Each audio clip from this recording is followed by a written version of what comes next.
It says showtime with a microphone. Good morning. Good morning. Good morning. Good morning. I'm having a good morning. I hope you're having a good morning. There we go. Yeah, looks live. Let me double check on the tube of the U. Pretty sure we'll be good there too. And there it is. And there I am. Yep, there we go. Hello, good morning. And let's see, Rumble. Rumble, you've been kicking some butt. Make sure you're live. Rumble. And let's make sure it should be live. Let's see where we go. Rumble's not saying it yet, but that's all right. We'll come back. It usually goes right away. All right. Good morning, everybody. Really nice to see you. Oh, 3 of you already. Hello. Good morning. It's going to be a wonderful day. We have, and I didn't even notice this until I was making the thumbnail for the stream itself, that we have the OPP commissioner today. Big boss, top dog. I guess we've been building up to him because he's the last OPP OPS officer that we're expecting, except for ex-chief Slowly, which we're expecting tomorrow. So today should be a full day with Thomas Carrique. I've been trying to find out how to pronounce that, so I'll be paying attention when they announce him. And Carrique, Commissioner Carrique. Well, Commissioner, you have a great team so far. The people have been wonderful. That's under you. You had one political guy where he was a little bit political. Oh, good morning, Connie. First, you get first. He's one political guy, but the rest of your staff, and even him, he was pretty upfront and honest, but he was, playing the games a bit. So we're expecting probably high caliber from you, high honesty from you, high integrity from you. I don't think anybody would be surprised if you just continued to show that the OPP was aware of what was going on. Your reports were wonderful. Haddon Hayden reports were wonderful. And I think you're just going to shine up there. It's going to be a long day because there's going to be a lot more information coming out of you because you're going to be the commissioner. And I'm really looking forward to your testimony. So I thought maybe this morning, Christine didn't do another summary. She's super busy. Got the book out. She got a lot going on. She also is a lawyer. She's also fighting for our rights and freedoms on many different fronts. So totally get it. So I don't have a video from Christine for you today. Maybe tomorrow. Probably one for Slowly for sure. But today I thought I would just introduce myself a bit. We're now on the 11th stream. Some of you kind of know that I'm running for office.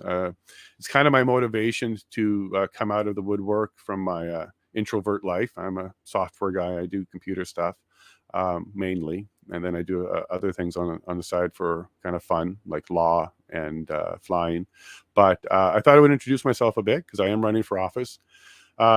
This trucker convoy, the result of it, the reaction to it, the government response, that was my motivator to change my life from a private life to a public life. It wasn't something that I was planning for, aiming for, trying to do with my career. My career was technology mainly. I'm a behind the scenes type of guy. I do the back end, computer, cloud. Those are all the things that I actually have a passion for, believe it or not. It's a lot of fun to set up that kind of stuff and do that kind of work. For me, I get to work with great people all over the place around the world. Oh, we're getting some checking on the audio. Great. And what it did was that it prepared me to be a businessman, an entrepreneur. I'm very curious. I like to analyze. I like to dig deep. I practice this thing called mind mapping, where you kind of visualize things in your head and you can kind of keep things organized. It's a technique I picked up a long time ago, kind of naturally, and then there was some training I did. But it helps me to kind of analyze large things and make connections and find, where things maybe overlap and are related in ways that you don't normally see. It helps me, with my technology stuff, and it also helps in law. And it also helps me review complicated things and, kind of extrapolate the necessities and understand it better. So, building on that foundation, I, sold the company, a technology company. I got involved with event ticketing. So we took on Ticketmaster in the early days. Before all these other alternate ticketing companies were around, we were one of those those that did that in Canada. It was in a company called Ticket Break. Some of you might know it. It was pretty. We had lots of penetration in the Toronto market, Eastern Ontario market. The Barrie Colts. We did the Barrie Colts hockey team tickets for many seasons. And then we eventually sold that company off and went on to other things. For me, I went into law. So we kind of took a little bit of a hiatus from career and took a year to go and get an accelerated course done for paralegal in Ontario. Ontario, they regulate and license paralegals. It's the first jurisdiction in North America to do that. So everywhere else, if you're hearing me and you hear paralegal, you're thinking legal assistant. But in Ontario, that's not the case. Ontario, it's a trained license. You have to pass the exam, the bar. They treat it differently there because in Ontario, what they did was they introduced paralegals as another member of the law society. And we were basically lawyers, but limited to, let's just call the easier stuff. The stuff that the lawyers really shouldn't have to spend too much time on because their rates are high and the work isn't requiring that kind of expertise. Traffic, small claims court, minor offenses in the criminal code, anything under $5,000 fine, they're called summary. Any summary conviction or anything that you're looking at a summary conviction for, paralegals can handle in Ontario. So I did all that kind of stuff. I went into courts. I had defendants. I represented defendants. A couple claims where I represented the plaintiff, small claims, all that kind of stuff. So I did that kind of really late in life. In my late 30s, I went back to school, did the exam on my 40th birthday, February 14th. And that's an important date here because February 14th, they invoked the Emergency Act on my birthday. Thanks, Trudeau. Yeah, did that. And then practice for a little bit because I really wanted to not be intimidated by law. I really wanted to have an understanding of law, how to do it, how to read statutes, how to go through the procedures, how to understand how the system works. So I spent a couple years doing that. Got a job with federal government, not federal government, county government, so regional government. We took care of some municipalities. I did the IT there, and that was a lot of fun. There was some good work there.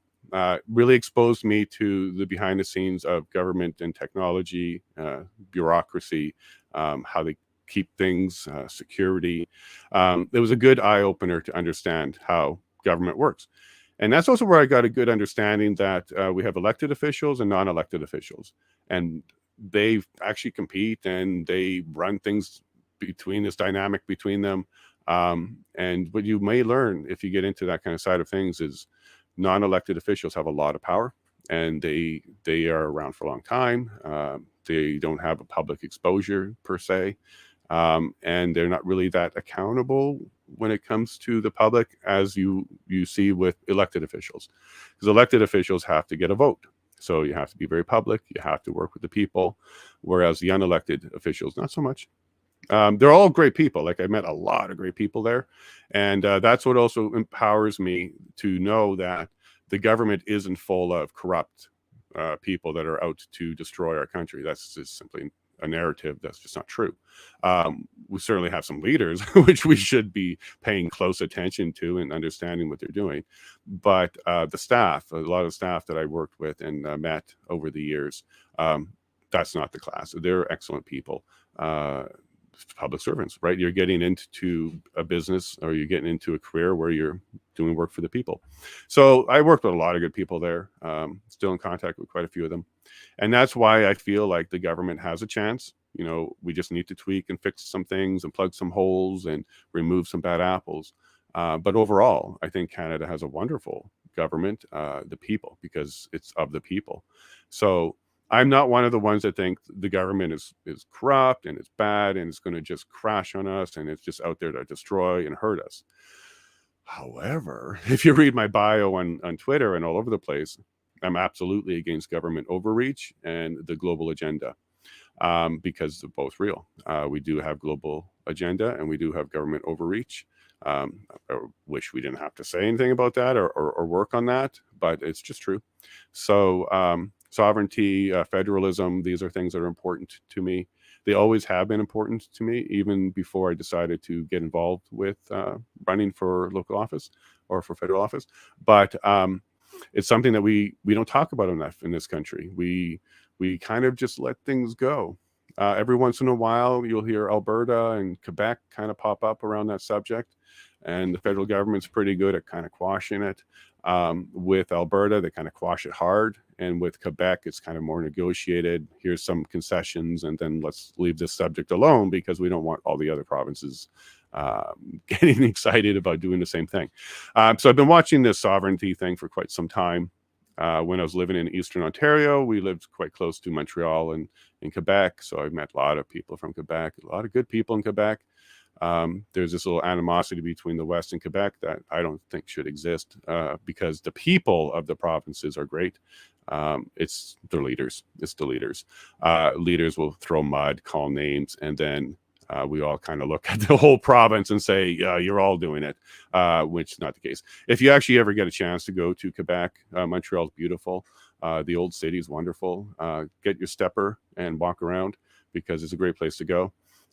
Do try and speak French. Your best bet is to always say bonjour and then go into English because at least you try, and they're very friendly there.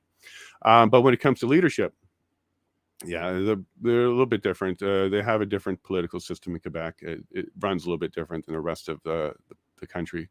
It's interesting if you actually get into looking at how the Quebec system works.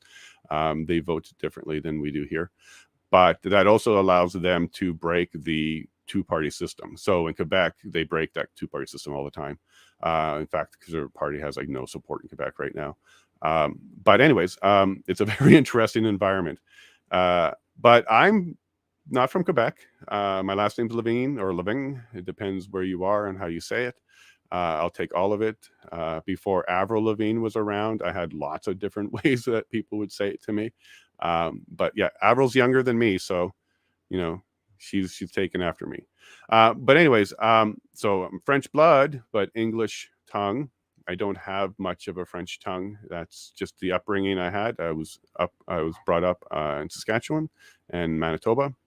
I born in Manitoba, brought up in Saskatchewan, Manitoba, and then I went over to the east to build my career and do all that kind of stuff. Unfortunately, at the time, Winnipeg wasn't high tech. They were just breaking into high tech in the 90s. So I followed the modems and those weird sounds that you hear on the modems out to the East Coast, Toronto, Halifax. I worked out there quite a lot. And now I'm here and I'm looking to set up our homestead. We are off grid. We do solar power. We do all that. Not because we're super green or anything like that. We do think you should be responsible and not make a mess. But for financial reasons, it would cost the same amount of money to bring the grid in to where we're at because we're so far away from the road that it just made practical sense to go ahead and be off grid. But we do love it. We know we have to take care of our stuff. We got to run a generator from time to time, but we definitely don't miss the monthly bills. And when our neighbors are out of power, we'll just enjoy Netflix quietly then. It's a good life. We're building our house. We don't have a house yet. That might take some time, but we're working on it. We'll be throwing the hammer around ourselves. But yeah, so we're enjoying it. I got 2 young boys, 8 and 6. They're awesome. You might have seen them on the stream a couple times. But what we're trying to do is we're homeschooling them. We're giving them a great education. My oldest, he's a stellar. He's just super advanced. They don't have programs for him in the local public school. And my young one, he's a wonderful little spark. He's our special guy, and we need to give him lots of extra time to help him. He's currently working through nonverbal, and he's got well over 100 signs, and we're working with him, and he's awesome. You're going to meet him one day, I hope. And that's my 2 boys, and then I got a wonderful wife. We imported her from abroad. No, we didn't. She imported herself. We met a long time ago in Toronto. It's been a wonderful ride, and I'm glad that she's out here. She's raising the chickens, and we do some of that stuff around here too. And if she's ever not shy and we can get her on a stream, you might see her a couple more times. And then yeah, so we're setting up shop here, and I'm doing some tech stuff. We're trying to set up the homestead, and I got myself into this political stuff.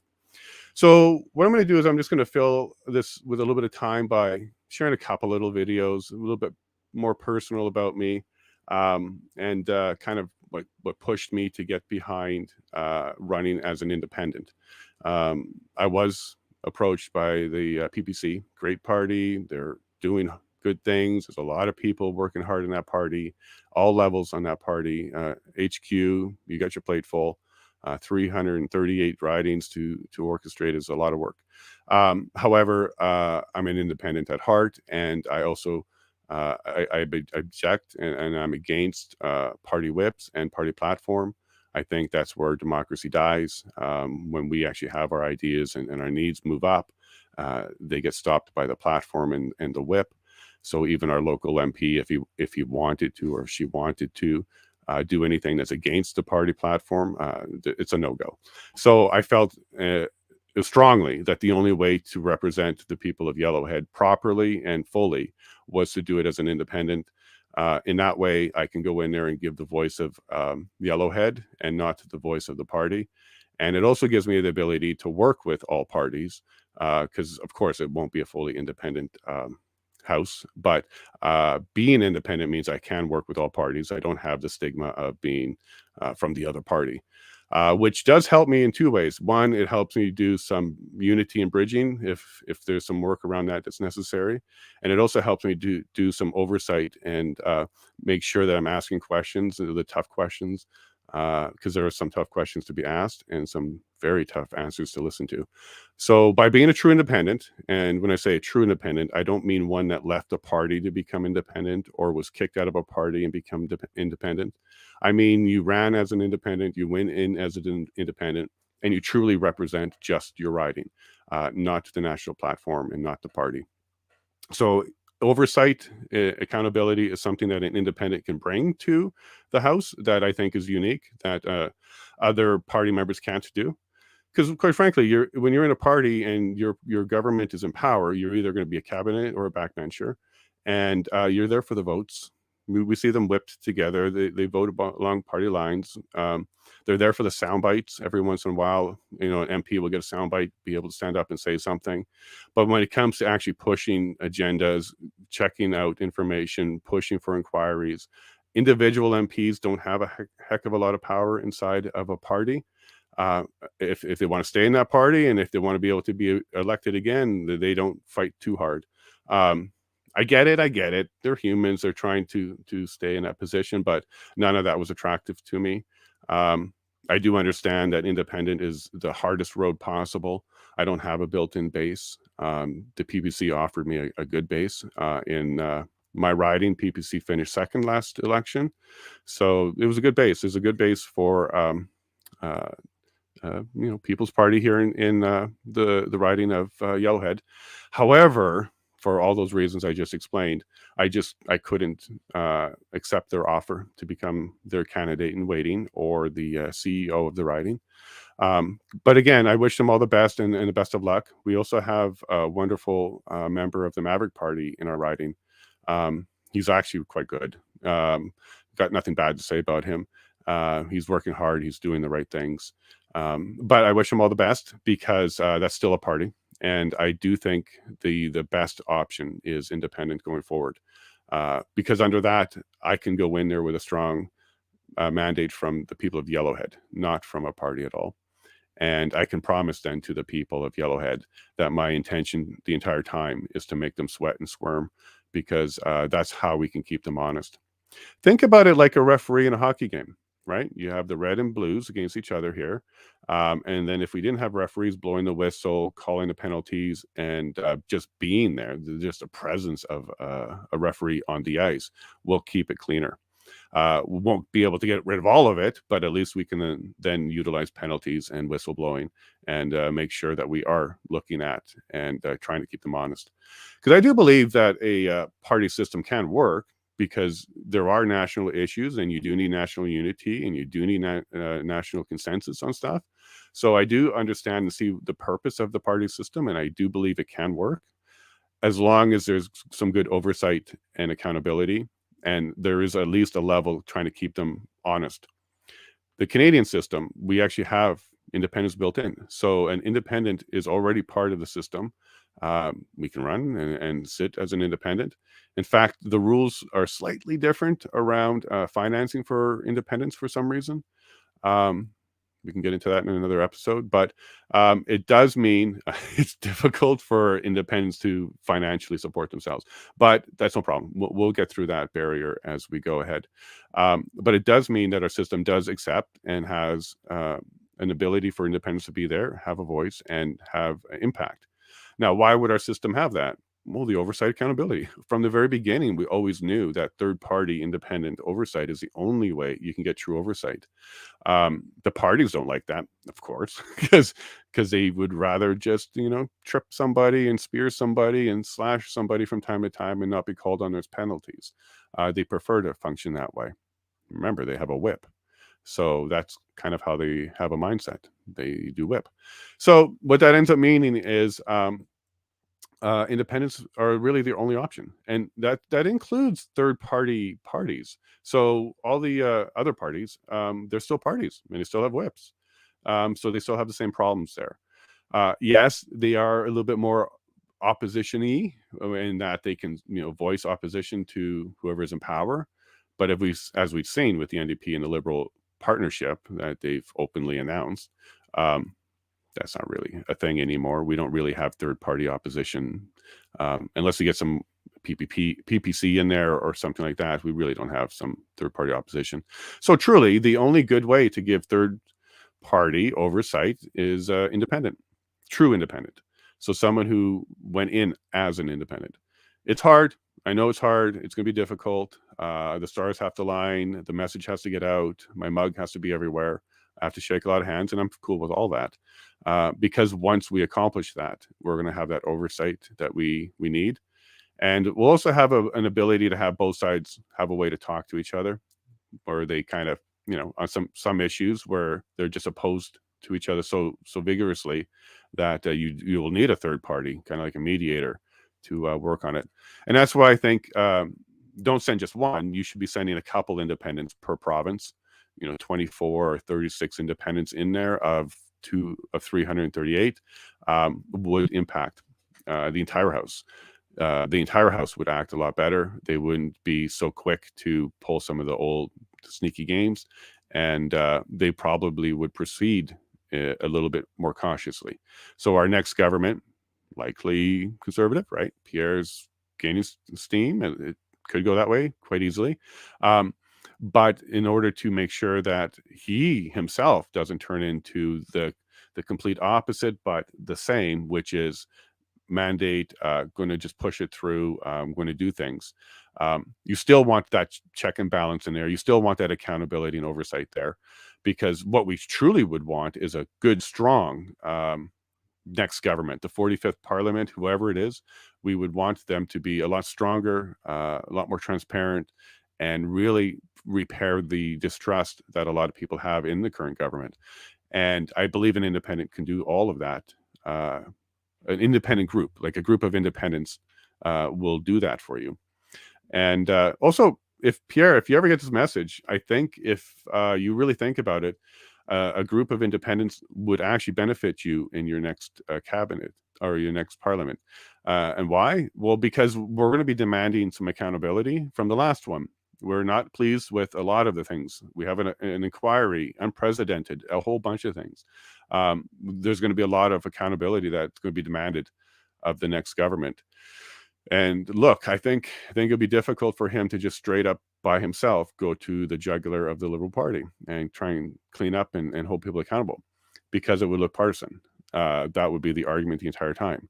It's a partisan move. They're just doing that for partisan reasons. That's reason number one. Reason number two would be because it's a two-party system and they don't actually go for each other's jugular. They're always just government in waiting, and then the other one's government. They don't want a third to ever take over, and because that means one of them have lost support.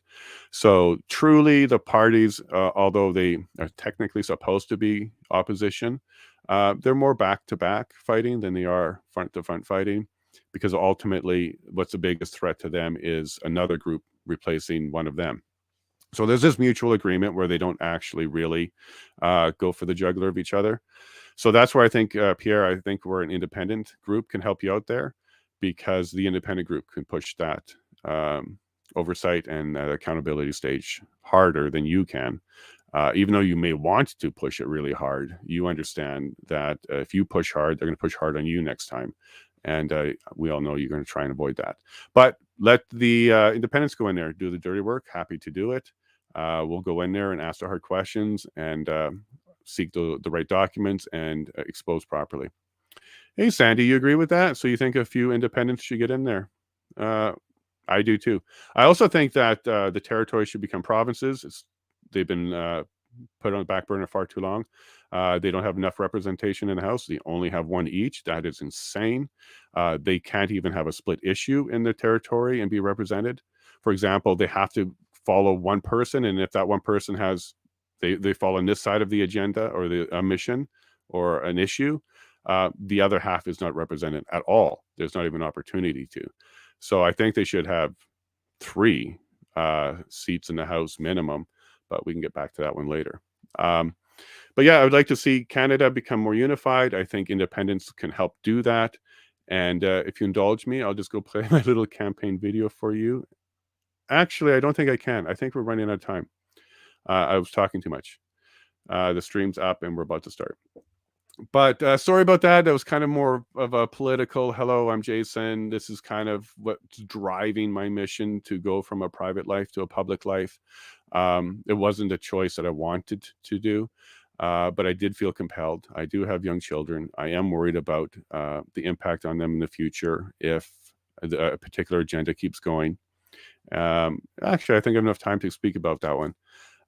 So Quebec passed a bill, I think it was Bill 15, C-15, Bill 15, which took away parental rights. So parental rights in Quebec are now gone. The state now has the right, and what they've done is they've given the right to the child, and then the child is represented by the state. So the state will determine when a child needs a decision made for them. So they get to decide, and then they also get to be the ones that make the decision for them. The parent is now taken out of the loop. That scares me because, well, we homeschool our kids. That's one thing. And somebody in the future may determine that homeschooling is probably, in their opinion, they're wrong, but in their opinion, might not be the best thing for my child and decide to intervene. If we have mechanisms in place in Alberta and Canada where the state decides what's better for my child, I think that's a big mistake. And that would be a day that wouldn't be fun for all involved. If I had to approach or, be faced with the idea that my kids either had to go into public school system or had to get something put into them or anything along those lines because the state decided that. And if I don't go along with that, then I may lose my access to my children. That's my driver. So Quebec is starting to do that. We see the federal government doing things like allowing children starting in March 2023 to decide to end life, get in end of life care. So I can see where this is headed, and that's why I definitely want to be in the 45th Parliament to try and pull back on this agenda. Get away from our kids, stay away from certain subjects in school that should never be there. Certain issues with our children shouldn't be issues with our children. I want to go and make sure that I can do whatever I can to limit the government's power on the lives of our children that shouldn't be there. I have to. I'm cautiously concerned about them, and that's my driver. So that's why I went from a private introvert nerd who loves to watch silly YouTube videos about circuit boards and things like that and how they work. Ben Eater is one of my favorite followers. So if you go and watch him, you'll know what I mean. I'm a nerd, but I enjoy it. But I'm going to put all that aside, do things like this, stream to you all day, go critique the government, go in there and look for these problems and have some input on it and do what I can to get in there for the next parliament and make some changes. So thank you very much for letting me spend that little time to get that out. I haven't had an opportunity to do that, and I think it was kind of time for people to have an opportunity to kind of meet who the Jason is behind here.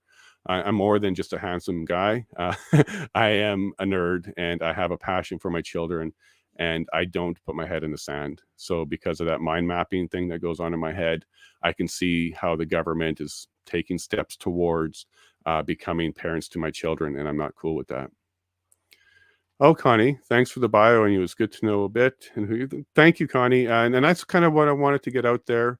You know, I don't want people thinking anything that's not true about me, and they kind of wanted to know a bit more about me. I've had some people ask, so I thought here's a good opportunity. We didn't have a video to share this morning, so share me. So thank you, Connie. Oh, cool. Nice to meet you, Sandy. Thank you. Yeah. And I'm also a pilot, so I have a lot of fun doing that. I did that because honestly, I moved away from the city and I was trying to keep my law stuff going. So I was going to commute to Toronto often, and I did. So I used a plane to fly to Billy Bishop and do some court stuff. But it's also a ton of fun, great freedom. And to anybody who's ever thought I wanted to do it but didn't, do it. Okay, I did it late in life. It takes 60 hours or so of flight training, and then you'll be a pilot. You'll be able to fly on your own and enjoy it. It's a ton of fun because as soon as you start, you forget the whole world. All you're worried about and thinking about is making sure you get to your destination safely, and you Order handle all allowed. the problems. Have a great day. We'll talk soon.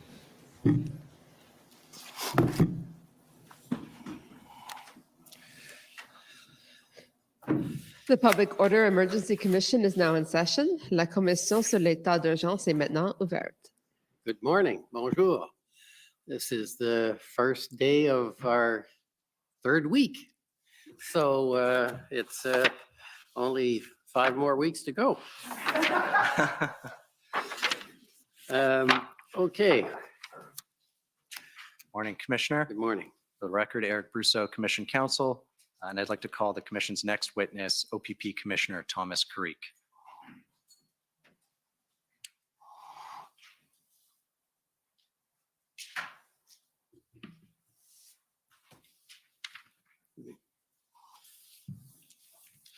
Morning. Morning, sir. How are you? Excellent.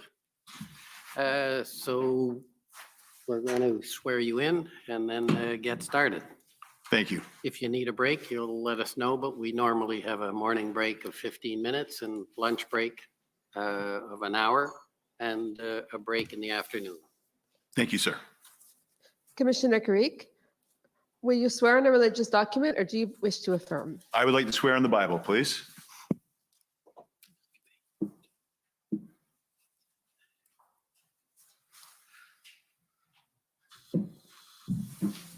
Thank you.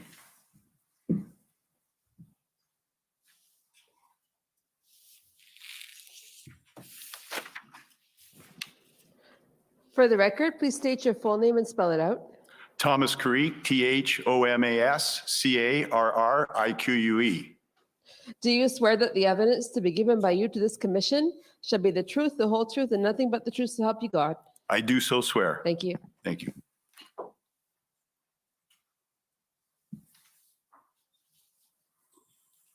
Thank you. Morning, Commissioner Carrique. Good morning. Try to refer to you as Commissioner Carrique since there are a couple of commissioners on the stage. I'd like to pull up document WTS 6039, please. And Commissioner Carrique, you sat for a couple of interviews with Commission Counsel this summer, correct? I did, yes. And I'm pulling up your interview summary. You reviewed this as it was finalized, I take it? I did, yes. And do you have any corrections to make to it?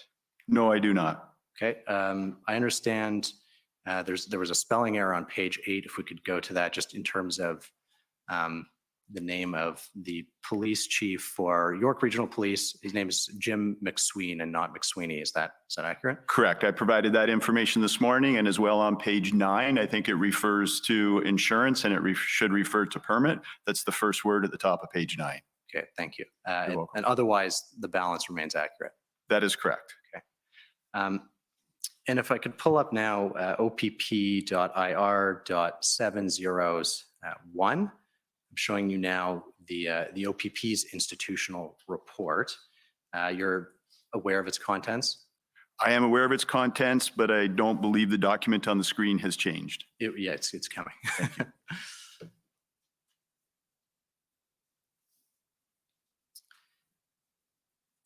This is the OPP's institutional report. Yes, it is. Okay, and to the best of your knowledge, its contents are accurate? To the best of my knowledge, the contents are accurate. Okay, and I take it you adopt it on behalf of the OPP. I do adopt this on behalf of the OPP. Thank you.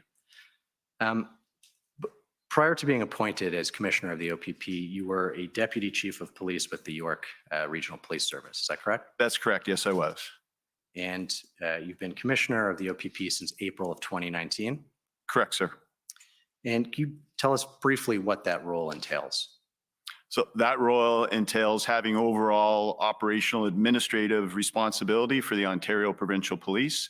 We police 330 municipalities across the province, across 5 regions, each led by a chief superintendent, plus a highway safety division. We also are responsible for providing various provincial services through our investigations and organized crime section, our traffic safety and operational support section, and a variety of other specialties. Commissioner, if I can just remind you, you may not know, this is being translated as you speak and sign interpretation as you speak. So if you could slow down just a bit, that would be appreciated. Thank you, Commissioner. And I think you sort of told us just now about the various departments or divisions within the OPP. Can you tell us who was in charge of each of those in January and February of 2022? Absolutely. So our field operations was Deputy Commissioner Chris Harkins. We then have corporate services, which was Provincial Commander Mary Silverthorne. Traffic safety and operational support, Deputy Commissioner Rose DeMarco. And investigations and organized crime, Deputy Commissioner Chuck Cox. Thank you. And during the sort of Freedom Convoy events of January and February, how often were those individuals reporting to you? It would vary. It could be from multiple times a day to daily to weekly. We were in constant contact throughout the entire duration of the convoy. Okay. And within the OPP, is there anyone else that you were in that level of contact with on a daily basis during these events? Superintendent Mike McDonnell, who leads our Corporate Communications and Strategic Management Bureau. Okay. I want to ask you now about the OPP's role in general. And I'd ask the clerk to pull up document COM 50819, which is just a copy of the Police Services Act. And if we go to section 19 of the Act, which sets out the responsibilities of the OPP. Yes, it does. And while we're getting there, if you could just sort of describe them in terms of your understanding of what the OPP is responsible for. Yes, the OPP and ultimately I am responsible for providing policing services in municipalities where they do not have a police service or under contract once that contract and agreement has been approved by the Solicitor General. Responsible for policing of navigable waterways that fall outside the jurisdiction of a municipality. Also responsible for maintaining traffic patrol on King's highways and providing investigative support and specialized services as directed by the Solicitor General or the Crown Attorney. Okay. And I understand from the OPP's institutional reports that the OPP provides policing services for 328 municipalities. Is that correct? That is correct. I believe we're 330, so 328 is approximately correct. Yes. And what percentage of the OPP's sworn members would be engaged in that kind of frontline policing? Frontline policing, we would have on a day-to-day basis approximately 3,000, and specifically if we go back to the duration of the Freedom Convoy, there were 3,000 provincial constables assigned to field operations. And that includes maintaining policing in these 330 or 28 municipalities? That it does. That does not include the other policing responsibilities that we have for all the other provincial services that we are mandated to provide. Okay. And so other than the list in section 19, which is on the screen, which you just took us through, is there anything else that the OPP is responsible for?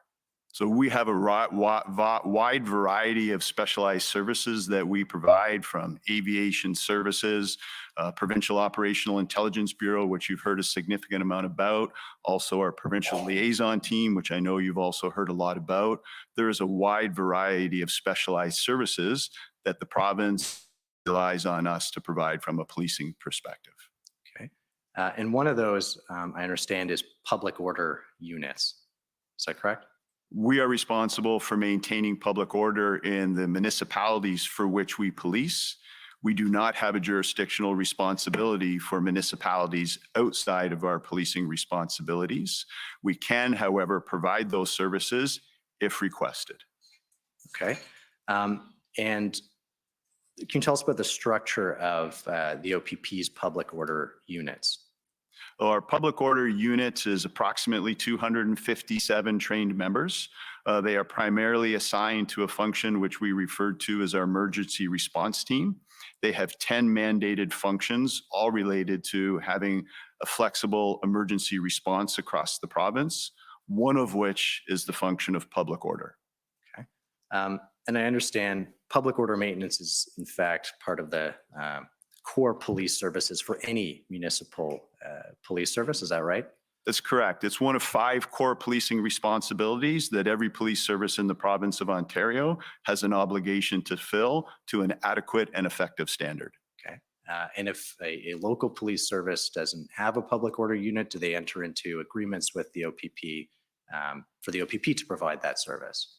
They are required to enter into an agreement, but not specifically with the OPP. That agreement could be entered into with another municipal police service. There are 10 public order units across the province. OPP is one of those 10. So there are 9 other police services that a municipality could enter into an agreement with.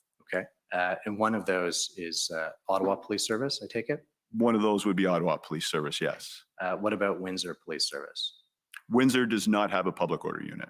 Okay. And so do they have an agreement with the OPP? We do not have a standing agreement with Windsor. Utilization of public order in Windsor would be assessed on a request by request basis. Okay. I understand the OPP has sort of divided the province up into 5 different regions. Is that correct? That is correct.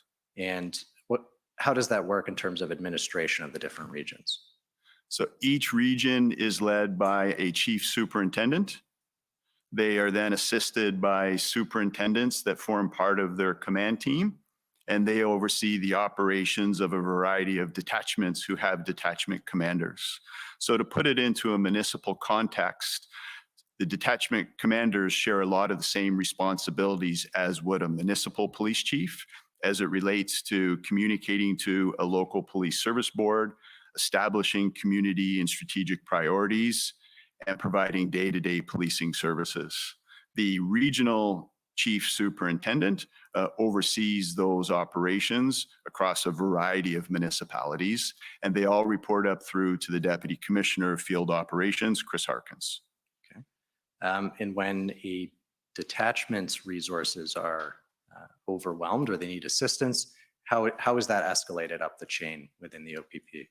So first and foremost, if there's a neighboring detachment, that can be something that is mitigated detachment commander to detachment commander. If it's not able to be resolved at that point, it would then be escalated through the regional command team, and it could eventually end up into the hands of the Deputy Commissioner of Field Operations.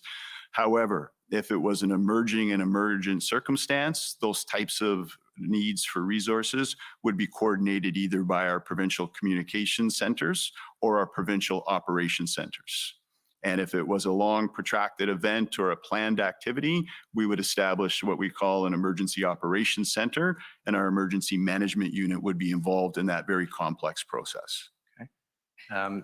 And is it the same process if there's an external request by a municipal police service for OPP assistance? An external request would normally come into my office, and then it would be assigned to the appropriate provincial command. If it was for an investigative type of request, it would go to investigations and organized crime.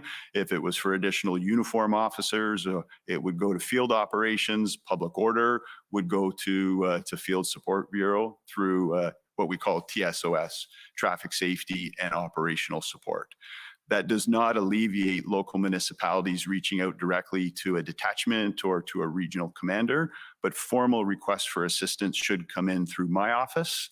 At this particular juncture in 2022, we had already received approximately 30 formal requests for assistance from other police services. And typically I would receive between 220 and 230 formal requests from municipal services for assistance of the OPP. In a year? In a year, on an annual basis, correct. I understand from the OPP's website that it is a division of the Ministry of the Solicitor General. So can you explain the relationship between the OPP and the Solicitor General's office? Yes, absolutely. As you've articulated, we're a division of the Ministry of the Solicitor General. The Ministry of the Solicitor General will set strategic priorities for the OPP, provide overall administrative direction. The day-to-day administrative and operations of the OPP is my sole and exclusive responsibility. Okay.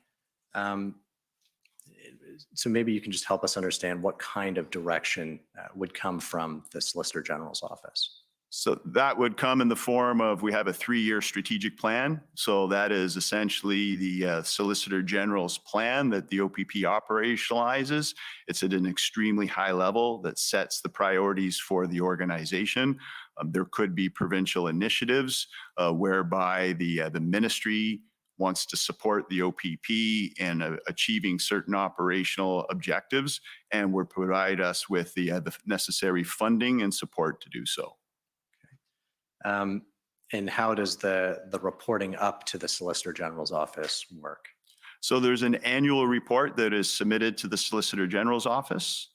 And then as it relates to day-to-day reporting, there will be many occasions where there will be no contact between myself and the Deputy Solicitor General for days or even for weeks. If there are certain situations for which he requires a level of situational awareness, then it's my responsibility to ensure that he receives that information.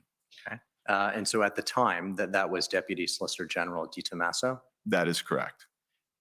Did you, on a general or frequent basis, report to anybody else within the Solicitor General's office? No, I did not. So you didn't report directly to then Solicitor General Sylvia Jones? No, I did not.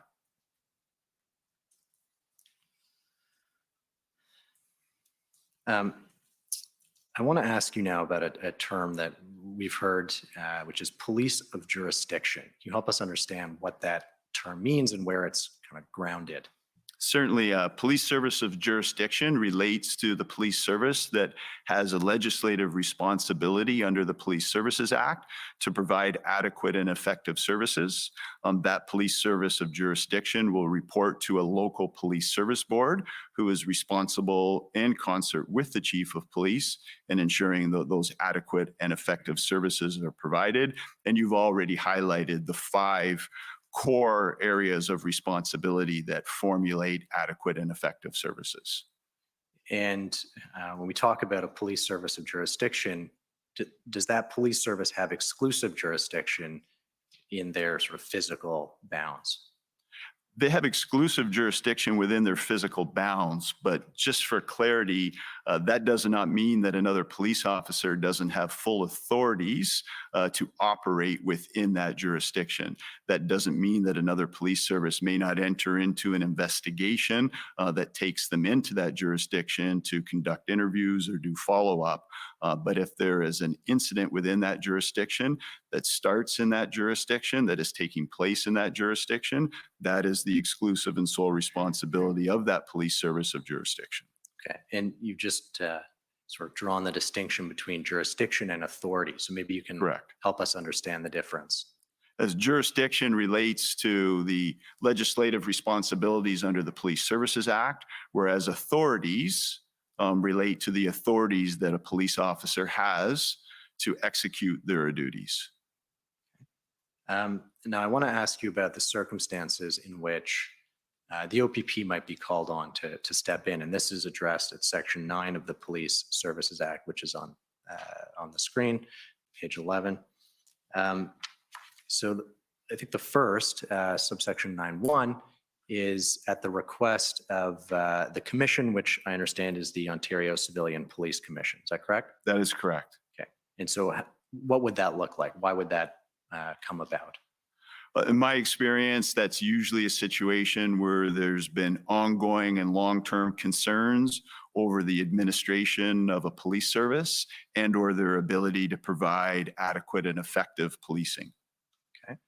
And so the commission can direct the OPP essentially to step in. Correct, yes.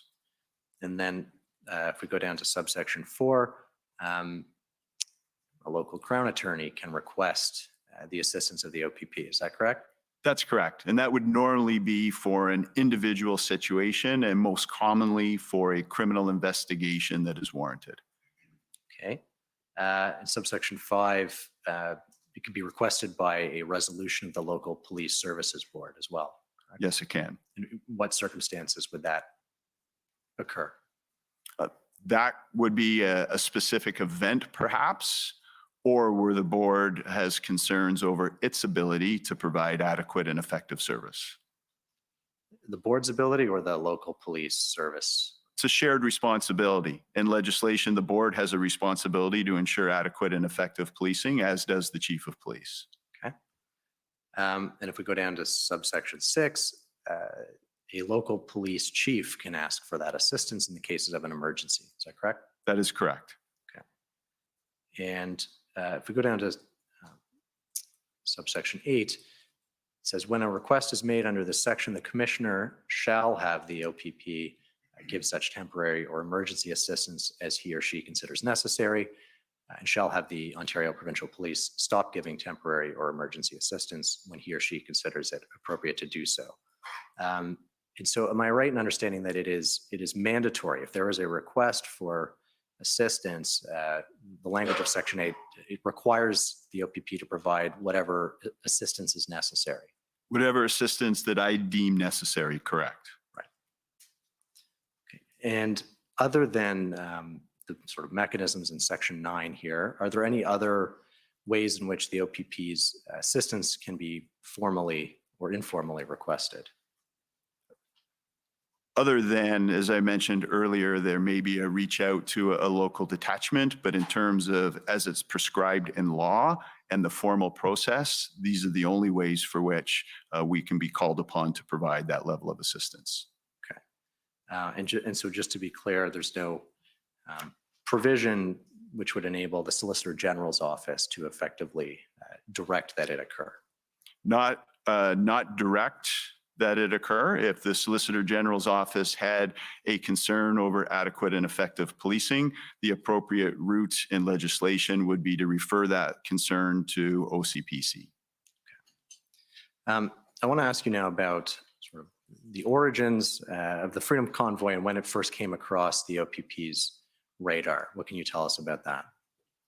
Well, as documented in my witness summary, we became aware of that from the provincial liaison team's perspective on or about the 12th of January. I believe an analyst actually became aware of it on the 10th of January. That information was then transferred to a member of the provincial liaison team. And by the 12th of January, the provincial liaison team was starting to engage in relation to the Freedom Convoy. Okay. Other than the provincial liaison team or PLT, what other preparations were underway within the OPP? Well, as of the 13th of January, the Provincial Operational Intelligence Bureau was also engaged in the collection and dissemination of intelligence. And as information continued to come in, then various aspects of the organization came involved, right up to us appointing a major critical incident commander and local incident commanders for every region for which the Freedom Convoy would travel through. Okay. And do I understand it correctly that the OPP was the police of jurisdiction all the way essentially from the Manitoba border until the convoys reached Ottawa? Yes and no. As long as the Freedom Convoy remained on King's highways or was traveling through municipalities for which we were the police service of jurisdiction, yes. But there were a number of events and activities that happened off of the King's highways that would have fallen into the jurisdiction of other police services for which we worked in cooperation with those services as the convoy traveled on its way to Ottawa. Okay. And what did that cooperation with the local services look like? The cooperation was integration in terms of responding to the convoy as it traveled through that jurisdiction, or there were moments in time where other people would congregate to show their support for the convoy. There may be a stop at a parking lot. We'll use Vaughan Mills Mall as an example, where there were a number of protesters and vehicles that gathered in the Vaughan Mills Mall. And that would be a coordinated response between the OPP, who was looking after the traffic aspect of it. And then once that convoy or that congregation was to form on municipal grounds, like the Vaughan Mills Mall, that's where York Regional Police would engage as it related to what other policing provisions were required. Now, I want to ask you about the OPP's intelligence gathering, and I'm sure you're familiar with the Hendon reports. Very, yes.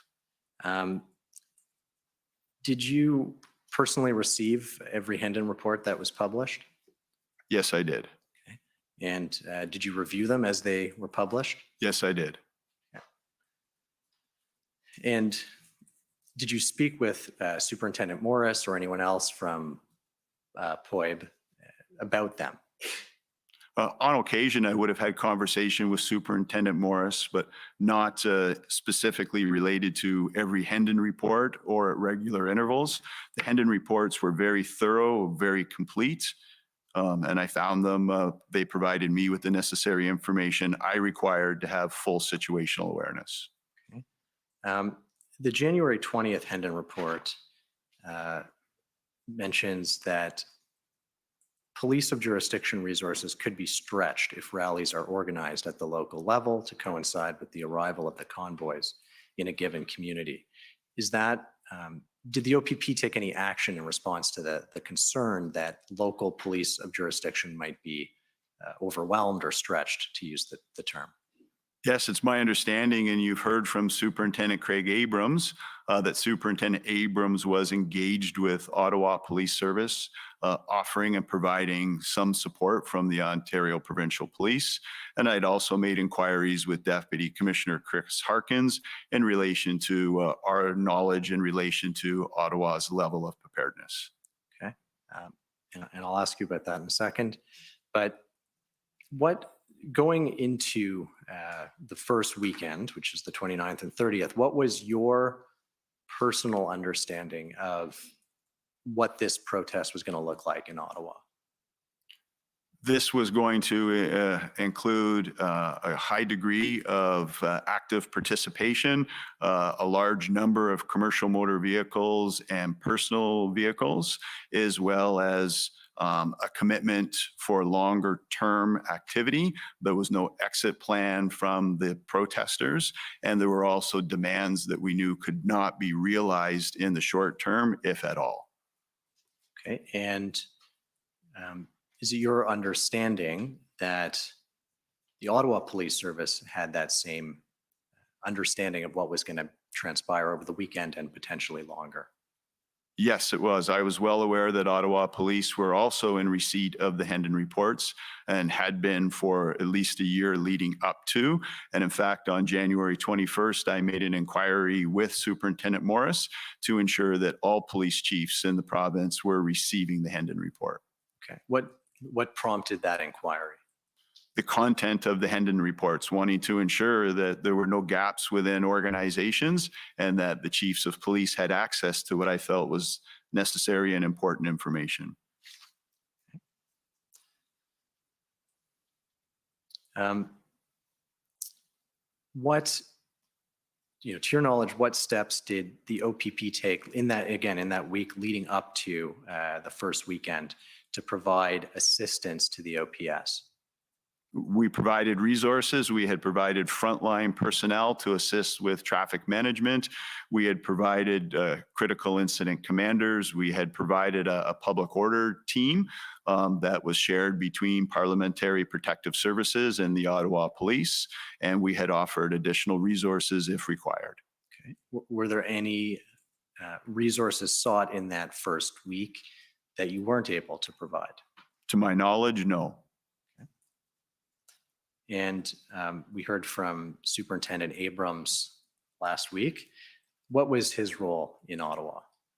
He was fulfilling the role of strategic superintendent or strategic commander, and his primary responsibility was to maintain relationships with Ottawa Police Service, facilitate any requests for assistance, and coordinate our deployment in terms of logistics and be the link of communication between the OPP and the Ottawa Police Service.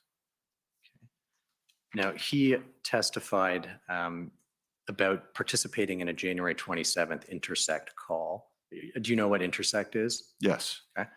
And in learning on January 27th, which is the Thursday before the first weekend, that the OPS planned to allow 3,000 trucks into downtown Ottawa. Was this information relayed to you before that first weekend? No, it was not. Okay. What was your understanding of what was going to happen with the trucks that first weekend? My understanding was that Ottawa Police Service had designated parking areas for the commercial motor vehicles, and that those commercial motor vehicles would be contained in these parking areas, and that they were running shuttle buses to transport participants to allow them to engage in lawful protest, and that they would not be permitting any large commercial motor vehicles into the parliamentary precinct. And where did that understanding come from? From Deputy Commissioner Chris Harkins. And if you had known, if you had been told on January 27th that 3,000 trucks were going to park in downtown Ottawa, what, if anything, would you have done differently? I certainly would have asked some additional questions to ensure that they had the adequate resources that they required.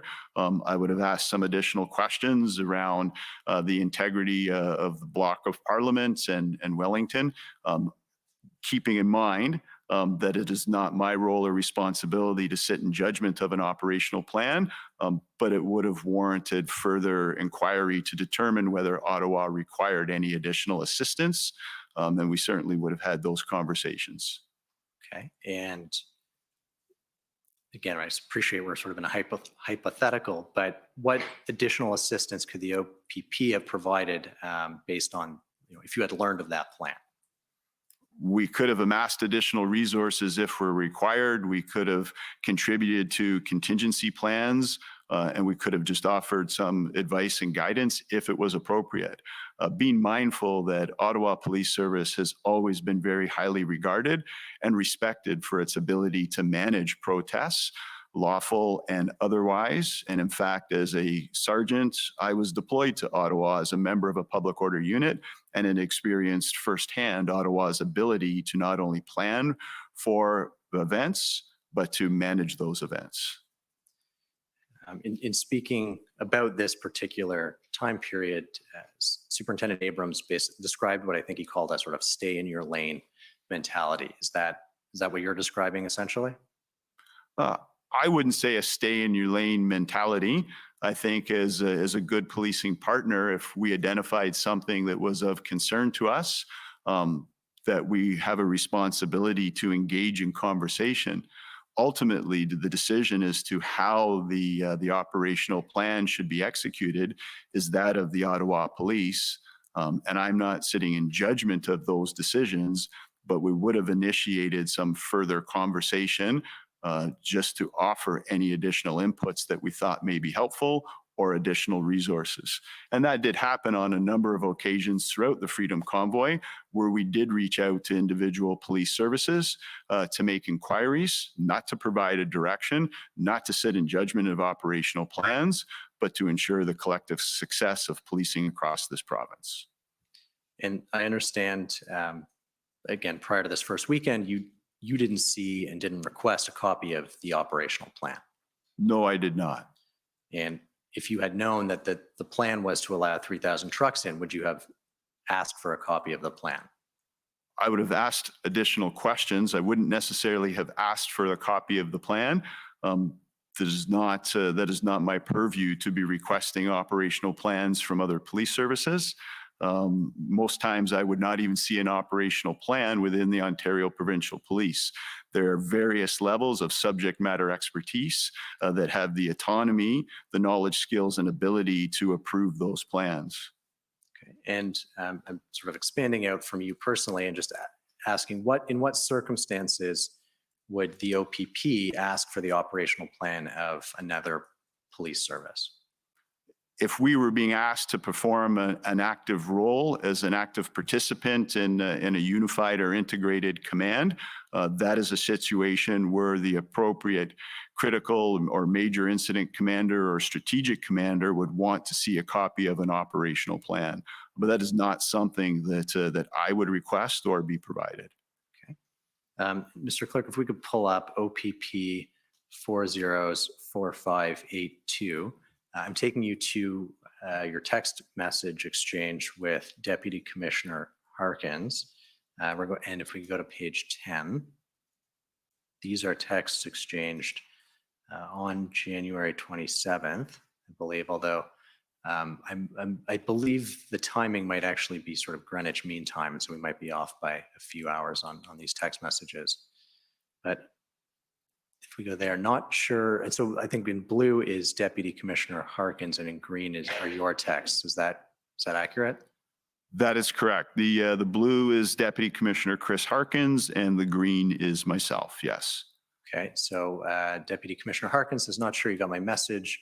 Reference a briefing tomorrow from MCIC, having RCs all take part with us, as well as Mike from Corp Comms. Carl has concerns around traffic in Ottawa Core. 417 and 416 may become an issue. In your response, I did, and I'm looking forward to it. Also very interested in what POEB has to say about any risks to Parliament. Yes. So what were Deputy Commissioner Harkins' concerns about traffic, and what were your concerns about Parliament? So you would have to speak to Deputy Commissioner Chris Harkins specifically for his concerns, but from my perspective and my independent recollection of our conversations, is the concern was around the congestion that would be experienced in the city of Ottawa by prohibiting the truck traffic to enter into the downtown core, the potential shutting down of access from the 417, and the backing up of traffic that would be related to trying to corral all of the commercial motor vehicles into designated parking areas. And you can see from my inquiry there, this is in and around what activity is anticipated to take place in and around Parliament. And it was subsequent to that I was advised that there would be no commercial motor vehicle traffic permitted into that area. Okay. I believe Superintendent Abrams, at least in his witness summary, he may have said last week that he reported the 3,000 trucks downtown to Deputy Commissioner Harkins. But you're telling us you never got that information from Deputy Commissioner Harkins? Not prior to the arrival of the convoy, no. It became evident on the 28th and 29th of January that there was an inability to contain all the commercial motor vehicles into designated parking areas, and that they had permeated onto Wellington Street and into the area of the Parliament buildings. But prior to that, there was no communication relayed to me about that, no. And I understand you spoke with Chief Slowly on Friday, the 28th of January. Had you spoken with him prior that week? I had not spoken to him prior that week in relation to the Freedom Convoy, no. Okay. And can you tell us about your discussion with him on that Friday? Yes, and I believe it was the Friday. I would have to look at the records, but prior to that, the Freedom Convoy arriving in Ottawa, I received a call from Chief Slowly asking for assistance with public order, for which I said we would facilitate.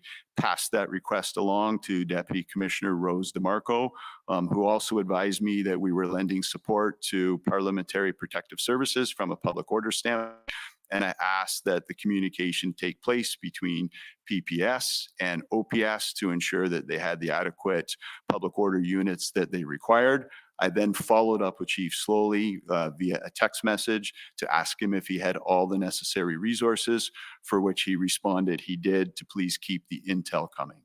Okay. And I understand one of the issues which we'll get into and we'll talk about, sort of the need to have a plan or to understand how your officers are going to be deployed before deploying them. But I take it you didn't have a plan for how these public order units were going to be deployed by the PPS or by OPS on that first weekend. I didn't have a plan, no. And as previously indicated, I would not normally be provided with an operational plan if we are asked for assistance. Right. Okay. But you're not aware of whether anyone from the OPP received a plan in response to which the request to sort of loan public order units to OPS and PPS was fulfilled.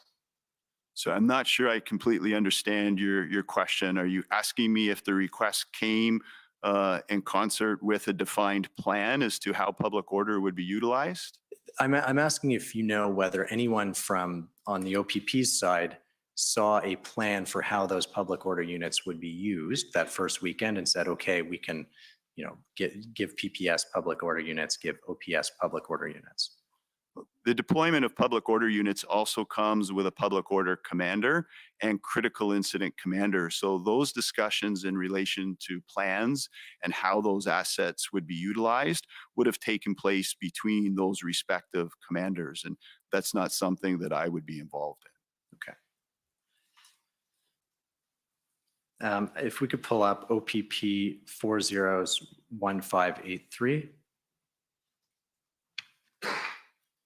This is an email from Chief Slowly on January 30th, which is going to come up on the screen. If we go down, thanking a number of, I think they're chiefs of police for assistance provided during that first weekend.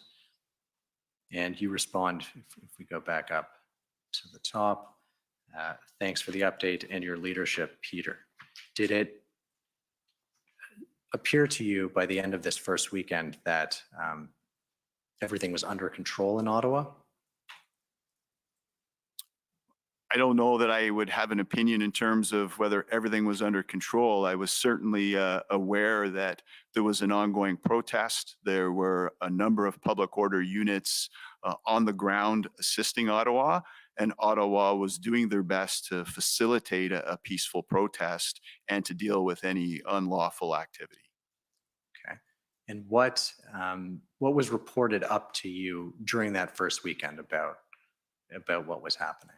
So as previously indicated, the first form of reporting was that the trucks were not being contained. There was no ability to contain them in pre-identified parking locations.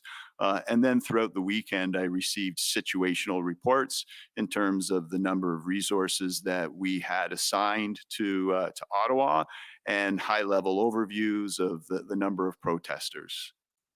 Okay.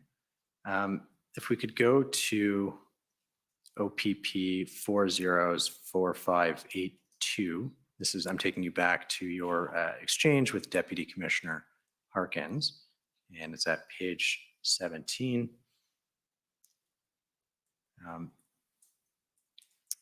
Deputy Commissioner Harkins writes to you, just FYI, our incident commander that is in the Ottawa Command Center said it's the most unorganized they have ever seen. Comments like they got in here, let them try to get out, inappropriate F-bombs, etc. being addressed. Apparently willing to wait till Wednesday before action to remove if they haven't already. And then your response is, thanks, you available for a call in the morning. Did you have that discussion with Deputy Commissioner Harkins? I did. So the 31st, I believe, is the Monday. That's correct. Right. So we're past the weekend now. You had previously asked me about my level of knowledge as it related to activity over the weekend. So this is the first indication that there is this type of activity being reported. And I had also had the opportunity to engage in a meeting with Chief Slowly and Commissioner Lucky also on the 31st of January. Okay. And I want to ask you about that meeting. Can you tell us your recollection of that meeting? Yes, from what perspective? The meeting with Chief Slowly and Commissioner Lucky, what was discussed? Yes. Yeah, so Chief Slowly provided us with an overview of the situation, and we talked about providing any resources that he may require, and how this could be managed moving forward. Okay, and we've got notes taken by OPS legal counsel, Christian, Yes. So if we can get those up on the screen, it's OPS 30 14454, and it's pages 1 to 3 of those notes. This is a recording by Christiane Huneau of the meeting. And so I think you see the second point there. We planned for a sprint Friday to Sunday and negotiate our way out of it. Wanted to demobilize Monday to Wednesday, I think it says. Gone from 3-day demo to multi-day / month occupation. And if we go down a little bit further, can't safely remove them unless we have hundreds of officers to maintain. I think that says risks, and it's not clear. The bottom there, now transitioned into an occupation. So first of all, did you agree with Chief Slowly's assessment that it was an occupation at that point? I had no reason not to agree with Chief Slowly. It certainly had turned into a situation that I felt Ottawa Police had not anticipated, and I do not think describing it as an occupation would be inaccurate at all. Okay. You said it turned into something the Ottawa Police had not anticipated. Is the continued occupation something that the OPP anticipated? Well, I think the best way to answer that is to refer to the Hendon reports. And the Hendon reports clearly indicated that there was no exit strategy, and there were discussions around a long-term presence in Ottawa. They could not certainly identify how long that would be. There was reference to multiple weeks, but also demands that would not be realized, and committed protesters that would not be leaving unless those demands were realized. Okay. And Chief Slowly said, we can't safely remove the protesters without hundreds more officers, essentially. Did you understand that to be a request to you and to Commissioner Lucky for more resources? There was an indication that a request for additional resources would follow, and it did follow. I believe it's on or about the 2nd of February where I received a formal written request from Chief Slowly for additional resources. However, we continue to provide resources in real time through having a presence in Ottawa through our strategic commander, Superintendent Craig Abrams, as well as our Emergency Operations Center. So if you look at the deployment records of the Ontario Provincial Police, you'll see that we're providing resources throughout this entire period, and the amount of those resources build as this time goes on. Okay. And if we go down to page 2, I think sort of your interjection here is recorded. Assessment is spot on. This is now an occupation. There is sustainability to this movement. There's a reference there. No injunction puts us in a different space, then have to act on it, prepare one, but timing of getting one is crucial / dangerous. Why were you not supportive of an injunction at this point? So these are not my notes. This is the first time I've seen these notes. I would not say that I was not supportive of an injunction at the time. My advice was, if seeking an injunction, we ought to make sure that we do have an operational plan that we can move to enforcement when appropriate and necessary. You do not want to be in possession of an injunction order, which implies you have a responsibility and not have the capability and a plan to affect that injunction order. Okay. And if we could go down to page 3, I think there's again another comments which are attributed to you, and you'll let us know if they're accurate. But the first point, we will facilitate all of the requests or your requests and get embedded in the command structure. Can you tell us about that in terms of being embedded in the command structure? Yeah, so offering our assistance to embed into the command structure in any way that we can be of assistance, knowing that we have very experienced critical and major critical incident commanders, public order commanders, planners, PLT commanders, any way that we could assist the OPS with advancing an operational plan, that was that. Okay. Would it be fair to say that as of the date of this meeting, which is the 31st, the Monday, that the OPS was overwhelmed in terms of their capacity to respond? Yes. And sort of how quickly was the OPP able to actually mobilize resources to the OPS in response to this conversation in particular? Immediately, we provided all resources, to my knowledge, that were requested when they were requested. So at no point in time am I aware of us not being able to fulfill any requests. Okay. A few days later, on February 2nd, I think you mentioned this already, Superintendent Abrams was actually kind of formally appointed as the strategic superintendent. Is that right? What change did that bring about to the OPP's role in Ottawa?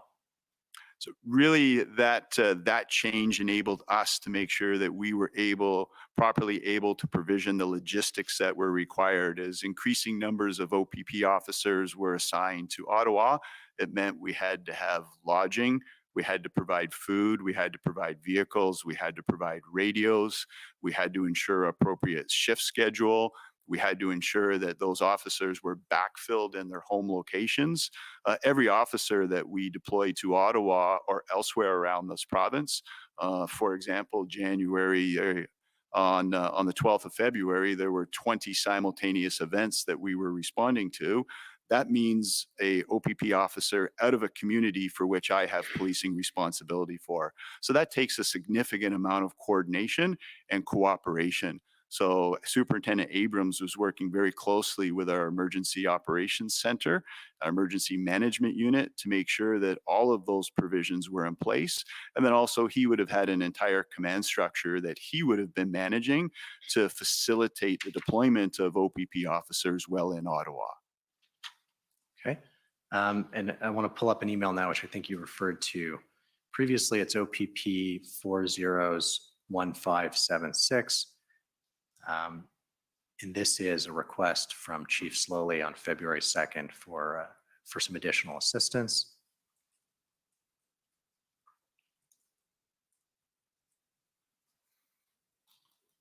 Go down to the bottom.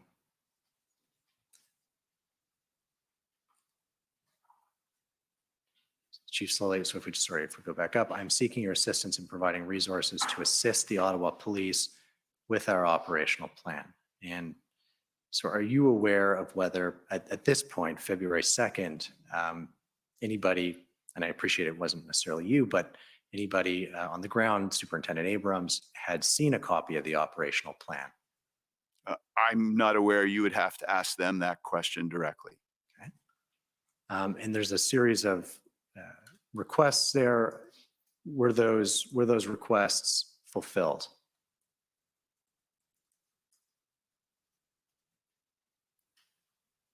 To my knowledge, all of those requests were fulfilled. Okay. Do you know how long it took to get the PLT, the 50 to 60 uniform officers there? We had PLT there. I believe we saw an influx of PLT between the 2nd and the 4th of February. Inspector Baudouin, who appeared before the commission yesterday, would be able to provide you the specifics of that. I know he himself, at my request, attended Ottawa on or about the 4th of February. So it would be best to speak with those that were responsible for these assets to be able to get the timing of exactly when they were there. But many of these assets were already on ground in Ottawa, ready and able to assist at this time. Okay. Why did you ask the inspector to attend Ottawa? It had been relayed to me that PLT was not necessarily being utilized to its fullest extent. And I felt that that Inspector Baudouin could provide Chief Slowly and his command team with some experience and guidance as it relates to Marcel's expertise, and wanted to ensure that the chief had the availability of that subject matter expertise.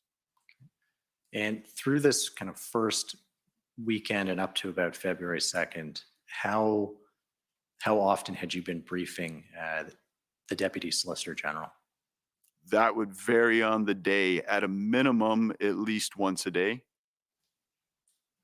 Okay, and were those, I mean, we've got your sort of text message exchanges, which do brief the Deputy Solicitor General.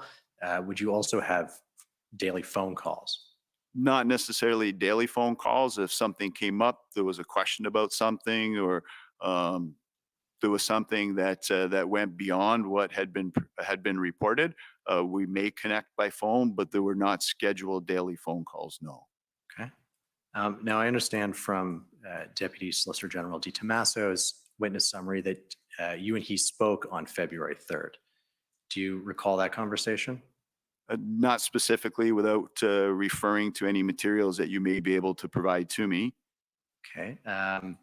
Well, we don't need to sort of pull it up, but his witness summary relays that you first told him about the possibility of a blockade of the Ambassador Bridge on that day.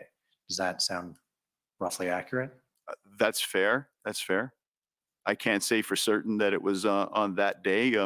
I have disclosed all of my situational updates to the Deputy Solicitor General, to the Commission, so it may be contained in there. There was also the Hendon reports that were going to the Provincial Operational Security Advisor, but I can't say for certain that it was on that date during that phone call that I would have provided that information. Okay. And the first time that you relayed that information to the Deputy Solicitor, whether it was on the 3rd or otherwise, were there any concerns raised in response to what impact that might have? Any concerns raised by me or by him? By the Deputy Solicitor General. We certainly at some point had a conversation about the potential of a protest in Windsor specific to the Ambassador Bridge. And I had shared with him that we had offered our assistance to Windsor. Okay. And I'll sort of deal with Windsor as a sort of separate subject. So I want to keep the focus on Ottawa for the moment. If we could go to OPP 404580, this in page 47, this is your text exchange with the Deputy Solicitor General.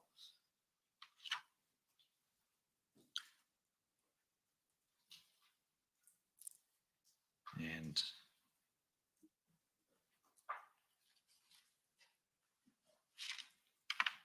there it is. Good morning, Deputy. No events reported overnight. Sorry, the date on this is February 4th. I spoke with Commissioner Lucky, Chief Slowly, and Chief Raymer last night. All have access to the necessary OPP resources. We will be continuing to assist OPS and TPS with their requirements today and throughout the weekend. And the Deputy says, thanks, Commissioner Carrique, much appreciated. Can you tell us about that discussion with Chief Raymer, Chief Slowly, and Commissioner Lucky the previous evening? Yes, and that was, as I recall, it was not a discussion with them all collectively. I had spoke to all of them throughout the day. We had numerous events that were transpiring, and in particular, there was a planned event to take place in Toronto on Saturday, February the 5th. So we were doing our best to coordinate access to the necessary resources and provide the necessary supports to the competing and concurrent events that were taking place around the province. So I was giving the deputy some assurance that we were lending that necessary support and we were fulfilling any requirements that had been asked of us. Okay. And what resources were deployed to Ottawa and Toronto that second weekend of the protests? So there was ample resources. There was frontline resources provided. There was intelligence resources provided. I don't believe at the end of the day we ended up providing any public order assets to Toronto, but that evidence would best come from the hubs that we established. We had hubs that were ensuring that the public order teams were deployed where they needed to be, when they needed to be, which could mean any one of the 10 public order units would have been deployed to any one of these locations. So that level of detail would have to be shared with you from the hub. Okay. And based on what you were hearing from Superintendent Abrams, who is the strategic superintendent on the ground, did it seem that everything was under control at that point on the 4th? I'm not in direct contact with Superintendent Abrams. My information is coming at this point in time from situational reps that are coming, reports, sorry, that are coming multiple times a day, which is providing me with a level of situational awareness in terms of the number of vehicles, the number of protesters, any reports of criminal activity. Okay. I want to, so Deputy Solicitor General DiTommaso, again, in his summary, told us that he spoke with the Toronto Police Service Chief Raymer on February 3rd, which is the Thursday before this, and who explained to Deputy Solicitor General that TPS needed additional resources.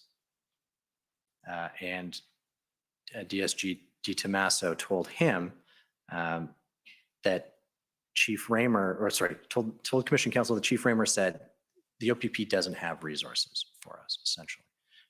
Is that accurate, that there weren't actually OPP resources to be directed towards Ottawa? So Toronto. First, I can't say whether Chief Raymer's conversation with the deputy was accurate based on what they knew at the time. Deputy DiTommaso did inquire with me, being under the understanding that Toronto Police had asked for OPP resources and they were not available.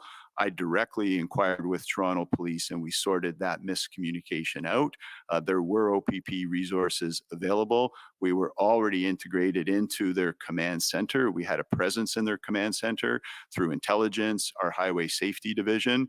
So we were providing resources to Toronto Police. Okay. And so it's not accurate then that that there weren't OPP resources available, that they did get sent that weekend. There were OPP assets and resources available, and they were sent that weekend, yes. Okay. And this weekend of the 5th to the 6th, was the potential blockade of the Ambassador Bridge factored into resource allocations in any way? We had made a number of inquiries with Windsor Police offering assistance and resources, and we were advised that that assistance was not required. If it was required, that a request would be made. The Chief of Windsor seemed confident that they were able to handle the anticipated activities with the resources they had available to them. Okay. I want to take you now to OPP 401507, which is a forward of an email that Chief Slowly sent to a number of people on his team the morning of February 5th. I'll just, if we can scroll down, I'll let you review it, see if you recall seeing this email.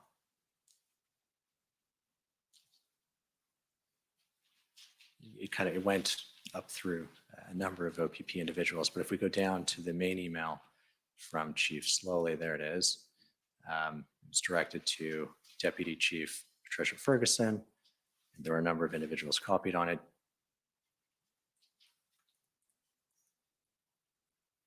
Sorry, what are you drawing my attention? Do you recall receiving this email as a forward? Not without having had the opportunity to read the entire string. I can only see a small portion of the email. So I would have to ask your indulgence to be able to review the entire thing. No, if we can just scroll down, we'll let you review it quickly. It would be most helpful if you went to the top of the string. Okay, where you received it, you mean? Yes. Okay, sure. There, you received it from Deputy Commissioner Rose DeMarco, and you said thanks. Okay, please, Rose. please, if you don't mind stopping there, I'd like to. Can you go back up?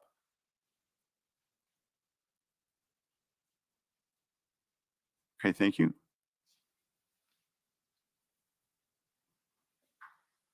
Stop there, please. This is the part that has my response. Sorry, can you bring it down? Thank you.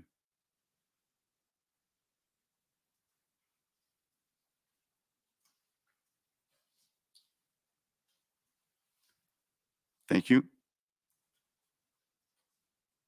Keep going if you don't mind.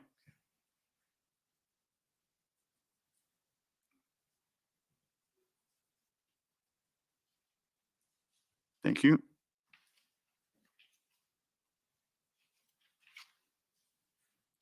Thank you. Next, please.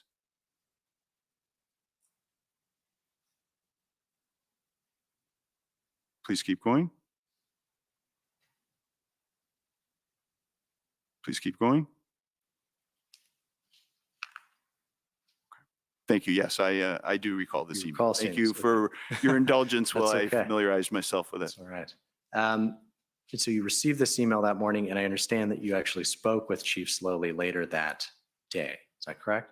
Yes, yes, I believe I did speak to Chief Slowly later that day to relay concerns over moving forward with positive action as it related to public order that had been relayed to me. Okay. And what were your concerns? Concerns were around not having a sufficient plan in place as it was relayed by my team. So whether a plan was in place and had not been clearly communicated, and not having fully exhausted the opportunities through PLT.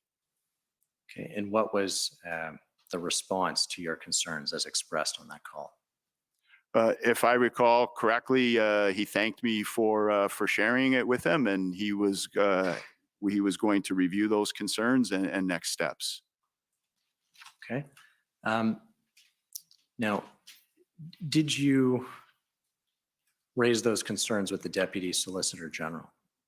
No, I would not have raised those concerns with the Deputy Solicitor General. Okay. So by this point, and we're at sort of February 5th, you hadn't relayed to the Deputy Solicitor General that any concerns about what was transpiring in Ottawa, whether the OPS had control of the situation. So I had had numerous conversations with the Deputy Solicitor General, and I shared with him concerns as they came forward and how we had mitigated those concerns. So concerns had been shared that we were not in receipt of a clearly communicated plan, and that we were working towards ensuring that we did have a clearly communicated operational plan. Certainly there were concepts of operation, but we required a plan to move forward in facilitating all requests for assistance. At one point in time, I had made him aware that there were numerous changes within the command structure that was challenging the development of a plan and moving forward with a plan. At one point in time, I made him aware that I had concerns had been expressed to me over the underutilization of both our CMP and OPP resources that had not been tasked and were not being utilized and could have been leveraged. And in one particular time, I made him aware of a situation where there was some conflict that emerged on a call with the chiefs of police that I believe Superintendent Morris has already provided evidence on. So at each interval, I made him aware of those situations and also made him aware of what we were doing to address them in a cooperative manner. Okay. And as far as you know, or as far as you could tell, was the Deputy Solicitor General concerned about the sort of leadership and what was happening in Ottawa? You'd have to ask the Deputy Solicitor General whether he was concerned or not. My perception was that I had provided him with the information for his situal awareness and what we were doing to provide assistance. And at this point in time, we are doing our best to assist Ottawa Police. That's our role. This is an extremely stressful, dynamic situation for the Ottawa Police, and our role is to provide the necessary assistance, and that's what we were really focused on. Okay. I'd like to pull up OPP 404583.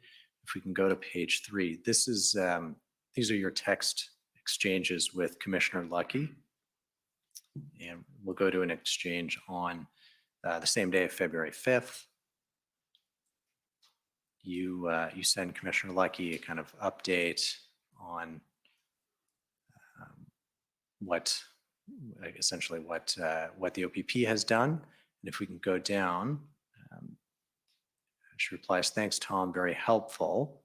Between you and I only, GOC losing/lost confidence in OPS, we got to get to safe action/enforcement, because if they go to the Emergency Measures Act, you or supposed to be I assume, you or I may be brought in to lead, not something I want." Is this the first time? So first of all, GOC, I assume I take it that's Government of Canada. That's the way I would have interpreted that, yes. And so Commissioner Lucky is relaying to you that the government has lost confidence in OPS. Did you still have confidence in the OPS at this time? That's a difficult question to answer as to whether I had confidence in the OPS at the time. I was certainly aware of the challenges that they were experiencing, and I did feel with the support that we were providing that there was an opportunity to develop and execute a plan that would bring upon a resolution to this. And ultimately, that's what happened. And I think it's important not to lose sight of the fact that this whole situation was resolved while preserving life without any serious injury and with preventing any serious damage to critical infrastructure. A significant impact on quality of life to the residents, the local residents, an impact on local economy, but a resolution through providing the necessary assistance was eventually the outcome of this. Okay. And there's a reference to the Emergency Measures Act. Was that the first time that had come up in your discussions with Commissioner Lucky? Certainly, to my recollection, at no time do I recall her or I ever having any conversation about the Emergencies Measures Act. At one point in time, I did ask her if that afforded the Government of Canada to actually provide that type of direction and actually appoint RCMP or OPP to take over policing, because I certainly was not familiar with any federal legislation that would allow that to happen. Okay. Were you surprised to see it at this point on February 5th, a reference to possibly invoking the Act? Can't say whether I was surprised to see whether there was reference to invoking the Act. That certainly would not have been the focus of my attention. It was more around the confidence that there was an indication that the government had lost confidence in the OPS. That is something that, obviously would be of great concern, not only to me as a policing leader, but should be something that the Police Services Board would have been engaged in. And I was aware through conversation with Commissioner Lucky that there had been some dialogue taking place, the details of which I was not privy to, but there were conversations taking place between the City of Ottawa and members of the federal government. Okay. And I think it's sort of a fair reading of Commissioner Lucky's text that she's reluctant to have the RCMP come in and sort of take over. Did you share her concern about having the OPP step in and take over the situation? Did I share her concern with the OPP? She says you or I may be brought in to lead, not something I want. Commissioner Lucky doesn't want the RCMP to be kind of appointed and put in charge. Was the OPP taking over the lead role in Ottawa something that you would have welcomed at that time, or would you have been as reluctant to take over as Commissioner Lucky appears to have been? If the request came as defined in the Police Services Act, it would not have been something that I would have been reluctant to take over. It would have been a responsibility. And as you've clearly articulated the responsibilities in the Police Service Act, it would have been one that would have required an assessment of me, but we would have absolutely been willing to move forward and fulfill our responsibilities. And that would have included working with resources within the Ottawa Police Service to succeed. Okay. I want to ask you about a text exchange with Deputy Solicitor General Di Tommaso the next day. So if we can go back to OPP 404580, it's at page 61.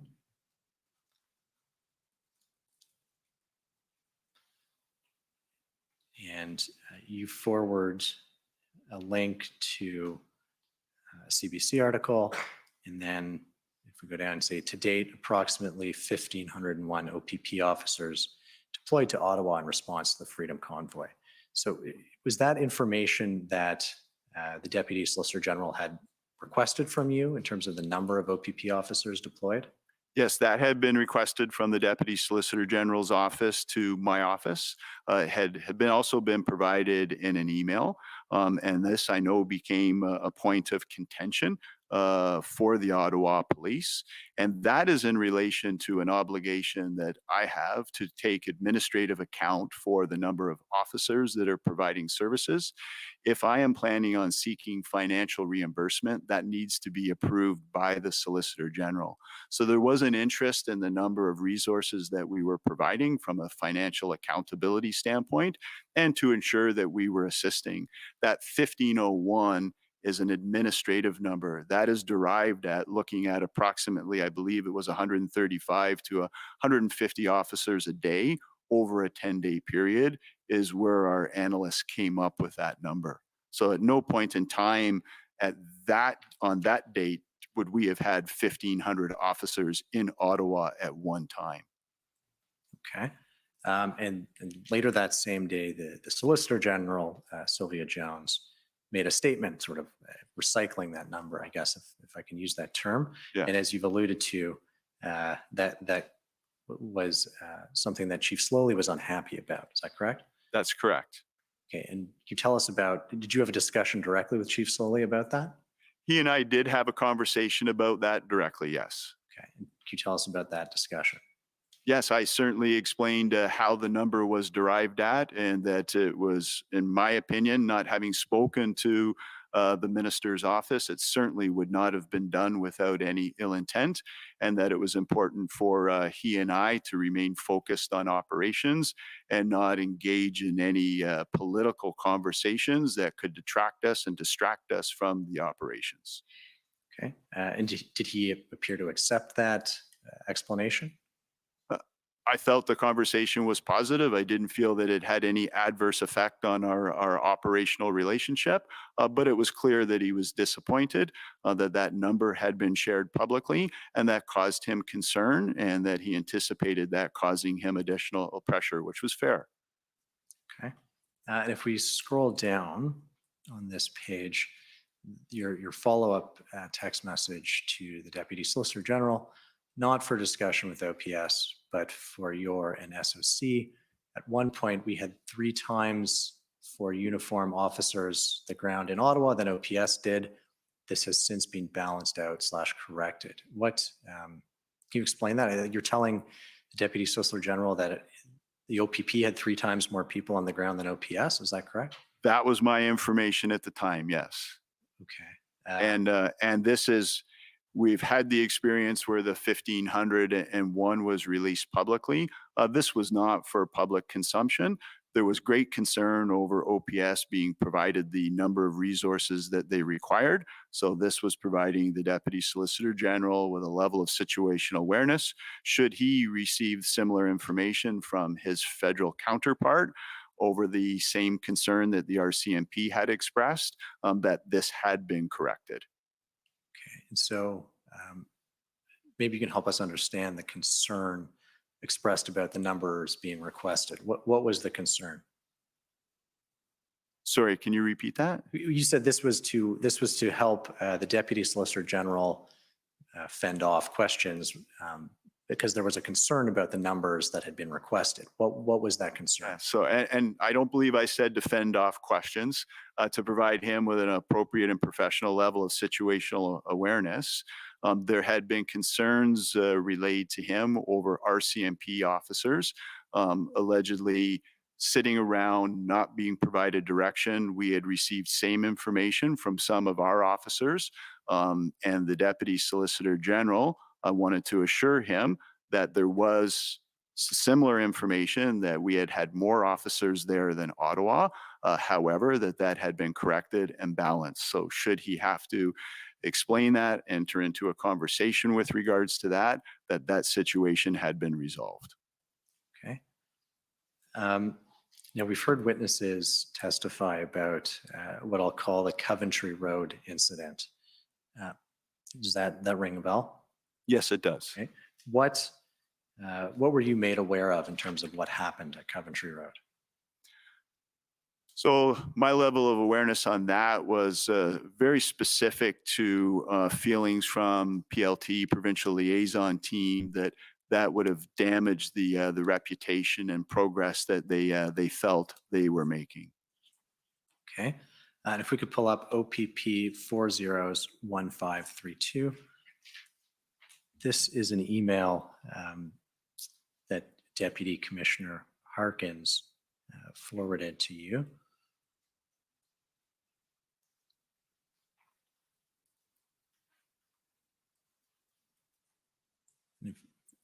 Sorry, I just want to make sure that the commissioner caught at the top that it was sent to him. Thank you. Okay, and if we could scroll down now to the, it comes from, it's Superintendent Abrams who wrote the email. And I'll just give you a second to read it.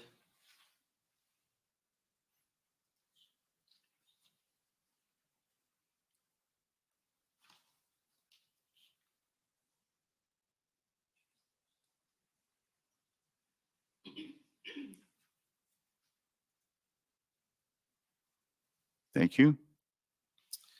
The part I want to ask you about, I think we don't have to sort of read the whole email, but I want to get down to the two major operational plans upcoming.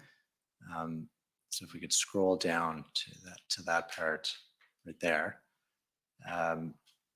So Superintendent Abrams was briefing others, and then this email gets passed on to you about a couple of planned actions, one at Rideau and Sussex, another which other witnesses have described as sort of snatch and grab, or was described as snatch and grab arrests. And if we scroll down, you see that Superintendent Abrams spoke with Superintendent Patterson and said, as a result, basically, Superintendent Abrams was not satisfied that there was any sort of plan or legal authority for the OPP POU to be participating in these two plans. Is that a fair assessment of the email? Yes, I would say it is. Okay. And do you recall having discussions amongst your team about that? Yes, and I also recall having a follow-up discussion with Chief Slowly on this as well. Okay, can you tell us about that discussion? I shared the concerns that were relayed by my team, and it was the next day that we had the integrated planning team that had arrived or had started to make their way to Ottawa to assist with more thorough planning. Okay, but you were concerned with the request for OPP members to participate in the Rideau and Sussex dynamic plan to clear that intersection. I accepted the advice of my team. I didn't personally have enough in-depth knowledge of what was going on the ground to have a personal concern, but certainly accepted the concerns and advice of my team and ensured that I relayed that to Chief Slowly, who I believe as a result, and maybe as a result of other inputs that he received, that action did not move forward. Okay. And I want to take you back to your exchanges with Deputy Solicitor General D. Tommaso, which is OPP 404580. If we could go to page 71 at the bottom.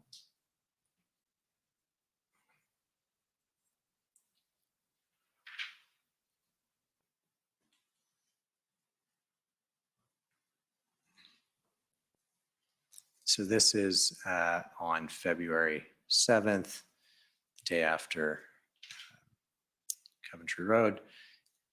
Is it appropriate to suggest that all officers in Ottawa be advised that jerry cans, whether filled with diesel or water, ought to be investigated and potentially seized?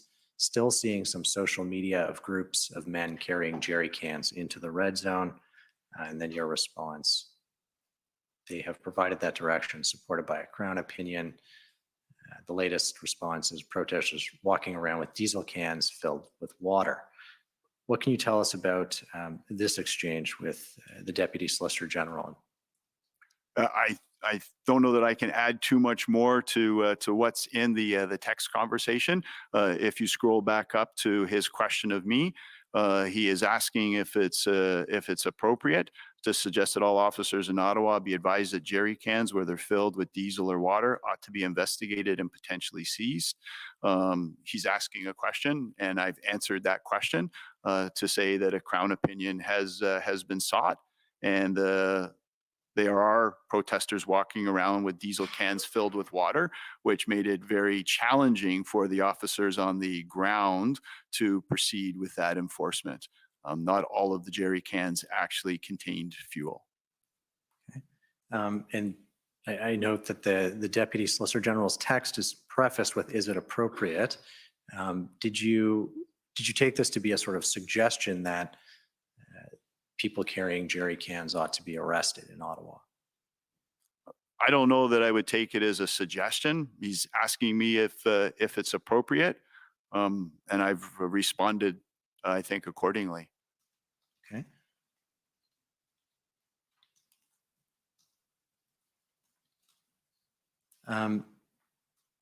If we could go to OPP 401546, I'm taking you to an email now, again, which was a forward from Superintendent Abrams arising out of the call that he had participated in with Chief Slowly and his team on February 6th. So if we just stop there, this is your response. Ultimately, my thanks to Craig, important info to have. But if we can go down to the text of the email from Superintendent Abrams.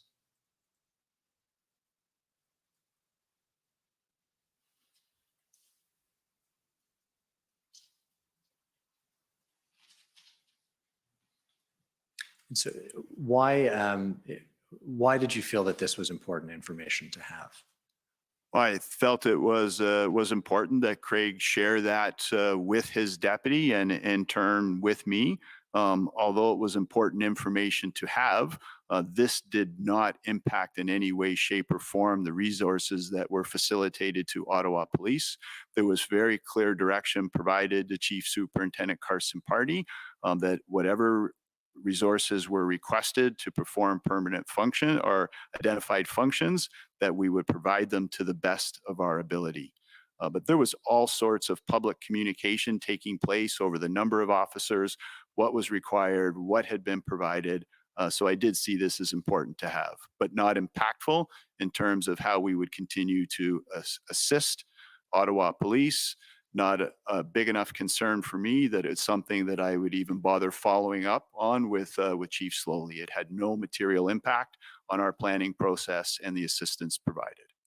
Okay. So you never discussed what you learned from Superintendent Abrams's email with Chief Slowly? I don't believe I ever discussed this with Chief Slowly. Okay. If it was to impact my assessment on resources required or ability to provide them, I would have. I had previously discussed with him concerns over the underutilization of our resources, which you identified in the text messages between myself and the Deputy Solicitor General, which he had not been aware of and he addressed. But I did not feel that this was something that warranted the Chief's attention. Okay. I think about 25 minutes after you received that email, you had a call with the Deputy Solicitor General and Chief Slowly about the City of Ottawa's forthcoming request for 1,800 officers. Do you remember being part of that call?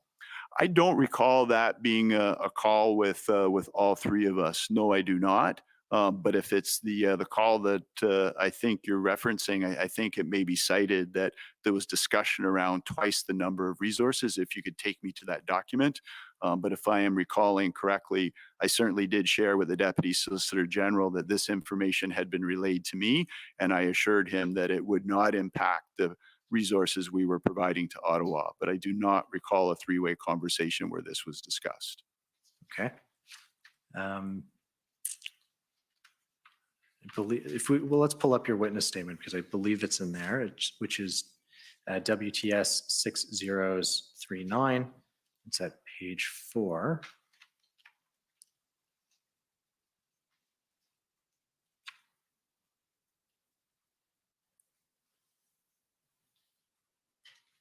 And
conversation with Chief Slowly to obtain a contact for them to get his agreement with the team coming. And I did indicate to him that they were going to be there to test and verify the plan. These are a lot of resources to be sending. On any given day, this is more than the number of Ontario provincial police officers that are on duty. 1,800 officers on any one day would be equivalent to one of the largest municipal police services in this province. This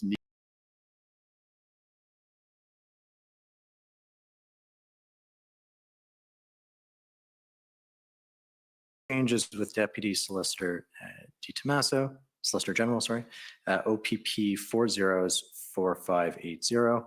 And if we could go to page 67. So this is, there's a text exchange with the Deputy Solicitor General.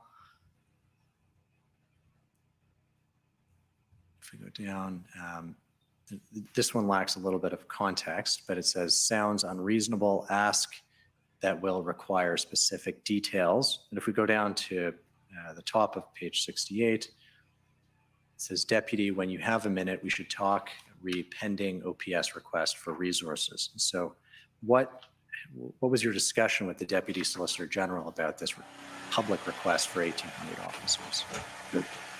I can give you a general overview as to whether it was that specific conversation or a compilation of conversations, but it was our overall strategy to facilitate this request. One, I had a concern that this request was made in the public, that it was made politically, that by Ottawa, the city of Ottawa indicating they needed 1,800 officers to resolve this matter. That showed that Ottawa police was overwhelmed. And how did that impact our ability to ensure that we had the appropriate level of police resources to respond to concurrent multi-jurisdictional events that were happening across this province?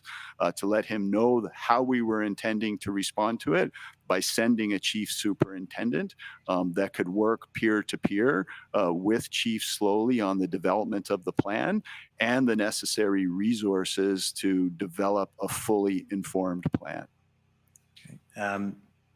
You mentioned your concern about the publicization of the number. The day prior, the Solicitor General had published the 1,500 number.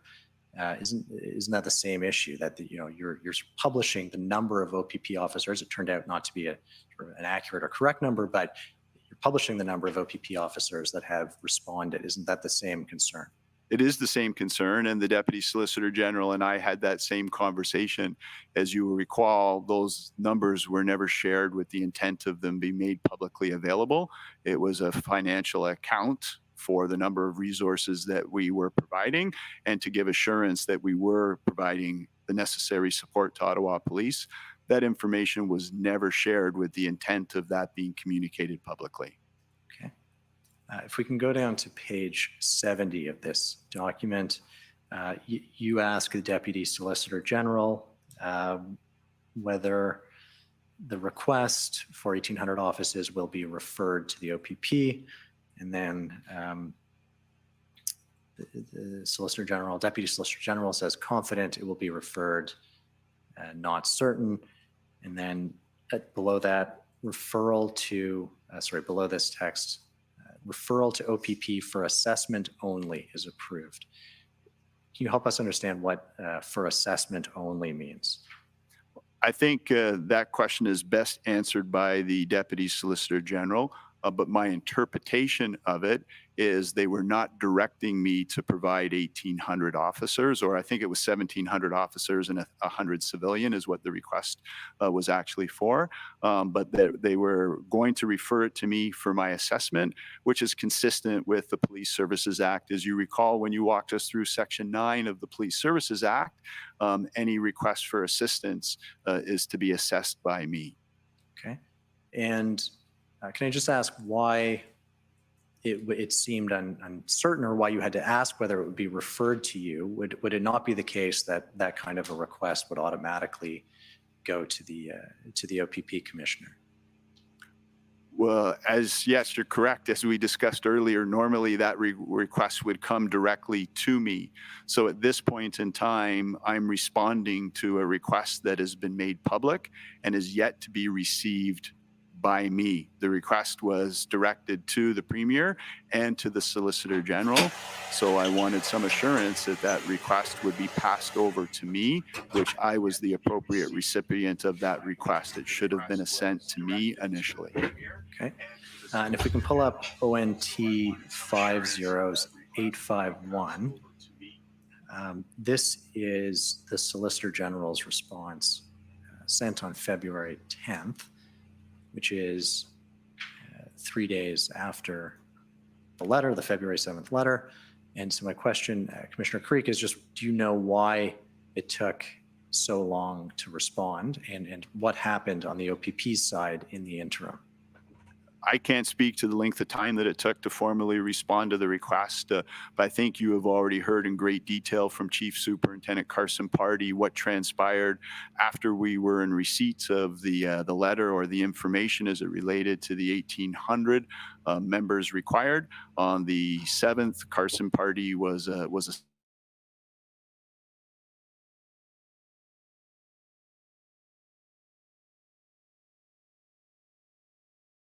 and then he immediately made his way to Ottawa and commenced his relationship with Ottawa and the rest of the subject matter experts in contributing to the development of a plan and the assigning of resources.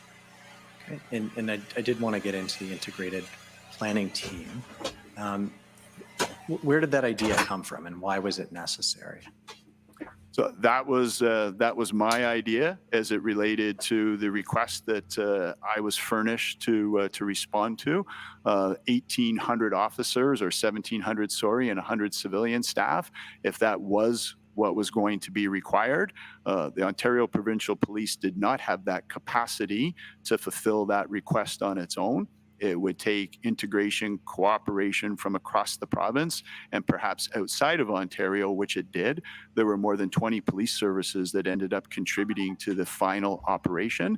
And knowing the status of the operation as it was, the reported ongoing challenges with moving forward, I felt it was most appropriate to support the Ottawa Police with providing the foremost subject matter experts to ensure that a plan was built that could satisfy the requirements that they were facing. Okay. And I won't take you there in the interest of time, but in a text message exchange with Commissioner Lucky on February 7th, you write, I spoke with Peter. He is agreeable.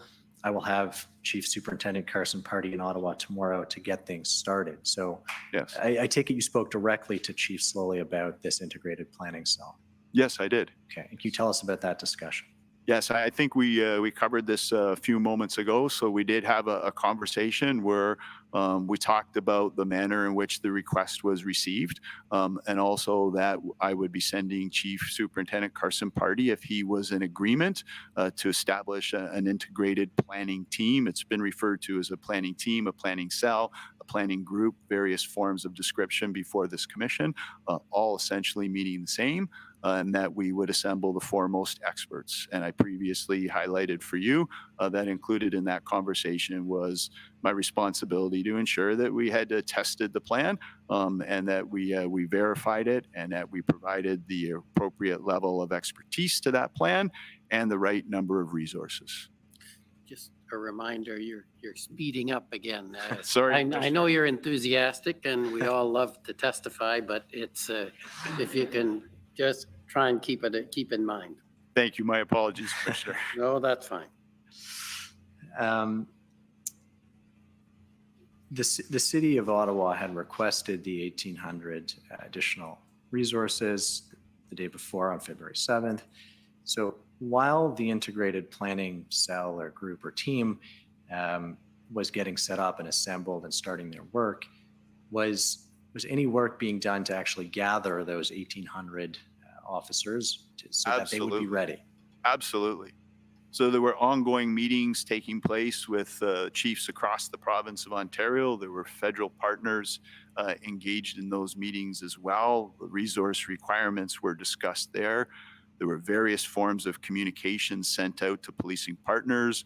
Our Emergency Operations Center was actively identifying resources across the province that could be deployed.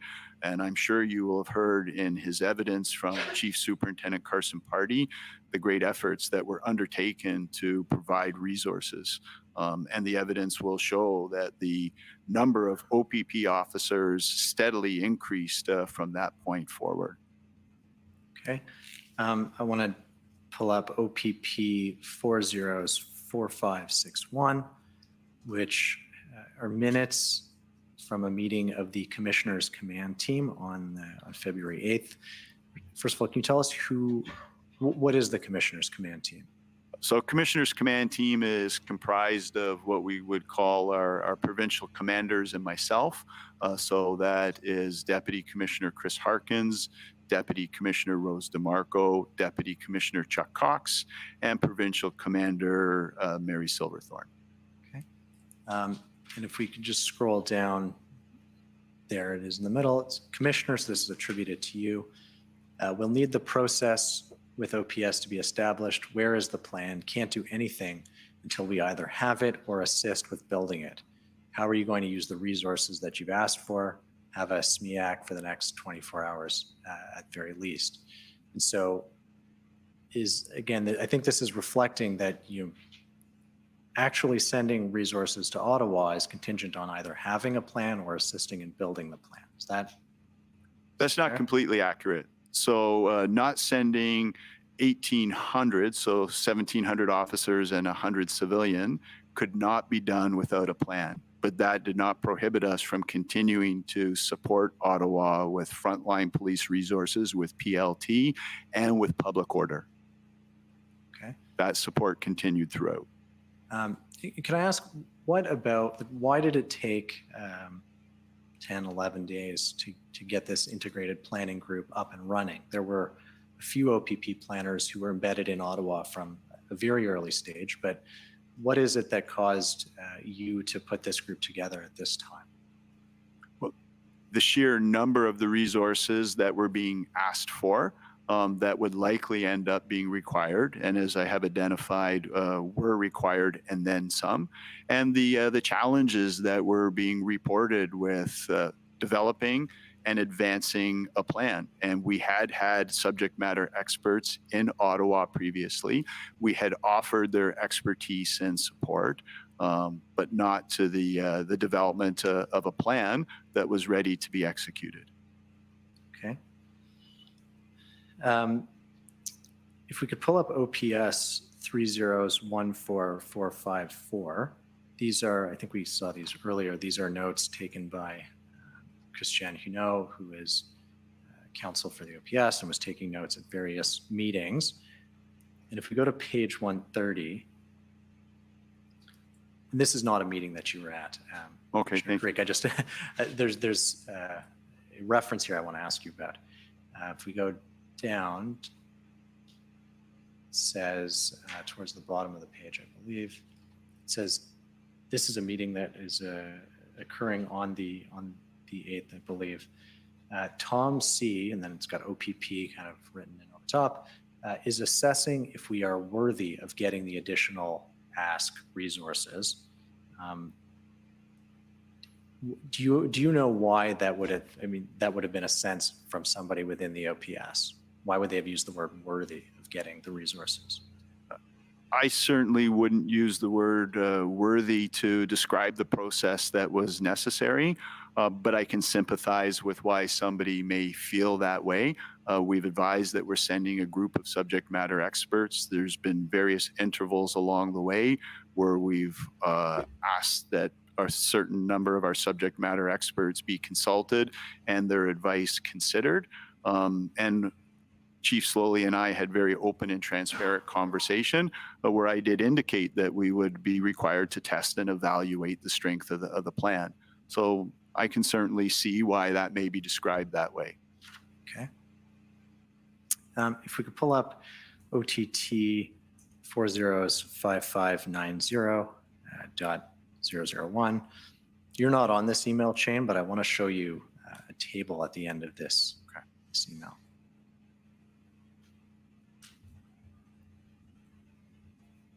this is internal to the city of Ottawa, but it's something that Chief Slowly sent to them. And this is a table with, I think the total number of resources required there is, it says 1790 at the bottom. We can maybe make it a little bit larger. Do you recall seeing this table in any other context? I did see something similar to this at some point in time, yes. I can't say that it was precisely this, but at some point in time through the process, I had seen a table that identified what resources were anticipated being required or were required at that time, yes. Okay. And is this table, I guess there's a couple of tables, is that a level of detail that would be sufficient for you to approve or agree upon sending 1,800 officers to Ottawa? Not in totality, no. However, during this period, one thing that was clearly communicated was any request for frontline resources we would facilitate. And I think you will find that during this period, all requests for frontline uniform assistance was provided. The number again becomes a red herring. We need to know, for example, 1,000 general duty officers. Specifically, what dates are they needed for? What shifts are they going to be working? Where are they going to be staying? These things all have to be coordinated. It's not as easy as just pulling together 1,000 police officers and sending them off. Every officer, as I've articulated earlier, every officer sent to Ottawa was an officer out of a local community. We don't have a warehouse of police officers where I can pull them off the shelf one at a time. They're being pulled out of the front seat of police cars in our communities across this entire province. I understand from Deputy Solicitor General D. Tomasso's summary that you spoke with him on February 8th, and he recalls, and it's recorded in his summary, that during that conversation, you told him that the OPP was under enormous pressure and that he understood you to be referring to political pressure. Is that accurate? No, I can't say what he felt I meant by that, but I don't ever recall sharing with Deputy Solicitor General D. Tomasso that I felt under enormous political pressure. At no time was I under any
Okay, so there was a break there. Give me 1 second.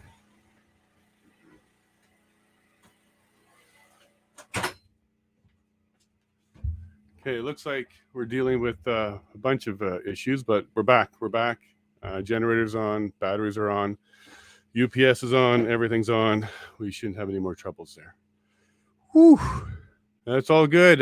This is what off-grid living is like, and it's fine. I will take this over a utility bill any day of the week. But I am sorry you guys missed some of that amazing testimony. This was a great start to the commissioner's testimony. Who likes his technique? Who likes the way he takes his time, very constructed, gets his answers out? How do you like that? For me, I love it. It's exactly what I wish everybody sounded like and talked like and worked, because it's just straight to the point. You can tell there's no bias there. He's working very hard at just being who he is, which is analytical, to the point, honest. I definitely have a lot of notes, even though I had to run around and deal with some stuff. I got a lot of notes for you. And I also have some guests for this lunch break. Chris is coming back, I believe. He's good to go. He's got a microphone. So all of you who love Chris like we do, you'll be able to enjoy that. And Etienne from Save Democracy should be joining us as well. A little under the weather yesterday, so I had to reschedule. So hopefully we can get that to you today. And Wayne's in the chat today, so good to see you, Wayne. I hope you're feeling better. I hope you can work out the issue with the, being on the screen for too long. It affects you. So whenever you can get a chance to join us, we're happy to have you, and we'd love to see you in the live chat there. So sorry for those 2 interruptions. Oh my, those weren't the government trying to censor you. Those were poor timing on the sunrise. What are you going to do? It's coming up now. I can see it now. I am 2 hours earlier than the Eastern time, so we are up early. It's quite dark, but sorry about that. I tremendously feel bad about that. But anytime, of course, I'm going to run around and get you back up. So thank you for sticking around. I can see we didn't lose anybody. You all were patient and waited with me. So I thank you all very much for that. All right, let's get some of the notes. I think he's been a great witness so far. We are hearing from the Commission Council. So we're going to be getting, they're going to be driving right down the middle of the lane, trying to do their best. But there's definitely been a lot of stuff that came out quickly. And I think if you're looking for the truth, you're going to be quite pleased so far. The OPP has quite well established, to my satisfaction, that's an honorable organization. They're definitely trying to do what you would want exactly from an OPP or any police service. I like it. I really do like it. And I think yeah, some of the comments in here you like this style as well. So yeah, so my notes got basically at the beginning they're talking about everything coming together, the truck coming in, the trucks coming in, the convoy coming in, being prepared, not being prepared, plans, no plans, handling it well, not handling it well. All of that started to be established. One of the quotes was trucks cannot be contained, reports and high-level overview. So when he first kind of started to come into it, when he was again brought into it, some of the concerns there were the trucks cannot be contained. There was no mechanism in place and no planning in place to do that. So everything was unblocked and everything was opened and they were all going to come in. And his original involvement was more from reading reports and high-level overview. He wasn't making a bunch of phone calls and getting busy. He's got an entire police service to run. Sure, he knew about it. He was aware about it. He's not like some of the other testimony or witnesses we heard so far where they were pretending like they didn't understand or know it. He knew. He was aware. But he was more oversight at that point, high-level overview and reading the reports. But what he did get from it was the OPS did seem to be disorganized and there were some F-bombs being dropped. So quite early, it was getting reported to him that their emotions were getting high and people were getting frustrated. And I think as he's going to learn a little bit later on, there's a lot of pre-existing divisions going on and some issues between Slowly and I think it's Drummond and Bell. Like there's a whole bunch of, it's like a high school. There's a whole bunch of cliques going on inside of the OPS that don't necessarily get along. And that's unfortunate. It doesn't sound like the OPS suffers from that. So this is not a police services issue. This is probably something that's not inherent in police services. There might be something very unique going on here in Ottawa, or in police services that kind of, follow this, where they have some division like that. It might be not the norm. It might be more unique, or maybe the OPP are the exception to the rule, and they're just a well-oiled machine. In either case, I don't see the OPP suffering from the OPS issues. So it was easy for the OPP to kind of recognize those issues and highlight them. So he received some messages that let him know that they were a little disorganized and some F-bombs are going. And his testimony was, this is the first time I saw these issues. And then he spoke with slowly and talked about resources. So right away, when he was realizing that there's some dysfunction going on, that possibly they're going to need some help, when he felt, it was at that stage, he made a call out slowly and initiated conversations. I think that's pretty interesting and a little bit telling, because that also means that at this time, slowly wasn't reaching out to them. So they were doing their thing, and from an outside view, it looked disorganized. But an inside view, I'm sure they knew it was disorganized. But the OPP reached out to them and said, hey, look, we're here, we're around, you've seen our cars, let us know if you need anything. And that's pretty cool to know that the OPP is proactive in reaching out on situations as they're developing. I'm a little disappointed that the OPS wasn't as proactive to have all available resources, at least at the table and speaking, so you can at least identify early what resources can and might be available to you going forward. So it seems like, we've heard this missed opportunity window a few times. I can see it kind of developing here. No pointing blames at this point. It just seems a lot of dysfunction led to, maybe not pulling the right strings and the right triggers for the right things at the right time. His January 31st notes indicated that they felt the negotiation was the way out of this. And then he was asked if he agreed if it was an occupation. If you've been following the stream for 10 days plus, minus 2 interruptions on power, you would have known that this is important. When did it turn into an occupation? There's a couple really important reasons why this is important.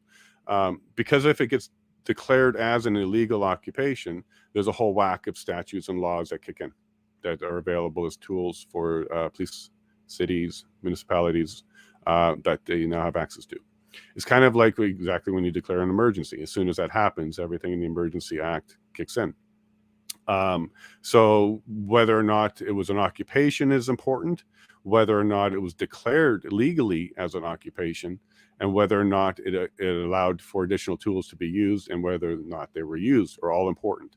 So when he was drilling down to whether or not there was an occupation, the commissioner said he had no reason to disagree, because he's working with the police partner, and it's not so much his job to really question everything that there is being said. If he smells or feels it's not truthful and stuff, I'm sure as an investigator, part of his body, he will definitely want to inquire. But at this stage, he's also relying upon his partners, because he did agree that the OPS did not anticipate or was not ready for this level of anything. Truckers, it could have been just other things. It didn't have to be this particular convoy, this particular protest. It just exposed that they weren't ready for like anything of that size.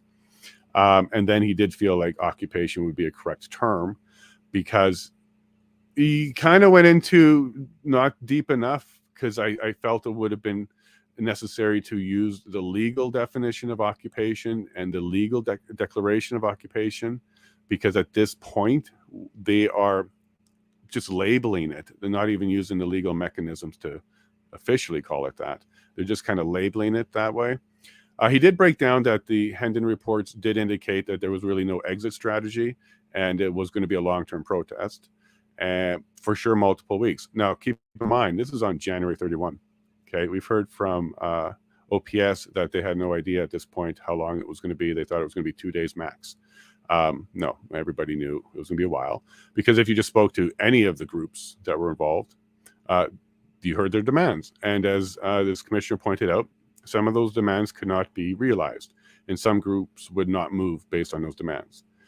So correctly, he's letting everybody realize that there was multiple groups involved, not necessarily one major correlated group, but there's multiple groups. And some of them, through conversation, their demands were not going to be met. So whether the large group came for 2 days and left or not, whether or not a whole bunch of people came with passion and got bored after the weekend and left or not, was well understood that there was at least going to be some groups there that were going to be there a little bit longer than the weekend because their demands can't be met. So that's a stalemate, right? There's a draw. It's a stalemate. You won't be able to move that. So those were identified by January 31st. So before the 4th and a lot of other dates that become important later, it was clear there was going to be some stalemate. Then he goes on to say that there were some indications that there would be a need for more resources. And if there was, they would follow for sure. But the first written indication that they needed resources was February 2nd. But the entire time, he was letting everybody know, the entire time from the very beginning, they didn't really require a request to have officers around, involved, observing, helping. They were doing it the entire time. They have employment records that show the entire time they were involved. They were around. And then he goes into that we start talking about the injunction. So at first, the question was posed to him as if the injunction was not supported by him because there were notes by someone else who kind of indicated that the commissioner didn't support the injunction. And then he corrected the record. So he said, no, that's not quite the case because those are not his notes. He would say that he was supportive of the injunction, but that they needed to be ready for it because in the way he explained it was, you don't just go get an injunction and then just hold it out and go, ha, we got one. The purpose of an injunction is to be executed. So the moment that the injunction is approved, you need to be ready to execute on it. It's not something that you go get and then you plan and go. It's something that you prepare for so that if you get the permission for it, you're immediately enabled to enact and execute on your plan. So that was his only caveat to the idea around an injunction was to be ready to execute it. That makes a ton of sense, right? Makes a ton of sense. You should be ready in advance to go ahead and execute it. So someone's notes kind of indicated that it wasn't supported, but it didn't indicate in the notes why. And by the way, it was not supported. It was supported, but it was supported with a caveat. I think we see this a few times where the OPP would say yes with conditions, and then the other sides will translate that into a no and say they said no. And that's not what they said. They said yes with conditions met. And you'll see a reoccurring theme around what are people doing? Are we going to be doing stuff? And that was basically the only condition that the OPP has when it comes to resource requests. And reasonableness. It also has to be reasonable. As you see later, they do a lot of analyzing and testing plans, which is fantastic. Then we moved on to they offered some assistance to embed in the command structure because I think he was seeing lots of floundering going on and possibly some issues were starting to arise and be known in the OPS just from observations of the OPP even just being around. So there was an offer to embed in the command structure because they know they have lots of experience in commanders and planning and PTS and in intelligence and information and even media and a whole bunch of things. So that's a wonderful offer. We'll see later that it was kind of sort of not really utilized. They kept the OPP at a little bit of a distance, maybe as far as they could without making it look like they were uncooperative, but they didn't have them embedded as well as they really could have because the OPP definitely is very experienced in this. And once again, we heard him mention 200 protests a year in Ontario that they deal with. So every 2 days there's a protest and they're experts at it. The fact that you and I don't hear about that many protests means they're being negotiated and resolved and not in a violent way, or we would hear about it. So great job. The less you hear, the better. All right, the stream is coming up. So let me put it here. Make sure you have audio.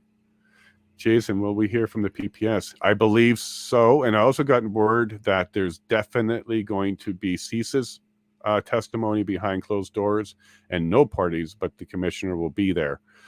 That's always fun, isn't it?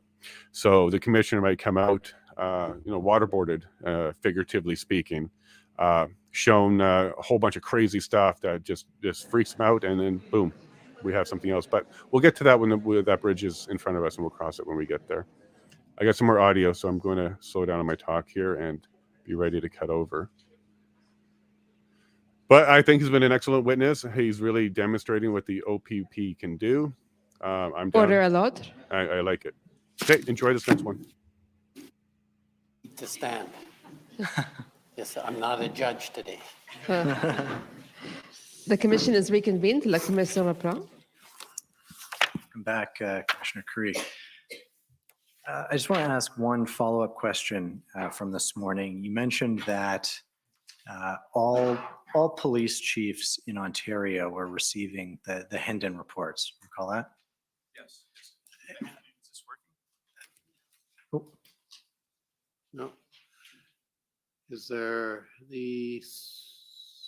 We're good? We're good. Go ahead. No? Okay, thank you. So my question is Commissioner Lucky herself on that distribution list?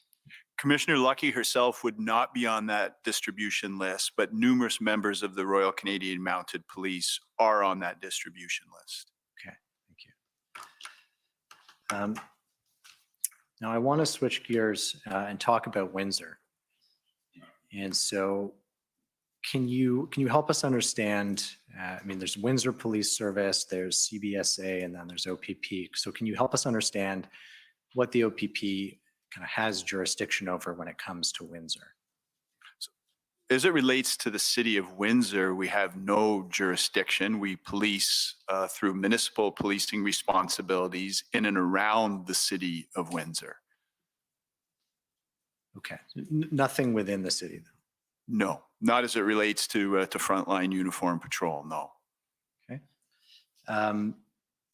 Now, we spoke this morning about the sort of early intelligence, and if we could pull up OPP 50819, this is a January 31st Hendon report. And if we go to page 3, there is point 13 is a reference. Open source information suggests that truck drivers from the United States plan to block the American side of the Ambassador Bridge in Windsor to coincide with Canadian drivers blocking the bridge in Windsor. The available information does not include a date or time. To your knowledge, did the OPP take any sort of positive steps to try and figure out when a blockade might occur after this January 31st report? So that level of detail isn't something that I could provide you with. That would be more appropriately asked of Superintendent Morris, who's previously attended, or those that were assigned taskings related to the intelligence. Where there is intelligence that requires further information, a lot of times there'll be taskings that come out of that. But that's not a level of detail that I would be privy to. Okay. And if we go ahead to the February 4th Hendon report, which is OPP 50825, page 6. This is the evening of February 4th. There's a little bit more specificity to the threat here. In a section called Ontario Open Source Information, social media messages calling for Canada-wide rail blockades on February 5th. Commercial truck drivers and supporters may conduct slow rolls on roadways near the Ambassador Bridge over the next 3 days and may attempt to block the bridge on February 7th. Do you recall being made aware at that time, February 4th, that there was an impending blockade? I was aware of the pending blockade, and I had communicated with Chief Mizuno to determine whether they required any additional assistance, and we were connected at an operational level, and at that time we were not required. Additional assistance was not required. Was not required. No, sir. Okay. If we pull up OPP 501519, this is, and it's page 1 at the bottom. This is sort of a note to yourself or an email to yourself from the same day, February 4th. And it says there, the second to last point, the Chief of Windsor Police has requested assistance with convoys and a potential blockade at the Ambassador Bridge. So it's my understanding that as of February 4th, Windsor had in fact asked for assistance. Does this kind of give you a better sense of what had been requested and when? Sorry, could you go back up to the top?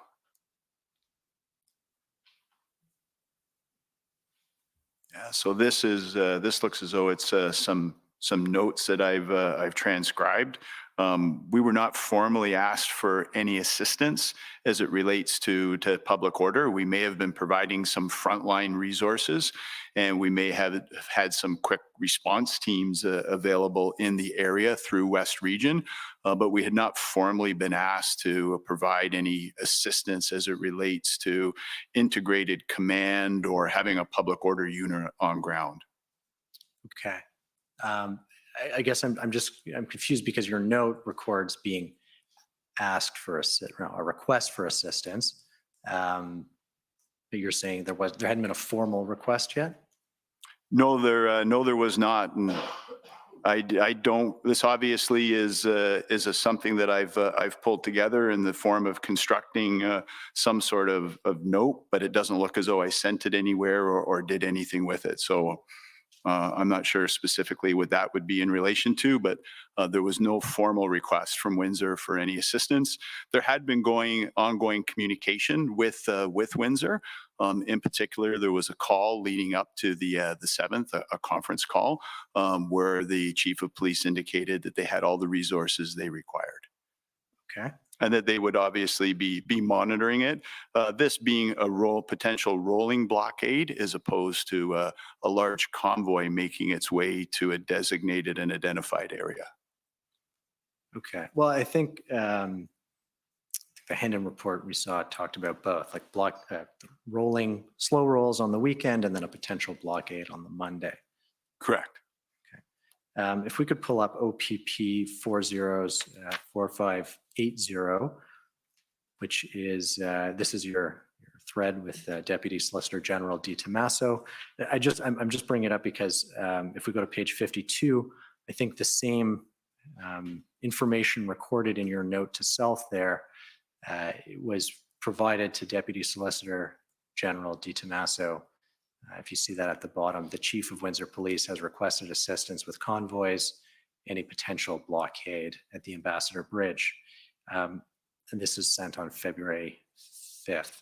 Do you recall any discussion with the Deputy Solicitor General around that time about the potential impact of a Windsor blockade? No, other than the situational update that's been provided here. So this is obvious that these two pieces of information are the same. So what I've likely done has been pulling information, constructed into an email format, then being able to pull it out and provide the necessary update. So I can't say for certain, but reviewing the information, I would say that this was requests at a local level for assistance. So as I described earlier, sometimes those requests can go from detachment commander into a detachment commander. Sometimes they can come in at a regional command level, and sometimes they will come in formally to me. I did not have a formal request for assistance, and I had inquired with the Chief of Windsor if there was anything that she had needed from me additionally. Okay. So I hope that clarifies that. It does. But just so we understand, I mean, even a sort of detachment level request is a request, and it's being like it would be actioned. It's not that a request would need to be made directly to you by the Windsor Police Service for assistance. Is that That's correct. So there will be requests on a day-to-day basis that will come in at a detachment level that I may or may not be aware of, at a regional command level that I may or may not be aware of. in most cases where it's request for specialized services, the police service of jurisdiction will be asked to send a formal request. And I don't have any recollection nor any record of a formal request. Okay. On February 6th, just very briefly, there was a blockade at the Blue Water Bridge in Sarnia. Is that correct? Not exactly. There was not a blockage at the Blue Water Bridge. There was a blockade on Highway 402, which was some distance from the Blue Water Bridge, approximately 30 to 40 kilometers out from the bridge. Okay. But that fell into OPP jurisdiction? That did, yes. Okay. And how was that resolved? That was eventually resolved through PLT. Actually, my belief is the EMCPA, so the Emergency Measures and Civil Protection Act, that was invoked by the province that provided police with some additional tools as it related to being able to seize vehicles, seize commercial motor vehicle permits, to be able to seize vehicle permits. Those tools assisted us in being able to resolve that. There was a lot of very expensive farm equipment that was part of that blockade that was legitimately required for operational farms. So I believe the risk of those pieces of equipment being seized by the police and them seeing the action that had been taking place around the province enabled our PLT to resolve that particular issue. Okay. Going back to Windsor, Deputy Chief Crowley told us about it, that he attended an OACP meeting on February 7th. OACP being the Ontario Association of Chiefs of Police. Correct. And that there were RCMP and OPP officers there. I don't believe you were at that meeting. I think it was Superintendent McDonnell. Does that sound accurate? If I wasn't there, I couldn't say. I'm sorry. He told us, this is Deputy Chief Crowley, told us that he raised the possibility of the blockade, which hadn't yet happened. It started that evening. And that he was told by his RCMP and OPP colleagues on the call that Ottawa was the priority at the time, and there essentially weren't any resources for Windsor. Is that an accurate representation of kind of what was available on February 7th? I can't say it is an accurate or inaccurate representation. Had there been a request for public order resources, that would have been examined through what we call the public order hub, and they would have determined what was available to be deployed or not. But we certainly were able to amass the resources required later that week. And you'll note that there were over 400 police officers that attended to assist Windsor, but not being party to that conversation, I don't think I can accurately comment on the contents of it or the accuracy of it. Okay. Prior to the blockade occurring, which was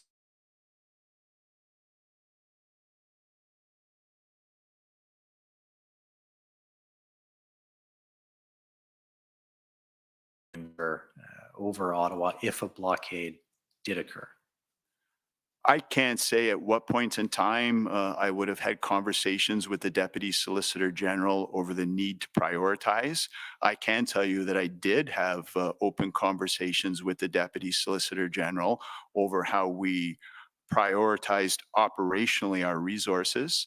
And once the blockade had occurred in Windsor and we had been asked for formal assistance, there was a request for 100 OPP officers and 100 RCMP officers that came into our possession very similar way as the Ottawa request. It was forwarded directly to the province as opposed to me, and it had come in only, I believe, hours after I had already spoken with the Chief of Windsor and offered support and was advised that there was no additional assistance required.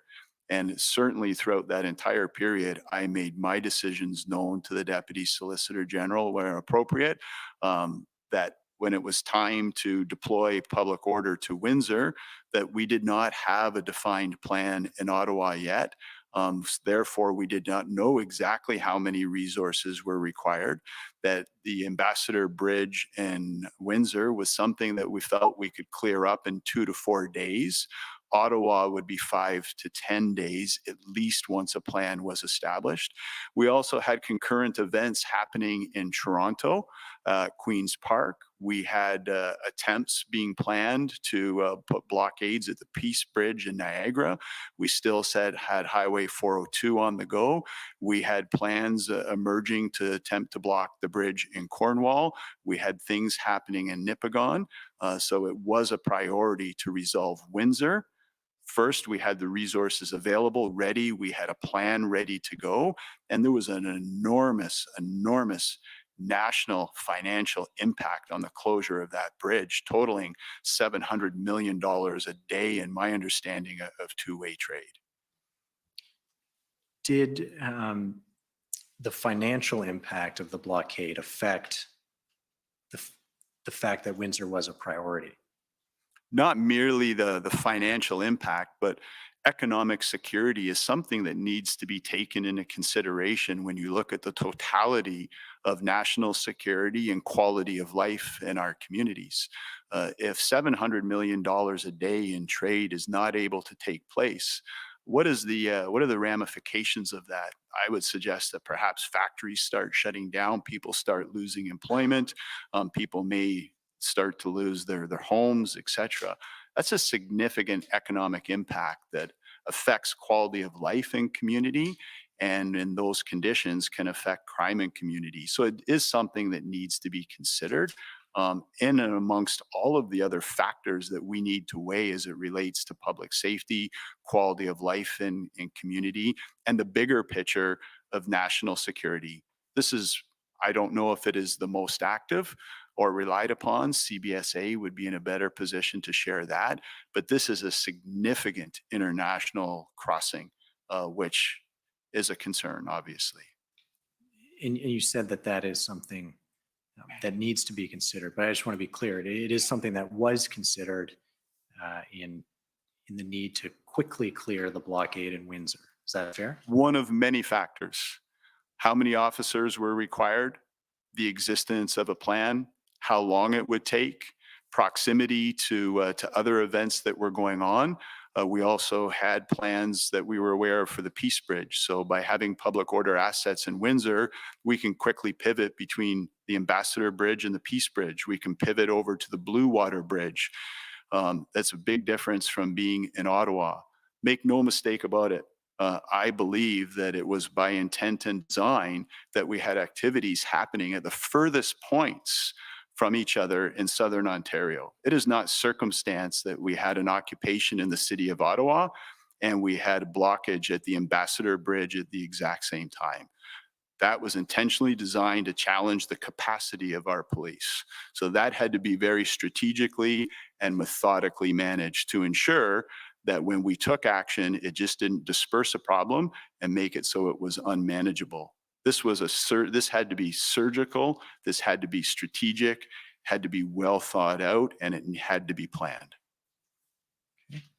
I want to go back to sort of working our way through what happened in Windsor.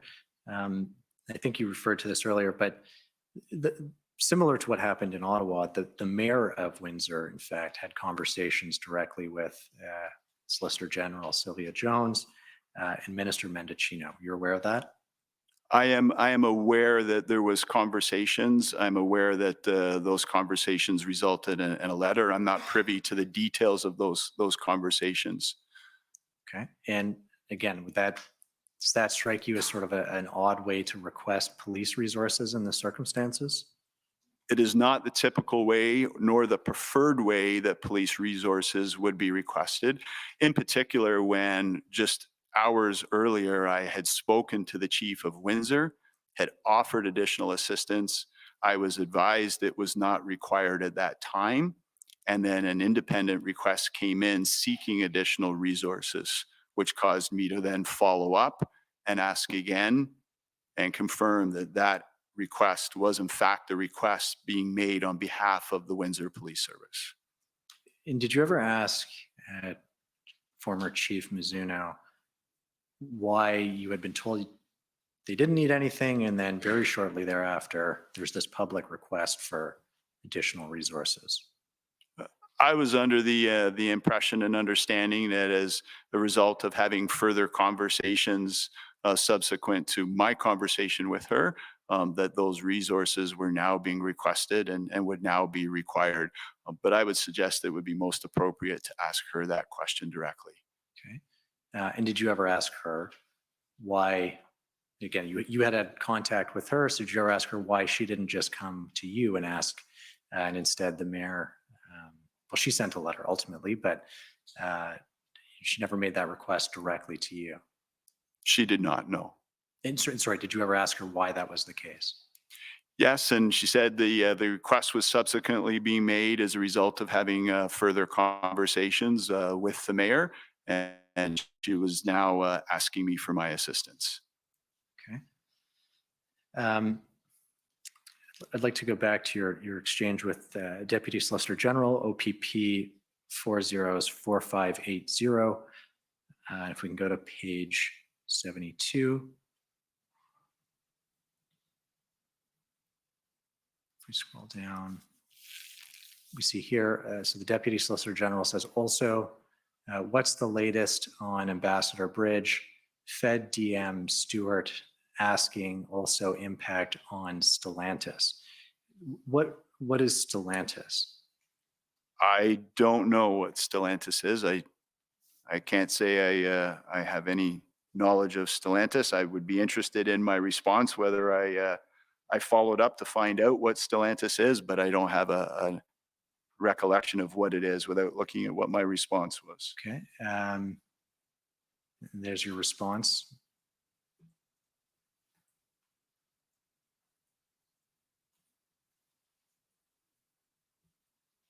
So I'm guessing that that's perhaps a company or something otherwise. I've obviously done some follow-up to say that there's no direct mention of Stellantis being intentionally targeted. But I can't tell you today what Stellantis is. I'm sorry. Okay. Stellantis is, if I were to tell you that it's an automaker, essentially, a manufacturer of parts, does that sound accurate? Does that ring a bell? That would absolutely sound accurate. Yes, thank you. And do you know why the Deputy Solicitor General was passing on a sort of question from a federal counterpart about like a private business, essentially? I can only estimate that it was significant to international relations, but that would be me surmising that. Okay. And can you tell us what assistance was provided in response to the letters seeking 100 additional officers from each of the OPP and the RCMP? So again, similar to the situation with Ottawa's request, there were more officers provided than were requested. And there was some confusion. One of the conversations that I did have with the chief from Windsor at the time was it a request for 100 each, totaling 100, or was it 100 in total? Because they went independently, that request went independently as well. But again, we ended up deploying over 400 officers to Windsor, again showing that the plan drives the number doesn't drive the plan.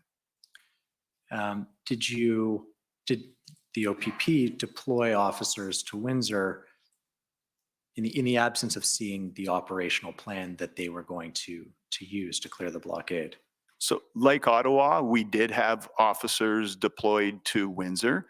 And as you pointed out to me, we obviously had officers deployed assisting Windsor leading up to the blockade. So those would have been frontline officers. We would have been assisting with traffic management.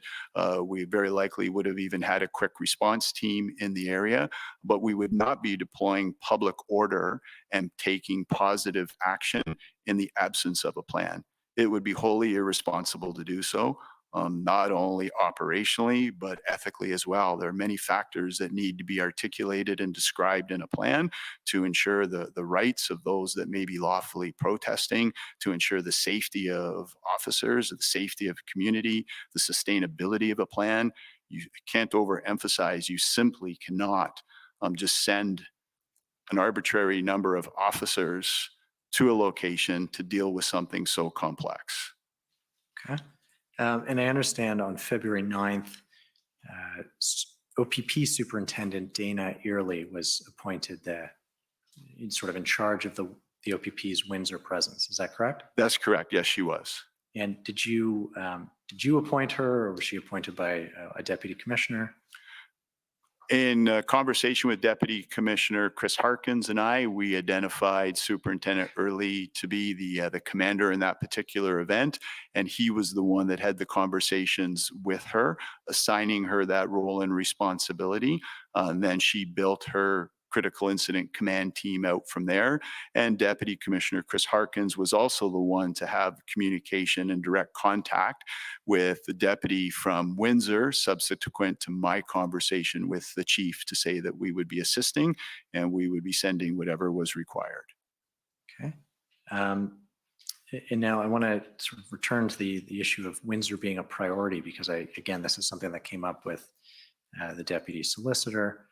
And so his summary records that it was his understanding, the Deputy Solicitor General, that the occupation in Ottawa was limited to the red zone with a main impact on Wellington. And it was, he calls it a significant inconvenience, but not an overriding public safety risk. Whereas in Windsor, the blockade had a significant and substantial impact on economic security, resulted in plants shutting down, loss of jobs, and that law enforcement had finite resources and could not effectively address both situations, essentially. And so I want to understand if you agree with these sentiments about what Ottawa represented, what Windsor represented, and the fact that law enforcement couldn't clear both at the same time. So it's absolutely true that law enforcement could not clear both at the same time. I don't think it's fair to try to separate them in terms of assessment and or necessarily in terms of risk. We have to separate them in terms of prioritizing where we can take action first based on the level of risk and the amount of resources available. I think for an accurate description of what was happening at the time, you truly need to go to the Hendon report of February the 7th. And in that report, in the Hendon report, the assessment is taking into consideration the totality of all the events around the province and the country, that it posed a possible threat to national security. That was clearly defined in the Hendon report. So it is impossible to separate all of these events and say, I'm going to deal with this one in isolation, and when I'm done this one, I'm then going to move to the next. It couldn't be managed that way. And if you look at the evolving increase in police resources in Ottawa at the time, during that same time period, the 12th to the 14th of February, I think you will find that the number of OPP resources in Ottawa almost doubled during that time period. So it wasn't as if attention was taken away from any one particular event. This all had to be managed as a multi-jurisdictional event happening concurrently, all connected to each other. And whether there's evidence to prove that they were connected, that is irrelevant at that stage. This is about a strategy that ensures we can mitigate the risks that were before us as a province and as a country. And that needed to be done in a strategic way. Okay. You mentioned the February 7th Hendon report, which I think the language is potential national threat. Security threat. The next day's Hendon report, it said potential threat to Canada's sovereignty and national security. Those are the only two times that phrase appears in the Hendon reports. Well, you may want to go to the 19th of February, which I believe there's similar language around that. And with your indulgence, Commissioner, I think it is important to talk about the terminology when we say potential threat. The term threat in a strategic intelligence report is to indicate something could happen. This is not about establishing a threshold as defined in the CSIS Act under Section 2, and not even defining the threshold of reasonable grounds to pursue charges as terrorist activity. This is talking from a strategic level. What are the risks that need to be taken into consideration when making decisions and developing plans? So the word potential is almost immaterial. It's like saying there's a threat of rain today. Does it change the situation when you say there's a potential threat of rain today?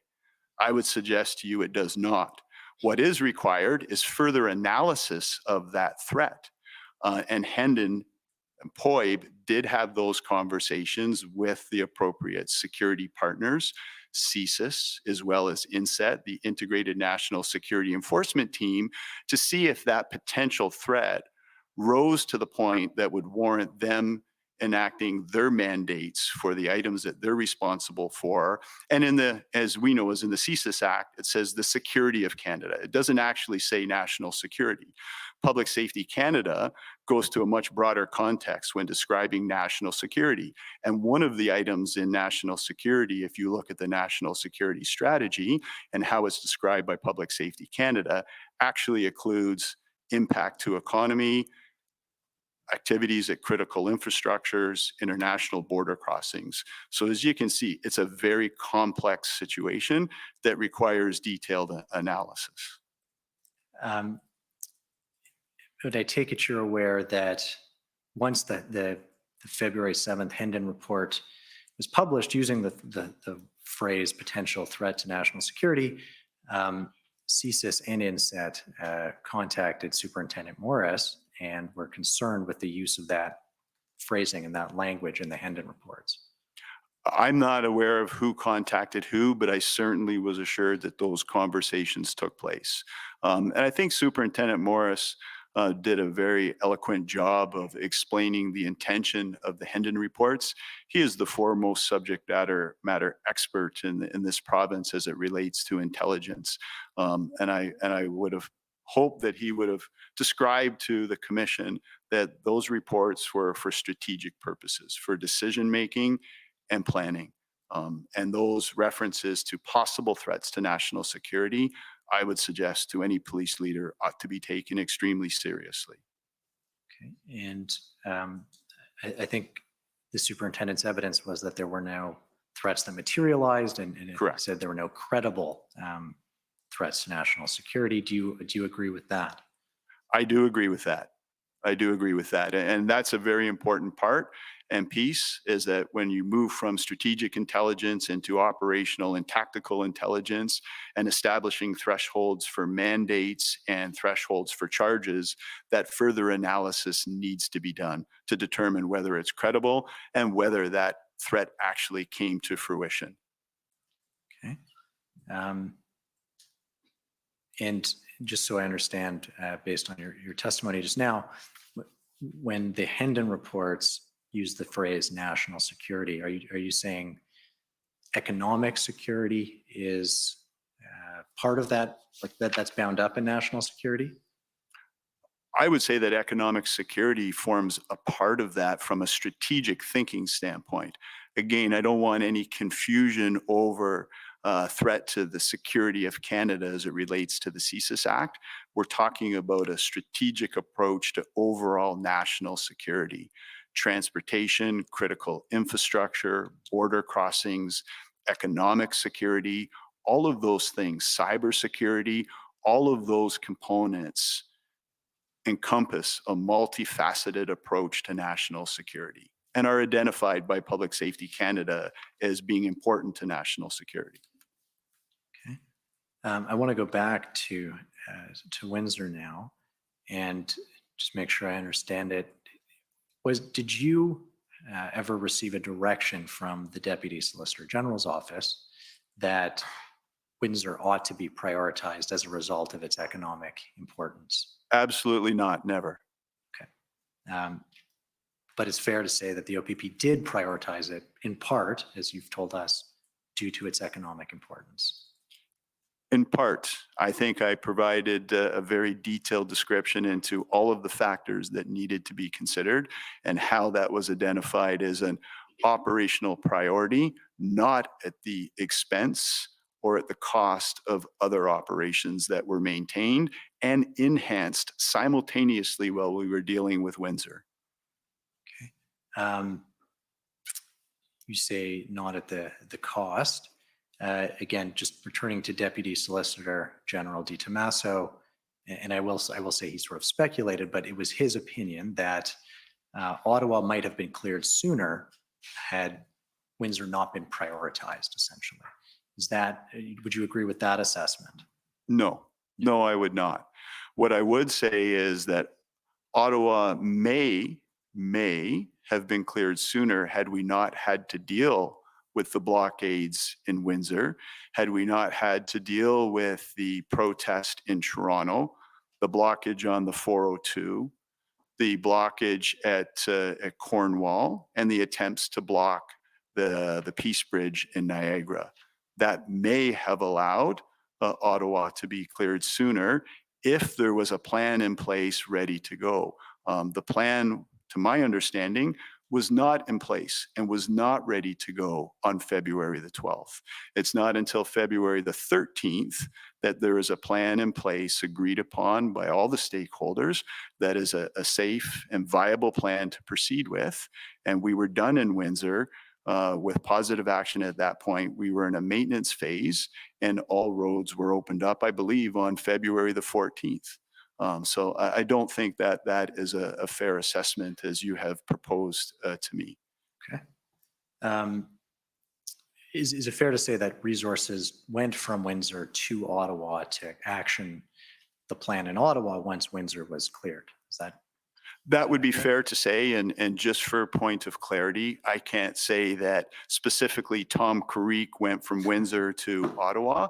What I can say is I know that there were some public order assets that when done in Windsor were able to reposition to Ottawa. But I can't commit to you that level of detail that specific people moved from Windsor to Ottawa. I understand. I want to take you now to notes of a call from February 10th with the Deputy Solicitor General. It's ONT 405155. These are not your notes. These are okay. Thank you. Deputy Solicitor General's notes. And it's hard to tell if it's a 7 o'clock or a 9 o'clock call. You might remember.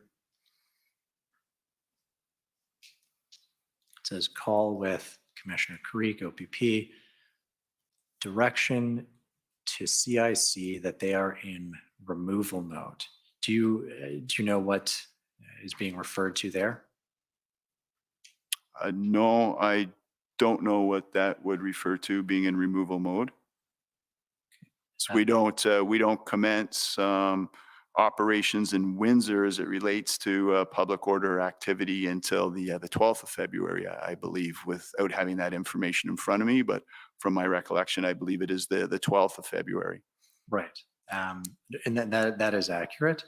I'm just wondering if, as of the 10th, which is the day after Superintendent Early had been dispatched to Windsor, there was a direction that, we have to clear this blockade, I take from removal mode, like we're removing the protesters.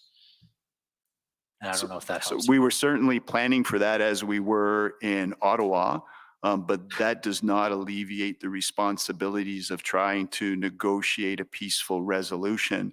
And I think you will have been provided information as it relates to negotiations that were attempted through PLT, including a letter from the Solicitor General. So there were ongoing efforts to de-escalate this before we would ever move to enforcement. But you need to be building that plan while those activities are ongoing. You ought not to wait until all opportunities to de-escalate have exhausted themselves and then turn your mind to an operational plan to utilize public order if that is eventually going to be required. All operational plans require contingencies. Okay. I want to take you now to Superintendent Early's notes, scribe notes, I believe. OPP 404543. If we can go to page 8. Again, these are her scribe notes. You're not part of this call, but I want to ask you Yes. about what is transcribed. It's a call, again, the morning of February 10th, 8:30 a.m. With Deputy Commissioners Harkins and DeMarco. And so this is what's recorded. Deputies advised whatever is needed for plan will be available. And if we go down a little bit more, Harkins advised there is an urgency to get this resolved. Had you communicated to Deputy Commissioners Harkins and DeMarco that there was an urgency to getting Windsor resolved? I wouldn't have necessarily used that terminology, but I think it was well known and agreed upon, and certainly my intent that there was some urgency to get this resolved. We needed to be able to minimize the number of protests that were going on around the province simultaneously. We've already discussed the impact that the Ambassador Bridge had, as well as we needed to be able to deal with what was going on in Ottawa at the time. So absolutely, I would agree that there was some urgency to this. The longer it was left, the harder it would be to resolve. We were at risk of people moving from Ottawa, which was some of the information that we were managing at the time, that people that were actively protesting in Ottawa would be making their way to Windsor. We know that's a day's worth of travel. So the quicker we could resolve Windsor, we also mitigated that risk of a protest just dispersing itself, as opposed to us being able to resolve those matters. Now, I understand on this day as well, February 10th, Superintendent Early actually sort of established a proper joint command with WPS. Is that correct? It appears to be correct. Yes, I do see that. Yes. Okay. And can you explain for us the concept of joint command and why it's so important in a situation like this? So joint command isn't necessarily a technical term. So a lot of times we'll refer to an integrated command or a unified command.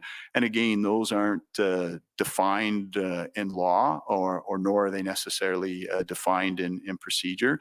But an integrated command is one where one police service provides the other police service with a level of subject matter expertise within the command structure to assist them with developing and executing an operational plan.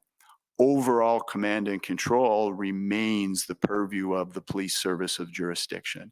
So they have final say on the plan. A unified command indicates that it is just that the decision-making is equally shared amongst the participating police services. Okay. And what was the status of a joint or integrated or unified command in Ottawa at this time on February 10th? On February the 10th, I would say we had not arrived at the point of a unified command. We had introduced the integrated planning team, but I would say that there was not even an integrated command at that point in time. The plans were still being developed. There was an operational plan, or what I've heard referred to as a concept of operations, I believe, that was established on February the 9th. That was provided to the integrated planning team, which they built upon, and they had submitted their inputs to that to Ottawa on or about the 11th of February. And then I believe by the 13th of February, that integrated team had come to agreement that that was the plan that would move forward. There were some obstacles from the 13th through to the 15th with operationalizing that, but that was the sequence of events. Okay, and we'll get into those obstacles. But in Windsor on the 11th, this idea of a letter to the protesters comes about. Can you speak to us about that? Yes, in general terms, I can. More specific evidence would probably be best to come from provincial liaison team, Inspector Baudouin. But certainly it was brought to my attention as a proposed strategy through Deputy Commissioner Rose DeMarco, who ultimately oversees the provincial liaison team, as a way of de-escalating the activities that were going on in Windsor. I supported the idea. I thought it was appropriate, and it was certainly worth the effort of trying to de-escalate those activities. Okay. And did you understand that there was a POU plan or a sort of plan to clear the blockades that was ready at that time as well? Whether it was ready or still in development, I certainly knew that we were working towards that with the intention of activating that plan on the 12th. So, thank you. And were you the sort of point of contact with the government and getting their sign off on agreeing to the letter and agreeing to this proposal in general? Point of contact is probably a fair description. There's many people that assist with the administration and the flow of information. But essentially, the request would have been made at my direction, with my support, with my endorsement. Absolutely. And just so I understand, when you say the request of government to sign off, of the provincial government to sign off on this idea? The request of the Solicitor General to sign the letter extending the invitation for further discussion or a meeting if the blockade was to end immediately. Right. And did you personally make that request through the Deputy Solicitor General, for instance? Ultimately, yes, it's my request. Yes, I can't say whether I personally emailed the request, but ultimately that is my request. Yes. Okay. If we could pull up that letter, it's ONT 50858.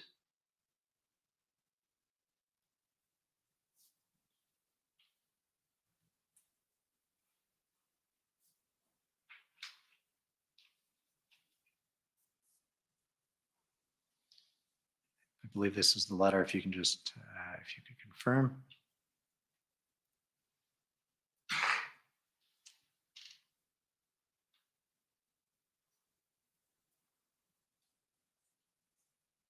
Yes, I recognize that letter. Yes. So why who made the decision to have it be directed towards you as opposed to directed to the protesters, for instance? Ultimately, that would be my decision. Okay. And so why did you ask that it be addressed to you?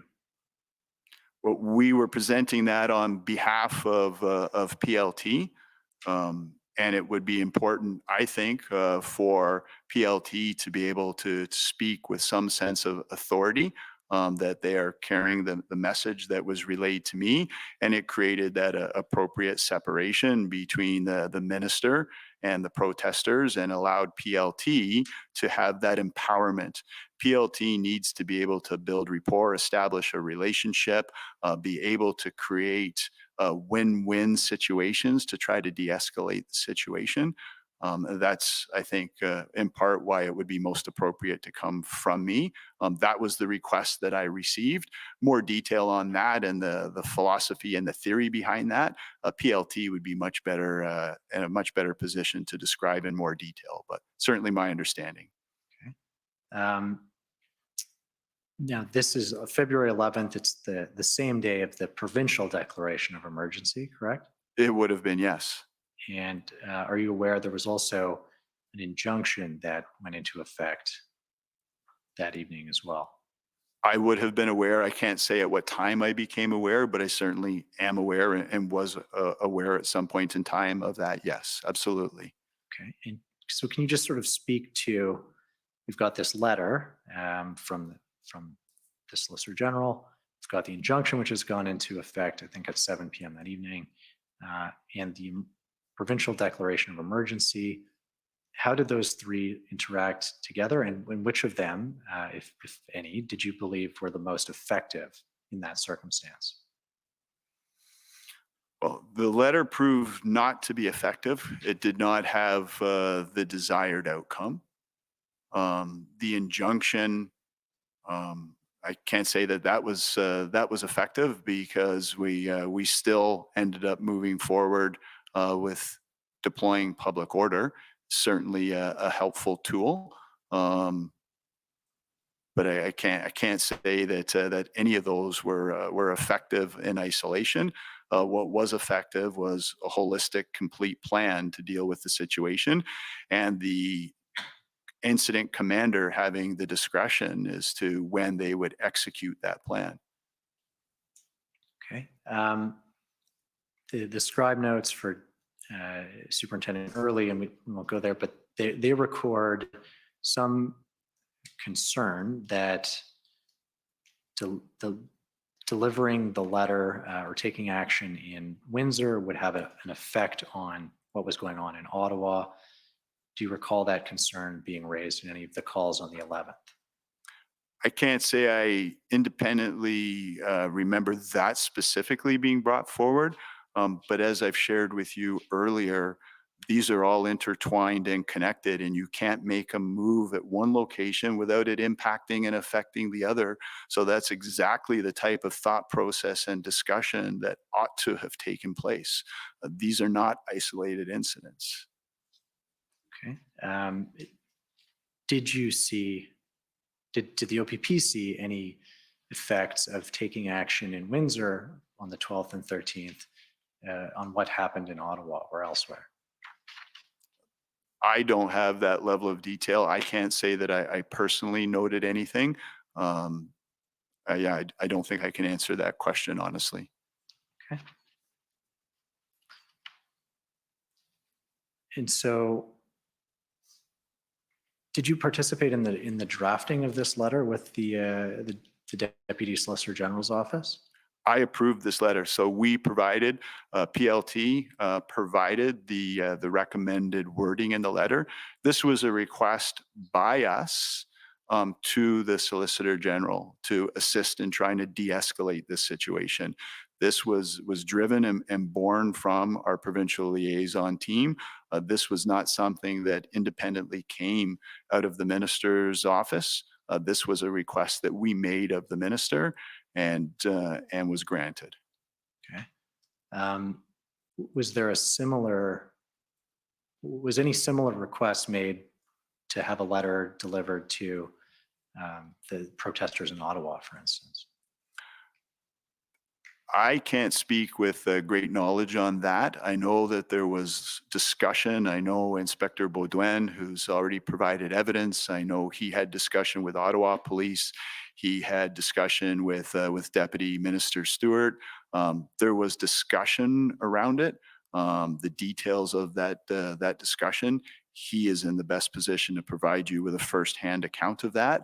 I also know that there was communication that took place between the mayor in Ottawa and protest organizers or those that were identified as such. But I don't know that I can say with any level of knowledge what letters may have been provided, but there was certainly dialogue. And I believe at one point in time, they had agreement for partial components of the demonstration to move, which would have moved them into OPP jurisdiction, but cleared up some of the area of concern in Ottawa. And that did not come to be either. Right. But I guess what I'm trying to understand is why this letter came about as a result of, as you say, an OPP request, essentially, that it be delivered. So I don't understand your question. This letter was the result of a request to the Deputy Solicitor General's office. So right? it was a result of a request to me. Right. Yes. Which you passed along to the Deputy Solicitor General's office. Correct. I did. Yes. And so, and this letter is drafted 4 days after the blockade starts in Windsor. Yes. And so, but by the 11th, it's 2 weeks into what's happening in Ottawa, and there wasn't a similar request for a letter in Ottawa. That's what I'm trying to understand. Why not? Well, that's a question you would have to ask of Ottawa Police. That's not a question that I can answer. we were not in charge of the operation in Ottawa. One of the slight differences with Windsor, we did agree to assist, but it was with a clear understanding that although it was a unified command, that we would be in charge of the development and execution of the plan. Okay. And why was that important to you? That was important to me, given the situation that we found ourselves in with all of the activity taking place.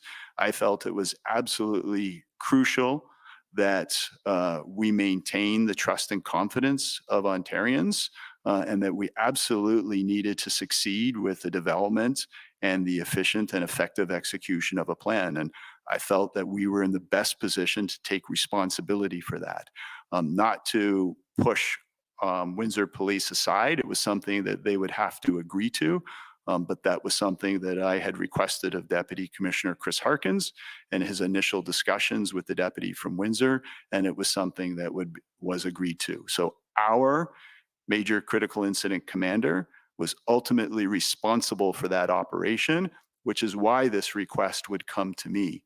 We were never ultimately responsible for the operations in Ottawa up to this date. Therefore, I can't speak to why a request would not have come to me of this nature. Did provide access to Inspector Beaudoin on multiple and numerous occasions to provide advice and guidance as it relates to PLT strategies. But why I did not receive a similar request, you'll have to ask that of the Ottawa Police. I'm sorry. Okay. You mentioned there that, again, I'm paraphrasing, but you felt that public trust in the police couldn't suffer another blow, essentially. Is that, and when you say that, you're referring to the fact that the situation in Ottawa is entrenched and it's not being resolved by police action at that point in time. Is that fair? That is fair to say. There was all sorts of public and political attention on what was happening in Ottawa Police, and with the Ottawa Police, and there was all sorts of public comment. This was an opportunity to work in a coordinated and collective way to resolve the matter and to ensure that public trust and confidence in their police was maintained. And then from Windsor, we looked forward to doing the same in Ottawa, which was ultimately accomplished. Okay.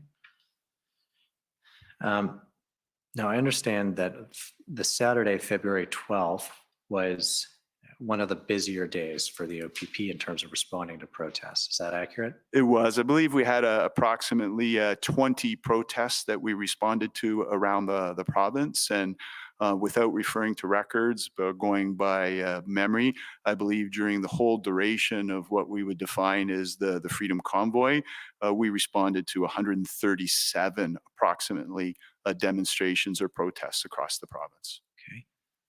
And so on the 12th, one of the busier days, were there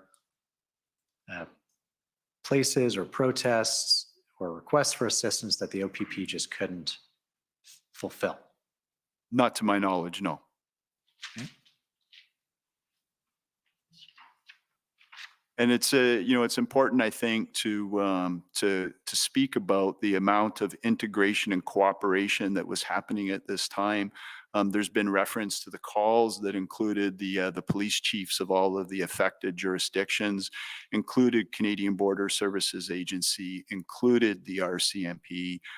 So at this stage in activity, everybody is pitching in, leaning in, propping each other up. All of the resources are coordinated. By the 8th of February, we have what we called the Public Order Hub officially established. They are making decisions on where public order assets need to be when, in what amounts, and when they can move. So this is a very coordinated, integrated effort that I think policing across the province deserves to get some credit for the coordination at this stage of the events and activities. Okay. Now, going back to Ottawa, the integrated planning group sort of starts its work on the 8th or the 9th, but there isn't a sort of fully developed plan until the 13th. it was fully developed and signed off on. So why is that?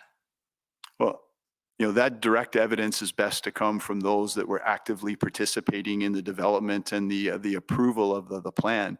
Anything I can share with you is from my arm's length viewpoint and is hearsay. And I think you've already heard from Chief Superintendent Carson Party. You've heard from Superintendent Bernier. You've heard from a number of witnesses that I think have been able to provide you with their detailed account of those events. Did you receive and review and sign off on a copy of the integrated plan? No, I did not. I participated in a meeting where I was connected by phone. I believe there was a PowerPoint presentation of an overview of the plan delivered in Ottawa. There was members from RCMP in that meeting. I listened in on the briefing. I did not see, nor did I approve the plan, nor would I be expected to. We had a chief superintendent there that was given the autonomy and the responsibility for the development of that plan in an integrated format. That's not something as the commissioner of the Ontario Provincial Police I would be involved in. Okay. And so it was up to Chief Superintendent Party. He would have had final kind of approval on it without the need to escalate it any higher.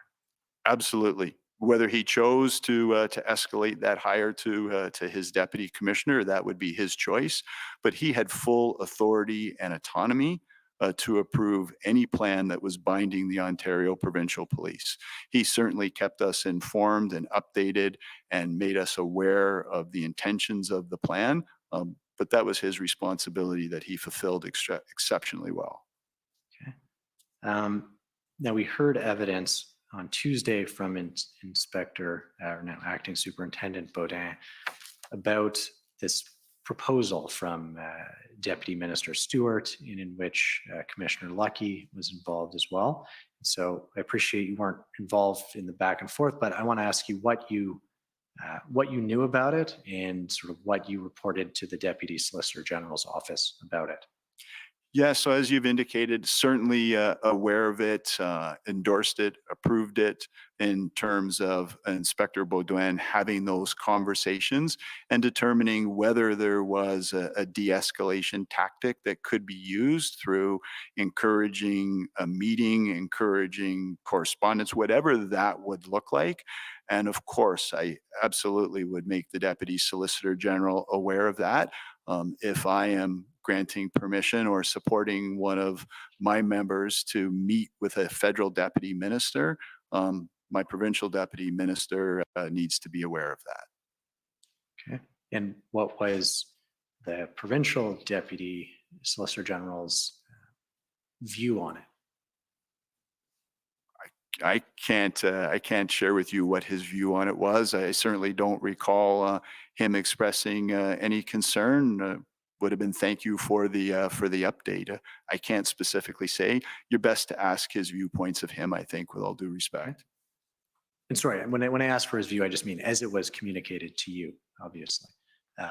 He was supportive of it as far as you understood? I can't say that he was supportive. He certainly was aware. He didn't express any concerns to me. It wasn't something that I was seeking permission on. This was an operational activity, but out of respect for the deputy and his position and ensuring that he has the appropriate level of situational awareness, it was something that I felt he needed to know. Okay. I want to take you to OPP 401585, which is an email thread about lining up tow trucks. I believe it's dated February 13th. If we can go down to page 3 when we pull it up.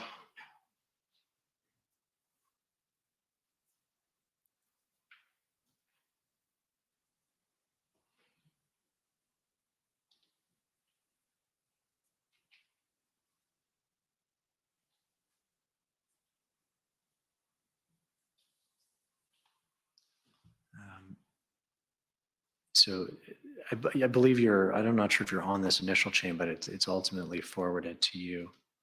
Yes, there's a lot of activity in and around the coordination of heavy tow trucks at this point in time. There was a lot of challenges with identifying the number of tow trucks that were available, those that would willingly provide those services, those that were looking to be compelled or indemnified. There was a lot of work that went into the administration of this. Yes. And sorry, even prior to the invocation of the Emergencies Act, there were tow trucks and towing companies looking to be compelled? Not looking to, well, I shouldn't say not looking to be compelled. My understanding was that there were some of them that were reluctant. There may have been some that were refusing to assist, but there had been some identified that were willing to assist. There were concerns that they may back out at the last minute, which could presented a risk to moving forward with the plan. The biggest concern was around indemnification. So one tow company in particular was seeking indemnification, which is not something that we would normally provide. And we were trying to determine the best way forward through the province and how, if so, how we could provide some indemnification. Okay, and you're talking about prior to the invocation of the act, is that? That's correct. This is all happening simultaneously. Right. And as you can appreciate, we are not paying any attention to the invocation of the Emergencies Act. There was no pre-warning to me. There was no heads up. There was no consultation. Learned of it as it was happening, and we are adjusting in real time. So this is work that is taking place concurrently. So it's not as easy as stopping and starting with a demarcation point. Right. And so I was going to ask you, after the reference in the February 5th text message exchange with Commissioner Lucky, had you heard anything about the possibility that the act would be invoked, or was it, as you say, a sort of surprise? I don't know that I'd categorize it as a surprise. It was just something that was not known to me, nor was it something that I had turned my mind towards. It had nothing to do with the Ontario Provincial Police. It was something that the federal government chose to do. I wouldn't have necessarily expected that I would get a heads up, but it was not something that I had at forefront of mind, nor did we ever contemplate if it happened, how would this impact us. Okay. So I want to go back to sort of February 15th, which is the day on which former Chief Slowly resigned. You had 2 calls with Commissioner Lucky and other members of the OPS on that day. Is that correct? That is correct. Yes. Yes. One was with RCMP and OPP, and then the subsequent one included Ottawa Police. So it was the difference in those 2 meetings. Yes. And the first one, which was just RCMP and OPP, was prior to Chief Slowly's resignation. That is correct. Yes. Okay. So I want to take you to the minutes of that call, which is OPP 50787. Just while that's getting pulled up, you referred earlier to sort of a plan being ready by February 13th, but not being operationalized by the 15th. And to your understanding, what was the delay? What was the problem? So what became increasingly known or reported was that there was confusion over whether the plan had been approved or not, who was required to approve the plan, and that was creating a delay in actually operationalizing all components of that plan. Okay, and we can kind of scroll through these minutes, but I want you to tell us what was discussed on this first call, which was just RCMP and OPP. It was the concerns over being able to move the plan forward, the perception that that plan needed to be approved by the Chief of Police, and if not the Chief of Police, then by the Chief's Council.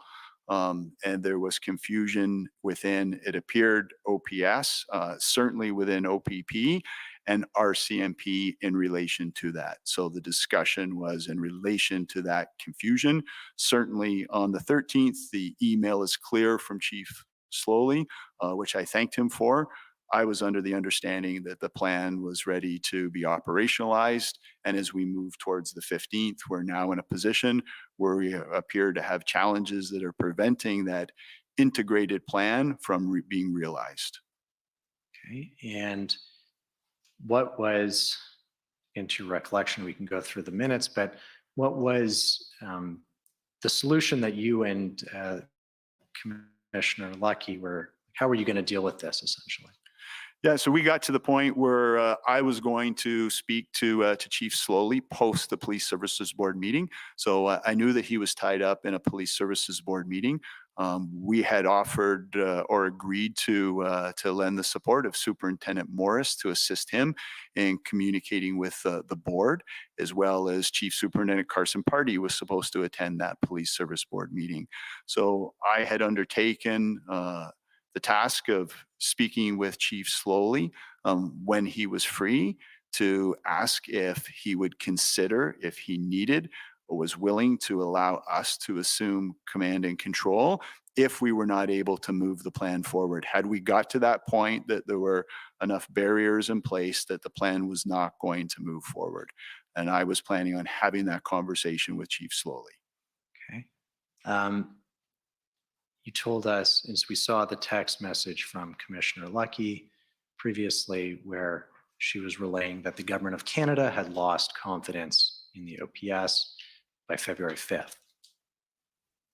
By February 15th, had you lost confidence in the OPS's ability to manage the situation? Lost confidence is a harsh and strong way of putting it. This is a police service that is in a very unenviable position, is struggling to move forward with an operational plan.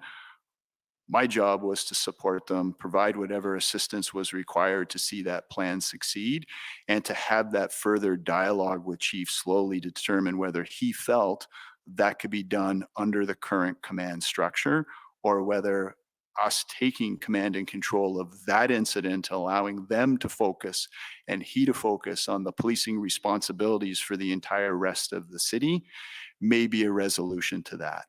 Subject to the outcome of that phone call, I would have then had to make a determination as to whether I had confidence or did not, and whether I escalated that to the ministry. But at that point, I needed to have that conversation with Chief Slowly. All of the information that we were receiving about the obstacles and challenges were not firsthand. I owed it to him to have that conversation and to offer our support. As you are well aware, he's able to make the request of the OPP legitimately through the Police Services Act for that assistance. Did you feel that it was time for that request, that the OPP be asked formally to step in? Yes, based on what we were hearing in that meeting and all of the events that had taken place or had been reported to take place up to that point in time, I felt that we were at that point that I ought to be offering that assistance and making sure that he was aware that if that was what he wanted, we were willing and able to take that on. Okay, but I'm just trying to understand, isn't that another way of saying you had lost confidence in the OPS's ability? I mean, you wanted to be asked to step in and take over. It may be semantics. They needed our assistance at that point in time. There was no question about it. They absolutely, in my opinion, needed our assistance to succeed. If you want to describe that as lost confidence, I certainly wouldn't describe it as that way. In need of our assistance, was our assistance required to succeed? Depending the response to that request, that may further clarify whether I was at a position to say I had lost confidence.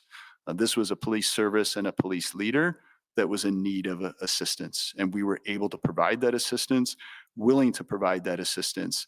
If that assistance was not received, then I may have been at a point where now I've lost confidence and would have to escalate that for further consideration. And you say if that assistance was not sort of received, I take it you mean sort of willingly welcomed.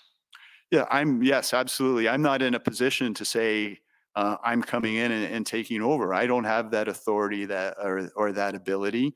That is not the role of the commissioner of the OPP. So the appropriate, the lawful, the professional next step was to have that conversation and then to be able to make that determination. Were we going to be able to move this forward in a collaborative way by taking the lead? Was it actually necessary? Maybe Chief Slowly had other information that would cause me to reconsider where I was at that point in time. But that's where I was at. I was at that juncture that had we not been asked to assume command and control of this operation, that I would have felt obligated to make that known to the minister for consideration to be known to the Ontario Civilian Police Commission. Okay. You never had occasion to have that conversation with Chief Slowly, correct? I did not, no. He resigned sometime after or maybe even during this call. Is that accurate? Yeah, sometime between us having this call and plans to seek a meeting with Chief Slowly. Okay, and then you had a follow-up call with Commissioner Lucky, and this time with members of the OPS as well, right? Correct. Yes. And if I could get OPP 50788, I think these are the minutes from that second call on that day. But while they're being brought up, can you tell us about what was discussed during that call? It was confirming that we were in a position to operationalize the February 13th plan. There were no obstacles standing in our way, that there was a clearly articulated and described command structure. There are various forms of describing incident command. So we wanted to make sure there was a clear understanding. So we diverted to a model most commonly known to the RCMP, gold, silver, bronze. And at that point, came to agreement that it would be an absolute unified command, and that we would be sending Deputy Commissioner Chris Harkins, and the RCMP would be sending Deputy Commissioner Mike Duhem to represent our services on the gold level, which was on the same level as the Chief of Ottawa. Okay. And had you not had success in achieving unified command until this call with then interim chief Steve Bell? Like you just described that, okay, we're going to have unified command, we've got this plan and we are going to action it. What had been the impediment to doing that on the 14th or on the 13th when the plan was completed? I think Ottawa Police Service is in the best position to answer that. Not having had the opportunity to have that conversation with Chief Slowly, I can't say that I'm in a position to sit in judgment as to specifically what prevented that plan from moving forward from the 13th to the 15th. You're going to have to discern that from the evidence provided by Ottawa Police and your discussion with Chief Slowly. But I had yet to have that conversation with Chief Slowly. Okay. But the result of this second conversation, the resignation and the second conversation in the plan for a unified command, was that you no longer had concerns to escalate to the Deputy Solicitor General. Is that correct? That is correct. Okay. And did you, on the 15th, before, between, or after these calls, did you speak to the Deputy Solicitor General about what had transpired? On the 15th, yeah, I can't say exactly at what time, but we did have communication throughout the day. And certainly by the time we had concluded things, he was well aware of the way forward. I did have some concerns over the resignation of Chief Slowly and what the board would be doing for an interim chief. My concern was that if an interim chief was appointed that was unfamiliar with all of the work that had been done, and we were in a position that we had to start from ground zero and do a briefing and seek commitment and agreement, that was a concern of mine. And I did have that conversation with the Deputy Solicitor General just to make him aware that I was concerned as to how the Police Service Board would choose to move forward. And again, that was for his situational awareness. As it turned out, somebody from within the police service assumed that position, so we did not have to start from ground zero. Was your concern because you had heard that there was going to be an external interim chief? That's correct, yes. And you relayed that to the Deputy Solicitor General? At some point in time throughout the day, we had that conversation, yes. And not concerned in terms of the board exercising its authority, but it would need to be clearly defined in that if somebody new was being introduced to the relationship, it would have to be exclusive to the day-to-day operations of the Ottawa Police Service outside of this event. We needed to be able to move forward seamlessly with this plan without having to start from the beginning. And did you specifically mention Steve Bell as an appropriate interim chief, or did you just relay the concern?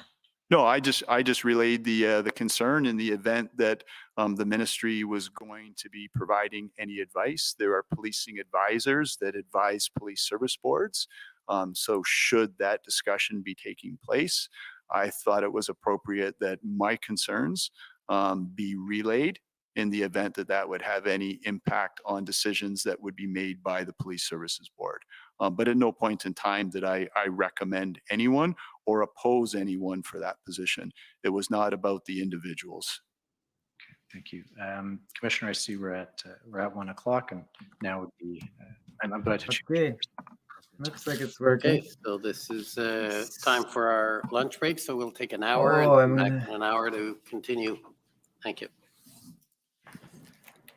The commission is in recess for 1 hour. La commission levée pour 1 heure.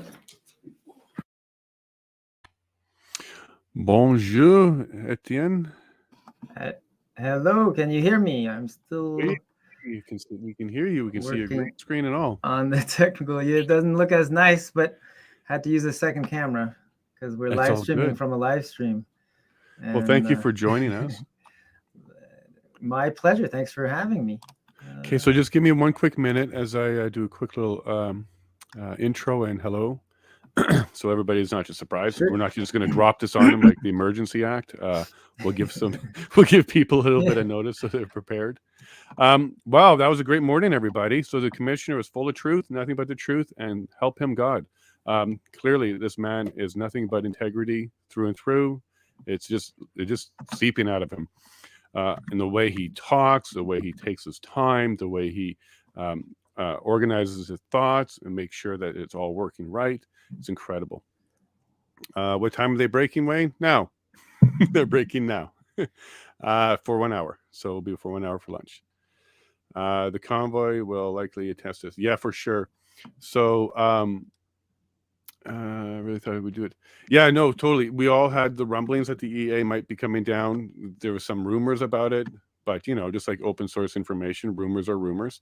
But truly, the people who had the legal minds and knew what the EA meant never saw it coming. They said there's no way. Like that is so far down the field of out of bounds that there's no way they're going to do that. We were wrong. We were wrong. And we're finding that out in this inquiry, just how unnecessary it truly was. There's nothing but testimony today about how unnecessary it was. Well, that along with the OPS's disorganization and inability to reach out for help when they needed it. There seems to be a lot of pride in that police force services. But yeah, there you go. We're getting a ton of testimony. So much integrity. You got it, Sandy. Absolutely. It's just oozing. And you can now see, where the OPP itself, we've had, I think, four witnesses from the OPP now. One of them was slightly political. You can tell with some of his answers. Purdy was trying to dance a political line as well. I don't think he lied. He just didn't give full answers, and he skirted a lot and backpedaled a lot. But other than that, the integrity has been very high with the OPP all the way down the chain.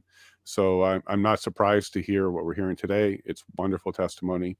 And for everybody that's going to watch at the end of this stream today, Connie, I'm doing this for you. So if you're watching it, I'll do a full recap so that the last little bit there is more in detail about the first morning, because I would love to spend this time here with Etienne.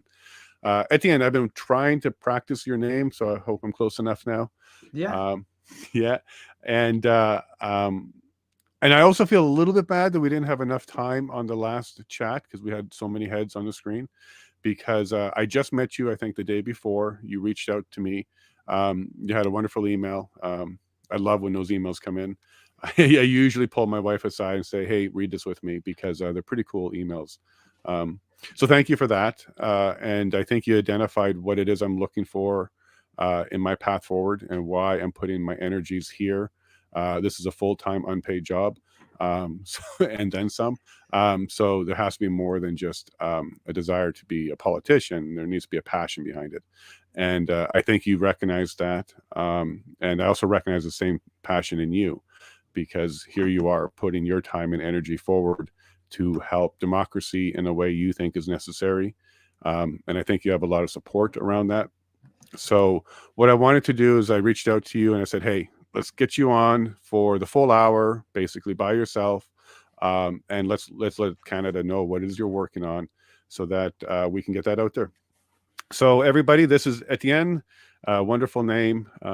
And he's here to talk about Save Democracy, a group that he's passionate about. And yeah, it's all yours there, Etienne. Thank you. Yeah, so savingdemocracy.ca is the website, and it's a new initiative to strengthen democracy through various activities, long-form analysis, civil debates, and investigative journalism. And we have a specific task to estimate the health of Canada's democracy with respect to our fundamental freedoms. And then as a second step, actually try to pass new legislation to strengthen or bulletproof, add checks and balances to our democratic process, because we of course have checks and balances, but with all this COVID measures, this is shown to us unambiguously that they are insufficient. And this might sound ambitious to try to pass legislation, but I still think it's worth a shot, and we can debate those ideas. Of course, Jason is running for an independent MP. And I mean, we can talk about that later. There's so much to talk about, because it also seems ambitious and maybe like, is there really a chance? So, and that's a common thing. People like, do you think really is there a chance? Again, if you look at the track record, like we talked about during our last panel discussion, if we've been this abysmal in our progress with all the different groups and the lawyers, does it really make sense to keep going that route? And does it make sense to be an independent? Like, how much impact can you have? But either way, we need to have as many different approaches and really try to debate the merits of these different tactics and throw everything we have at the kitchen sink. So briefly about my background before I jump into this new infographic. My background is in science. So I was trained in social psychology, but while doing my PhD, I actually discovered serious methodological problems with the way we were trained to do research, and then started pushing for higher rigor in our research, more transparency, more replication, against the advice of my professors, because that's just the type of person I am. I'm a principled person, and even if it means sacrificing my professional career, I just have to fight for principles. And I not only finished my PhD, but then I went on to do a postdoc where I actually was calling out professors for being insufficiently transparent. And then I joined what's considered the open science movement, because it's a global movement to try to make science more transparent, more rigorous. And we had small victories, but really the take-home message was, most of these academics are not actually, like, they say they're interested in transparency, but they're not, most of them are not willing to walk the walk. And I actually discovered corruption in the open science movement, almost like controlled opposition.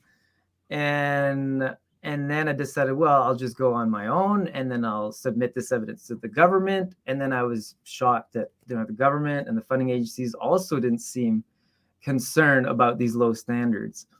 And that's what led me to democracy, because a democracy is supposed to be based on science, the rule of law, but science is one of the main institutions, right, that underlies a democracy, right? We're supposed to base our public policy decisions on credible scientific evidence that is then implemented. And it's not sufficient. I don't want to get into the follow of the science, but follow the science is a red flag, because science can only give you the facts, and that's only if it's well done. So we have low standards, but then you need to go beyond the facts. Like, to actually implement public policy, you need to combine facts with values, right? Values of, like, how much is a life worth?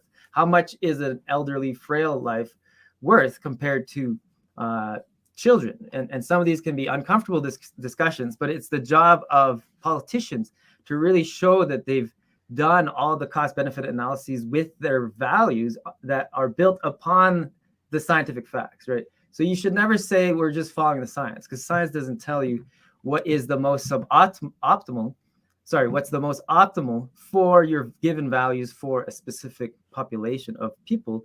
And so that's why when COVID started, I had skepticism immediately from the beginning, with that background of knowing that, okay, the global academic system is fatally broken at all levels: the researchers, the journals, the universities, the funding agencies, the publishers. And I mean, I have a 10-hour podcast simply on that. So if you type in Saving Science, the Saving Science show, you can get 10 hours of details on this. And again, I'm not just a crank. I'm a published author in psychology, meta-science. You can go to Google Scholar. I've published in some of the world's most prestigious journals, including Science itself. And so with COVID, I realized, and even in 2015, I'm working on a book called Dangerous Deceptions that tells my story of blowing the whistle in science, and then the strange pushback I received, because we thought, we'll just raise transparency standards, we'll raise replication standards, and we can be on our way. But then we discovered these problems are systemic, even in medical science. And then, as I mentioned, we realized that most of these professors are not interested in actually implementing new transparency standards. We even did the world's first transparency audits in science, which resulted in people slinging mud at me, calling me racist, and all kinds of nastiness. And I warned in that book, because people were like, "Oh, you're an idealist. Nothing is perfect. Science can't be perfect." And I warned people, when academic science standards are so low, it can allow rogue governments or any company, pharmaceutical companies, it allows them to weaponize low quality science to serve their agenda rather than the agenda of citizens, right? But now that I realized, well, now it kind of makes more sense that the funding agencies are not interested in fixing science in the way they give money, because maybe they are benefiting from broken science, and so they're weaponizing broken science to further their agenda. And so that's the background of how I got to Saving Science, because I realized, saving democracy, because if we don't have democracy, well, then there's no need for science. There's no need for real science if the tyrants can just decide what their interests are. Because again, that was the Enlightenment period, right? We can base our decisions on science and carefully constructed public policies rather than just religion or authority or authoritarianism. And then I started digging into, the health of our democracy. And maybe this is a good time I'll try to share my screen. Well, if you don't mind. So or Sandy, maybe- go ahead. so Sandy agrees with you here. So yes, it's science is a foundation to making good decisions, and you're right. So when you're doing policy and you need politicians involved, we rely upon heavily the information given to us, and if that information is flawed, skewed, or otherwise, it could be nothing but problems for us. And you nailed it. Science isn't a certainty. Science is a process. It's something that we're always working on. And if you exclude it as one of the pillars to democracy, you're absolutely right. You're going to have to go to sages or the grand master of wisdom who's just going to tell you what everything is. And that is absolutely totalitarianism. That's exactly one of their pillars, is to just give you the information. Okay, so let me add your screen to this. Okay, Here we go. there it is. Yeah, no, it's on my end. I had to push a button for you. Perfect. Oh, now we got me too. Too many of me. I'll get everybody run away. So this is the main thing I wanted to present, because of course there's probably thousands of scandals and developments that are an assault on our fundamental freedoms. But I was trying to organize it because we have limited resources, right? We got to focus. What are the key stories to focus on, right? As an initiative for anyone, right? And so I decided to go to the Constitution. The Constitution, of course, has like 34 sections, I believe, and I was trying to distill it. What are the most fundamental freedoms that give life, that make life worth living, right? And I broke it down to these 6 categories, starting with individual human rights. And I'm trying to organize them so they actually make sense too. The most important, in my opinion, would be bodily autonomy and having health, right? Because without bodily autonomy and health, then you can't enjoy the other freedoms, like freedom of assembly, right? Can we get you to zoom in on that one? Yeah. So this is the idea of starting with bodily autonomy. So once you have your own bodily autonomy, you have your own health and your own decisions, then you can use your body to speak your mind, right? So you can speak your mind with the freedom of expression and speech. And then you have democratic rights that allow you to participate if you want. And that's the luxury of democracy. You could ignore politics if you want, right? But you can also participate in it. And then, of course, once you have those individual human rights, well, then you can have what I'm calling interpersonal or interspatial human rights, which is then decide I'm going to use my healthy voice and I'm going to associate with other groups. Freedom of association in private, or freedom of assembly in public, right? So I can use my healthy body and my voice, and I can speak my mind, right? And then I can travel the world, travel the provinces, travel Canada, freedom of mobility.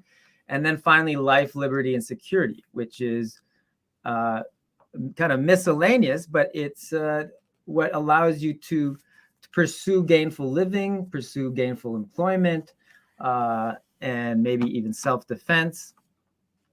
And whether it was intentional or not, you laid out the 3 that were stolen from us during this convoy, during the last 2 years. Those were the 3 that were stolen from us. Well, and actually, I would argue that all of them. That all of them. So this is what, again, like you can pick and choose. Say, okay, there's a crisis over here, crisis over there. But now I'm not going to go through all of them. But these are 17 developments. Okay, so my still up, everybody. Oh, I think you cut out a little bit. Is to use again and this is mixing metaphors, but think about your own body. Are you still there? Oh, okay. If you had a bruised knee and a scraped forehead, right? You could say, well, you've got some injuries, but they're not life-threatening, right? So your body's still overall healthy, even though you have a few isolated injuries. In this case, I would argue. Don't worry about that. No worries. Go ahead. these are vital organs, right? Because again, these are just the 6 most basic, in my opinion, right? So it's different than just saying, well, there's some minor problems with democracy over there, but they're isolated, right? This arguably is there's problems with our 6 most basic fundamental freedoms that make life worth living. And there's a systemic health problem because our vital organs are injured, right? Like our lungs, our heart, our brain, right? And so it's a lot more concerning than just, oh, there's a few problems, because there's always been problems with democracy, right? I mean, there's no system that's perfect. But I would argue that this is the first time where it's become more obvious that our vital democratic organs are injured, that therefore make it more concerning. Does that make sense? Because each development in of themselves are concerning, but when you combine them in this chart, it's even more concerning. It should be more concerning to you. And then adding insult to injury, it would appear these authoritarian flavored developments are actually happening in virtually all other Western democracies. You're right. Which makes it more concerning. And I have European correspondents, which we'll have on my show, and they will give us their perspectives, right? So it's important to keep in mind and to interpret these developments in the broader geopolitical context, because it's not just Canada that's facing these problems, right? And you're so right. I can maybe give you a chance, and then I can give more details. Go ahead. No, sorry. What I was going to say is you're right, because a lot of times we just focus in on individual rights that we've lost, for example, gun rights or mobility. And what we don't do enough of is zoom out and see the totalitarian, the total of what's going on here. And then zoom out even further to the global level. Yeah. Because it does seem like there's a lot of coordination or maybe coincidence about a whole bunch of countries doing very similar things, attacking their version of these rights in similar ways. So yeah, I see what you're saying, and I don't know how much we can go into all that, but when other countries start acting very similar, you start wondering if there's an agenda, right? Yeah, and yeah, maybe just very quickly, and a lot of it relates to the Emergencies Act. So the key stories are serious problems with COVID vaccine safety and efficacy evidence, mandatory COVID vaccination for employment and general participation in society, because this would even be a problem in the event that the COVID vaccine was actually safe and effective. Mm-hmm. It would still be a medical ethics violation to make it mandatory, right? And then insufficient justification for mandatory masking, freezing of bank accounts, freedom of Freedom Convoy donors, insufficient justifications for invoking Emergencies Act, which of course is what's being covered. We're seeing right now, yeah. Insufficient, invalid justifications for the new hate speech legislation and new social media regulation legislation. Trudeau labeling COVID unvaccinated individuals as anti-science, who are often racist and misogynistic. Yeah, we like that one. Trudeau unwilling to listen to 6 to 7 million Canadians concerned about and or against COVID mandates. I think you've covered that too, right? Mm-hmm. In our panel. So there's the double standard. Why is that double standard? A democracy, again, it's when I was rereading this, you have the right to participate in the democratic process, to have one's voice heard in Parliament, right? That's a right, but somehow Trudeau is not willing to meet Freedom Convoy organizers or protesters, but he is willing to meet Black Lives Matter, right? So that's a big mystery that seems incompatible with our normal democratic process. And then insufficient justifications for prohibiting rail air travel to COVID unvaccinated individuals, insufficient justifications for prohibiting travel. This was before the vaccines. There was this heartbreaking case of like a woman in PI women from Nova Scotia trying to go to PI to care for her dying mother, was rejected, sued the government, and then lost. Wow. And then finally, insufficient justifications for closures during lockdowns, insufficient explanations for ongoing and worsening problems with the healthcare, despite increasing investments. So that's also another big mystery that maybe makes a little bit more sense once you start, again, taking a broader look. And so we want to look into that, because it appears like there's decreasing quality of care despite increasing investments. And then the emergency room wait times seem to be getting out of control. And they've always been bad, but it seems to be getting worse than bad, right? Even some small hospitals, as you may have seen, now even shutting down emergency room altogether for like overnight or the entire weekend, which is unprecedented, right? Well, I can tell you that Drayton Valley closed down their maternal ward because they don't have an anesthesiologist. So all births in our area have to go to Edmonton now. Right. And so we would need to look at that, because they're claiming, well, there's shortages, staff shortages. Mm-hmm. Well, there are many reasons for staff shortages, and maybe some of them you're responsible for, right? By making the COVID vaccine mandates, that led to a lot of people quitting or being laid off, and then just the general toxic environment. There's all these reports that, keep to yourself. So some brave nurses are trying to speak up, and they're either told, to hush, or they'll face disciplinary action. So you can't just blame staff shortages when arguably they are responsible for their staff shortages. Right. And one of the challenges that we're working with in Alberta is because the federal government has put down 2 harsh immigration rules when it comes to experts and people with PhDs.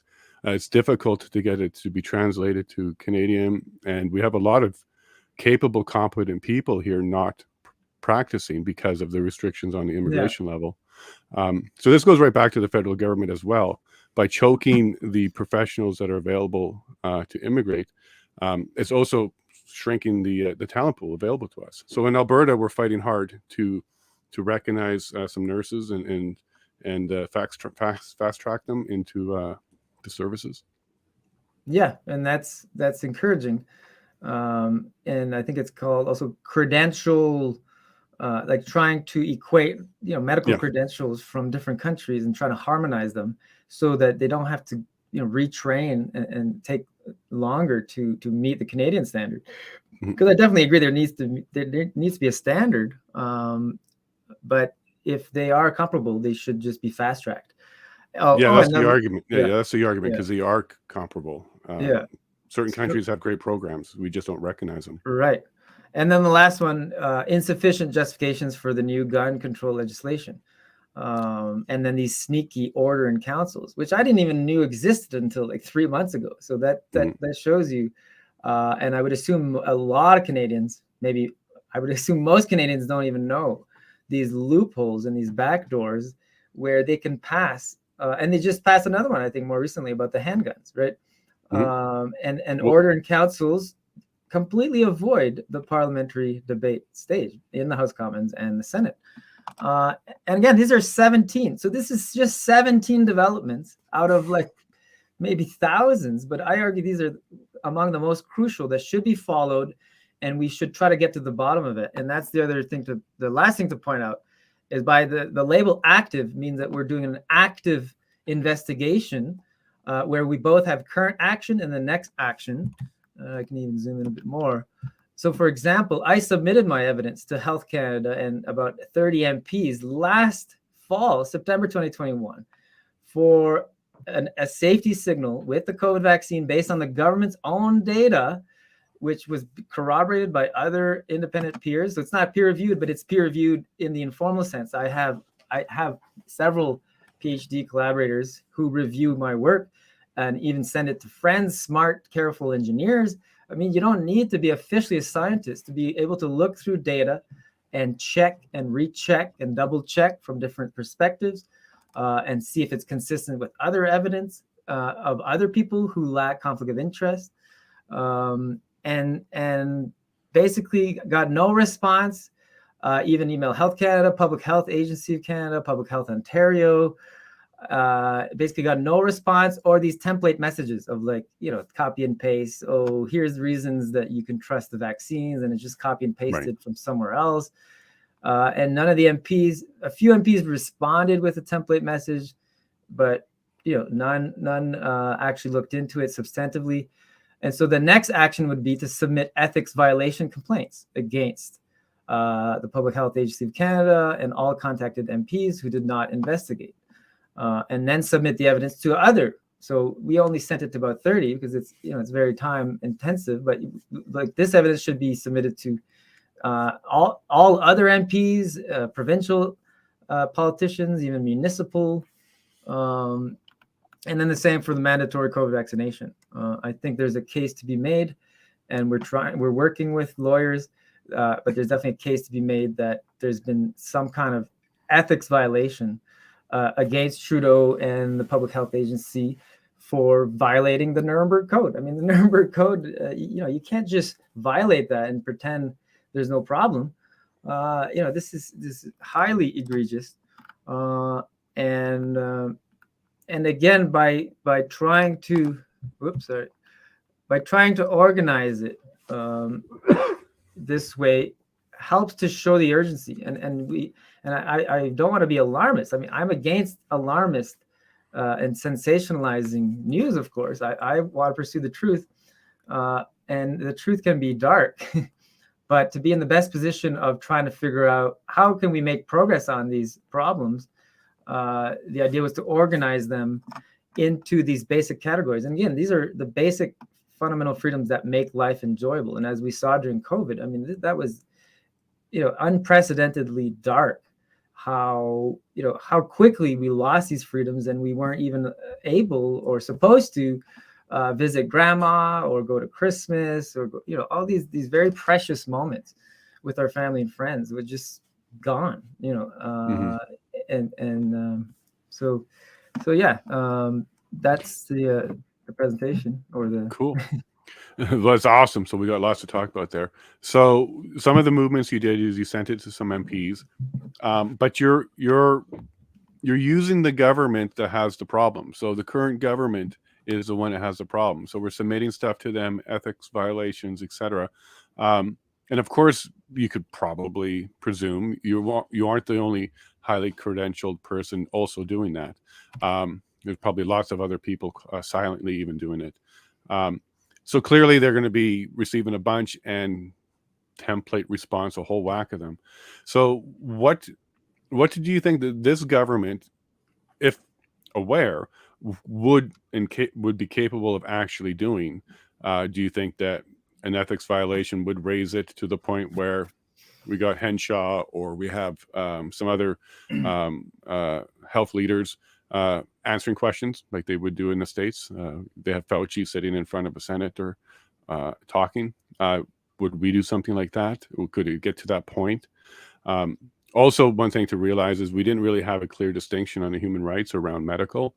So it's tough to say during that period of time how much of a violation it was, because it wasn't in there. It wasn't one of the protected classes. But in Alberta, we're looking to add that one to the Alberta Human Rights Code, so that going forward, it's definitely a clear violation. Which one specifically, sorry? The human rights code for Alberta. So we have our own. So within the next 3 months, Danielle Smith has committed to amending the Human Rights Code of Alberta to include medical.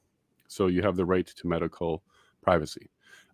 Because it's not listed there, it wasn't protecting anybody during employment issues during those phases. But it is in the criminal code. So informed consent, pretty sure is in the criminal code. Sure. Yeah, no. And I think what you're going at is going to be a challenge, because I'm going to play the devil's advocate there. No, actually, I agree. But it was just to clarify what you were saying. Yeah, I do think that these routes are going to lead nowhere, but you still need to start from the start. But sure. Because the criminal code one will be difficult because everybody that got the vax, even though if it was under duress, voluntarily took it. On that level, when it comes to the criminal code. It's not technically. Like, once you're under duress or coercion, it's no longer voluntary informed consent. And I'm not going to argue too much about that, because it has to certainly be tested, and I think we're going to have a Supreme Court decision around that, and I think you're going to be happy with that decision ultimately. But the challenge with it is, until that's been done, it's debatable. So it's going to be a challenge. I don't disagree. And also, when you brought up the Nuremberg Code, that, of course, there's a whole whack of stuff. Even the way they treated the protesters, there's a whole whack of violations of international law. What do we do? There isn't, like, do civilians bring it up to an international court? Do we even trust international court? Do we trust UN? Is there even an avenue there outside of our country? And would it even be beneficial to try and pursue one of those? For example, the human rights violations on the protesters alone, that itself could stand as an international court matter. The way they responded to that, and that might actually happen after the inquiry is complete, and we'll see what comes out. But is that a realistic thing that Canadians can maybe look forward to, or even attempt, or is that just we're just going to the global leader now, and they're just going to quash us there at that level, anyways? Yeah, no, I don't think the chances are very high because of the track record of, like I mentioned, like there's hundreds, if not thousands, of other independent groups, credentialed people, highly lawyered up people and groups with almost basically no progress. But of course, you can also try, with the more independent crowd or like the opposition. And this I also tried and was disappointed. So, for example, Randy Hillier, I actually reached out to Randy Hillier, and he did call me. Like, he did respond to some emails. We had a 45-minute call last fall, but it seemed a bit half-hearted. He said, so at the time the context was he had written a letter to the RCMP commissioner about these suspicious young person deaths following vaccination, of suspicious deaths, because again, young people do spontaneously die, like young as in like teenagers and 20-year-olds. They do spontaneously die, but very, very at a very low rate. So he penned a pretty good letter and submitted it to the RCMP commissioner that they started an investigation. So I reached out to him for more details because I thought his letter could be improved in his analysis. So I wanted to do a more quantitative analysis of what he was asserting. And again, he did grant me a 45-minute call, which was very generous. But then throughout the call, it seemed to be some red flags as to his commitment to his letter. Because again, his letter, it's pretty compelling, but yet he didn't seem to want to invest any more time, like finding the details I was asking for. Then he promised, well, I can create another blog post that ask for those details instead of hiring an administrative assistant to go through the thousands of emails that he gets apparently. But then he never did it. So he never followed up on that. And I, followed up and now he's kind of, he's kind of retired, right? So there was all that scandal about he formed his own provincial party instead of joining forces with the new Blue Party, and then he'd end up not running, right? And so now, he's no longer able to help us, right? Mm-hmm. But the point of mentioning that is that, indeed, we have to try these alternative paths because, we know that the establishment politicians are most likely not going to be able to respond for mysterious reasons. It seems like they are constrained by other constraints that are unbeknownst to us. I don't think it's mysterious at all. I think that's party platform and whip that you're running into there. Yeah. And then, and we don't, I mean, maybe we do have time, but the World Economic Forum, and even, it's not really that hard to find evidence. And even yesterday, I found even more dark developments where they were, even in the early 2000s, if you look at the legislation they were passing in Canada, they were like in even 2004, they started passing legislation that was basically copied and pasted from the World Health Organization. They were developing these harmonized international health regulation to deal with potential pandemics. And they have this Quarantine Act.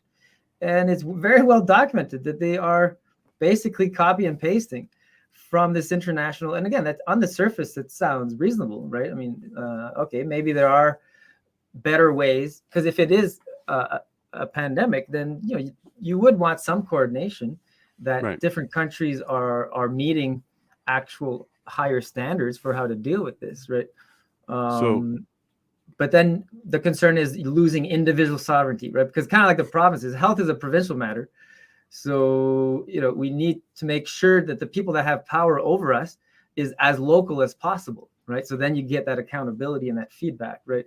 But if Canada is signing and into law these quarantine acts that are maybe serving other people's interests, like that's dangerous, and we lose individual sovereignty as a country, right, to deal with our own issues, even though it could be a global issue. mhm. So we had a whistleblower from the federal government join us last week or so. So if you haven't seen that video, check it out. It's only an hour, and she's on the science side of things. She's a very credentialed, Yeah, kind I of like did you. part of it. Mhm. So one of the challenge that we were talking about was exactly what you just said there. So global science coming down the pipe, and we were basically rubber stamping it. We weren't doing much with it. We weren't even looking into it, validating, qualifying in any way what we were getting. And she, of course, brought that up as a major concern. So we were chatting about, well, how do we have our current government do more of that at the same time that we're not happy with what they did do? So how do we kind of change the system and trust it again? And one of the things we spoke about briefly was setting up more of a research and analysis type of groups, whether it was provincial and they all work together, or whether it was a national one with representation from all the provincials, some sort of body that would allow, it could be Canada's science, whatever we end up calling it. But the whole purpose of it is to go ahead and use global sources and receive global guidance and local guidance and research from our universities and other universities. But the purpose of it is to go through the information and do our own homework on a national level. The more that we copy the homework of others, the more we're going to be surprised to find out that there's other things involved in it that we didn't even think about because we didn't do our own homework. And I think it would be a tough thing. Like if we had enough support on an MP level to go ahead and I think we would have to do two stages. First, we would have to do an inquiry and investigation of what did happen. What kind of information did we have? What kind of analysis were we doing? Did we go through the data? So we first have to see what was the attempt we did at this point. Through an inquiry, we'll find out enough information to likely then recommend and develop our own way of handling it much, much better. Through this inquiry, we're seeing kind of that process right now. So this is around what the government can and should and would have been able to do. And then going forward, some more recommendations and possibly a lot of constraints, but we'll see. So I think, there's no magic bullet because we still want science. We want it global. We can't handle all research, so it's really good to coordinate. But like you pointed out at the beginning of this, there's so much corruption and hiding of information. And so for that reason and that reason alone, we should have our own body that's going through and doing our own homework. Yeah, and they need to meet very high standards. Very, very high both standards. in terms of transparency standards and conflict of interest, like ethics standards and transparency, because the people in this panel would have to be established to be sufficiently independent and sufficiently transparent with any conflict of interest. And So of course, in Ontario, we had the Ontario Science Table. I forget where the parallel in Alberta, but these people were not independent enough, and they had conflicts of interest. I mean, they were getting paid, and of course, their work needs to be paid.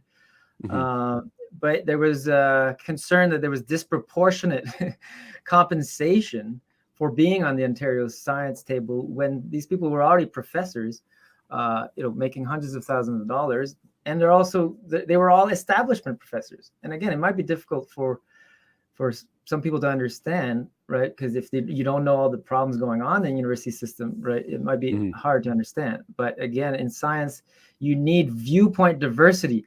And even if someone sounds like a crackpot, science is not about vote counting. Sometimes there is consensus in science, but that's not the main criteria for whether you should believe something or not. It's more about the extent to which a piece of work has withstood scrutiny. And you want to scrutinize a piece of work like ruthlessly scrutinize it, but you can only achieve that if you have sufficient details. And that's why we've been calling for higher transparency standards for decades. But beyond that, also the conflict of interest, financial independence, and so, yeah, that kind of independent, firewalled organization. The other thing I learned is that the Public Health Agency was created out of thin air, more or less, 2004, as a way to, kind of guide, like, kind of federalism, to have, some harmonized approach to health problems. But again, is there sufficient independence between the Public Health Agency and the Chief Medical Officer and the ruling party, right? And COVID has showed us that it's clearly not sufficient, right? Because it seems like they cannot disagree with, the mainstream narrative, right? That it's just not possible. And so the value of this group is only valuable to the extent that they can make their actual independent judgments and not fear, reprisal or fear any kind of penalty. So that's the one part of it. So maybe you can respond. Yeah, there was another point that I lost, but it'll come back. yeah, no problem. And I think it would be difficult. So how do we filter? How do we deal with mistakes? Yeah, how do we, like, if we put together this board and we were, trying to get the best of the best, how do we even find them? How do we even filter them? And then how do we deal with, like, a mistake or errors? There's got to be accountability there too. And do you think the magic bullet really is independent, like independent oversight? Watch a lot closer to these Yeah, groups? and more audits, and then the incentives too. So again, from psychology, behavior is driven there we go. by, punishment and rewards, right? Rewards and punishment, whether you're talking about raising children or even corporate incentives for how to, motivate employees to do better work, right? You can either use rewards or punishments or a combination of both.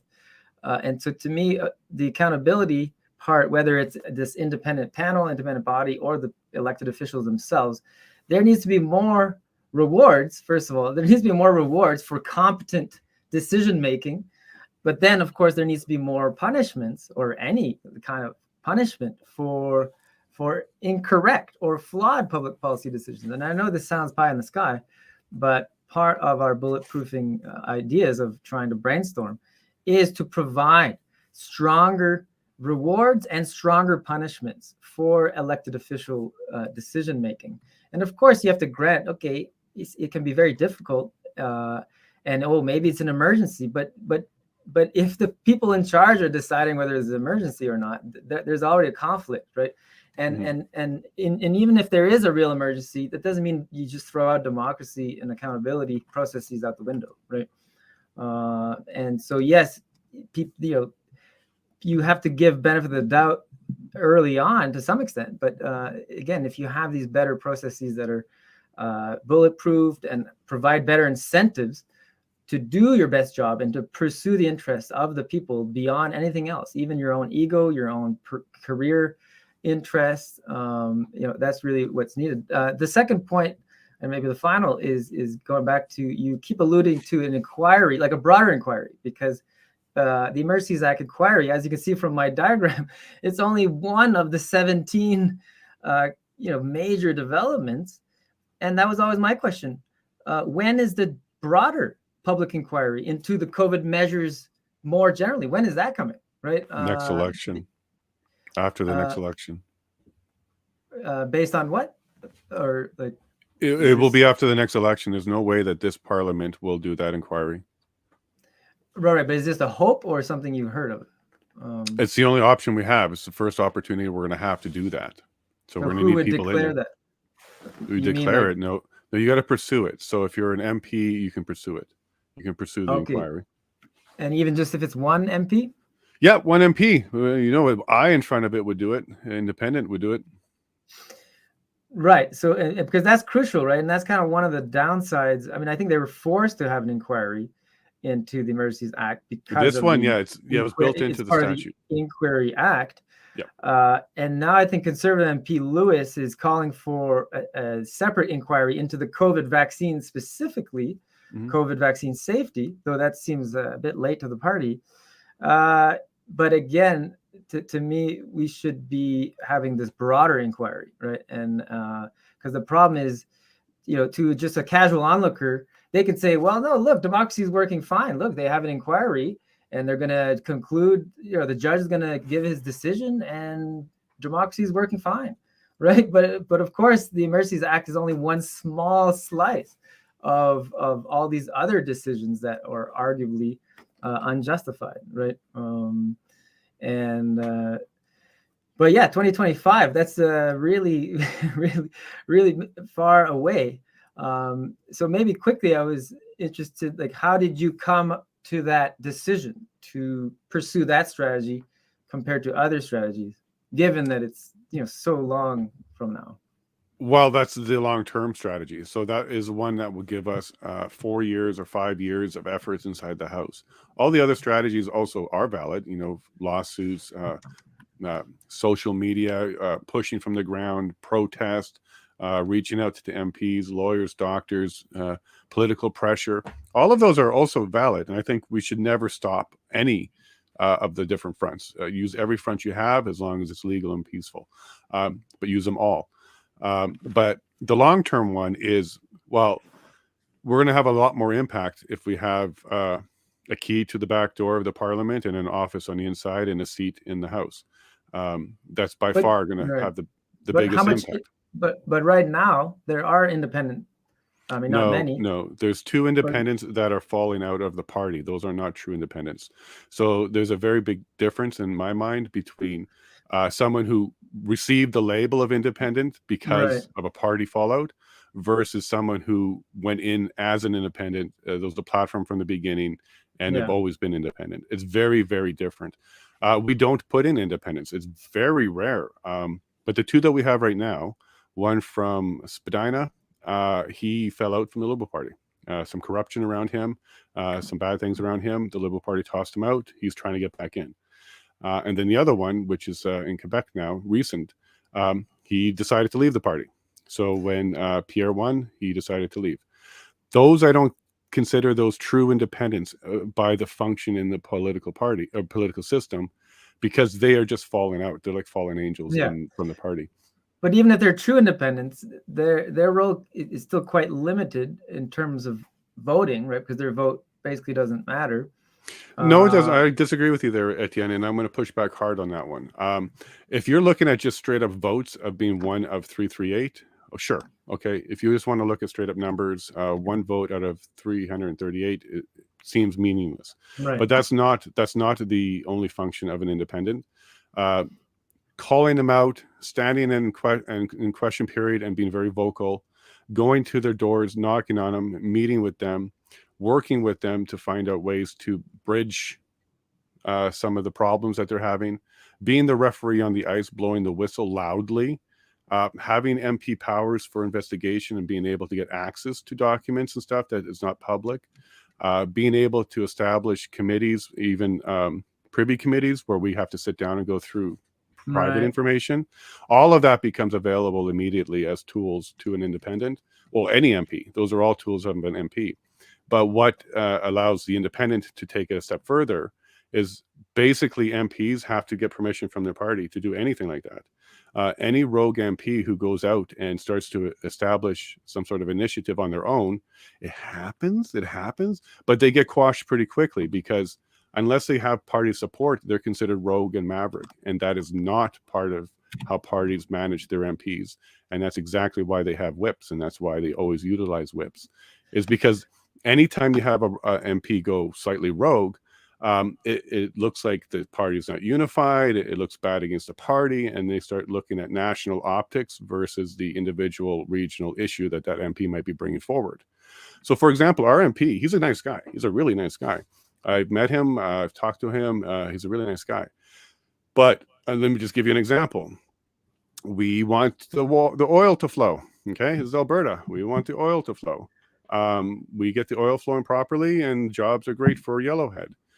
So Yellowhead really would like to see pipeline, Excel, a whole bunch of things being brought forward and being worked on and fought for. He can't. Even if everybody in Yellow had said to him, hey, let's go push this issue forward. It's not a national issue that's supported. There's no support anywhere else other than Alberta for it. Therefore, the Conservative Party national mandate and platform doesn't have room for it. And what's he going to do? Get together with a few other Conservatives and push hard? He can't. And that's where the Independent is not restrained. We're not restrained in that fashion. Right, but how confident can you be that you'll be treated seriously? So how do you really? So you mentioned about like initiating a public inquiry, sure. But like, what are the odds that they actually would treat you seriously? Because even with Randy Hillier, we saw in Ontario, and yeah, he's not a true independent because he also came out of Conservative, but he would be mocked. Like he would stand up. I don't care about that though. He would say no, but it still shows you that like to the normies. Like they just treated Randy Hillier like he's a UFO for talking about quarantine camps, and it's almost like they're treating him as subhuman. And so I'd be afraid that if you, in the unlikely event you are elected to be a true independent, I'd be concerned that you would not be treated seriously, and you would have more power, as you're correctly pointing out. But it still might be insufficient. Well, then what's your alternative? Just let another blue backbencher take over? No, it's just about debating. Well, that's my point, right? Yeah, that's what are the costs and benefits of these different approaches, and try to hash out which ones, because it's an incredible amount, and you deserve a lot of praise. It's an incredible amount of effort to dedicate yourself. Like, okay, this is 3 years. I don't know when you started. So you deserve a lot of praise, but you know what I mean? In terms of costs and benefits, it's always the question of, are we really maximizing the value of our efforts in terms of probabilities of having impact? And yeah, I still think the probabilities of me having an impact is tiny, but I disagree. I think there's ways you can. But it's good to have these discussions just to try to think of other alternatives, right? Because that's the hard part, thinking of outside the box.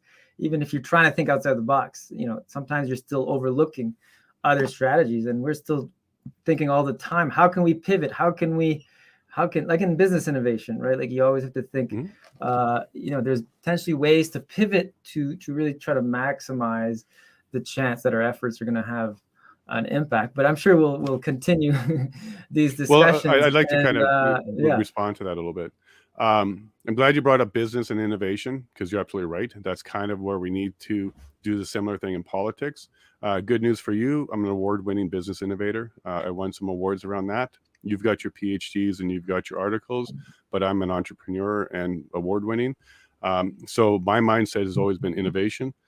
I was even part of the board of Ontario Innovation Center to approve all the grants and stuff like that for companies applying on innovation grants.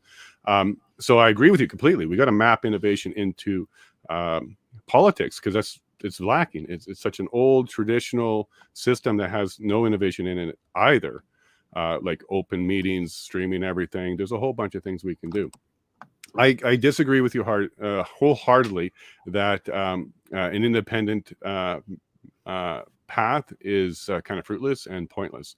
I disagree completely, and I also think that I didn't want to insinuate that it's completely useless. I was just expressing concerns. Sure, but let me go ahead and respond to that. So Yellowhead specifically has a history of being a little bit more independent than most other ridings in Canada. Joe Clark came from Yellowhead. He was the one prime minister elected for a little while from the West. He's moved from the Conservative Party to independent, so he's fully independent now, because the Conservative Party is no longer the Conservative Party. It's moved too much to the left that kind of just left behind some independent people. And my particular riding is very, very impacted by basically everything you had on your chart, and they are not pleased with the response from the current MP. My riding will not vote in anybody else but a blue or an independent. They won't put anybody else in. So if they do want a voice that's a lot louder than the current one, I think there's only two paths. The first path is get behind an independent, whether it's me or someone else, and that will do it. The second path could be to convince the Conservative Party to drop whips, party platform, and adopt independent MPs, true independent MPs, so that the debates happen inside the party and it's not a platform. And if the party can learn how to truly do debates with independent MPs as part of the team, then I think we're going to be golden. I think we could do a lot more work by fixing the party itself to be more modern and more independent. I've written a letter to the CPC. I've even did it to the PPC and the Bloc to let them know that if you started to do independent MPs, Canada would get behind your party a lot stronger, because Canada's tired of whipped MPs. Now, whether they do it or not, like I sent it to them, I'm just a little guy. We'll see. But Right. but if we don't start having MPs that actually have independent voices, whether they're party affiliated or otherwise, we're just going to have more of the same, which is exactly what you identified, is useless MPs. They can't do much. And that's a challenge to me. And I recognize that. And because I don't have an avenue where I have an MP that I think will do anything, I'm going to try and be it, because what else do I have? And what about using business innovations to help your path?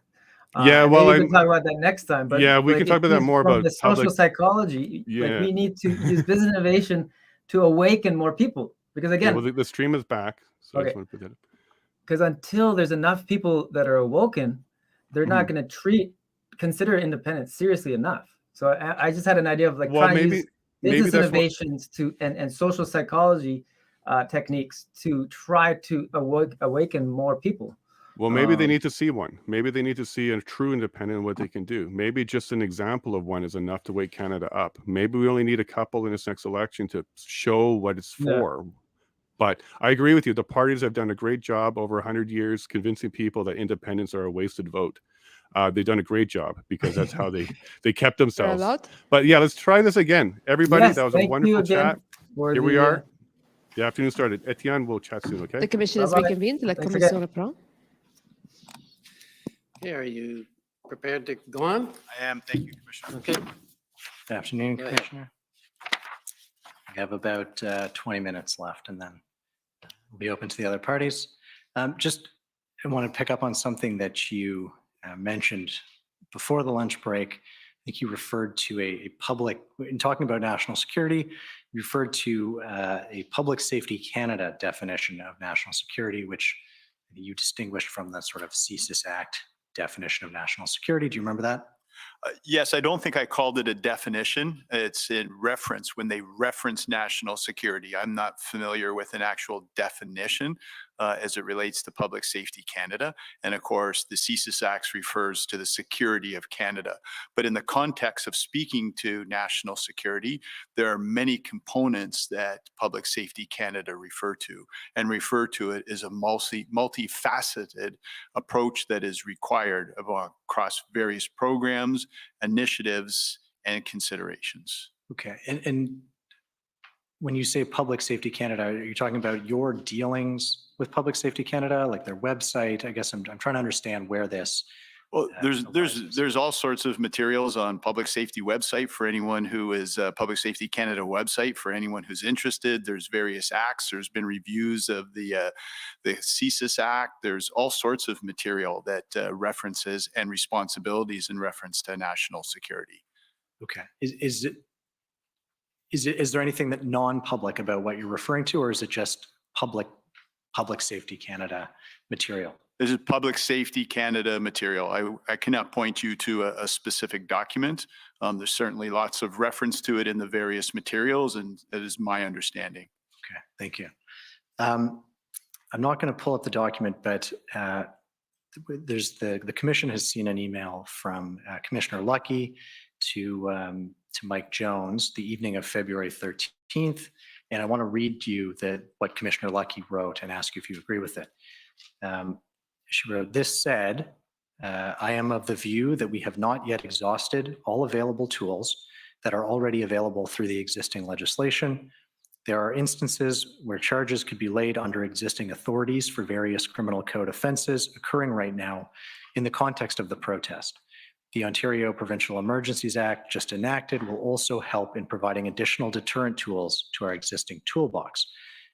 do you agree with the sentiment that Commissioner Lucky expressed there? Sorry, what was the date on that? February 13th, the evening of Yes. February 13th. Yes, I would agree with that sentiment. Yes. If we could pull up OPP 401580, please. This is an email that you wrote to Deputy Solicitor General Di Tommaso on February 16th. Yes. And the second paragraph, a good portion of the demonstrators don't care about being charged criminally, or they would have left already. However, if they live in Ontario, they will care about losing their vehicle insurance and or license. Can you explain that view to us and how and why you formed that view? Yes, absolutely. In reference to trying to de-escalate the situation, not only in Ottawa, but elsewhere around the province. This had been going on for a considerable amount of time. And those that felt a jeopardy to being charged criminally, I feel, would have left through negotiations or discussions with PLT. And having the additional tools in the emergency EMCPA of the province provided encouragement for those to discontinue their illegal activities, as was borne out on Highway 402. And this was in relation to public messaging that was going to be distributed through PLT on Ottawa letterhead. And I felt as if we moved forward and considered the larger impact across the province, we could word it differently and get different inputs, for example, from a forensic psychologist as to how best that could and should be structured, not only to prevent additional disruption, but to disperse it and de-escalate. Okay. Now, the tow truck issue, if I can call it that, we've heard evidence on it. And so I believe you told us in your interview that the OPP did not compel the provision of tow truck services. Is that accurate? Yes. Okay. So I would like to pull up a document pb.nsc.can 407378 with the REL 001 suffix. This is a letter that you wrote to Deputy Solicitor General Di Tommaso on February 22nd. Have you seen this letter recently? Not recently, no, but I do recognize it, yes. Okay.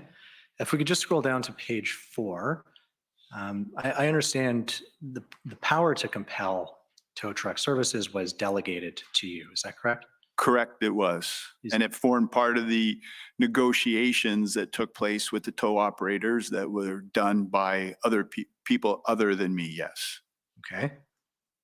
And if we could go, and sorry, what's on screen is the actual delegation of that authority. Yes. Okay. If we could go up to page 2. So that last paragraph, while this situation is unprecedented, the OPP worked with legal and determined that because we are engaging companies under the provisions of the Emergencies Act, not as a procurement contract or agreement, that we should work within the reasonable compensation provisions consistent with the terms of the regulations. And so are you not saying in that paragraph that you have in fact compelled companies under the Emergencies Act? And if not, can you help us understand what that paragraph means? Yeah, this is correspondence that was pulled together with assistance from a legal team trying to satisfy the requirements of our procurement policies as it relates to engaging these services. Not compelling them, I think, is somewhat semantic in that tow trucks were coordinated, they were organized, they appeared willing to proceed. Many of them wanted indemnification, which was not something that we could provide them with without making additional arrangements through emergency provisions with the province. So when the Emergencies Act was invoked, that ability to provide that indemnification was extremely helpful. We were also concerned at the time that those that had agreed to provide their services would back out as we got closer to the operation. So technically, could we have compelled them? Did we provide them with information in writing that would insinuate they were compelled? Quite likely, but did we actually have to direct them? No, they had willingly agreed to assist. It was the indemnification that was the issue. And we were trying to make sure that with new legislation and procurement processes, that everything was done appropriately and legally. So it's fair to say then that they were indemnified under the Emergencies Act, but they were not actually compelled under the Emergencies Act? That's how I would describe it. You would be best to speak with those who had direct contact with the tow providers. They were provided correspondence under my signature and the authority to disseminate that correspondence. My understanding is they did not have to rely upon that to compel anyone to provide their services. It was the indemnification that was the critical part. And if we actually scroll down, I think that correspondence is attached to this letter that passed the authorization to all identified towing companies. That's the correspondence you're referring to? That's correct, yes. Okay. Commissioner Carrique, in my last sort of 10 minutes, I want to ask you a few bigger picture questions. Yes. And the first one is about incident command. You are one of very few people who are going to testify at this commission who has sat atop a police organization. And so I'm sure the commissioner would be interested in your thoughts on the proper role of a police chief when it comes to the incident command system. So proper role of a police chief depends on the situation, it depends on the circumstance, it depends on the size of the police service and the capacity of a police service. For a small police service, a chief of police may fulfill many roles, some of which will be very operational. To mid and large size police services, where the larger the police service, the more distant the chief of police becomes from operations. Ideally, your chief of police would be that of a strategic level, if they have the necessary qualified people within their command to fulfill the other operational roles. But what is most important is there's clarity on command and control. When embarking upon any situation, planned or unplanned, there needs to be that clarity of command. And you will have likely have heard reference to SMEAC, which is the operation planning format, situation, mission, execution, and communication or command and control, depending on what form you use. And those terms need to be clearly defined. Who is in charge, who has what roles, and who has what responsibilities. There are various forms of incident command structure. What would be very helpful is having a consistent incident command structure that is relied upon by policing right across Canada. Okay. We looked at Section 9 of the Police Services Act earlier, and that set out the situations under which the OPP might be called on to assist. In your view, should that be revisited, or should there be other mechanisms by which the OPP could become engaged when an event overwhelms a local municipal police force? I think given all that we've experienced as of late, I think that's very worthwhile being revisited and appropriate consultation taking place with the affected police leaders, with the affected police boards. I don't think it would be fair to suggest that, I as the commissioner of the OPP would necessarily have the authority to go in and take over operations. But I think there is value in examining a mechanism by which a threshold could easily be identified that would allow that to happen seamlessly, and more integration as it relates leading up to these events. So if we can take one lesson away from this, it would be absolutely ideal that we had one central repository of how many police resources are on duty at any given time and projected out for a period of time. So if we found ourselves having to plan something, that integration is be able to respond and react much more quickly, efficiently, effectively. And we do manage what's called the Provincial Operations Center, which would make good common sense to house that type of information as to the resources that are available and accessible. Okay. Looking at Ottawa and what happened in Ottawa, you told us, and we've seen emails that you offered whatever support was necessary, whatever you need. Chief Slowly, OPS, it's yours. We've also heard, again, from witnesses who have testified that, and you've said this yourself, that it's not possible or it's not advisable or feasible to send resources in the absence of a plan.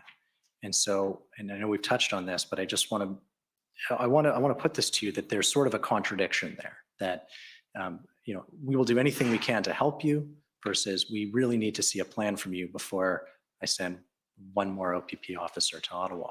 Can you help us understand why that's not a contradiction, if it's not a contradiction? Yeah, I think it's a really good question. And on the surface, it may appear to be a contradiction, but I think to be fair to the proceedings, that contradiction is mitigated by actually looking at the data and the evidence. Look at the number of officers that were deployed on each and every day at various intervals. Look at the requests that were made and how they were responded to. And it's only till we get to a point in time where we need to be able to manage the availability of those police resources for a protracted period of time across the province and manage all of the logistics that are associated to that there needs to be a more defined plan. So I don't think they're contradictory in any way. There's a point in time where we hit a threshold where it's just not possible to provide 1,700 police officers and 100 civilians. On any given day, as I've mentioned, we may have a little over 1,000 working with the OPP, and we're managing on a daily basis, on average, approximately 3,400 calls for service, 20% of which are what we call priority 0 or priority 1. So those are emergent 911 calls that warrant an immediate response. To manage all of that across 330 municipalities and a critical event, you need to have a plan. And in the absence of me being satisfied that there is a plan to deploy those resources, I and every other police leader would be negligent in their duties. Turning to Windsor for a moment, I believe OPP Council in their opening referred to it as a success story in terms of how it was handled, which may be true in terms of the amount of time it took to clear the blockade, but based on the fact that there was intelligence that this blockade was potentially coming for several days, if not a week before it happened, and the importance of Windsor, was it preventable? Was Windsor preventable? Yes. I think you'd have to ask Windsor Police that. I think they felt prepared to respond to the intelligence that they had before them. I think you would have to ask them what prevented them from being able to mitigate the blockade. It's a very tenuous situation. We have to allow the environment for lawful protest. So, it sounds easy. It sounds easy to those that may be listening to the police evidence to say there's a clear demarcation and delineation between lawful assembly and criminal activity, and it's not always that case. So although there may be rhetoric, there may be very good intelligence that some parties are planning on participating in what we would describe as an unlawful protest, we have a responsibility to facilitate lawful assembly under the Canadian Charter of Rights and Freedoms. So how do you find that demarcation? It's not the difference between saying on this side of the road is long distance and on that side it's not, when we had old telephone networks.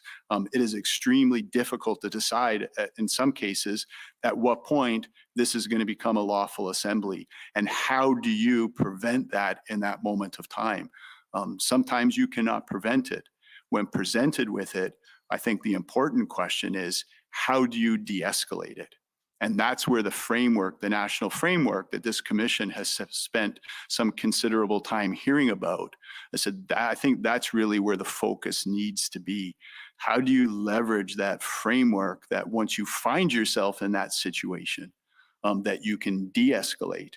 And if you do have to move to enforcement, how can you do that in the most efficient, effective, and primarily the safest way to those that are involved in the protests, to the officers, and to the community? So that is not a straightforward question, nor have I provided you with a straightforward answer. I apologize. It's okay. My final question. You told us this summer that there's a limited formal role for the OPP to kind of coordinate resources across Ontario. Do you think, looking back in hindsight, that a more active and early engagement by the OPP in bringing resources together could have prevented certain protests or shortened the protests that did occur? I think that's an unfair question. I don't know that I could say earlier active engagement of the OPP. The information was there to the police services of jurisdiction to build the plans as they saw was appropriate. The intelligence was provided. We're there as a willing policing partner. And as in my previous very long-winded answer, I apologize, Commissioner. I don't know that it's always possible to prevent these things. Are there mitigation strategies that could be put into place and maybe should have been put into place? I will concede that, but I don't know that I can say that there would be a different outcome if the OPP were put in a different position.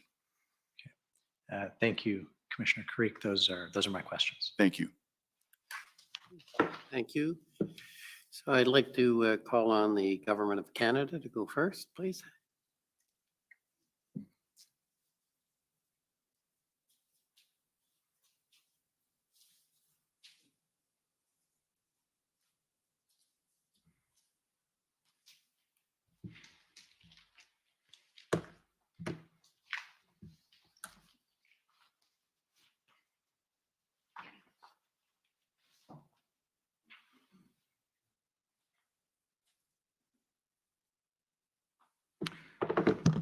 Good afternoon, Commissioner Carrique.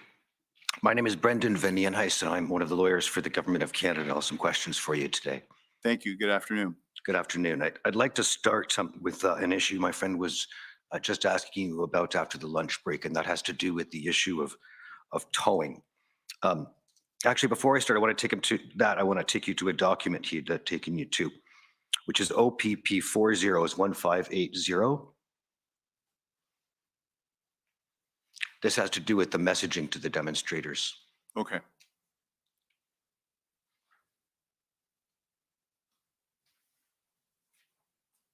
Could you look at the third paragraph? You see there that your advice to the Deputy Solicitor General is that the messaging to the demonstrators should start with the Emergency Measures in Civil Protection Act, right? Yes. And secondly, it should go to the FA. I take that as a typo for the EA. Is that fair? I think that is very fair. Yes. And the EA would be the Emergencies Act, correct? Yes. Because it refers to the enforcement of the designated restricted zone, right? Absolutely. Yes. And the prohibition of children. Yes. And those were measures that arose under the Emergencies Act. Correct. Yes. And your point there is that you want to emphasize the Emergencies Act consequences and the EMCPA consequences ahead of emphasizing the criminal charges, right? That is the way that I've articulated it. Yes. Because those messages will be more effective than the ordinary available charges under the criminal code in reducing the footprint of the protest site before the POU operation took place in earnest. They may be more effective, depending on the situation, depending on the circumstances. They were definitely an effective tool for those three areas that I've highlighted. We have common law authorities to prevent entry into restricted zones. That is available to the police, but the messaging that went along with the Emergencies Act about those restricted zones, specifically being able to highlight prohibiting children from entering into those zones, which was a concern for the police, was an effective tool, I believe. Also, being able to message the other consequences, that is an effective tool that was available to us. Absolutely. Thank you. Could we go now, please, to pb.nsc.can.407378?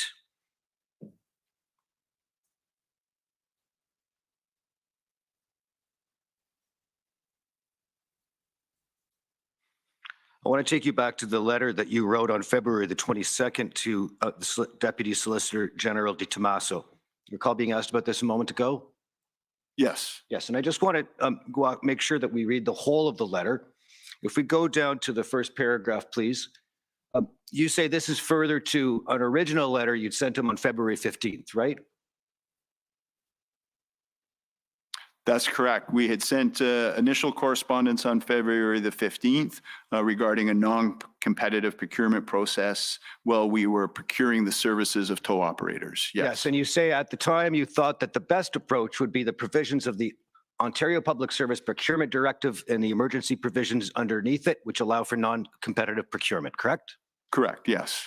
And you say as matters unfolded operationally in real time, the OPP learned that the vendor community was highly reluctant to assist the police. Yes. And initial conversations with them revealed that they required unusually broad and high-risk indemnification from the province, right? Correct. Yes. Secondly, a commitment not to reveal their name, correct? In some cases, that was a concern by tow operators. Yes. Yes, and you were advised by the Solicitor General's legal that the OPP could not provide such an indemnity absent the approval of the Minister of Finance or the President of the Treasury Board Secretariat, correct? I can't recall the specific advice, but that advice that we received was what generated this letter that was constructed for me. And that's what you conveyed to the Deputy Solicitor General? Can you point me to that paragraph? Sorry. This third bullet point, you say, as advised by the Legal Services Branch, the OPP could not provide an indemnity. Do you see that? I do see that. Thank you. Yes. All right. And you could not promise confidentiality if you look at the fourth line there because of the obligations the OPP has under FIPA, correct? Correct. Next bullet, if the OPP were to enter into such agreements, a separate agreement would be needed to be negotiated each time you retained a vendor, and there simply would not be enough time for that to be achieved when services had to be in place by Feb 17, correct? That is correct. Okay, next page. You continue and say, on February 15th, we learned that the Government of Canada announced the declaration of a public order emergency under the Emergencies Act, correct? Correct. And you point out in the next paragraph that the emergency measures regulations include provisions whereby the minister or the commissioner of the RCMP or a person acting on their behalf can require a person to render essential goods and services, right? That's right. That includes towing services as noted there, right? Correct. And if you look at the next paragraph in the second sentence, you say additionally, the regulations were supported by legal as the appropriate way to address the need to have services available quickly, right? Yes. And that's because they included provision for, first of all, compensation, right? Yes. Secondly, compensation for any loss, injury, or damage suffered as a result of performing their duties. That is correct. Yes. And lastly, protection from personal liability, which would serve the function of an indemnity, correct? That's correct. Yes. And then you enclose, you tell the Deputy Solicitor General, you're enclosing the letter and fee schedule that you provided to all of the identified towing vendors, correct? That is correct. All right, if we can go to the next page, please. I'm sorry, the fourth page. That's my friend showed you that's designating you as a person who may exercise the authority of the commissioner for this purpose, right? Correct. Yes. Signed by both myself and the commissioner of the RCMP. Signed February 17th. Correct. Okay, next page.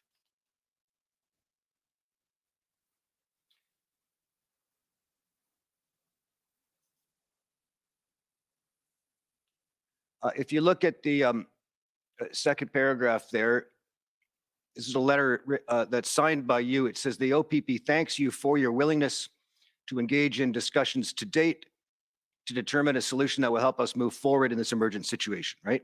That's what it says. Yes. And there had been discussions at least to help determine whether a solution could be found that would protect the towing companies appropriately. There had been discussion with the towing companies, many of which had agreed to provide services. Some were concerned over indemnification, some were concerned over identity, and there was a concern that some of them may back out as we got closer to activating the operational plan. Yes. Yes, and in view of that concern, what you say here is that pursuant to Section 7 of the regulations, the OPP is now requiring you to make available and render the essential goods and services needed for the removal, towing, and storage of these vehicles, correct? Correct, yes.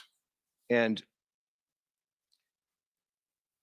if you look at the next paragraph, you confirm then this letter is written confirmation of verbal instructions from the OPP to provide these services from the date the regulations came into force on February 15th. And notice that you are required to continue to comply and provide them, right? Correct, yes. Okay.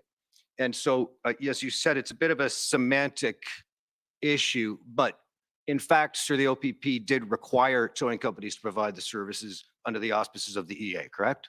Yes, we had provided that written direction, and had they failed to provide those services, we would have been able to compel them to do so, absolutely. And you appreciate that under the emergency measures regulations, where this authority came from, that the power is to request them to provide the services, correct? Yes, And if they do not do so, then that creates an offense under Section 10 of the emergency measures regulations, correct? I am aware of that, yes.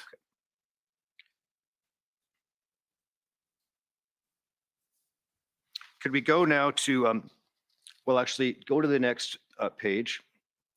You see there's a note about compensation, right? Correct, yes. And then if you go to the next page, there's a second letter that also goes to the towing companies that sets out the compensation levels, correct?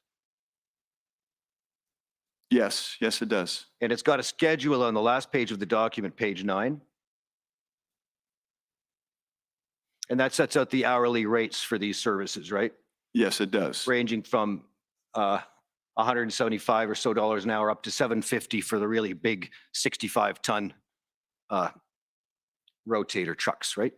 It appears that's the range, yes, absolutely. Could we go now to pb.can.00001628?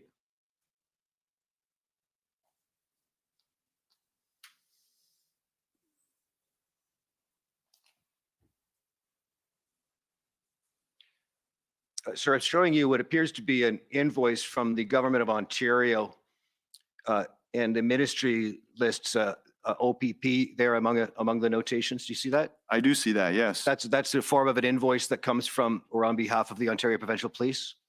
I'm assuming so. I have never seen this or another invoice like it, but it certainly appears to be yes. You appreciate you advised the Deputy Solicitor General that, of course, you'd be seeking recovery of compensation from the RCMP for the money you paid out under that schedule to towing companies, right? Yes, Okay, if you just go down the page to the amount, you see there that there's been a bill issued in the amount of 666,000 and change to the RCMP. yes, I do see that. Yes. And sir, am I correct that that accounts for the amounts that were paid by the OPP to towing companies and then billed back to the RCMP?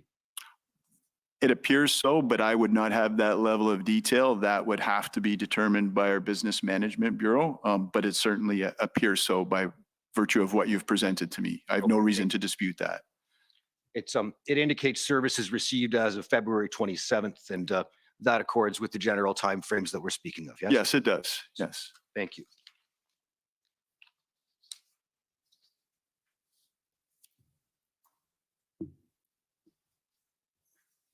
All right, I'd like now to go to your text messages with the Deputy Solicitor General. They are at OPP 404580.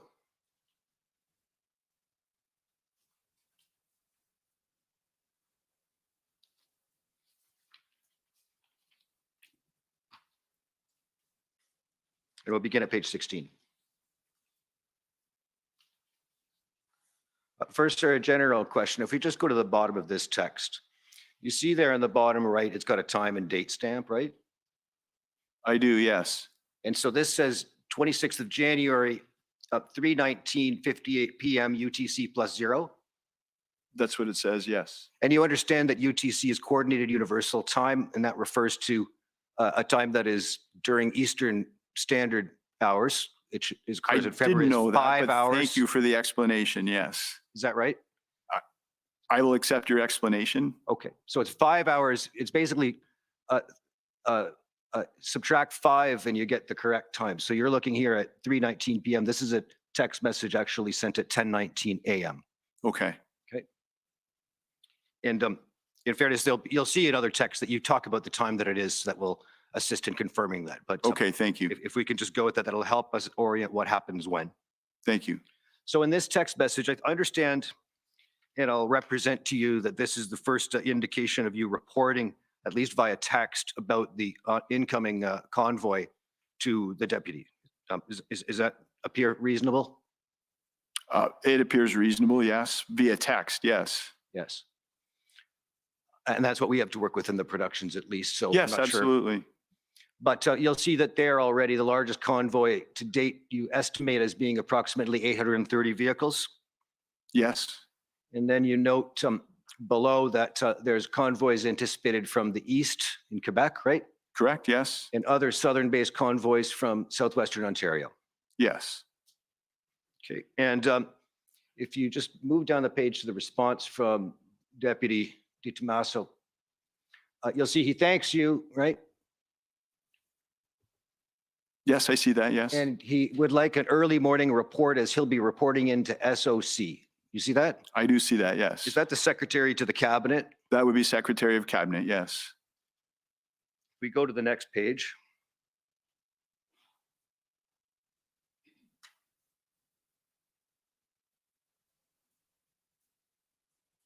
This is now the 27th. If you go down to the second text on the page, and you're providing a further update on the progress of the convoy. Yes,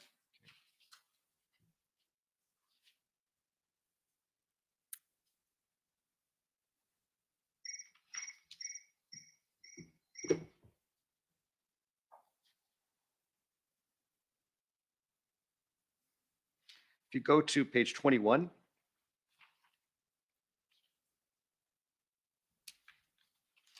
you'll see there on the bottom text on the page on the 28th, again, you're providing a further update. Sorry, that's 21. A further update on the 28th now, right? so this is dated the 27th, sorry? Oh, you know what? You've got me. You're right. There's that UTC issue. So you're saying the 27th, but this is actually 5 hours earlier. It's 9:40 p.m. on the 27th. Okay, thank you.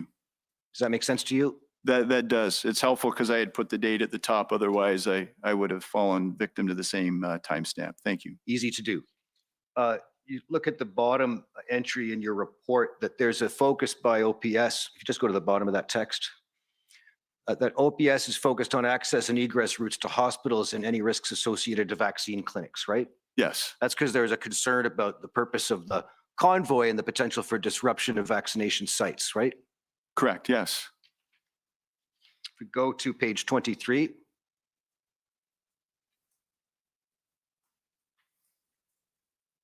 At the top of the page, you'll see you're reporting now on the 28th, and we know now that that's approximately 11 o'clock a.m. And you're indicating that there's convoys now commencing their travels to Ottawa from Huntsville, Owen Sound, Kingston, Innisfil, Hamilton, Sault Ste. Marie, Cochrane, Little Current, and Quebec, correct? Correct, yes. And you're expecting crowds of demonstrators all along the various routes, and the leader of the opposition, in fact, you note there. Yes, And if you go to the bottom of the page, you're providing an estimate on this date, and if you just scroll so we can see the timestamp, thank you. So about 3:45 in the afternoon, 1,350 estimated vehicles at this point, right? yes, And you're reporting on flatbed trucks with heavy equipment, utility vehicles, seating, portable toilets, and a boat with graffiti directed at the Prime Minister spray painted on it, right? yes, Social media messaging indicating that demonstrators intend to stay beyond the weekend. yes, Some extremist views and comments encouraging unlawful protests are being posted on social media. yes, And you note that $7.1 million have been raised now on GoFundMe. correct, correct.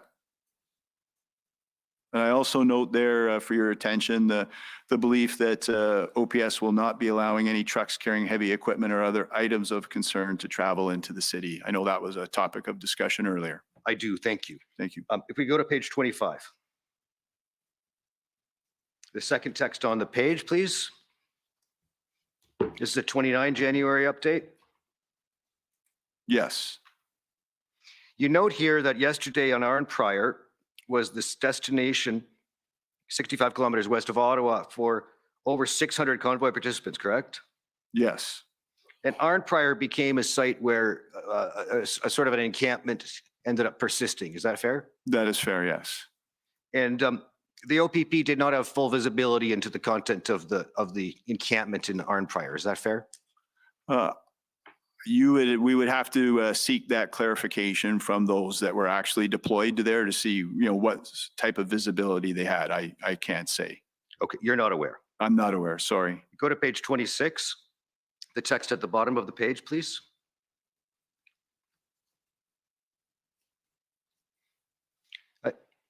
You see there now you're reporting to the Deputy Solicitor General that a farmer's field has been cleared on Route 200 in Embrun for parking. Do you see that? Yes. A site that could hold 400 trucks. Yes. And a shuttle had been arranged, I Yes. guess, to shuttle protesters back and forth to the city. It appears so. Yes. And again, the site in Embrun, and maybe you don't know, but the site in Embrun was one in which the OPP and other police services did not have visibility as to what was set up there and what was occurring at that site. I certainly do not. Those that were operational during the time could answer that with more accuracy, sir. Do you know where Embrun is? About, I think about 40 kilometers to the southeast of Ottawa, yes? Generally. Yes. Commissioner, if I could just interject quickly, I've got a request from the translators that council slow down when especially when reading. They're having a hard time keeping up. I apologize. I will do better at that. Can we go to page 28? The third last text on the page. If you see, there's an indication there you're giving it would be 7:44, so 2:44 in the afternoon on the 29th, right? Yes. And that is that a private helicopter is flying over Ottawa with an anti-government sign on it, correct? That is correct. Yes. And Deputy Solicitor General Di Tommaso responds to you. If you move down, I saw that on the news. How is it permitted to enter into restricted airspace? Yes. Yes. Is that a concern? Was that a concern to you as well? Not at that particular time. I had not thought of that as a concern of mine with a provincial mandate. No. Okay, fair enough. At any rate, you thought it was a sufficient concern that it should be brought to the attention of the Deputy Solicitor General. Yes, I did. It was all part of providing accurate situational awareness as to what was happening at the time. Yes. Okay. If you go over the page, you got a 3 p.m. update, and you're indicating to the deputy that some protesters have exhibited aggressive and threatening behavior towards uniformed police officers already on the 29th, correct? That's correct. If you go to page 30,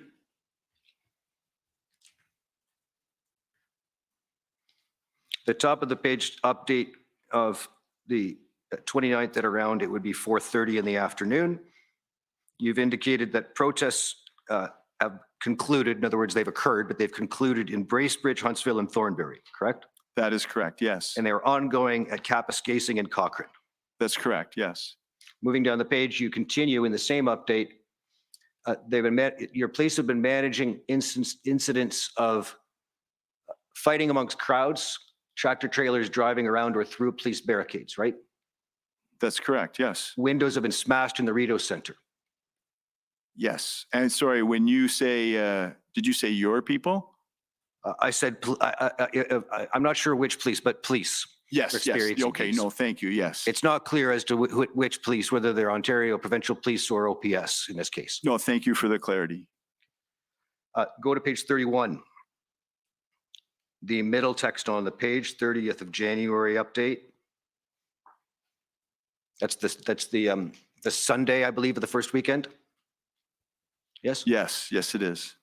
And you note there that in Waterloo, 100 vehicles were expected at the Wilmot Recreational Center from a convoy traveling through Baden, New Hamburg, and finishing in Stratford, correct? That is correct, yes. And the organizer there was concerned that with growing numbers, that other participants might not feel the same way about having a peaceful event, correct? That is correct, yes.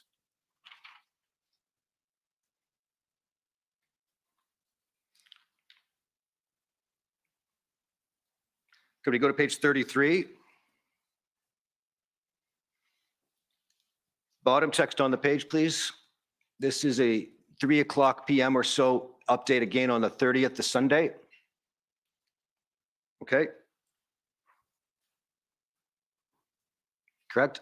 Yes, it is, yes, sorry. And the second last item in your report, you indicate that as a precaution and for special attention, we are in the process of messaging all police services in the province with vaccine clinics in their respective areas for the coming week, correct? That is correct, yes. You were concerned about possible obstruction or other criminal or concerning at least activity occurring near vaccination clinics because of the apparent motivations of the protesters. I was, yes.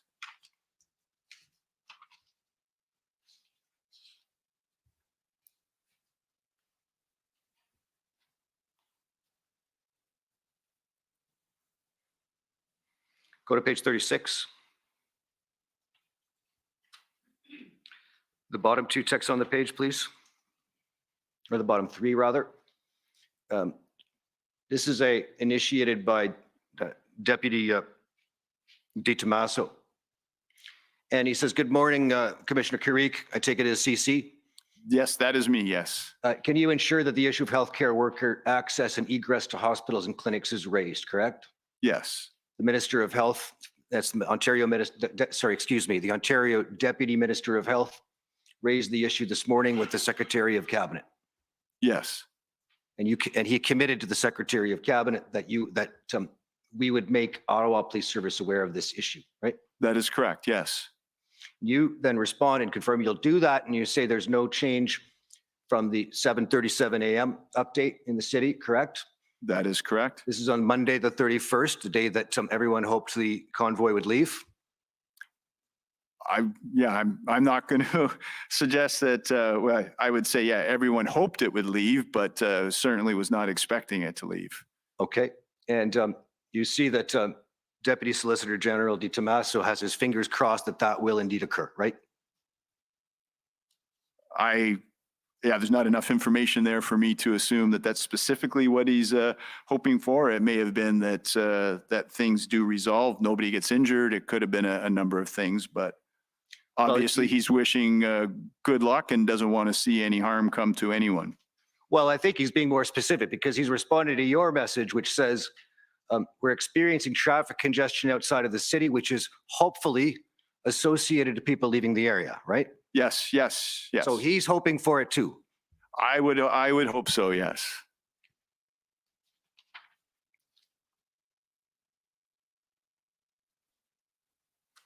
Go to page 39.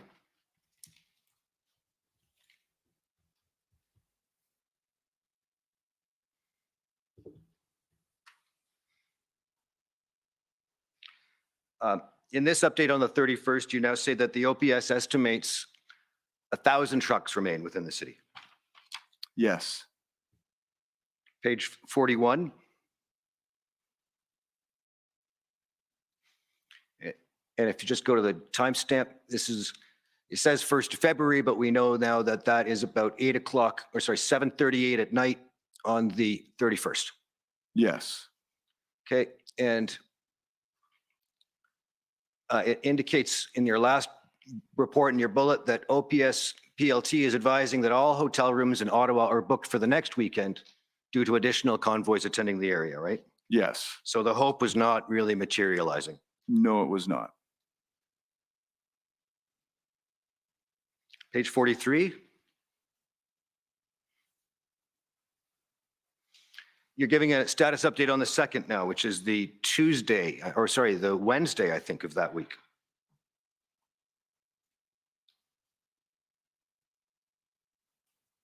Correct? Yeah, it's February the 2nd, yes. And now you're reporting that a group from Quebec, 10 to 20 protesters, known as Farfada, formed at Sussex and Rideau, right? That's correct, yes. And that group became quite a concern to the OPP, right? Yes, To all the police services, not to single yours out. And that was a group that was noted in some of the later intelligence reports that we see with respect to the situation on the ground, correct? it has been noted in various Hendon reports, yes.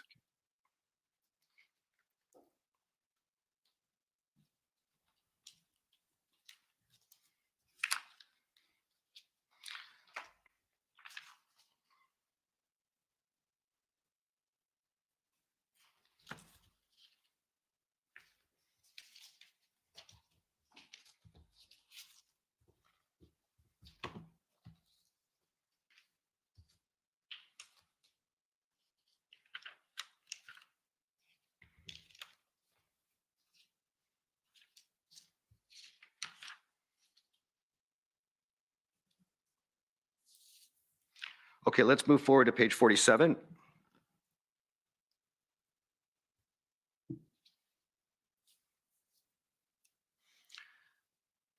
You're now giving a national picture. This is February I guess it's February the 3rd in the evening. It's timestamped 2:53 a.m. So it's about almost 10 o'clock at night. Yes, And you're now reporting to the deputy that the ongoing truck blockades in Ottawa and now in Alberta have the potential to develop into a national civil disobedience movement that could extend to maritime transportation and potentially other major transportation sectors, right? yes, I am. And you confirm, as you said today, that the strategies relied upon by various levels of government and/or police to resolve matters in one province are likely to influence the actions of the protesters in other provinces. Yes, Some events are likely to be well organized. Others may develop organically or spontaneously with little warning. yes, And you are seeing that in various locations in Ontario already, right? that is correct. Go to page 48 to the top text on the page, which is sent by you at approximately 9:40 in the morning. You list events planned for the weekend outside of Ottawa and Toronto at Iroquois Falls, North Bay, Cochrane, Sudbury, Hearst, and Echo Bay, right? I do, yes.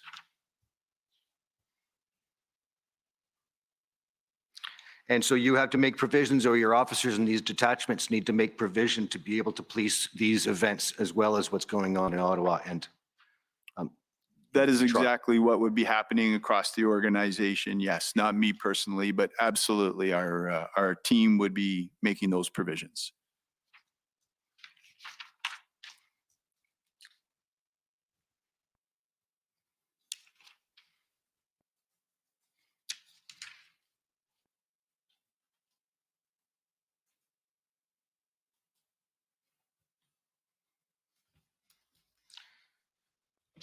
If we can go to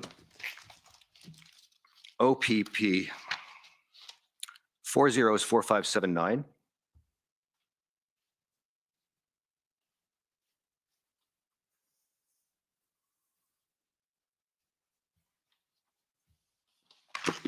These are your text messages with your Deputy Cox. Okay, thank you. And it looks like you didn't text as frequently with Deputy Cox as with Deputy Attorney General, Deputy Solicitor General Di Tommaso. Fair? No, very fair. So Deputy Cox oversaw the Provincial Operational Intelligence Bureau. So he was in receipt of all of the Hendon information. He was also in receipt of the situational reports that we were receiving at various intervals.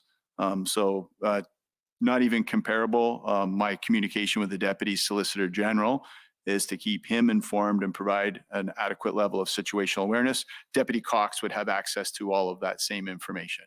So a different relationship, but very fair to say not near as much communication. Could we go to page 4? And he's reporting to you here on the 29th about the continuation of the daily Hendon report, right?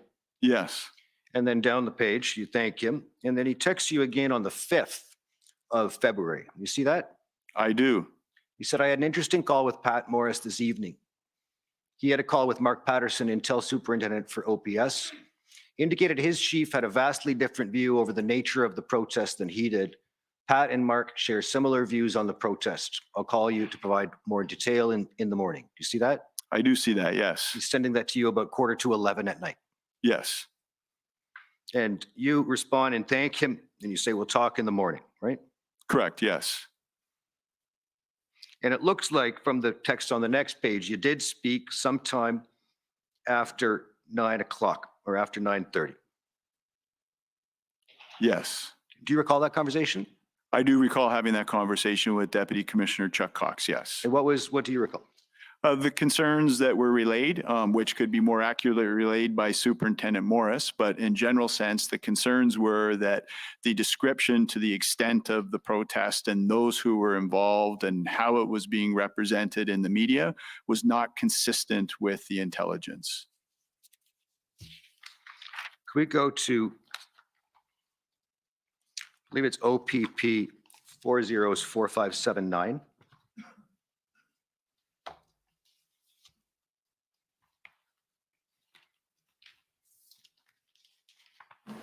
Council, I believe that's the document we're currently on. Sorry? Oh, it's the same document. I've got the wrong document number. Shoot.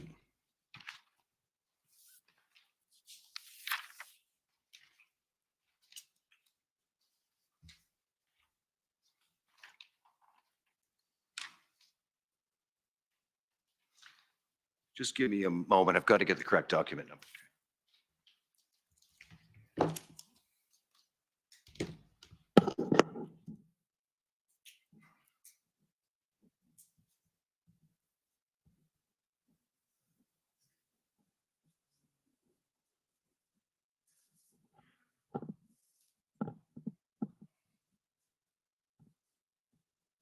OPP 403444.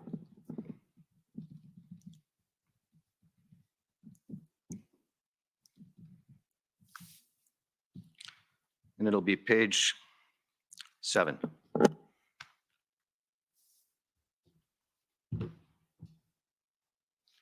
This is a email from Pat Morris to Chuck Cox, right? And that's Deputy Cox? Yes, it is. And you'll see here that Deputy Cox's twigs to him earlier that day on February the 2nd to send him an email as a follow-up to an earlier conversation so he can raise it with CCT. Do you see that? I do see that, Is yes. CCT you? Yes, I lead CCT, so that's abbreviation for Commissioner's Command Team, which I previously described who comprises of that. And I Okay. can re-explain that if it's helpful, sir. And if you go down the page to the next page, it's the email that comes in response from Superintendent Morris, okay? Yes, And this has to do with requests for intelligence with respect to various individuals, correct? yes, And if you could just go to the third last paragraph on the page. This is, of course, February 2nd. It's occurring in the context of the convoy, right? yes, it is. He says, there appears to be an incredibly heightened appetite for any and all information on entities that cause discomfort to the status quo, right? Yes, And then the next paragraph, I'm concerned that success is seen as satisfying intelligence requirements and requests quickly, right? that's what he says, yes? As opposed to satisfying the correct ones to the correct actors, right? Yes, He says, I have acted to prevent/slow down these requests and/or responses to them, right? yes, And is that the topic that was raised with you by Deputy Cox? so we talked about this as well. He certainly was concerned about individual requests coming in outside of the channels of Hendon and what those requests were, but also about the dis and misinformation that was out there as well. Did he refer to you about slow walking effectively or preventing requests from being fulfilled? Not in the sense that I think it's being portrayed here. In relation to making sure that all requests are prioritized, they're ethical, they're in keeping with standard operating procedure. This is not about slow walking or not responding to requests that should not be happening. And Superintendent Morris, I think, goes on to cite his reasoning for that. Yes, and he's suggesting that it's inappropriate for for this intelligence to be, gathered and passed along outside of channels that he characterizes as correct. To be being reported in the media, and there had been some Hendon documents that had made their way into to hands to people that should not have been in receipt of them. So he was concerned about protecting the integrity of the Hendon reports. Yes. Could we go to OPP 403443?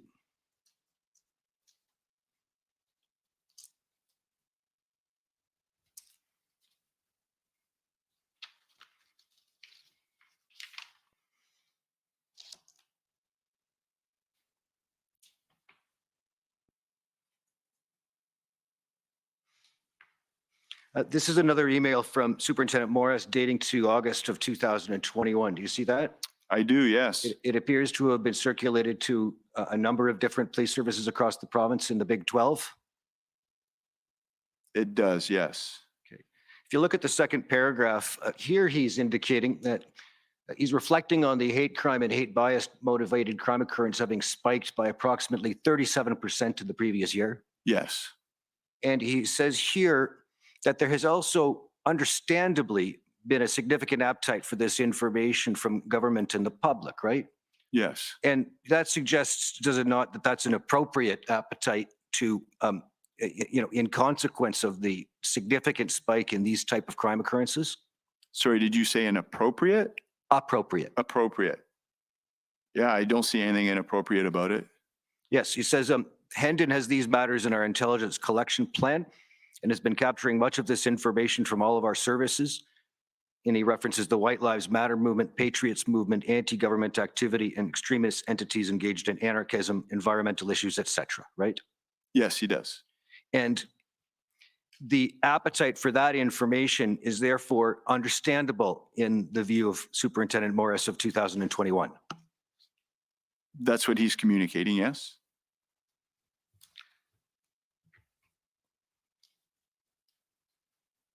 Can we go back to your text with the deputy at OPP 404580? And I'll go to page 99.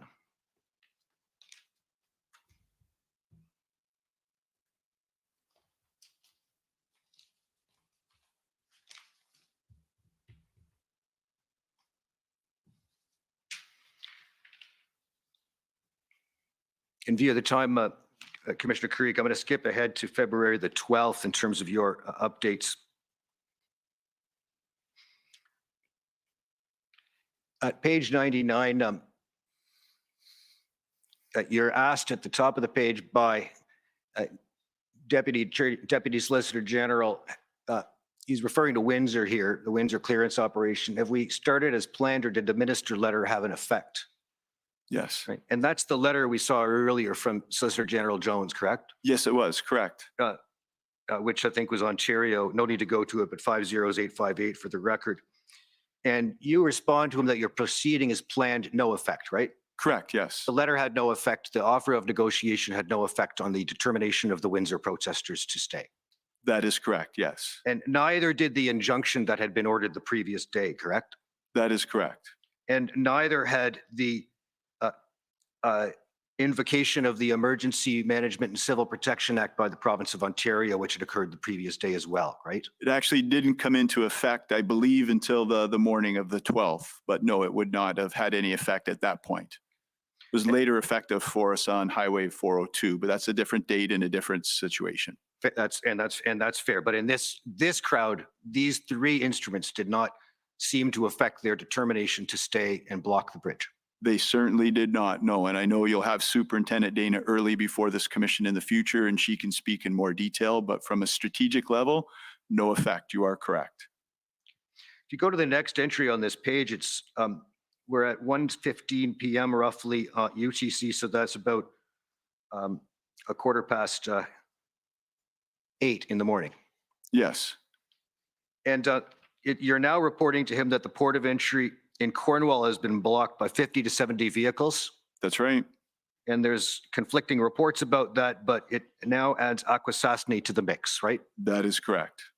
And that was a significant concern for you, right? Yes, it was.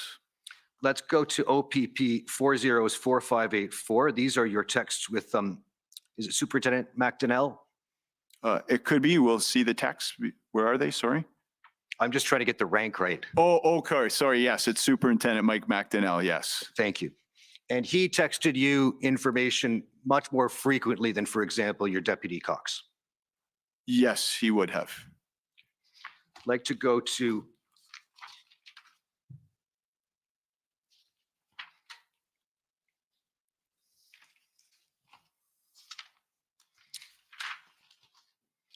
page 57, please.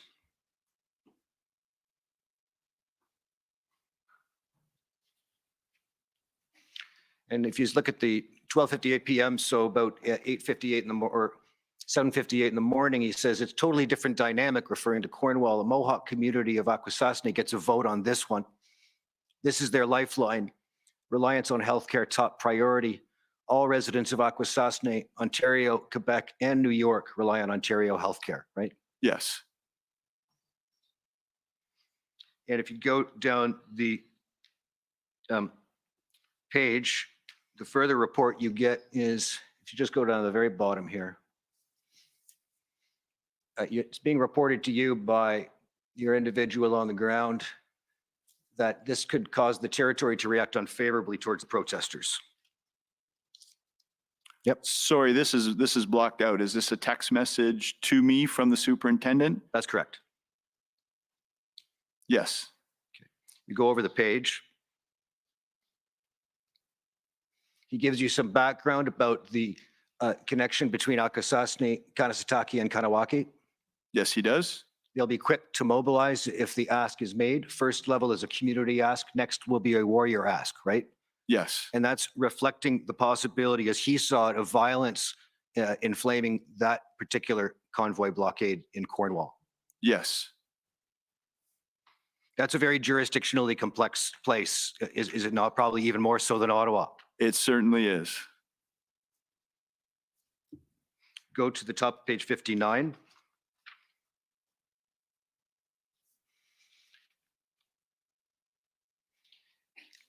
He's reporting to you that in his view, first there will be messages of support from Kanesatake and Kanawake, and then an ultimatum from the warriors, right? That's what he's communicating. Yes. And he's concerned, and you're concerned about the possibility of serious violence erupting from that scenario. We are concerned about violence erupting from that scenario. Yes. Could we go to page 51 of these texts?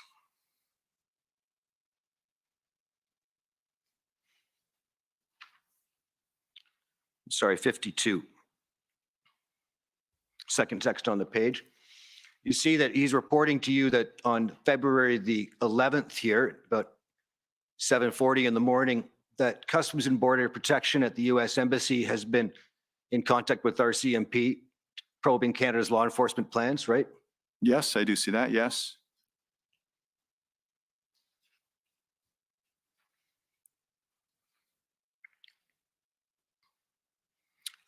Next text on the page. He's reporting that in Windsor, the auto workers' anger and intent to counter protest today is no doubt influencing the attitude, right? Yes. Openly expressing anger on mainstream and social. Yes. And if you look at the bottom text on the page, he reports to you that the US call went well. Cut to the chase. They're watching the Thousand Islands Bridge, right? Yes. So Yes, they're he does very say that. concerned as well about the situation in Akwesasne. That is the information that the superintendent has provided. Yes. And of course, you relayed that to the deputy as well. I can't say whether I did or not. I would have to review my reports, but certainly this information was very helpful to me, and it informs a lot of the thinking that I've already provided to the commission as relation to potential threats to national security and the need to coordinate all of our efforts. This is all in relation to that fateful day that we talked about being the 12th of February. All this activity is happening simultaneously. Windsor, Cornwall, Ottawa, Toronto, Fort Francis. It's happening right across the province. If we go back one last time, I think to OPP 404580, page 114. This is back to your text with the deputy.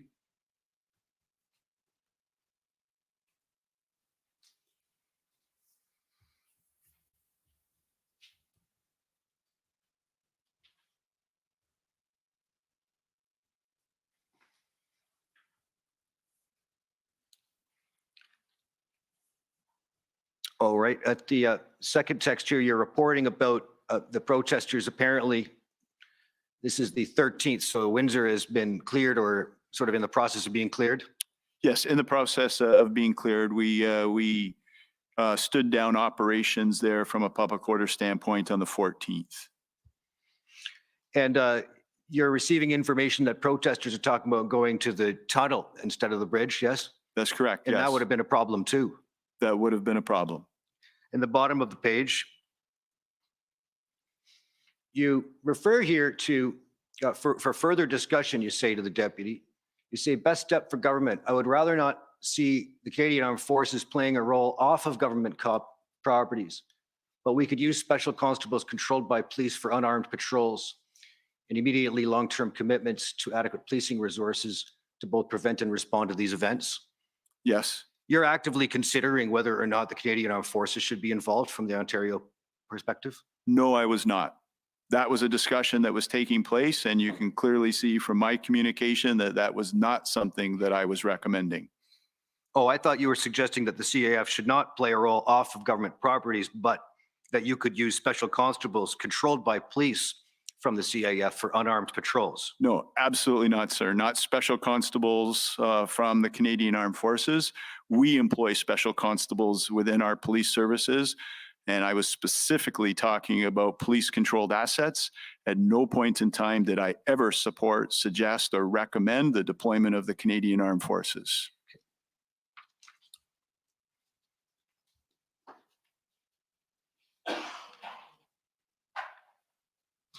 Page 121.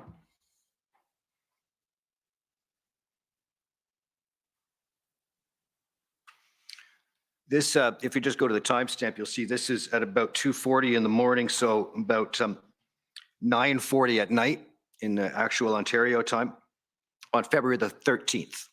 Okay, so the night before that the Emergencies Act was invoked. Okay, thank you. Okay.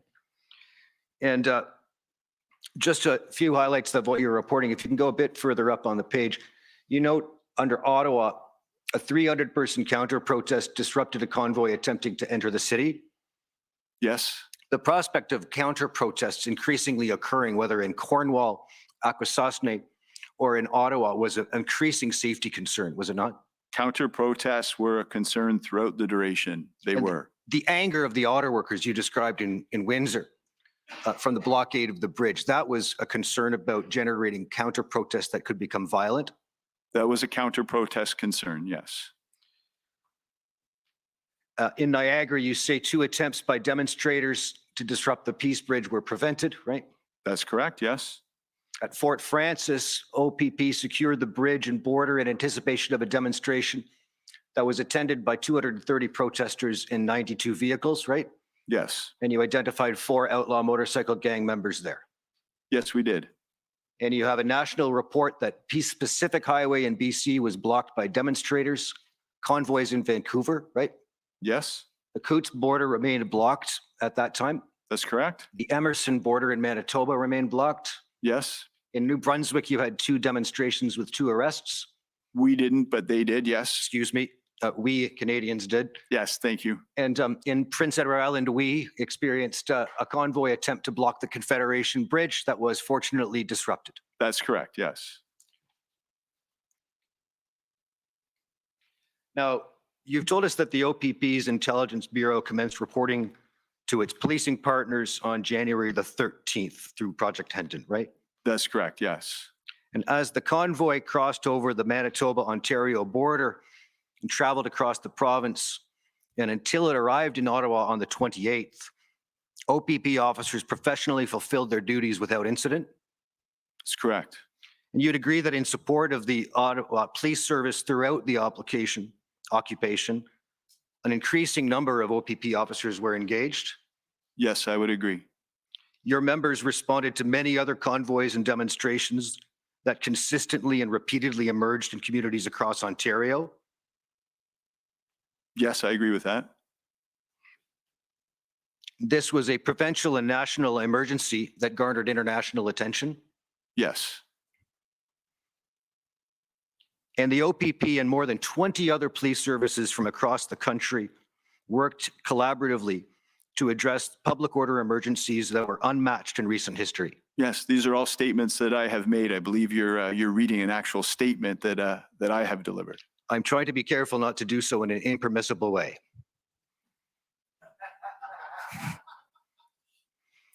The illegal Ottawa occupation was accompanied by numerous other high-risk Freedom Convoy-related protests and blockades across Canada. Yes. Yes, so I'm not sure whether you're asking me a question, asking me to confirm your reading of my previous statement. So there's a little delay when you look up at me. Well, I know nothing of previous statements, but I have you under oath, so I would like to ensure that I understand your answer to these questions. Okay, thank you. So you are asking me questions as to whether I agree with each of these statements? That's correct. Okay, thank you for the clarification. Sufficiently trained public order officers were amassed from throughout Canada and deployed in an integrated, strategic, and measured manner. Correct, yes. That resulted in the collapse of the occupation. Correct. It required unprecedented national collaboration to prevent injury, preserve life, and protect critical infrastructure. Yes. The Emergencies Act was an extremely valuable tool. Yes. The situation was identified as a threat to national security. So we've talked about that, yes. In fact, through the collection of intelligence right across the country, with the simultaneous events going on and the events in our nation's capital, you and other law enforcement agencies collectively identified a risk to national security. Yes, that is my opinion, that they were collectively, based on everything that was going on around this country, that posed a risk to national security. Yes, that is my opinion. Thank you. Those are my questions. Thank you.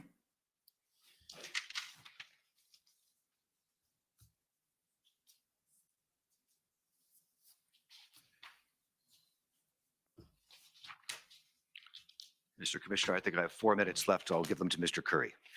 Yes, well, I think you should give them to the interpreters, but I will call on Mr. Counsel for for former Police Chief Slowly. Commissioner Carrique, I'm Tom Curry. Pleased to meet you, sir. Nice to meet you, and thank you for your help with this, the work of the commission. Thank you. Chief Slowly, you have known him for a long time. I have, yes, sir.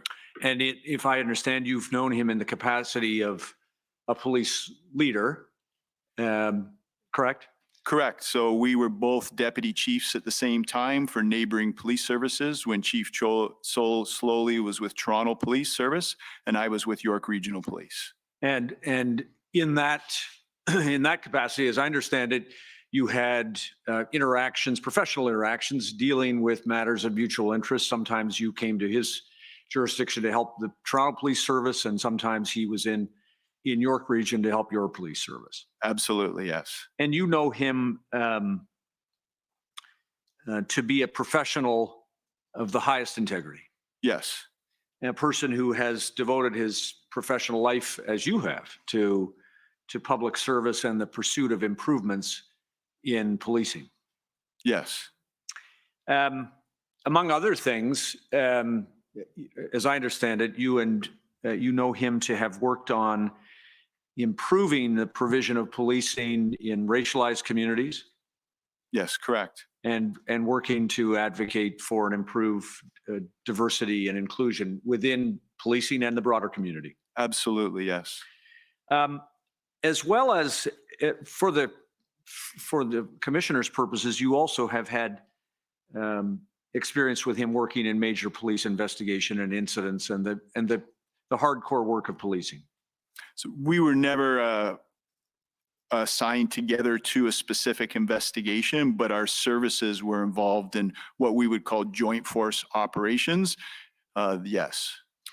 And you talked a little bit about the role of a chief or a commissioner, and the obligation to provide or to ensure that there is adequate and effective policing in the community.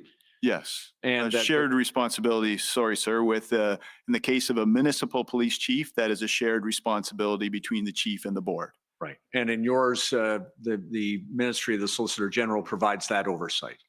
Provides that oversight, and as the commissioner, I've got some additional responsibilities with regard to that a municipal police chief does not have. Right. And you reviewed them with my friend, Mr. Brousseau, I think, for us. When we speak about providing adequate and effective policing, or the role of a chief or commissioner, it is to provide all of the elements for the police service, resources, training, and to ensure all of those equipment, all the policies are in place. Is that right? That is right, sir. And of course, as you have explained today and gone through some of it with us, the police chief, or the commissioner in your case, is also the face of the service to not just the community, but also to government. Yes, that's fair. In your case, to the Ministry of the Solicitor General, as we've described, providing situational updates and the like. Yes, there's a lot less interaction between the commissioner of the OPP, and in this case, me, and the ministry or provincial government than there would be with a municipal police chief, Right. who has monthly meetings, committee meetings, and various intervals of reporting that are required, where mine is an annual report and interaction on an as-needed basis. So. Right. I was going to say, and you've played both roles in your work previous to your appointment as commissioner. When you were a deputy in York Region, you would have had much more contact with your police services board than you do perhaps as a commissioner in respect to the Solicitor General.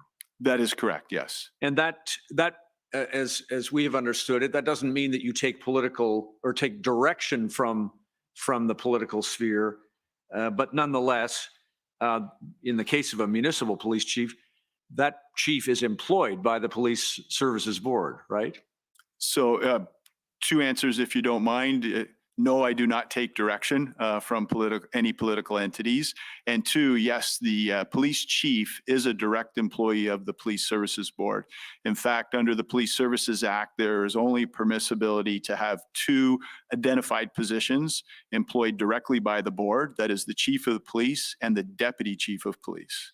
And you have attended Police Services Board meetings, and you probably observed as these convoy events, where the protests were ongoing, the public statements and other issues raised by the Ottawa Police Services Board as they struggled with this problem.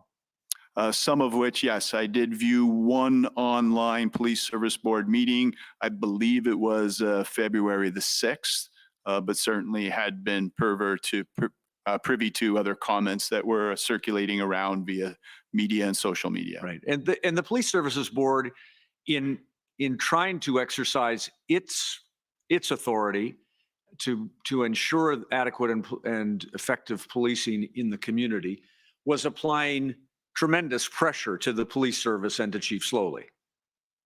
Do you agree? From your observation of that meeting, I've seen that one too. From that meeting, I would agree with that. Right. That meeting, the questions that were being asked, the level of detail that was being requested, that would have been most appropriately conducted in an in-camera private session.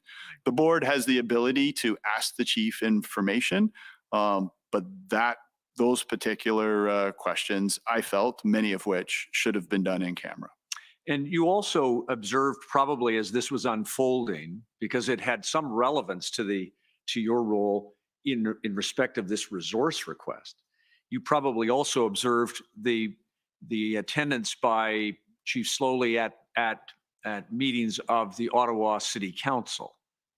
Or did you become aware of those?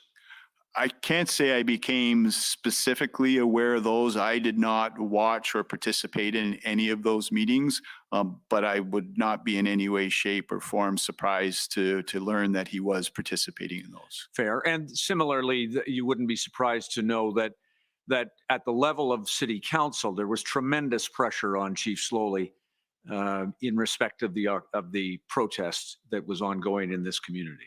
I would not be surprised at that at all, no. And you know from what you saw at the Police Services Board, the board was demanding action effectively. When are you going to end this illegal occupation and the like? You observe that? So I would hesitate to say that I specifically observed demanding action, but certainly observed the questions, and I've shared my opinion that I felt that should have been done in camera. So back to the command structure, if I can, for a minute. Chiefs, you've described, have back to a municipal police service. Chief of police would have deputies, usually responsible for certain functions, organized as in this case, we've learned operations and intelligence separated between two deputies. Yes, the command structure for the benefit of the commission is clearly defined in the Police Services Act as it relates to a municipal police service. There are specific ranks identified that the chief can choose to utilize. Chief, deputy chief, superintendent, inspector are the senior officer ranks, and then staff sergeants and sergeant. Got it. And then below that, the executive command, the chief and deputies, the chain of command that you've described branches into the organization all the way down to constables with specialized services and the like. That's usually the organization. That is usually the organizational structure, yes. And as a police leader, you rely, and Chief Slowly would rely on those deputies and the chain of command, including subject matter experts, to provide and deliver police services. I rely heavily upon my chain of command and police experts as a command team. We often like to refer to ourselves as, so yes. Got it. And they would, for example, be responsible for the development in a situation like this of plans, operational plans, in order to provide the kind of operation that we saw played out here. Somebody other than the chief of police would be responsible for the development of that plan.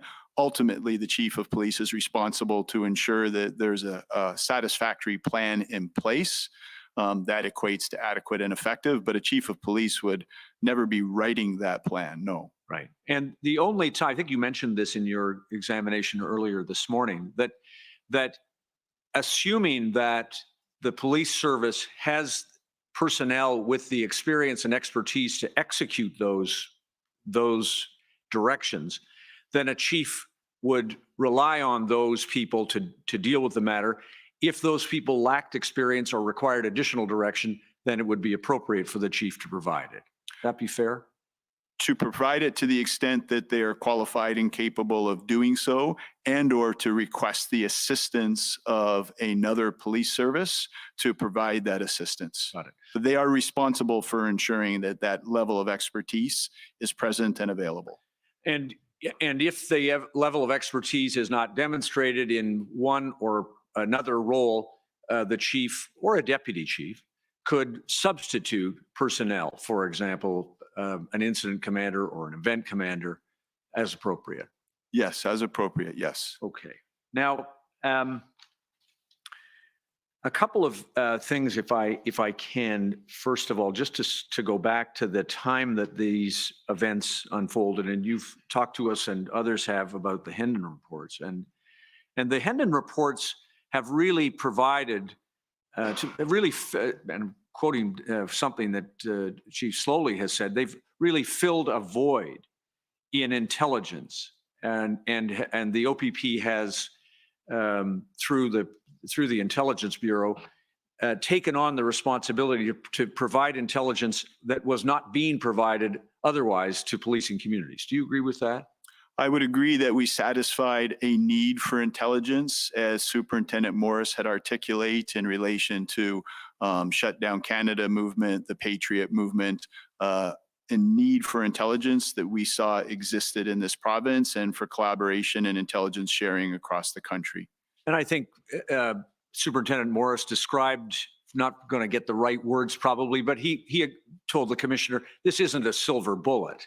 The Hendon report provides intelligence, but it is for others to receive it and interpret it and take action as appropriate. Is that fair? That is fair, yes. And in respect of the Hendon reports that were produced in advance of the Freedom Convoy, as you know from your experience with your own service and observing what happened elsewhere across the province, different people took different things from the Hendon reports. Fair? I would say the information was used differently. In some cases, it was not used. In other cases, it was not even known. Right.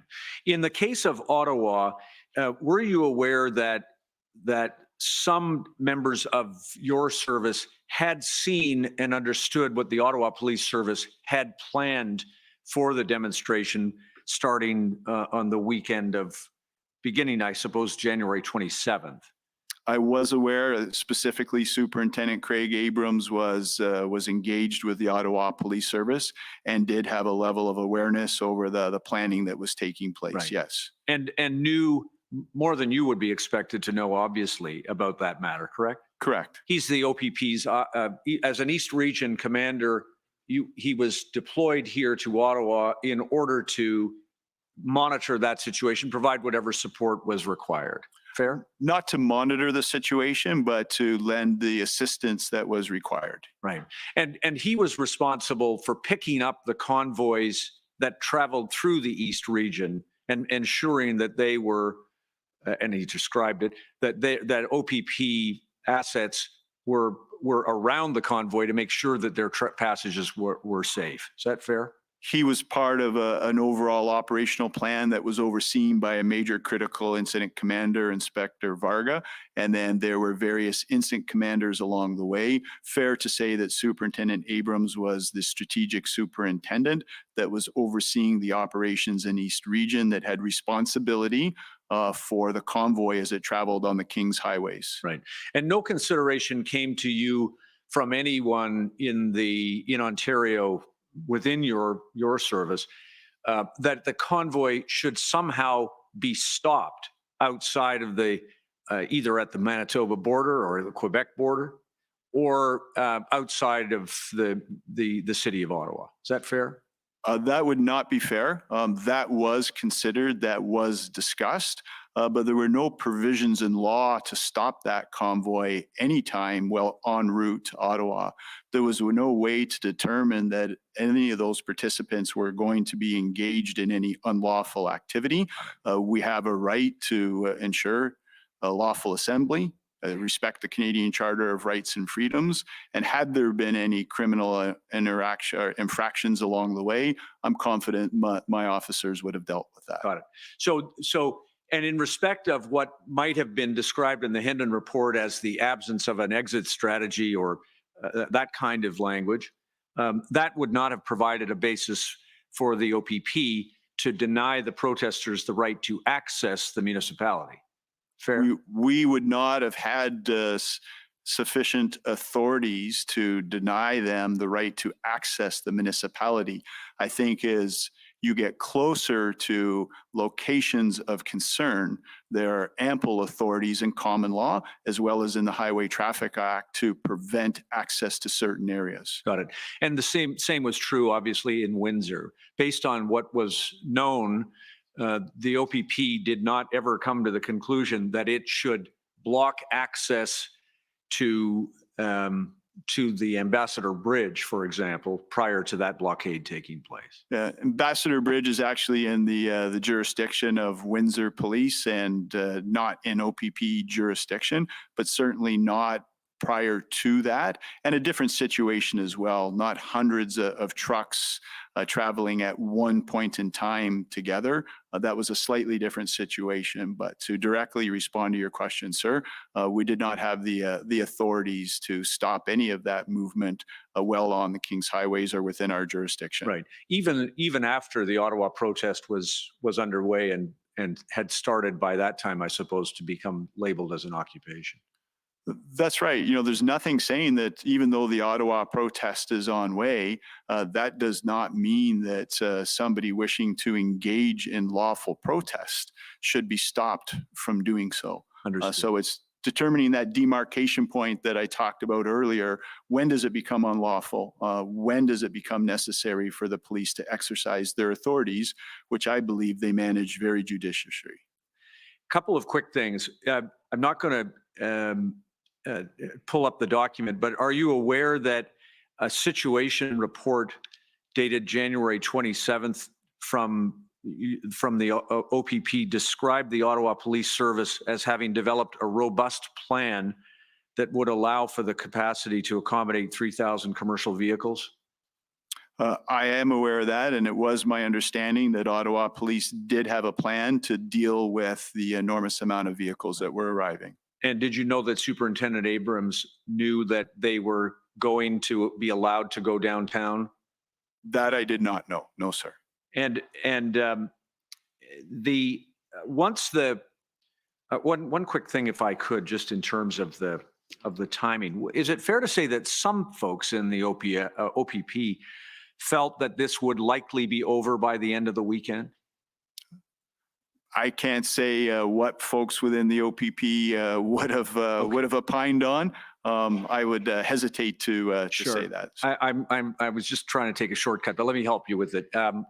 Mr. Registrar, do you mind showing us, please, OPP 4582?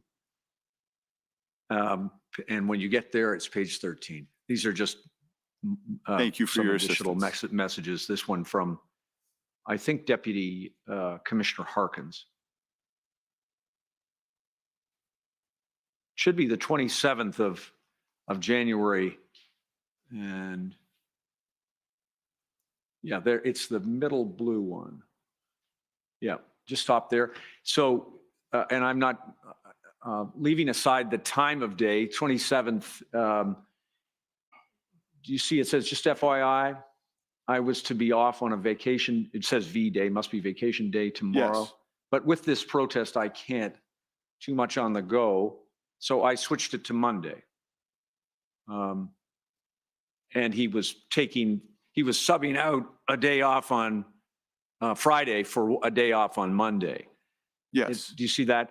In the expectation, do you agree that whilst there would be business to do on Friday, it would probably not be interfering with his vacation on Monday? I would not agree with that. No. Okay. Deputy Commissioner Harkins is indicated here he's going to work remotely from the house in Aurelia. He had a construction project on the go where he would have had to be at another location, I believe, on the Monday. He was also not directly supervising this particular operation. As we talked about the rank structure and the distance between a command officer and operations, Deputy Commissioner Harkins is responsible for almost 6,000 people in field operations spread over 5 regions. He has other responsibilities other than this. This at this point was being managed by East Region with oversight from the Emergency Operations Center through the Major Critical Incident Commander. So long-winded way of saying, I don't find that this indicates in any way, shape, or form that he thought it would be concluded on Monday. And who knows whether he got his vacation day Monday, might not have. I don't know. I can't say. I somehow suspect he didn't. And Right. even if he tried to, I'm pretty sure I would have interfered with it. Yeah, got it. Okay. It's because very quickly, the Ottawa Police Service was overwhelmed with this protest. Fair? Very quickly, they were overwhelmed with this protest. And they were never going to have had the resources themselves to manage the numbers of people, the numbers of trucks, and the nature of the protest as it turned out to be. Is that fair? Not on their own, and as it turned out to be, no, they definitely required assistance. And the the resource issue was identified very early on as something that was going to be required. Is that true?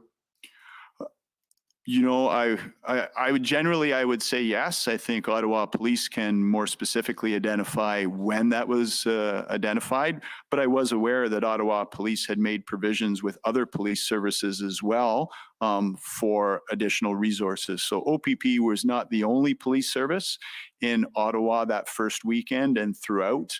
And that's where it became even more valuable to coordinate all of those resources. And in so far as you learned, they knew they needed by the time it was said and done, I think you told us they needed around the 1,800 that Chief Slowly had identified. Actually, in excess of 2,000. I think it's closer to 2,200. Please don't hold me to that number, but an approximate number. And when Chief Slowly first raised the need for resources, and I think you told us you had early contact with him and consistent contact with him through the piece. Is that fair? Yes, that would be fair. And when he asked for those resources, the resources was it flagged with the service that those resources would have to be organized to come along to Ottawa to help out? So not 1,700 police officers and 100 civilian members. The OPP could not facilitate that. Right. It was absolutely flagged with the service to provide the resources that we could, that were required for identified tasks. And you see the numbers build throughout the duration of the convoy that exemplify that. Right. And the resources that were required that were set out, and my friends asked you about the table that set out specific roles and responsibilities and so on, would have allowed your team, I assume that got to the right people in the sense of the resource center, yes, so that they could know that those resources will be required at some point soon. Is that fair? They started to work on amassing the availability of resources. That is fair. And at the same time that a plan is being made, resources can be mobilized. Is that true?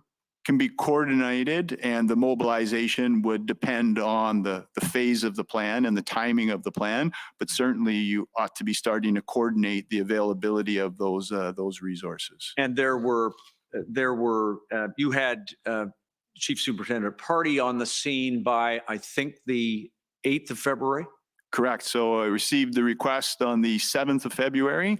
We assigned Chief Party the assignment that evening, actually. He met with us first thing on the 8th, and then he made his way to Ottawa immediately. And Chief Slowly had, you reviewed with us an email, I think, that Chief Slowly sent to you in the first few days. I can't recall, I won't pull it up in the time that we have, but recall that he had identified some frontline officers required, and he had identified, I think, as well, some command structure that he required. Is that true? Yes, that is true. So we had a conversation on January the 31st, and then on February the 1st, he gave me a heads up via text that a request for resources would be coming, and then I believe that formal request came on February the 2nd, right, and it was actioned immediately. Right, and some of those resources were already on ground in Ottawa. Right. Now, in the case of Windsor. I understand from and I won't take the time to pull the document up, but just for your reference, Commissioner, and for my friends, the witness statement of Superintendent Early, which is WTS 22, identifies that she had. Oh well, maybe I better show you just so that we have it. Please, WTS 22. And when you get there, if you could go to page 6, please. This goes to the question of when Superintendent Early got resources in relation to when her plan was finalized. Yes. Essentially 2 tracks there. Is that fair? I'm not sure I understand the statement there, sir, in terms of 2 tracks. second, well, resources are being mobilized while the plan is being drawn.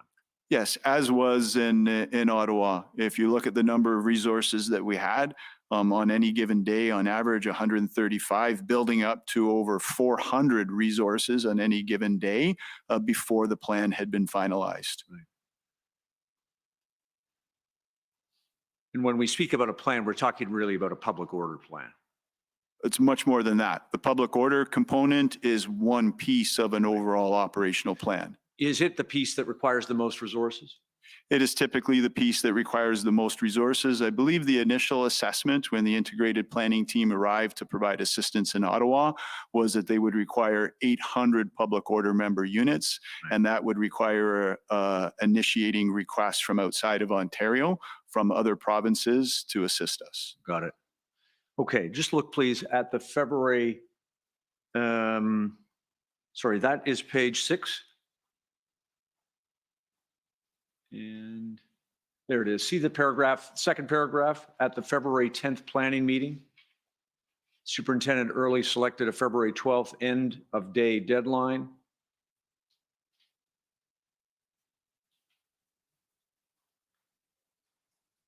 She would have received and approved Inspector Unan's public order plan, and all required resources would have arrived. So at the 10th planning meeting, very different operation Windsor, much easier than Ottawa, correct? Different, not as complex. I hesitate to use the term easier because of Fair. the connectivity to all of the other activities happening nationally across the country. I'll take complexity. Thank you, sir. A much less complex. Thank you.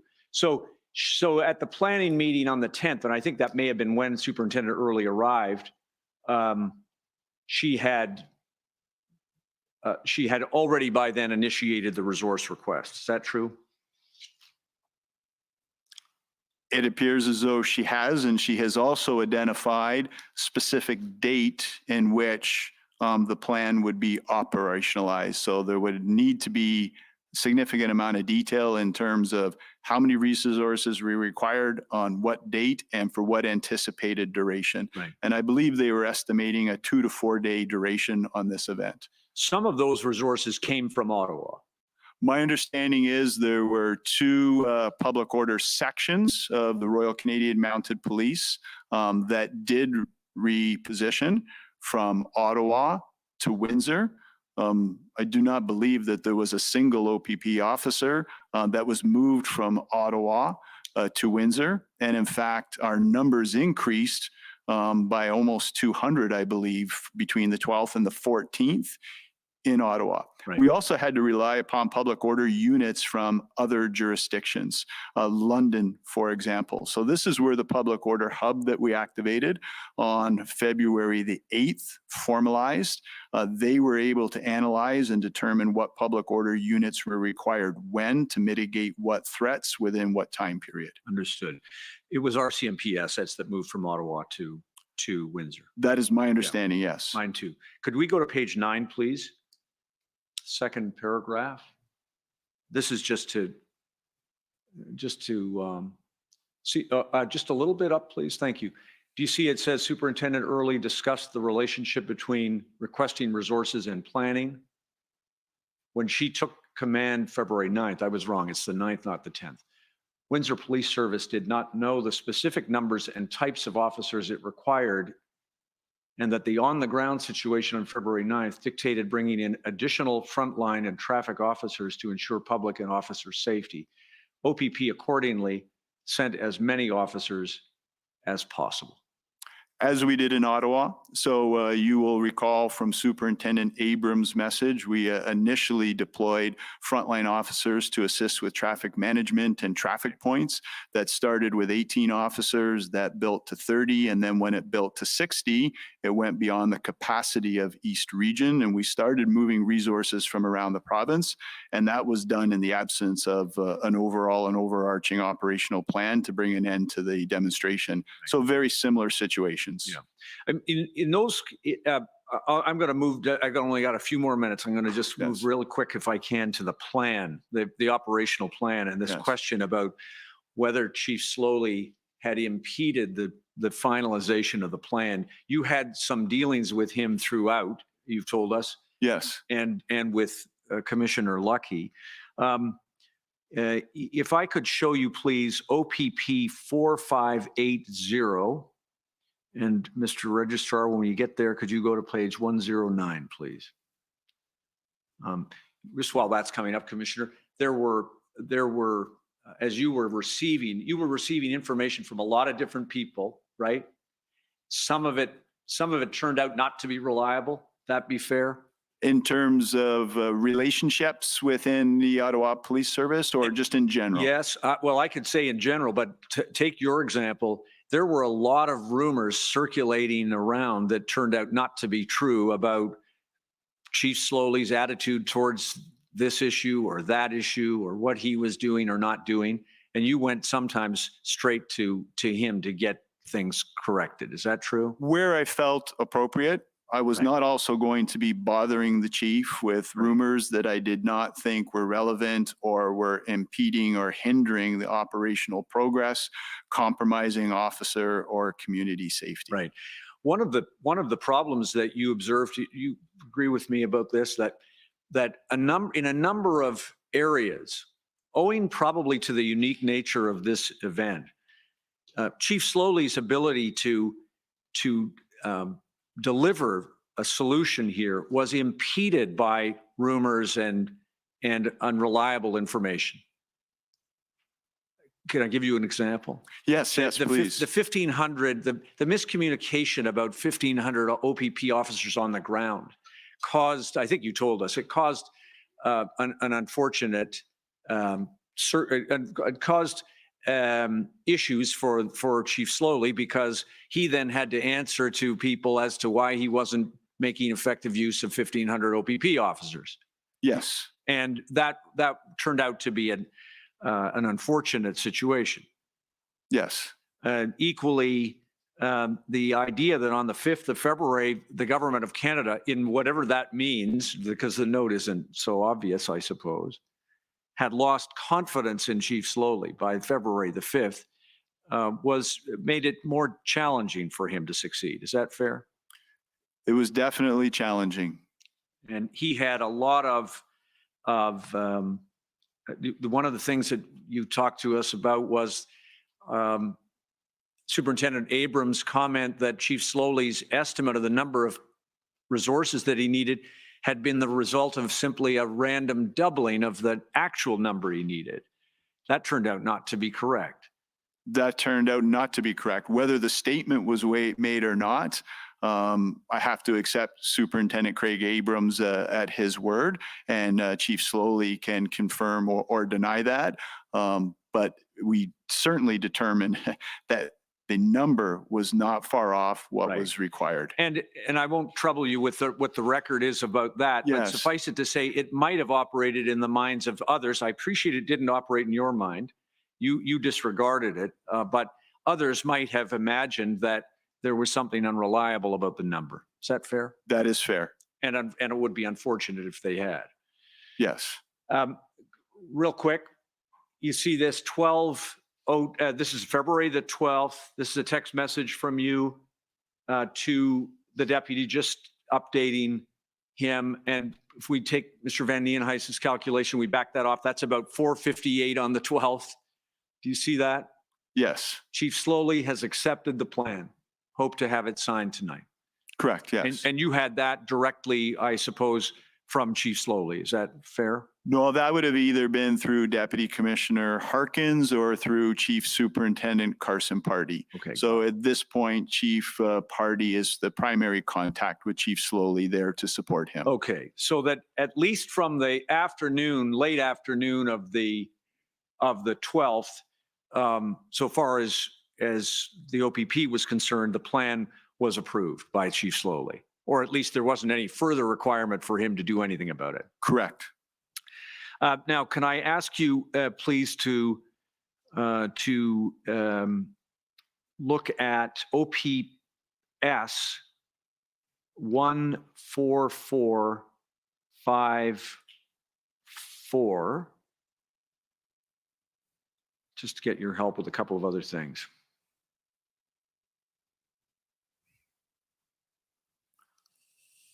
We're out of time, as you know. So Thank you. I'm going to wrap this up.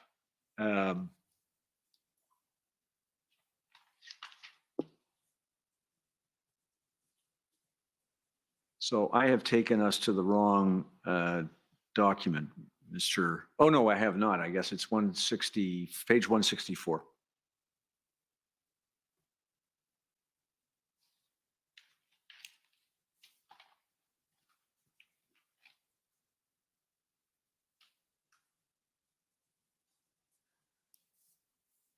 Page 164, scroll down, please.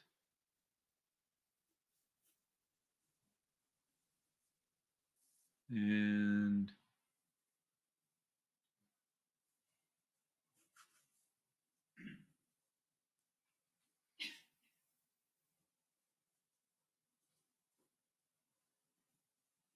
I'm going to leave it. I'm going to, oh, there it is. Thank you. Just scroll down if you don't mind. Just up a little bit, please. Chief is Chief Slowly. Sorry, sir, whose notes are these? These are scribe notes from a meeting that you had with Carson Party and Chief Slowly, Commissioner Lucky, I think, and a number of other people. On what date, sorry? It 12th in thank the afternoon. Thank you. But I think essentially it is the plan approval discussion. So I'm going to leave it there. I'm out of time. Thank you, Commissioner. Thank you very much.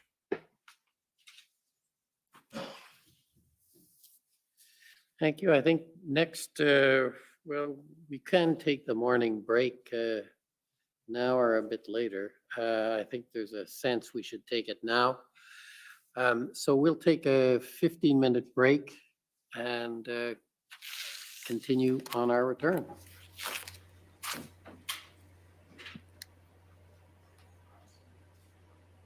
The commission is in recess for 15 minutes. La commission en avait pour 15 minutes. There we go. 15-minute break. For some reason, I feel out of energy today. It might be the way he speaks. It's very calming. It's like being at a beach. I'm ready to fall asleep, but with a smile. So no nightmares or anything. This has been pretty interesting. Very straight shooter. We keep saying that. That seems to be what we say about this guy a lot, because he is a very straight shooter.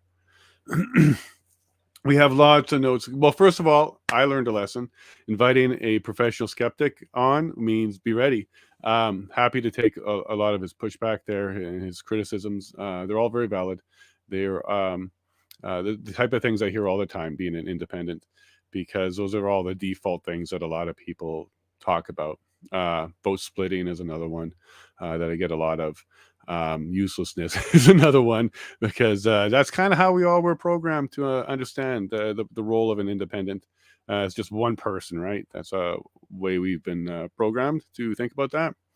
But it starts with one person. So, I'm not a defeatist. I don't surrender. I'm not a fan of that at all. So, if it's just me and I lose, well, then at least I lost trying. So, a lot of that criticism is very valid. It happens a lot. People talk about it a lot. And I got to get used to, hearing it, because frankly, that's the road I've chosen to do that independently. So that's just comes with the territory. But we'll definitely have Etienne back again, because I would love to continue that conversation with him. He makes me think it's a challenge, and he's a very, very smart person. So, some people might run from critiques and criticisms and challenges, but that's exactly what I'm walking into. So I can't expect anything less from highly qualified people. But yeah, let me know what you thought. That is the independence burden. We do have to carry that one up there. It does make it harder, but if we do succeed, it's also much better, because then we have the full independent representation. Yeah, no kidding. Lots of focus on tow operators. I would love to hear from a tow operator. Just one, just a few questions, kind of around the would you have gone? Did you go? Were you going? Were you worried? Liability was something that came up because it is a concern, sure, but it's not a showstopper. We heard lots of testimony about the province having the ability to do that and take care of that. But I got tons and tons of notes, so we'll certainly get to that one because tow truck was certainly a big conversation, which is an old track to take for Jeff. Yeah, no, they keep doing that, and it won't work. It won't work at all. I think they've kind of dropped the whole using to swear in RCMP. That's been dropped as well.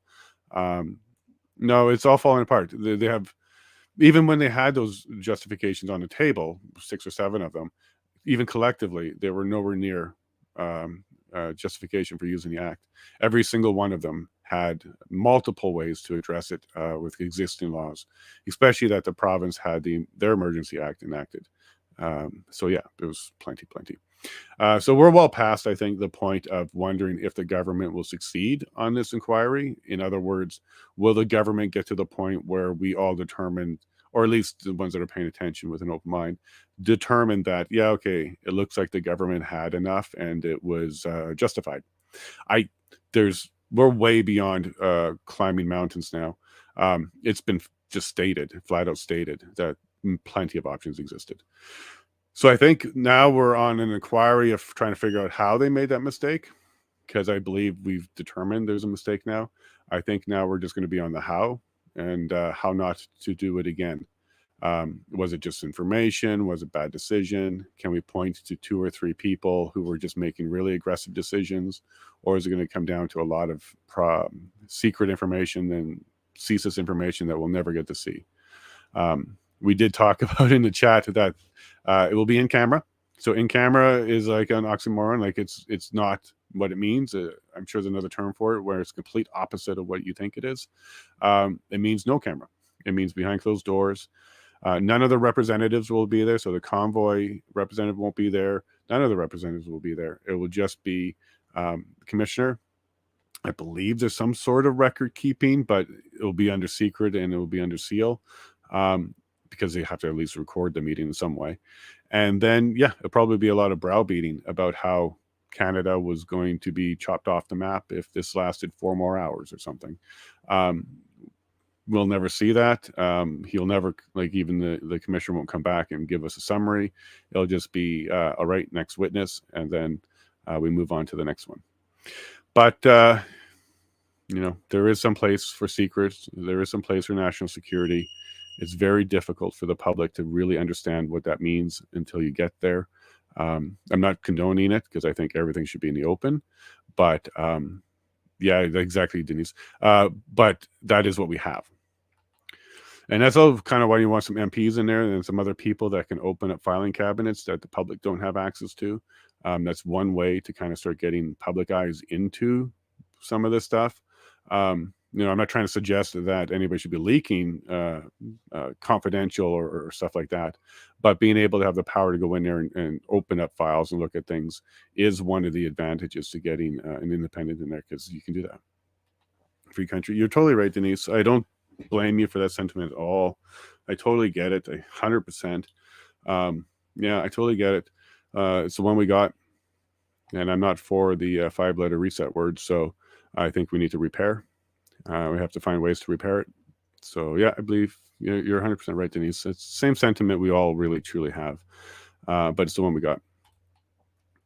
All right, so if there's any other chat, I'll go ahead and continue.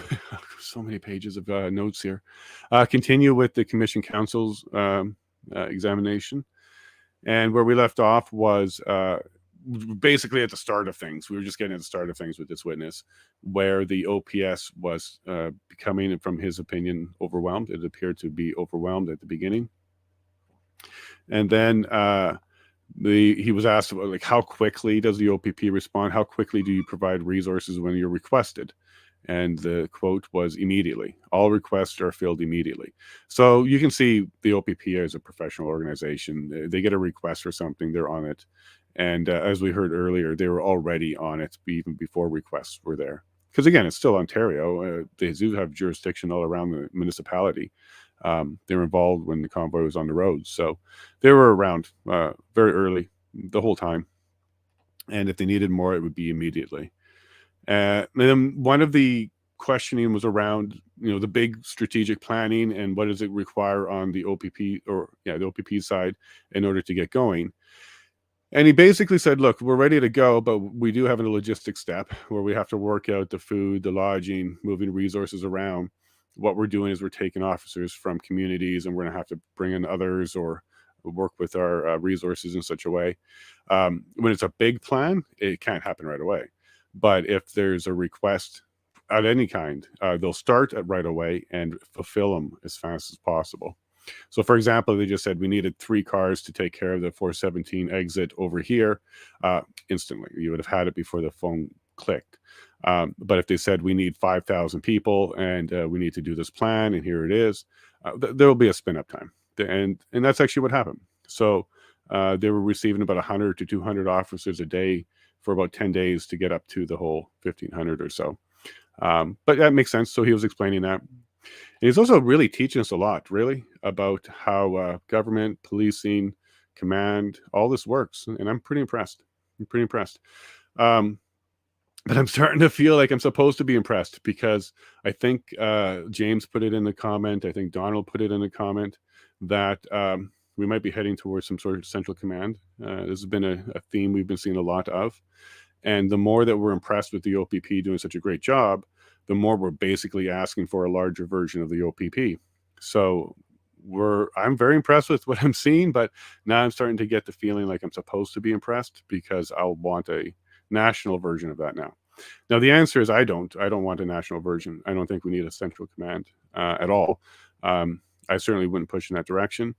What I would do, though, is I would push the OPP to become basically the template for all provinces to have their own, and all provinces do that, and have an integrated command amongst the provinces on the policing and intelligence level, instead of handing it over to another body who has maybe national and global interest and not necessarily regional and national interest. I'd rather be regional and local pushing the agenda as opposed to global pushing the agenda.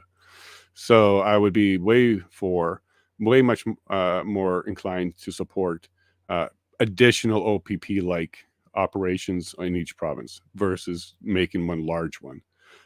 When you have one large one, it's overreach. We shouldn't be doing that. But anyways, so that's where we were at with that. The OPP is really coming out looking great, and they're doing a good job. Then we went on to Feb 5th. So February 5th, we were looking at the first time that the Emergency Act has come up. This is the first time I've seen a date prior to, I think, the 12th, that the Emergency Act was mentioned by anybody. So prior to this, we've heard lots of testimony from people who didn't even know until the 14th that was even a tool. And then the earliest we've seen so far through the evidence was that meeting where the plan was being presented to the cabinet. That meeting was on February 12th at 3:30. So that's the first time that I've seen evidence that indicated the Emergency Act, the feds, and it came up. But this witness talked about it on February 5th. And it would not have been his focus of his attention. And it looked like there was going to be a loss of confidence in the OPS. So I don't know who was mentioning it, but it came up. And right, so his comment was, should the EA be used or something like that, or be considered? And what he thought that would do is it would be would have not been the focus of his attention, and he was worried it would be a loss of confidence in the OPS. Right, because what they were talking about here was OPP taking over OPS. So on February 5th, they were considering it. There was some conversation around the OPP taking over the OPS, or maybe RCMP as well. But RCMP said, no, I don't want to do that. And then he was asked whether or not OPP would do it. And there were some provisions under the police, one of the police acts, that said if that was a request or required, then he was asked, would he do it? And he said, absolutely, he would do it. He would, if the request came as defined, there it is. If the request came as defined in the Police Services Act, I would have no hesitation to fulfill our responsibilities. We would have worked with the OPS and all police services to succeed. So under the Police Services Act, there's a jurisdictional clause where the OPP can operate jurisdictionally within municipalities upon request. And the comment here was if the OPS requested that particular thing under the Police Services Act, well, then of course we would have done exactly what was requested of us and fulfilled our duties. So did you know that? I didn't know that. I didn't know that the OPS could have asked on request for the OPP to come in with command and strategic and operations and tactics and take over everything. It never happened. They never actually did that, but it was interesting to find out that that was one of the tools available to OPS. Again, the E8 can't come in unless there's no other options, no other tools. So OPS even had a option to bring the OPP in upon request. One concern that we're talking about with central command conversation is this particular item here is always been by request, but a central command would actually make this particular item also by committee. So someone else can decide that this particular thing would happen. A local police force gets replaced, and that would be without the request of the local police force. So that's where I think this starts to get a little bit scary and dangerous, because what if you have police fighting police because someone decided that that was enough? You know, say a Windsor blockade again, and Windsor's not moving fast enough for the government, they can come in and they just replace it. Because that's what we heard, right? It was the Windsor police that have jurisdiction over the bridge, not OPP. So going forward, will that change if Windsor doesn't move fast enough? Those are the kind of things we should be paying attention to, because that could be one of the recommendations that come out of this.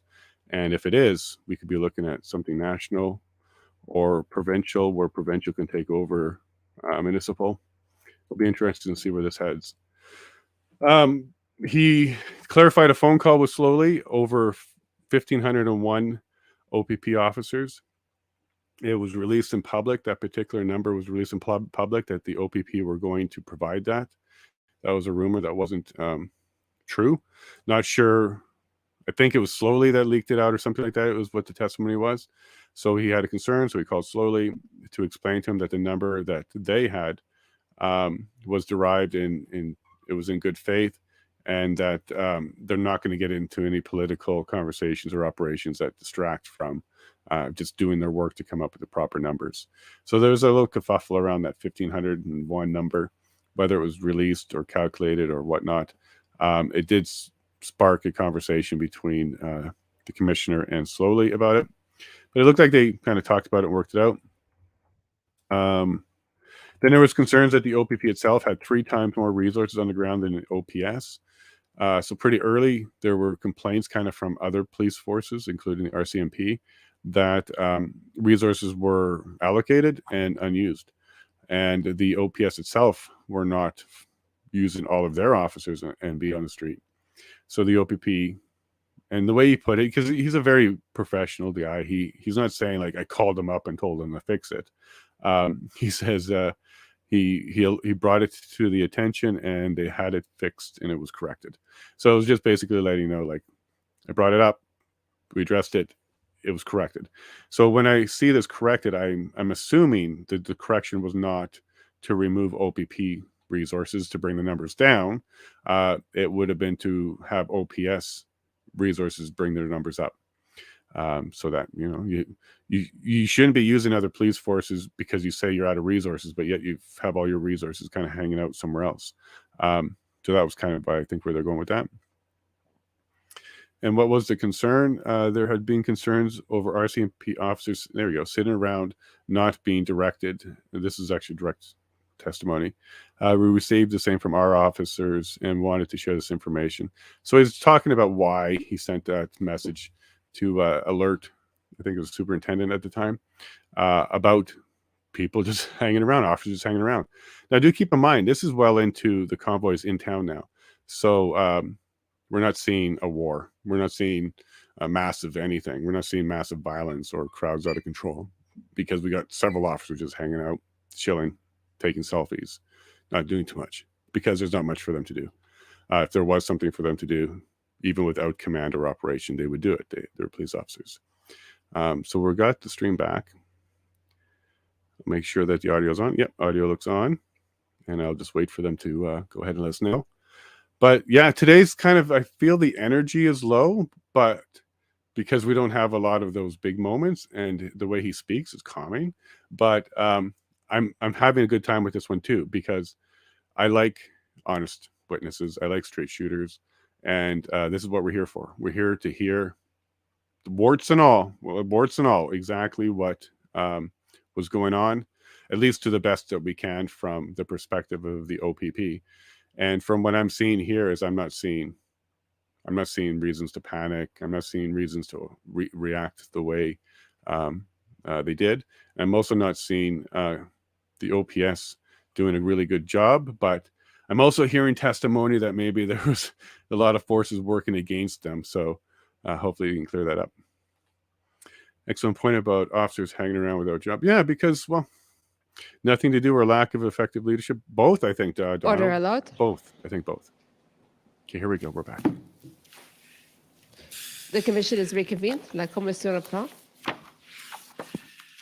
Okay, just before we continue, I just want to, for the record, I should have noted it when the matter came up in questioning from Mr. Curry. He made reference to the witness statement of Superintendent Early. And for the record, that statement will not be marked as an exhibit until Superintendent Early comes to testify.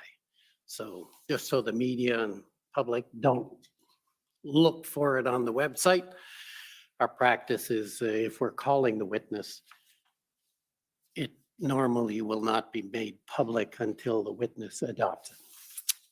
So with that precision, I think I'm now calling on the Ottawa Police Service.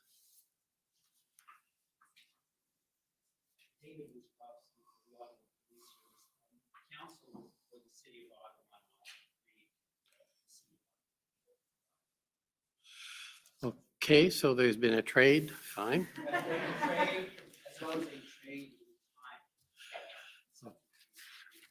And are there future considerations? Okay, so just so I'm clear, you're giving up your time to the city? No, I'll clarify. Okay, We've agreed to swap. I just have a couple clarifications that I anticipate being quite brief, and I will cede the remainder of my time, should there be any, which I hope there is, to my friend, counsel for the Ottawa Police Service. okay. So it's Alyssa Tompkins, for the record, counsel for the City of Ottawa. As I said, Commissioner, just a couple of little precisions, not much from us today.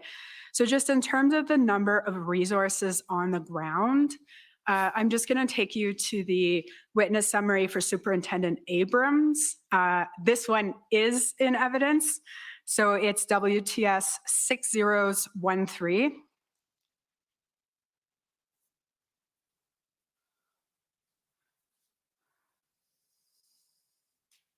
And it'll be page 9, clerk.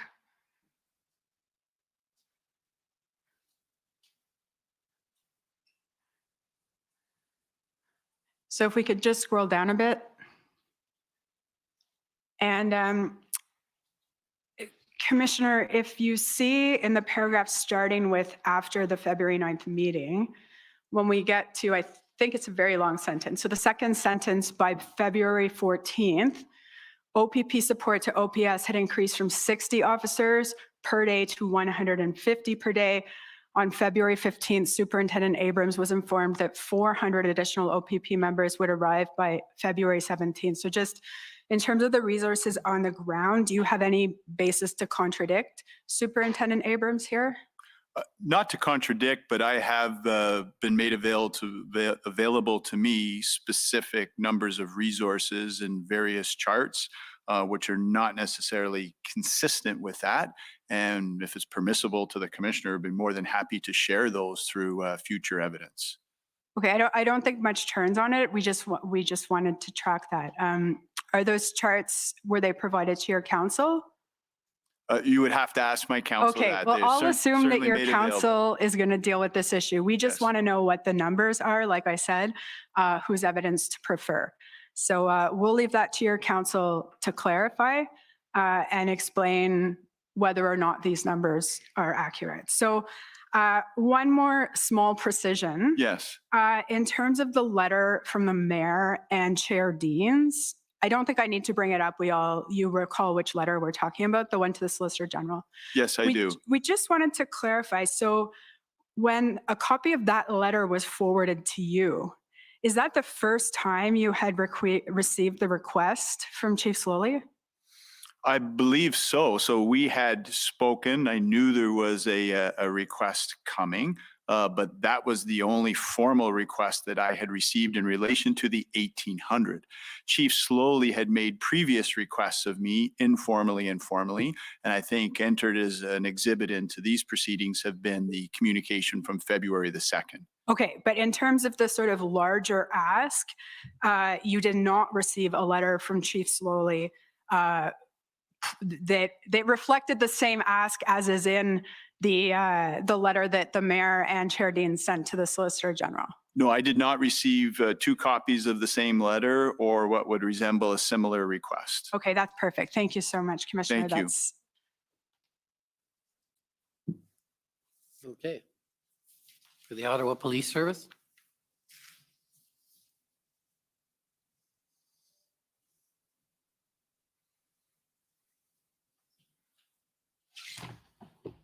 Good afternoon, Commissioner. My name is David Michikowski. I Good appear afternoon. for the Ottawa Police Service. How are you? I'm good, thank you. How are you? Not too badly, thanks.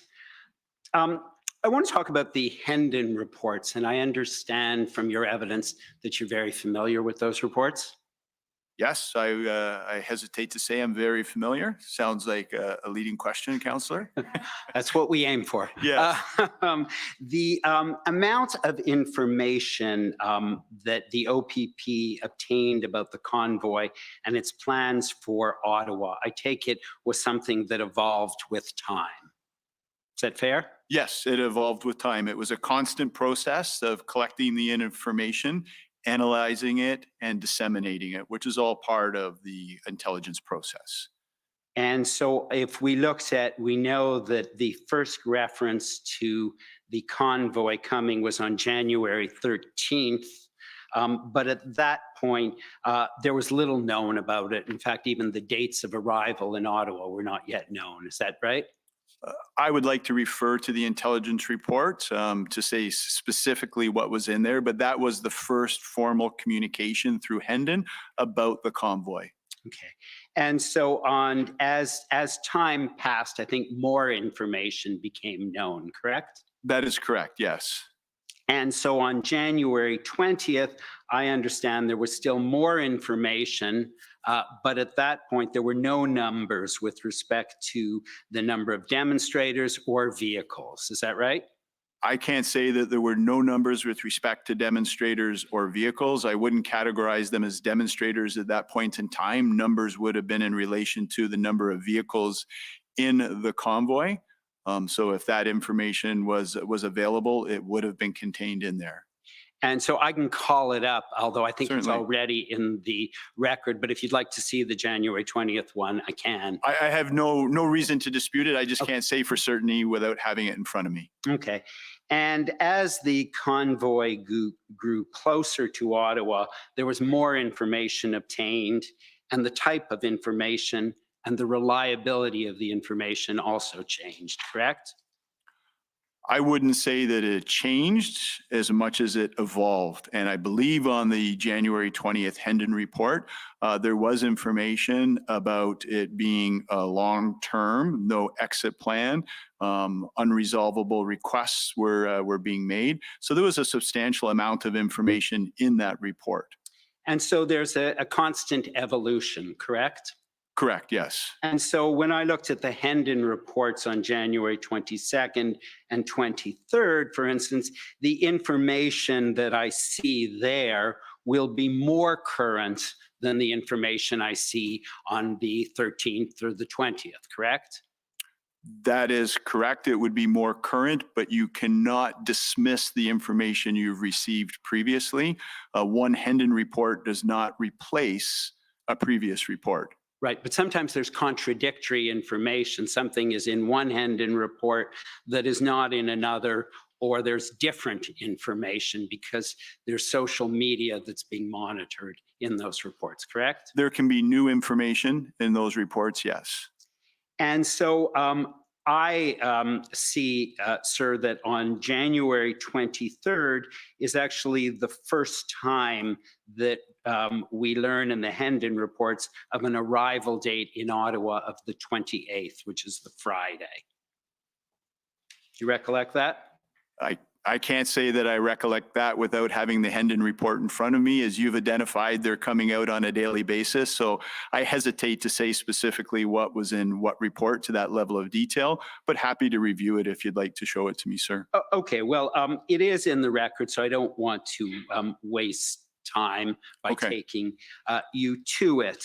But what I understand is that the very first time we see an indication of numbers in the convoy is on January 5th, and those are very preliminary numbers. And so if you can accept that you do recall that there was a delay until numbers of vehicles in the convoy became known, is that correct? I would not agree to categorizing that as a delay. Once that information was known, that information would have been disseminated. Sure, I'm not suggesting, I apologize, I'm not suggesting that there's any fault. I'm just saying you get more information as you get closer in time and the information evolves, right? That is correct, yes. And so I see that on when numbers do appear, and there's some more numbers in the Hendon report on January 26th, I see there's always a caveat that you can't be certain about the numbers.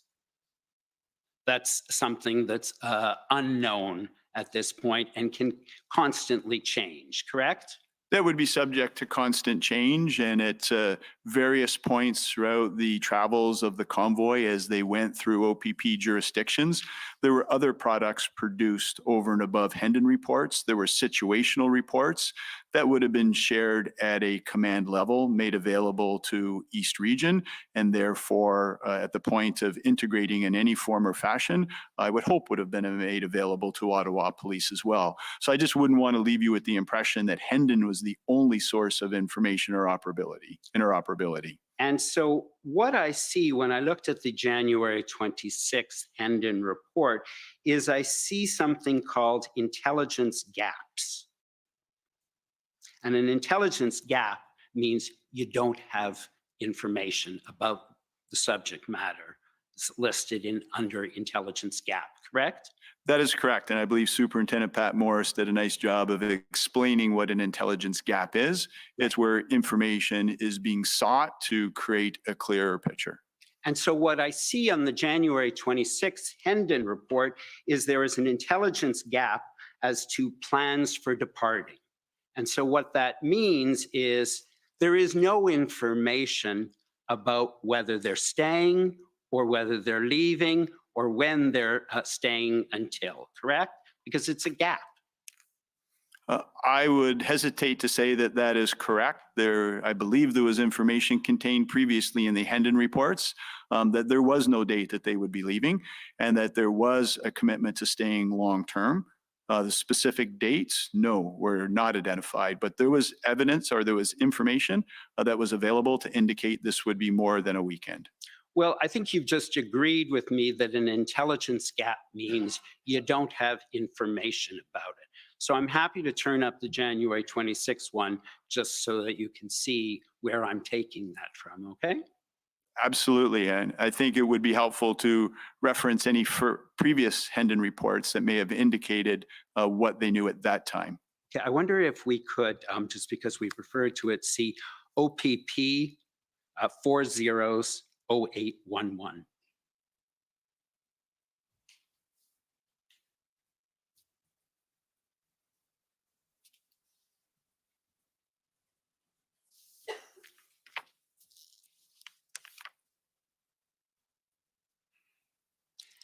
And so if we could scroll towards page 6 or 7, say. Okay, yeah, sorry, perfect, thank you. And so you'll see intelligence gaps. And then an intelligence gap is the last bullet, plans for departing Ottawa. Correct.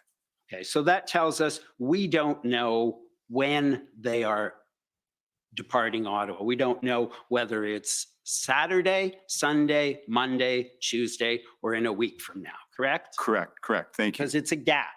And in fact, it's actually, we don't see the colors on this version, but there are certain things that are shown as priority intelligence gaps, which means it's even more important to get information about those things, correct? Yes. And so you would agree with me that the last bullet, the gap as to the plan for departing Ottawa, what you don't have information about, is not a priority, correct? I can't say that that is not a priority.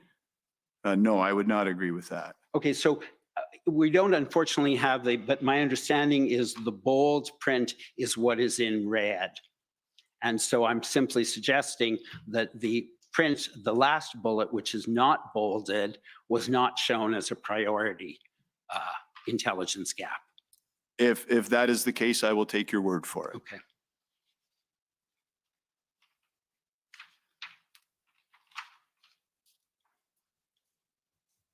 And I take it from this Hendon report, there's no indication that some are staying or some are leaving or some may be staying for a period of time and some may be staying for longer.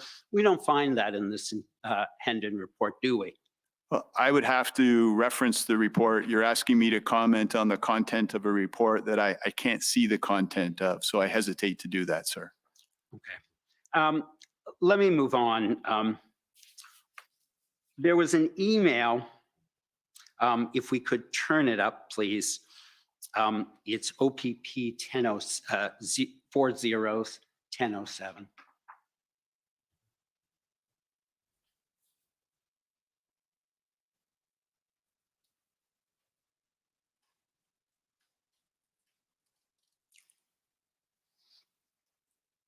And so that's an email on the 28th. Yes. If you just want to scroll down to the bottom, from Deputy Commissioner Cox. Deputy Commissioner Cox reports to you, is that correct? That is correct, he does. And so Deputy Commissioner Cox says on the 28th, which is on the Friday, that there's been great collaboration among our Intelligence Bureau units, as well as with our policing partners along the route to Ottawa. And the established integration and cooperation between the RCMP, Ottawa Police, Sûreté du Québec, Parliamentary Protection Services, and the OPP, along with the planning undertaken by the OPS, have positioned us well to maintain safety and security throughout the weekend, correct? That's what he has cited, yes, sir. Right, and then if you scroll up, Superintendent Morris is the one who's in charge of intelligence at the OPP, correct? That is correct, yes. And so I believe that what Superintendent Morris does is he concurs with that, correct? Correct. Okay, thank you very much. So as a point of context, I think it's important to note that Deputy Commissioner Chuck Cox is solely overseeing the POEB initiative in this, the Provincial Operational Intelligence Bureau, and he would be referencing to the integration and information sharing taking place across intelligence units, and he would not be inferring to any of the other operational entities that he would not have any insight into. And as I understand it, the OPP had individuals embedded at the NCRCC in the days leading up to the arrival of the convoy? That's correct, sir, yes. And would have been working side by side with the Ottawa Police, the RCMP, PPS, etc. I'm not sure how they were situated in there, but they were certainly there to ensure that the deployment of our resources were done in accordance with our operational objectives and to lend whatever support was necessary. And your officers would have also been integrated into the JIG, the Joint Intelligence Group? You would have to ask that of Superintendent Pat Morris as to specifically where the officers were positioned. I'd hesitate to mislead you with not knowing that for certain. Okay. And you would assume that the individuals at the NCRCC would be, who are working together, would be sharing information with each other. in I would order to assume if ensure they're working things- together, they're sharing information. But if you're citing specifically intelligence reports, these are going directly into the Ottawa Police Service, directly into identified members of Ottawa Police, directly into the intelligence unit within Ottawa Police. It would not be the responsibility of an OPP officer sitting in the National Capital Region Command Center who has other responsibilities outside of intelligence to ensure that Ottawa Police is in receipt of this intelligence and has actioned it. My understanding, sir, and I take it you won't disagree with me because you simply don't know, is that the information was then fed up into the JIG. I will take your advice on that. If you have that information, I can't disagree with that. And I take it that the OPP recognizes the right to peaceful protest. Absolutely, sir, yes. And although there's a recognition as well that peaceful protest can result in severe inconvenience for residents of a city and a neighborhood. It can, yes. And significant traffic disruption. Peaceful protest can result in significant traffic disruption, yes.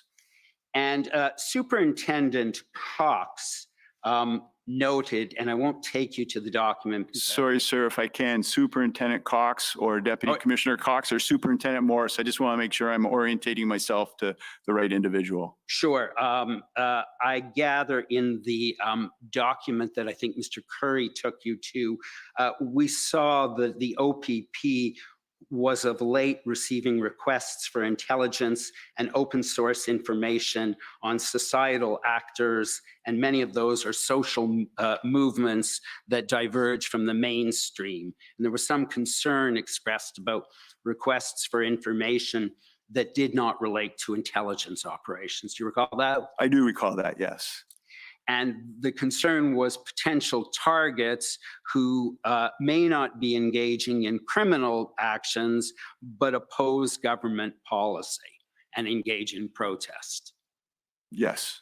And so we have to distinguish. There are those individuals who are not engaged in criminal activities, but support peaceful protests. The OPP would support their right to exercise their right to protest. If involved, we would certainly facilitate the lawful right to protest. And certainly the information that was available prior to the arrival of the convoy was that by and large, it was expected to be peaceful, correct? There were comments about potential weapons. There were reference to civil war, but there was nothing that empowered anyone to take enforcement action prior to the convoy arriving in Ottawa. Right. There was a need to address those sort of fringe elements. And in fact, that was planned for. There was a POU plan. The OPP was available to assist in case there was going to be a January 6th type event. We did have public order assets on ground. And the extent of a public order plan, I'm not certain, but we did have public order assets on ground, as did other municipal police services in the aid to Ottawa, yes. And we therefore expected that the rest of the protesters were going to be, for the most part, peaceful. Can't say that we would expect that the rest of the protesters, I'm not sure if you're referring to those that we had concerns about as a possible fringe movement. No, I'm talking about we had plans for the fringe movements and for lone actors. Okay. But for the most part, the intelligence that was coming was that the majority, it was expected to, were professing to be espousing peaceful objectives. Certainly the contact that was had between PLT and those that they perceived to be protest organizers were indicating that it would be peaceful. Sure. And because it was expected to be peaceful, you wouldn't stop them from coming. Is that fair? We would not stop anyone that we didn't have lawful authority to, meaning that we would have to have reasonable and probable grounds that they were about to or had committed a criminal offense.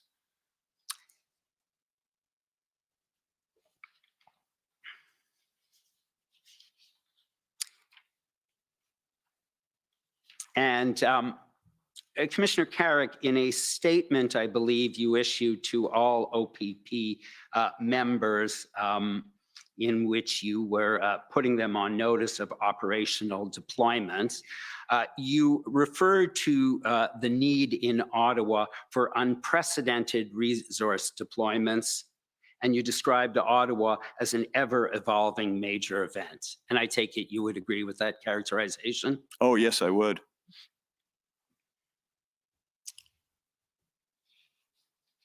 Can I ask that we turn up, please, OPP 401550?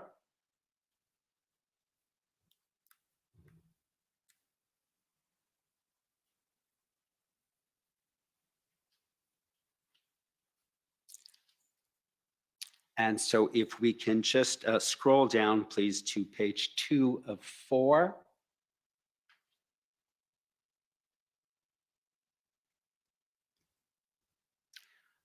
And if we can continue to scroll down, please. Thank you. Or just go up a bit. Just a little bit further up. Thanks very much. And so sorry, if we just want to go a little bit higher, I apologize.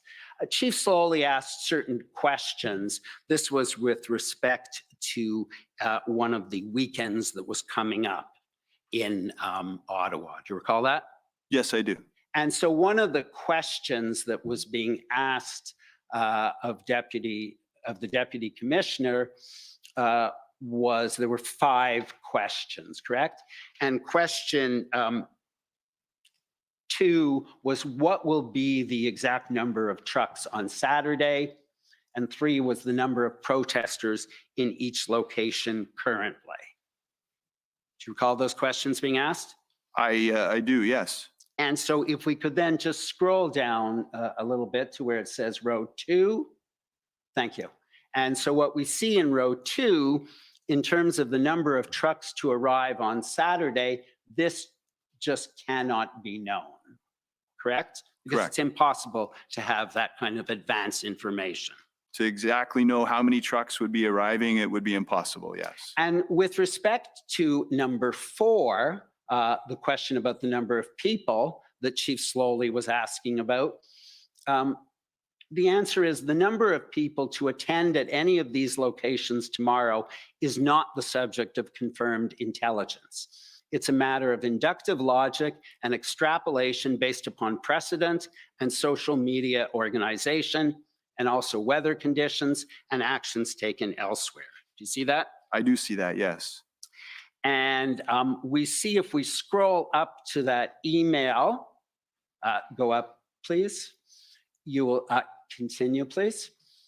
You'll see that was then forwarded to you from Deputy Cox, and he's asking you, here's how we, like, seeking your guidance on how we send this to Chief Slowly, correct?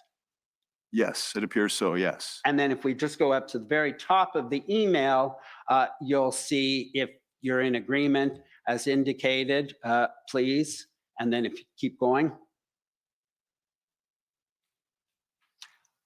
Yeah, and so you'll see, sorry, at the bottom, he's asking you if you want to send that along, and you indicate at the top to go ahead and send it, correct? To go ahead and send it, yes. And so it's a matter of logic and extrapolation based upon precedent and social media and weather, predicting that information, correct? That is what Superintendent Pat Morris has cited, yes. And prior to this demonstration, Ottawa had a considerable experience with demonstrations and special events, Yes, and obviously had a lot of precedent to draw upon. yes. And you would agree with me that this demonstration was unprecedented.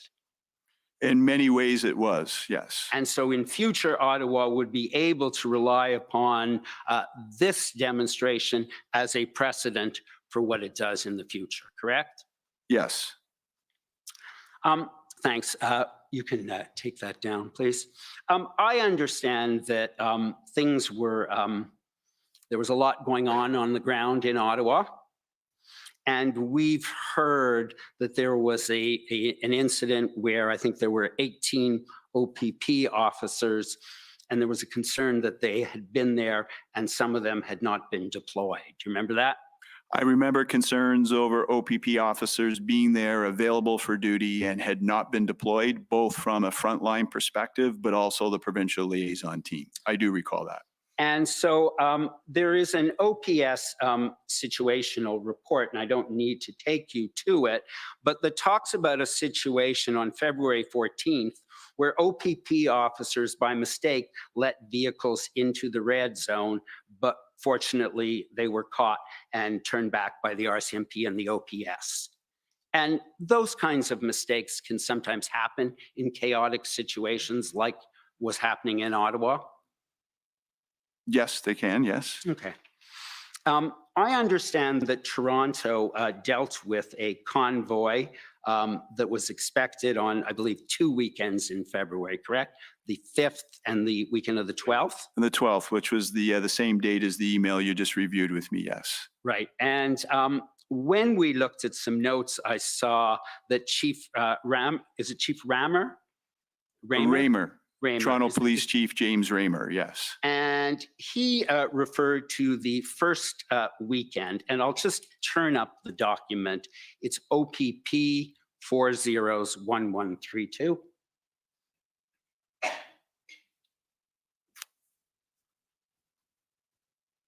And it's on page 9.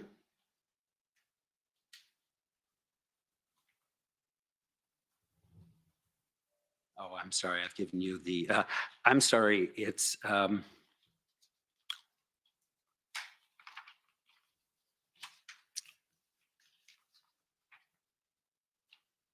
sorry, I've lost the reference, but maybe you can, 1132 was actually the time in the notes. But Okay. in any event, Chief Raymer referred to the first weekend, and what he said was, and I quote, "Using Ottawa, they locked down the city.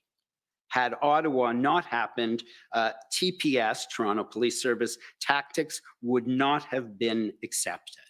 Do you recall that? I can't say I recall that word for word, but I certainly had conversation with Chief Raymer, and I know that he would tell you that he benefited from the experience in Ottawa to be able to respond in Toronto. He would also share with you that they have a predetermined lockdown plan for certain areas of Toronto, which is exercised on a regular basis and built in coordination with the city.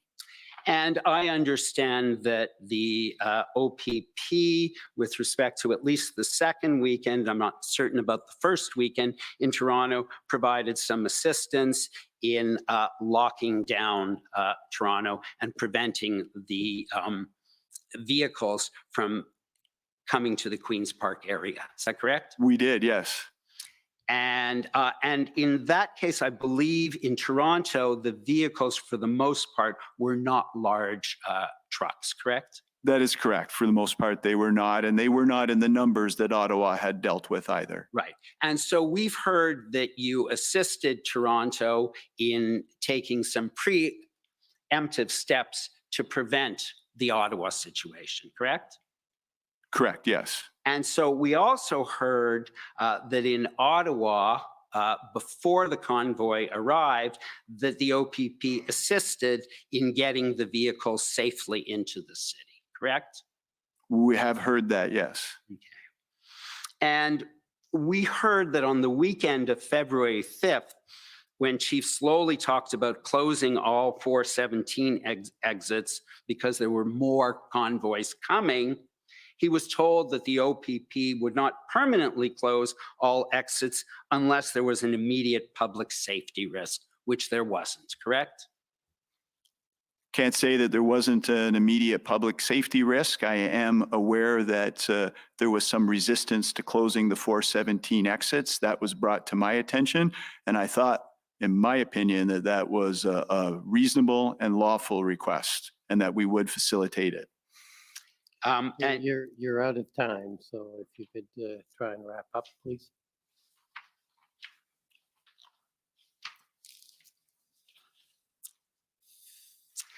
You indicated that you had you were going to have an uncomfortable discussion on February 15th with Chief Slowly. Is that correct?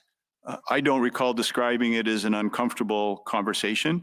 It was a professional conversation that I felt needed to happen, and one that I was confident that I could have with Chief Slowly. Right, but you obviously had concerns at that point, and I'll just, if I just may ask a couple of questions just to finish this up. You had some concerns about the state of the operational plan and what was going on at OPS at the time, correct? About the challenges that were being reported with operationalizing and activating the plan, yes. And so if I may just refer you to the last document, which is OPS 404578.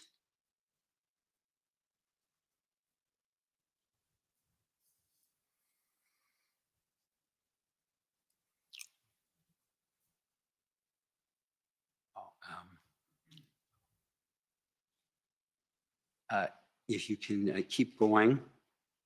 Sorry, I'm not going to. I'll try to do this faster. Okay. Would you agree with me that what Chief Bell took over then on immediately after Chief Slowly resigned? That he took over immediately after Chief Yes. Slowly resigned? Yes, I would agree with that. And I believe 2 days later, you didn't need to have that conversation with him. With Chief Slowly? No, I No, did not. The conversation you're going to have with Chief Slowly, you didn't need to have with interim Chief Bell. No, we did have a conversation with interim Chief Bell, a very similar conversation to determine that there were no obstacles in moving forward with the plan. We clarified command and control lines of communication, and we moved forward. So it would have been a very similar conversation with Chief Slowly. Right. I just can't indicate at this point what the outcome would be. I would be, Sure. not in a position to do that. Sure. And just to finish it off, what you said to him a couple of days later was it was an outstanding job and you thanked him. And a couple of days later, you told him he knocked the ball out of the park and things seem to be going very well. Is that fair? That is fair, yes. Okay. Thank you very much. Thank you. Commissioner. Thank you. Okay, next I'd like to call on the convoy organizers.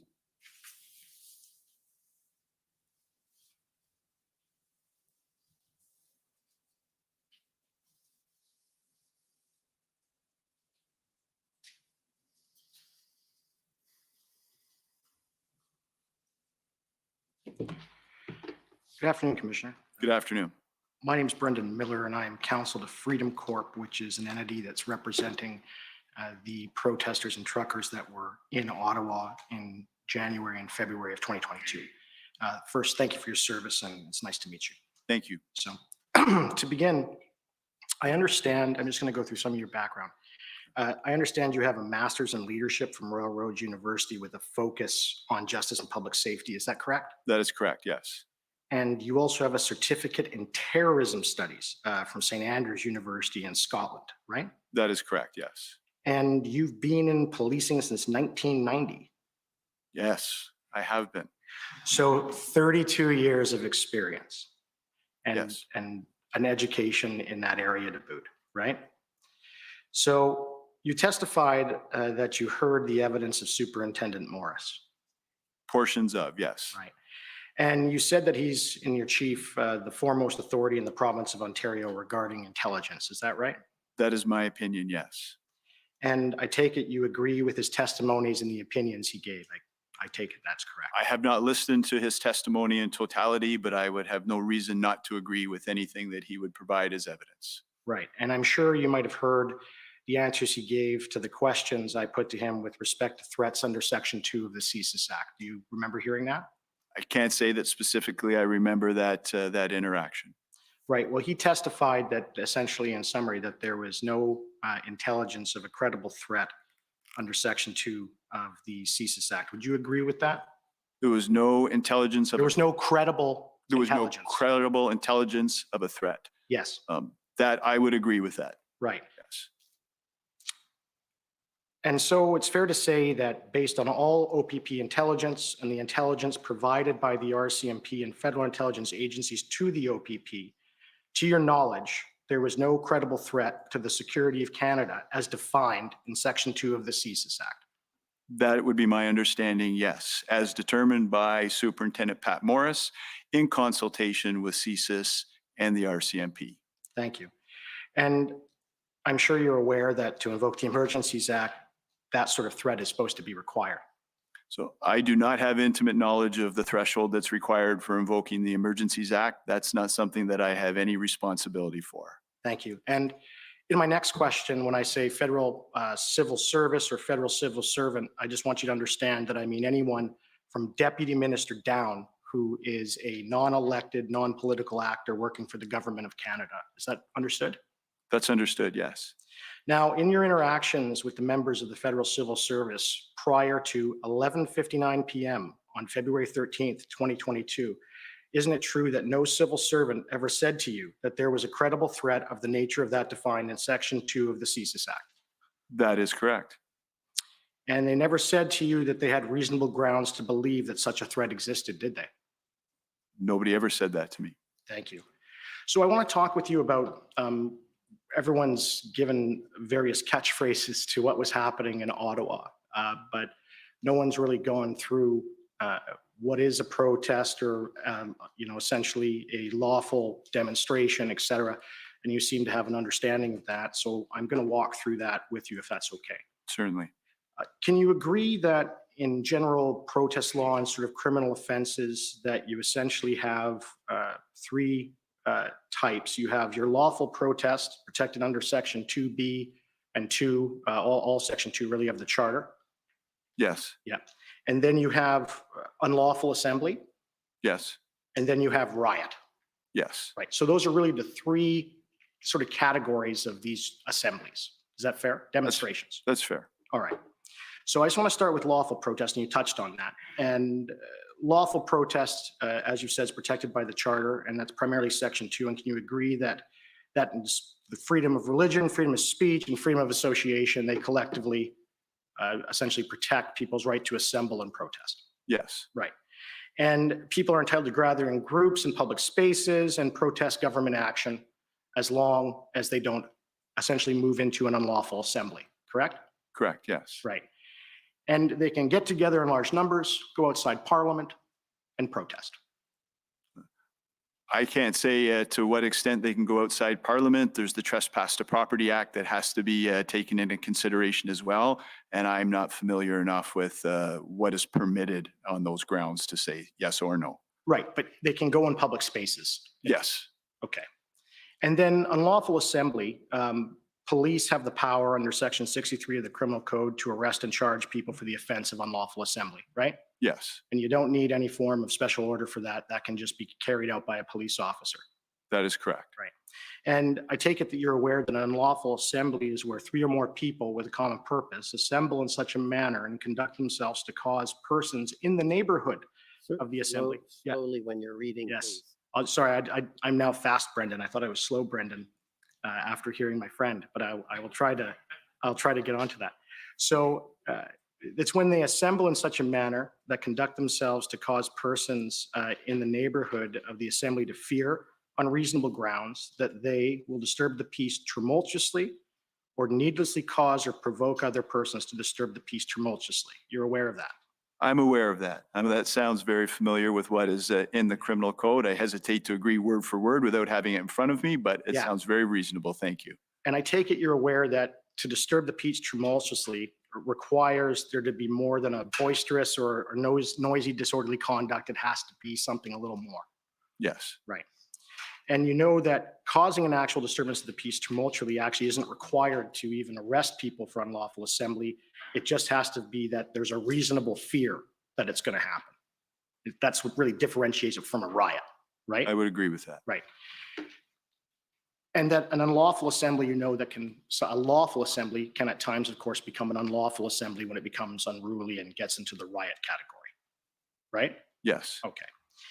And so I understand, and you probably understand, that a riot, in order to get into a riot under the law, it requires actual or threatened force or violence in addition to, the public disorder, right? Yes.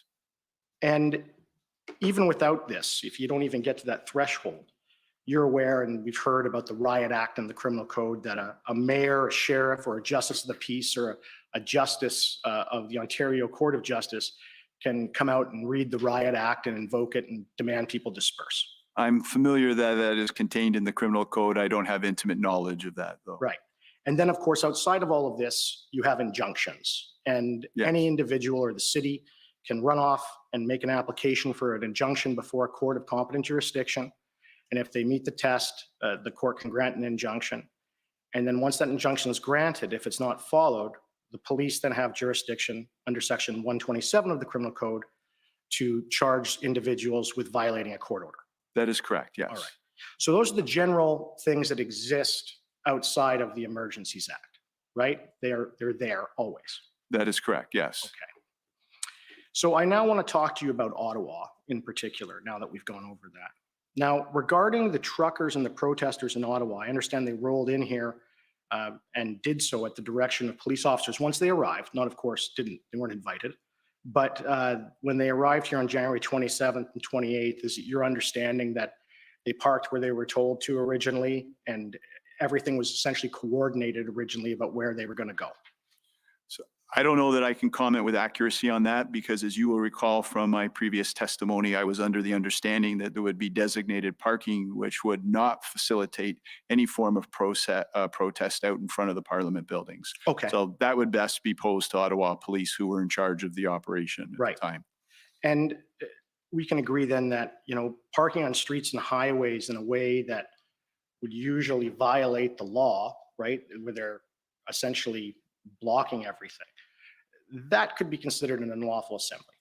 That could be, yes. And there are authorities to deal with that. Right. And I take it, though, you're familiar with the doctrine of officially induced error, where the government official tells you to do something that may be illegal, but because they tell you to do it, you don't believe it to be.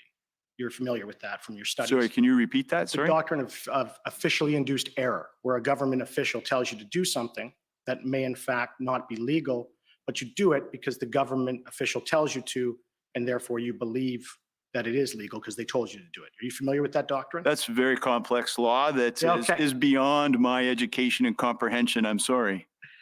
It's okay. So now you do know that after these vehicles arrived in the city, that there was construction equipment, as well as eventually, I believe the following day, cement barriers put up so that no one could come in, but no one could also go out. You're aware of that, the vehicles. I was trucks. aware that there were cement barriers in place, but I was not on the ground to observe where they were or what impact they would have had. Right, but you can agree with me that if there's barriers on both sides of a road where individuals have parked their trucks, the truck can't drive through the barrier, can't drive over it, it can't really drive around it. Is that fair? That sounds reasonable, yes. Right. If I could bring up document ssm.nsc.can.0000209_rel.0001. It's the incident response group minutes from February 10th, 2022.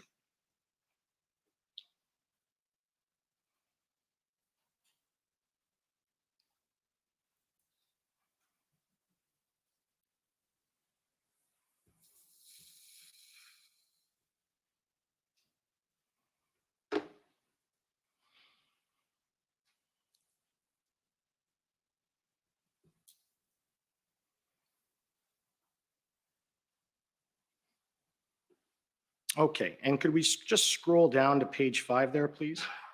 And zoom in on the first paragraph. The big one there, scroll down, please. Perfect. Okay, so I just want to take you to the 5th line there, and I'm just going to read it out to you. And this is Commissioner Lucky's sort of summary to them on February 10th. And she says, the RCMP commissioner added that the engagement continues with the Ontario Provincial Police and the Ottawa Police Service. The RCMP has provided all resources requested by OPS. OPP resources have also been provided, and there is good consideration, good cooperation between the OPP and RCMP. There are indications that some of the protesters would like to leave but are unable to do so given physical barriers. An integrated planning cell is developing a plan of action, and the preference remains to continue moving forward with negotiations, with enforcement actions to start early next week if negotiations remain unsuccessful. A surge and contain strategy will be employed for the upcoming weekend. Does that summary as of February 10th, 2022, is that summary accurate of where things were at with OPP and your understanding of everything? I would say that is accurate. Save and accept, surge and contain are not terms that are generally used within the OPP. And as it relates to your previous question around physical barriers, those could be barriers put in place by police, could be put in place by protesters. I know there was some concerns that people did want to leave, but they were boxed in by other vehicles. Right. And they did not feel as though they could leave of their own accord without the assistance of the police. Right. And so I'm going to there's two aspects in there I want to discuss with you. The first is enforcement. So on February 10th, 2022, in those minutes it says, and this is of course before the Emergencies Act was invoked, it says that enforcement was going to start on Monday, February 14th, 2022, if negotiations did not work, right? That was going to happen anyway. Yes, that was going to happen anyways. They were on a timeline focused on de-escalation and negotiation. With the anticipated approval of the plan, there was the intent to move forward, yes. And as you already said, that could have all been done without the invocations of the Emergencies Act, much like Commissioner Lucky of the RCMP said in that email that you agreed with earlier. Yes. Right. And now I want to talk to you about the issue with the barriers, and we'll sort of address that. Now, that summary there, you said there's physical barriers preventing people from leaving, whether it be put there by the city or whether it be other trucks. That's a fact. People couldn't go and take their trucks and leave. That was a fact, yes. All right. So once the concrete barriers went up and people were stuck, they're stuck there. They can't move their trucks. They can physically walk away, but they'd have to leave it there and go away. Fair? I will take your explanation on that as fair. Now, prior to these barriers being put up and prior to not being able to leave, you're not going to hear me argue otherwise, those trucks are an unlawful assembly. But once a government entity like the City of Ottawa and everything is all stuck and they can't move, can you agree that those individuals and those trucks that were stuck there, and I know this is not a question of law, but is it something that you would charge them with, in your opinion, when they can't actually leave? Are they assembled, intentionally? Are they someone there that they would have grounds to lay a charge where these individuals who the only reason they're unlawfully assembled is that these trucks are stuck, but it's not their fault? So would you agree that once the barriers went up and once these individuals' vehicles were stuck, that there was no unlawful assembly? I don't think I could agree that there was no lawful assembly. And it's what came first and what came second. Were people trapped and couldn't get out because the barriers were up? Or were they trapped and couldn't get out because other trucks and heavy equipment were blocking them in? But I think what's fundamental to your question is the discretion as to whether there are reasonable and probable grounds to lay a charge rests with the police officers who would investigate that unlawful assembly. Right. And I can tell you already in evidence is the charges that were laid. And would you be interested to know that there's not a single charge of unlawful assembly that was laid in this case in all of Ottawa during the protest? Thank you for sharing that. Yeah. So you're out of time, so if you can wrap up. Yes, I will. So just on the issue with Inspector Bedoin, if I could just scroll down to page 7 of the document on the screen, page 7, and the bottom of page 7. Nope, sorry. Apology, bottom of page 6, top of page 7. Okay, so here, this document is, again, the same one from before, but this is the actual plan that Inspector Baudouin had approved and you approved with the PLTs. It was actually put to cabinet. Did you know that? So a point of clarification, I did not approve a plan. Okay. I did authorize Inspector Baudin to have conversation with Deputy Minister Stewart. I did not approve a plan, Okay. nor did I approve anything that went to cabinet. Right. But is it fair to say, of course, no one knew it went to cabinet, and I understand that. But is it fair to say that the plan that Baudouin drafted, you supported that plan as an action plan? I did not see that plan, but I have all the confidence in the world. Inspector Baudouin, he is an absolute national expert as it relates to provincial liaison teams, negotiation, and de-escalation. So I would have no reason to question his advice that he provided. And were you aware that Commissioner Lucky also supported that plan? I was aware that Commissioner Lucky had insight into the discussions that had taken place between the inspector and the deputy minister. Right. And the deputy minister, of course, he had input into the plan. It was his final approved plan that he put before cabinet, of course, right? I can't comment. I didn't see a plan. This is the first I'm seeing Okay. any documentation in relation to it. Can you agree with me that when it comes to law enforcement in this province and with the federal apparatus, that the three most senior individuals in law enforcement would be yourself, Commissioner Lucky, and the Deputy Minister, Rob Stewart, with respect to individuals in the civil service? Is that fair? I'm not a federal civil servant. I mean, I provincial. wouldn't indicate that the deputy minister is part of law enforcement, and policing is not a hierarchy. I am not above a municipal police chief and a rank structure, so I would not agree with that. Right. But in the provincial apparatus, you are the most senior law enforcement individual in the province. Is that fair? Within the Ontario Provincial Police, I am the highest ranking police officer Right. And then Commissioner Lucky is that for the RCMP. for the RCMP. And the deputy minister, of course, is the highest civil servant in public safety that sort of oversees and looks at for the political branch and manages those sort of areas. Is that fair? That's a question best posed to the Right. deputy minister, I think. Yeah. Thank you. Thank you. Okay, we're on a bad run for overstaying. Windsor Police Service is next.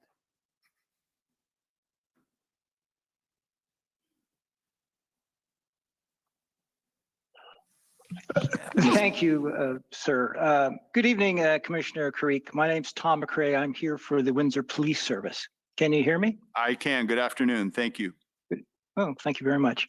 I only have a couple of questions, I think. First, my friend, Mr. Curry, representing former Chief Soley, took you to Superintendent Early's witness statement prepared in this proceeding. Prior to today, had you seen that statement? It would have been available to me. I would have reviewed that as a cursory review. Yes. Thank you. I think your evidence was this morning that the Windsor Police Service was the service of jurisdiction in the area of the Ambassador Bridge. Is that correct? That is correct. Yes. And the Ambassador Bridge, if I recall your evidence correctly, is a very important international border crossing within Canada. Correct? Yes, I would agree with that. Yes. Your evidence, as I recall, you said it both this morning and to Mr. Curry, was that on February 8th, the OPP established what I think you referred to as a POU hub. Is that correct? Public Order Hub, we formally established that. It had been operating since February the 4th at an operational level amongst superintendents, and we coordinated it at a chief level and made it official on February the 8th. Yes. Thank you. And the purpose of the Public Order Hub was to ensure the fair distribution of public order units to areas of importance throughout the province. Is that fair? I don't know that I would categorize it as the fair distribution. This wasn't a case of being fair or equitable. It was ensuring that the right resources were in the right place at the right time to mitigate the threats that were before us. Thank you. As the police service of jurisdiction at the Ambassador Bridge, Is it correct that the Windsor Police Service and or the City of Windsor would have to assume certain costs regarding the disposition of things like public order unit officers attending in Windsor, such as their food and lodging? So sorry, sir, are you asking me if they would be responsible for the financial cost of deploying OPP officers? No, the other units that were sent through the POU hub. So I can't speak to whether there are any charges from other municipal police services to Windsor Police. I can assure you that there has been no cost back sought from the OPP from any other police service throughout the Freedom Convoy. Those costs have been borne by the Ontario Provincial Police. All right. Thank you very much. Those are my questions. Thank you. Thank you. If I could next call on the City of Windsor. Good evening, Commissioner Carrique. My name is Jennifer King and I am legal counsel to the City of Windsor. Good Hi. evening. Good evening. Commissioner Carrique, are you familiar with the City of Windsor and the location of the Ambassador Bridge? Generally, I've never policed in the City of Windsor. I have visited the City of Windsor, but I am not intimately familiar with the locations. So I will ask the clerk to pull up a map to orient you and those who may not be familiar with the city. WIN 402248.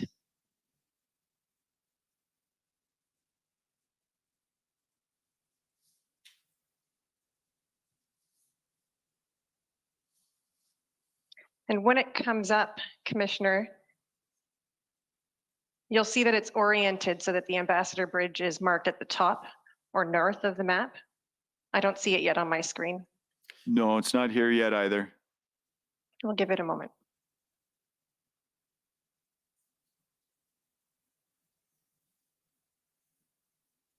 So if you can read the markings, the Ambassador Bridge is marked at the top north side of the map. Yes. Do you see that? Yes, I do. And at the bottom of the screen, which is south, you'll see EC Row Expressway. Do you see that? I thank you for the assistance of the cursor without my glasses. That's helpful. I see that. Thank you. And although it's not marked here, the road from EC Row Expressway to the Ambassador Bridge is Huron Church Road. Are you aware that this is a local municipal road, not a highway? I would not be aware of that based on looking at the map and my lack of specific jurisdictional awareness. No. All right. Well, I assume that you don't disagree if I tell you that this is a local municipal road and not a highway. I would not disagree with that. No. Thank you. And you'll see that perhaps you won't see it, but you'll see marked. There's the College Avenue, which is marked just south of the bridge. Just north of that is the entrance to the Border Plaza.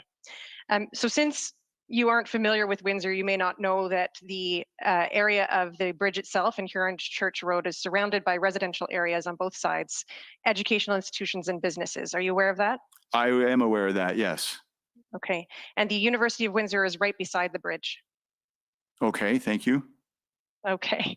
So, and you are aware that the Ambassador Bridge is a privately owned international border crossing that spans the Detroit River between Windsor and Detroit? I know that it goes over the river. I did not know that it was privately owned. Okay. And you will agree with me that this is critical infrastructure to both Canada and the province of Ontario? I agree with that. Yes. You'll see that the bridge enters, as we've just discussed, it enters Windsor connecting to this municipal road here on Church Road. And you'll see that there's no direct provincial highway connection between the bridge and Highway 401. Are you aware of that? Yes. Okay. Highway 401 is under the jurisdiction and control of the Ministry of Transportation and is patrolled by the Ontario Provincial Police, correct? Correct.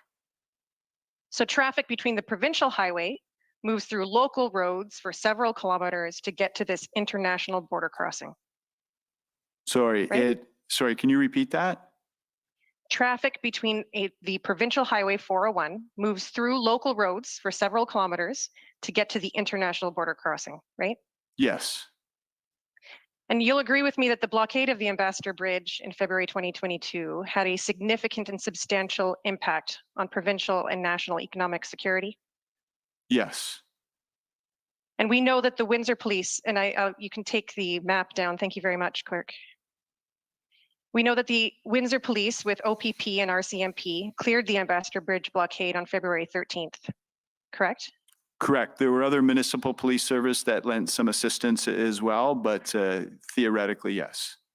Thank you. The Ambassador Bridge was reopened for traffic just after midnight on February 14th, right? On February the 14th, yes. But this was not the end of police operations in Windsor, was it? No, it was not.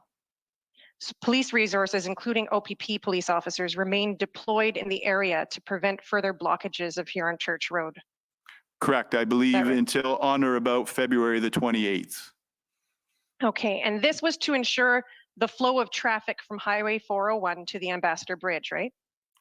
In part, it was to ensure the flow of traffic. It was to ensure that there were no further unlawful demonstrations that resulted in the bridge being blocked again.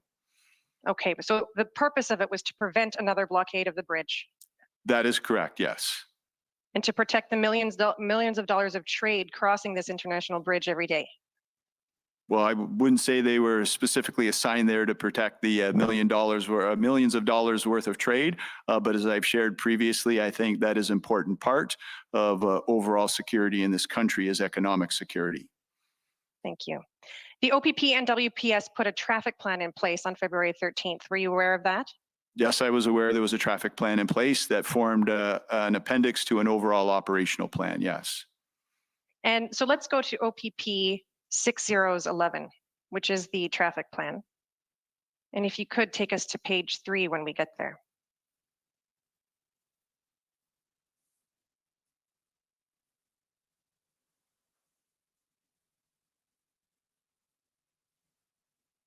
I'm not sure if the clerk got that number. If you need me to repeat it, it's OPP 6011.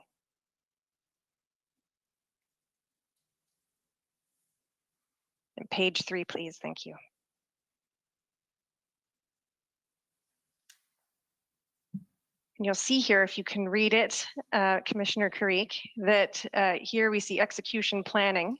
And the first paragraph states, all east-west traffic from College Avenue and EC Row will be blocked by Jersey barriers running the entire length of Huron Church Road. Do you see that? I do see that, yes. And so the result of this plan was that Huron Church Road was only open for US-bound traffic, and all east-west intersections were closed to local traffic. Okay. Okay. I could show you a map, but I think that it's fair that that's the result of the plan. Are you, and you just had mentioned that Huron Church Road remained limited to bridge traffic for some time, for several weeks after the blockade was cleared? You'd have to go to the details of the plan to determine how long it was limited in traffic. My reference, sorry, was to the amount of time that we had dedicated resources assigned to the activities in Windsor. That was not specific to the control of traffic flow. Well, we can speak to some other witnesses, including Superintendent Early, if we need to get into those details. So you might not be aware of the exact number, but would it not surprise you if I told you that it took over 1,600 concrete barriers to implement the traffic plan? I would not be surprised at that. And these barriers had to be sourced quickly. Yes, they did. And the traffic plan required support from the City of Windsor, including by sourcing and moving vehicles and Jersey barriers. Superintendent Early would be the best to speak to the interoperability there, but it would obviously have required the support of the city. And as I understand it, there was great cooperation. Yes, and it would not surprise you, Commissioner, that the police operations and implementation of this traffic plan was expensive. That would not surprise me. And it cost around $1 million for the Jersey barriers alone. Okay. Okay, and as a result of the blockade and then the police traffic plan, would you agree with me that access to businesses along Huron Church Road would be limited and commercial traffic would have been reduced as a result? That does not seem unreasonable. However, I think it requires some context to say as a result of the actions of the police are responding to unlawful protests to make the area safe and maintain a reasonable flow of traffic and community safety. So I don't think it's fair to categorize it as a result of the police actions. Well, the operations to preserve or maintain access to the bridge had an impact on businesses and residents in Windsor. Okay. You'd agree? I can't dispute that. Okay. So would you agree with me that Windsor municipal taxpayers should not be asked to shoulder the cost of securing this international gateway alone? I would not agree with you on that. That's not something that as the commissioner of the OPP, I have any responsibility for. And I think there's other people that should be providing that advice to you. Okay. I just have a few questions to hopefully assist in clarifying the circumstances that led to the OPP's deployment to Windsor. Commissioner Carrique, this morning you discussed a number of the individuals within the OPP who reported to you during the protests. And one of them was Superintendent McDonald, who coordinated public order unit hubs during the protests, right? Superintendent Mike McDonnell. Mike McDonnell, okay. And he reported to you daily? He reports to me daily on a regular basis. This was some additional responsibility that he undertook. The hubs did not report directly to me. They reported through the appropriate major incident and critical incident commanders and our emergency operations centers. I was not providing direction as to where those public order units would be, when, and what amounts for what length of time. Thank you for that clarification. It was Superintendent Mike McDonald who coordinated the public order units then during the protests. Superintendent Mike McDonnell was the representative of the Ontario Provincial Police that coordinated that in cooperation with the other leads or representatives of the public order units across the province. Okay, if I could please show you WTS 6026. This is Superintendent McDonald's witness summary. Superintendent McDonnell? McDonnell. Not McDonald, thank you.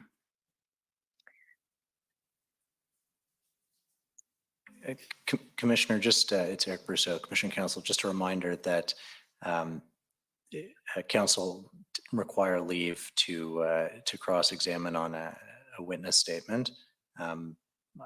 Ms. King made us aware of this, but just for the record, leave is required.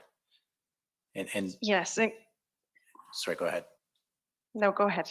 I was just going to add that Superintendent McDonnell is a witness whose statement the Commission intends to enter into evidence. He is not a witness who will be called to give evidence or that the Commission intends to call to give evidence as sort of relevant background for the question of leave. Thank you to Commission Counsel. Commissioner Carrique, did you have an opportunity to review Superintendent's witness summary? No, I have not. Okay. Commissioner, I am seeking leave to refer Commissioner Carrique to this witness summary. He's advised that the superintendent has reported to him daily, and as Commission Counsel has advised, they've identified the summary as one that they intend to admit in lieu of oral testimony. Okay, well, perhaps we could put it up. You could ask the question, but this probably should have come earlier in your examination because you're already over time. So if you could put it up and see what the question is, and then I'll and see what the witness can say, and I'll rule on it. Okay, thank you, Commissioner. If you could scroll to page 4, please.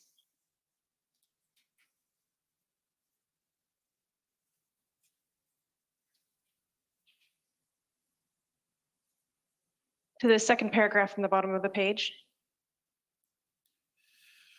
And you'll see here, Commissioner, that on February the 4th, Superintendent McDonnell started working with the Windsor Police Service after receiving a call from then Superintendent Jason Crowley of the WPS. Do you see that? Yes, I see that, and I was aware of that. Okay. And you'll agree that Superintendent Crowley advised Superintendent McDonnell of the possibility of traffic slowdowns to and potential blockade of the Ambassador Bridge. Yes. Okay. And if you could scroll to page 5, please, under police response in Windsor. The second paragraph, Superintendent McDonnell indicates that on the evening of February the 6th, then Superintendent Crowley requested help, and the OPP immediately sent about 35 cars with accompanying personnel to come up with a traffic plan. Do you see that? I do see that, yes. And were you aware of that at the time? I very likely would have been aware of that at the time, and the hesitation that you're observing is in relation to documents that were put forward before me earlier today where I had to orientate myself as to where those requests might have come into the organization. So this was not a formal request that came into my office, but a good example of how those connections are made at an operational level and that assistance is provided. This is not something that the superintendent would have had to seek my authorization on. He is completely empowered to make that type of decision.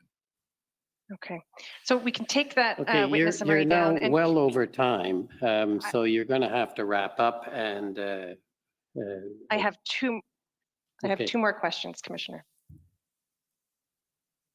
Okay, if I may. Make them, that document can be entered as an exhibit so that it's available to the public. Thank you, Commissioner.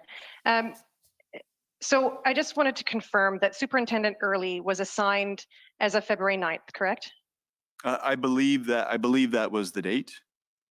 And so you'll confirm that by the time you became aware of the Windsor Chief of Police's formal request for resources, WPS had already requested resources directly from the OPP, including POU assistance, correct? It would appear so from the evidence that has been provided here, but there was no formal request made of me. And when I inquired whether anything else was needed, I was advised that it was not. Thank you. Thank you.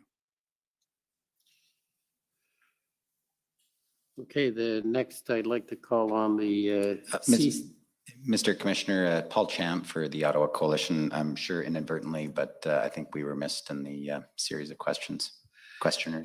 Yes, you were. If you want to go ahead now, that's fine.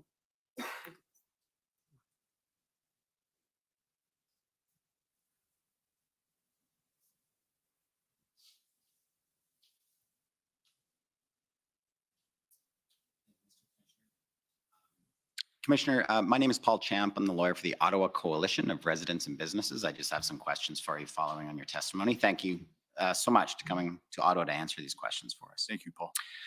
The first question I have for you concerns the Canadian Association of Chiefs of Police National Framework for Policing Police Preparedness for Demonstrations. Yes. There is nothing in that framework, Commissioner, about a threshold for seeking and obtaining resources or assistance from policing partners. You'd agree with me? I would agree with you. I'm not familiar with anything in there that would define that. No. Yeah, but with a threshold or a criteria for that, it would make it easier for a chief to cede command to another police service or a unified command, I gather. Would that help that decision making? I don't know that the framework would be the right place for that. We'd have to go through the framework in its totality, I think, for me to give you an honest opinion. Well, I would just flag this, Commissioner. I've looked through that framework a number of times, and it looks like it's a very good document, very good guidance on managing a regular demonstration, but there's nothing really in there about how to deal with a demonstration that's much bigger or much larger or more difficult for the police service of jurisdiction to manage. There's nothing about how you get policing partners to come help you. No, there would be nothing in that document. That's not what that document was intended for. But wouldn't you agree with me that if you have a framework for police services to look to for being prepared for demonstrations, if it happens to be a very large demonstration, it would be helpful to have guidance or criteria in there for how or in what ways a police service should reach out for assistance from policing partners? But that varies from province to province, and I don't know that police leaders need direction on that. And here in Ontario, it's very clearly defined in the Police Services Act how to request assistance. It's also clearly defined in what's called adequacy standards, where regulations state that police services must have agreements for certain abilities and services if they're not able to provide them on their own.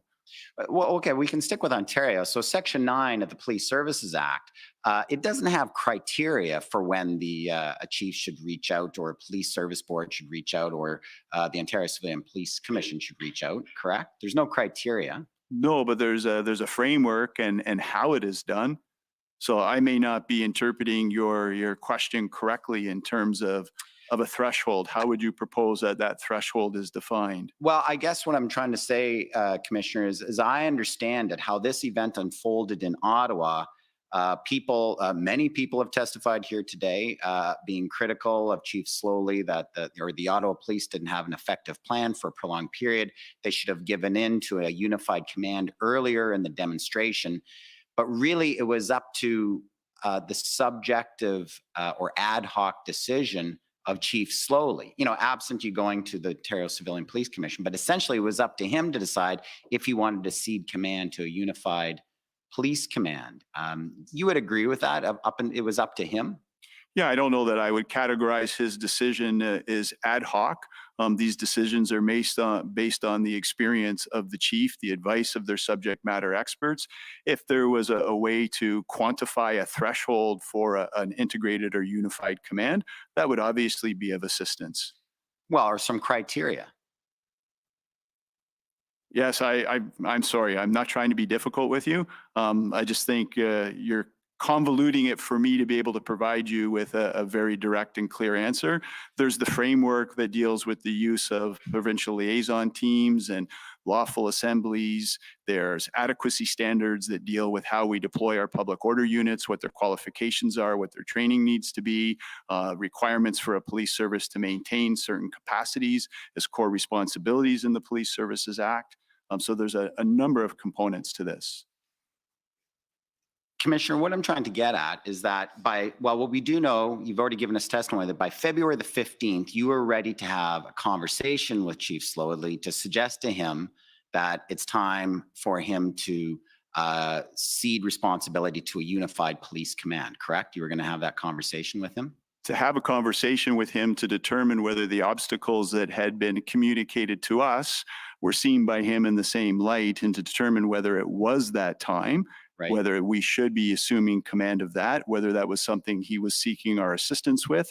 And based on that conversation, I would then have to make a decision as to whether it was something that I felt should be elevated or it was something that could be managed by Ottawa Police with our assistance. Yeah, that's right. You gave us a testimony that to elevate it, you would have spoken to the Deputy Solicitor General to perhaps raise it to the Solicitor General's level, to then go over to the Ontario Civilian Police Commission to possibly make a direction under Section 9 of the Police Services Act to have the OPP take over. That's what you're talking about, correct? Correct, yes. So that was on your mind when you were thinking about having that conversation with Chief Slowly. That could be the inevitable outcome, yes. Yeah, by the 15th, it was 2.5 weeks on, that was a consideration that you had. You were losing confidence that whether the Ottawa Police Service on its own could make the decisions to manage the situation, correct? It was a conversation that needed to take place based on the description of what was happening with the activation of the plan. And you spoke to Commissioner Lucky from the RCMP that day, and she also shared the view that you had, that you were losing confidence in the Ottawa Police Service and its chief to manage the situation, correct?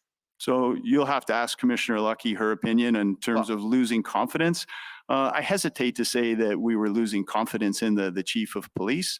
We were certainly concerned about the ability to move the plan forward, and it required our assistance, and it may have required us to take command and control.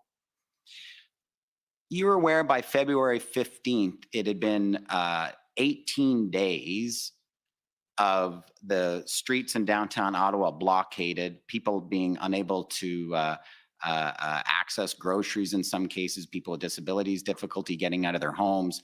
There was horns blaring day and night. There was open fires.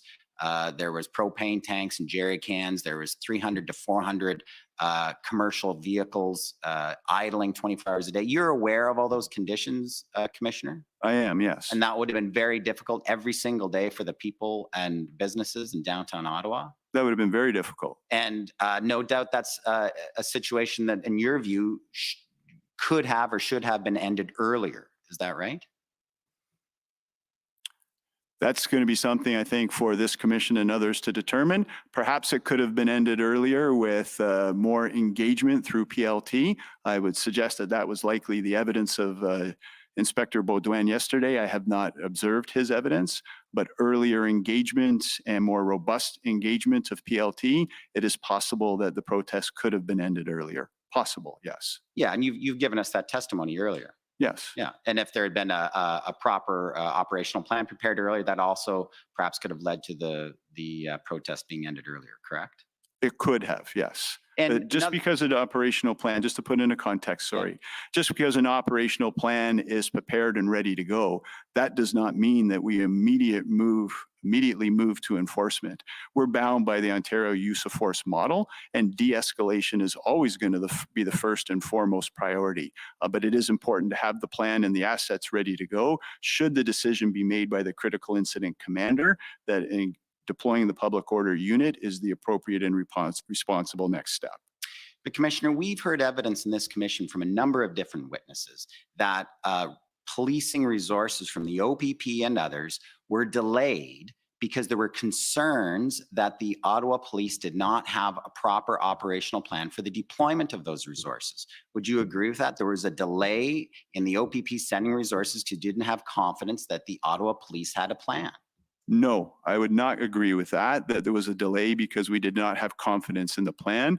We were providing resources for tasks and job descriptions that were required. We needed to define the resources that were required, and to do that, we required a plan.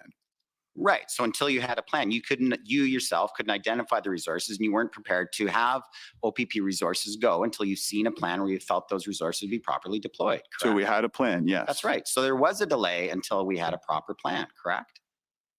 Yes, not an intentional delay to say we're not sending resources. I think it's really important to put it in context because there has been some concern and some reference to not enough resources being there for functions that were required to be performed. And I just want to be clear that that was not the case. Believe me, Commissioner, the people in Ottawa knew what the context was at that time when there was that delay.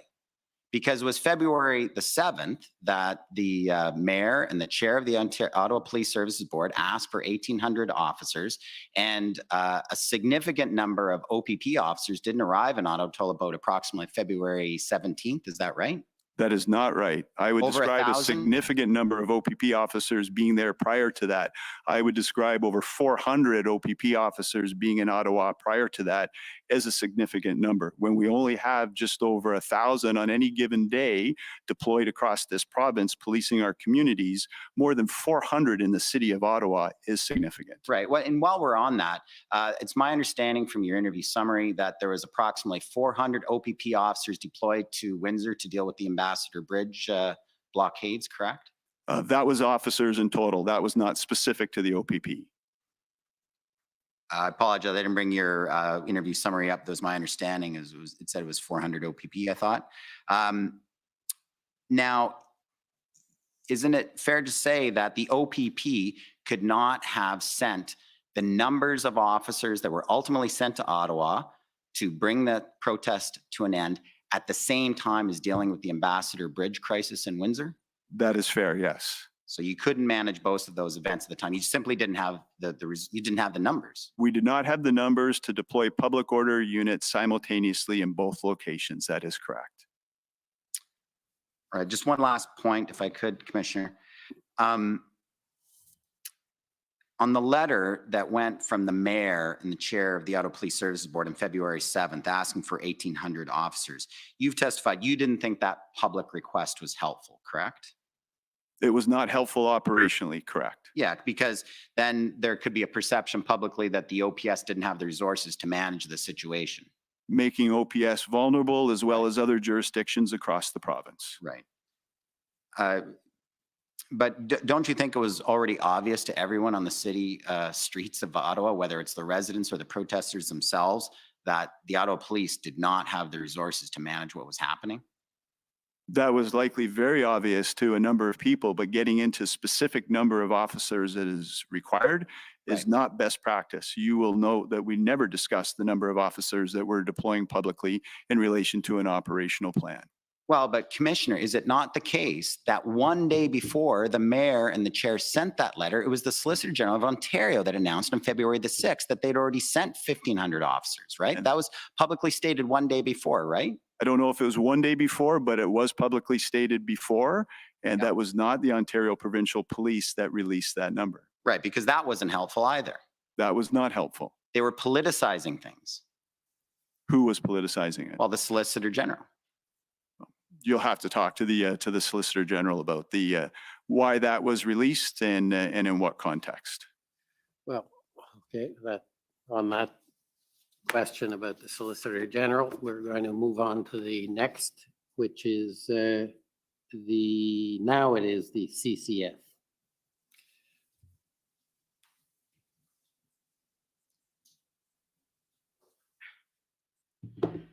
Commissioner, good afternoon. It's been a long day, and so I'm going to try to make my questions very brief. Thank you. I'd like you start by introducing yourself, excuse me. please. My name is Sujit Chaudhary. I am counsel for the CCF. Thank you. And so I'd first like to begin by confirming some testimony you provided this morning while being examined by my friend, Monsieur Brosseau. And I believe you said the following: if the request came under the Police Services Act to take over policing in Ottawa, the OPP would have been absolutely willing to move forward and fulfill our responsibilities. Did you say that, or words to that effect?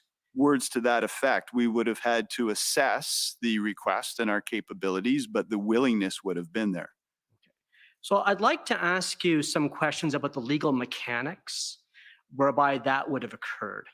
And so if I could ask the clerk to please turn up Commissioner Carrique's witness interview summary, which is WTS 6039.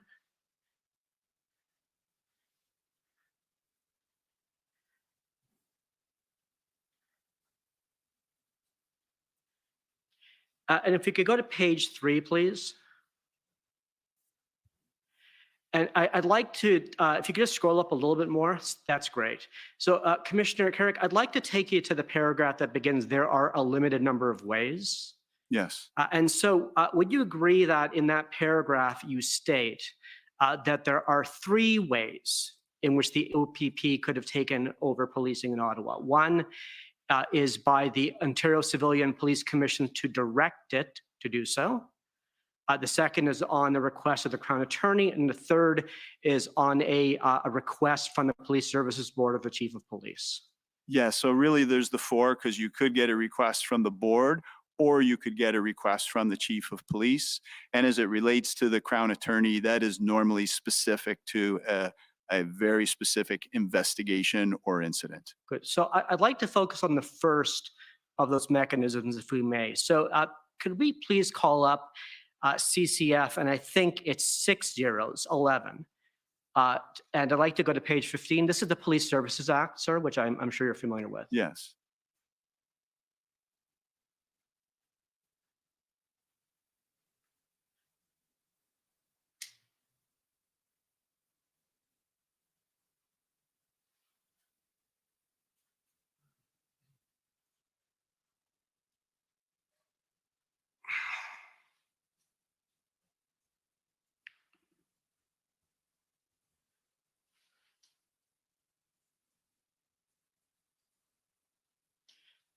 So if we could go to page 15, please. Right. So this is section 9 that we've spent a bit of time on today. What I'd like to take you to is subsection 2. And would you agree that subsection 2 says that if the commission were to find that the OPS was not providing adequate and effective police services, it would have first communicated this finding to the OPS board and directed the OPS board to take necessary measures? Yes. And then after that, subsection 3 provides if the board does not comply with the direction, the commission may request that the commissioner have the OPP give assistance. Yes. Okay, thank you. And the word assistance isn't defined in this statute. Would you agree? I would agree. I don't know anywhere where assistance is defined. Well, that's an interesting question. But in this statute, it's not. But you're interpreting assistance to include a takeover. Is that right? It could. So normally OCPC would provide direction in circumstances like this over the administration of a police service. So they can appoint a temporary chief. They can ask the OPP to provide policing services. They can appoint an administrator. There's various forms that this can take place. But it could include a takeover. I wouldn't call it a takeover. It's providing the policing services in the municipality. Doesn't mean that the police service becomes defunct, but we would be relied upon to provide the services that the commission felt were not being provided. So I'd like to talk a bit about the commission because it's a bit, it's a bit of a mysterious body. Could we go to page? Could we go please to section 22?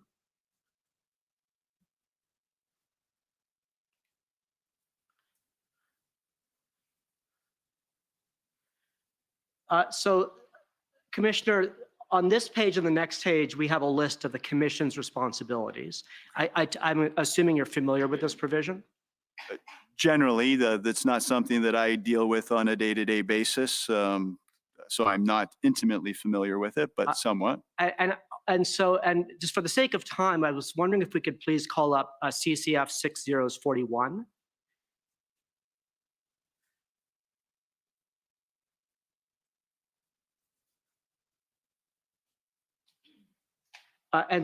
Commissioner, this is a printout or a PDF from the pardon me, can you just go up? Regarding the Ontario Civilian Police Commission that's on the Public Appointments Secretariat website. And if you could scroll down, please.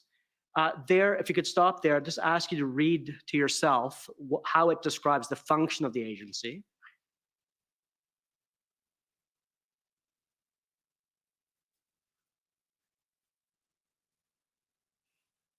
Yes, thank you. Could you continue to the next page, please? You can stop at the end of this top paragraph. Yes, thank you. So would you agree with the following, that the commission's mandate is mainly to conduct investigations and inquiries into the conduct of chiefs of police, police officers, and members of the police service boards, and to hear appeals on police discipline? That is a general description of their responsibilities. Yes, they're twofold. There's the adjudication piece, and then there's the investigative piece. There's the two mandates. And would you agree that the commission's mandate is very different than that of a municipal police board? Of a municipal police board? Such as the OPS board. So the OPS board has responsibility for recruiting and appointing and directing a chief of police, but the commission doesn't have that role in respect to you, does it? No, it does not. And the OPS board establishes objectives, priorities, and policies of the OPS, but the commission doesn't have that role in respect of the OPP, does it? No, it does not. And the commission is not exclusive to the OPP. Their responsibilities are overarching over all police services in the province of Ontario. So it's not a province-wide police board, is it? It's not a police board, but they have province-wide authorities. There's essentially three independent oversights. There's the OIPRD, the Office of Independent Review Directorate. There's the Special Investigations Unit. And then there is the Ontario Civilian Police Commission that are defined in the Act.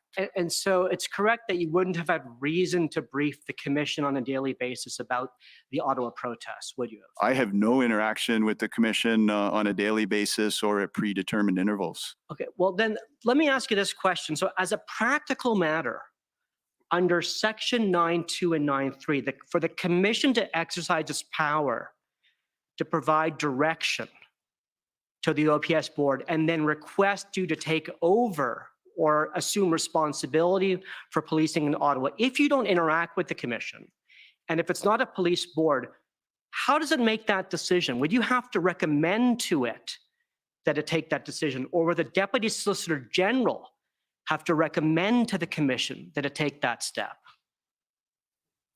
That would be a question to ask of the commission. And this is one of a number of ways that you have highlighted. So the Police Services Board can also ask for that level of assistance. So you didn't make that recommendation to the commission, did you? No, I did not. Okay. And I don't make recommendations directly to the commission. Thank you. Commissioner, can I ask the commissioner a couple of questions about Ontario's emergency legislation, or are we out of time? You're not out of time as of yet, but you're working on it. Okay. So could we quickly turn to CCF 6038, please?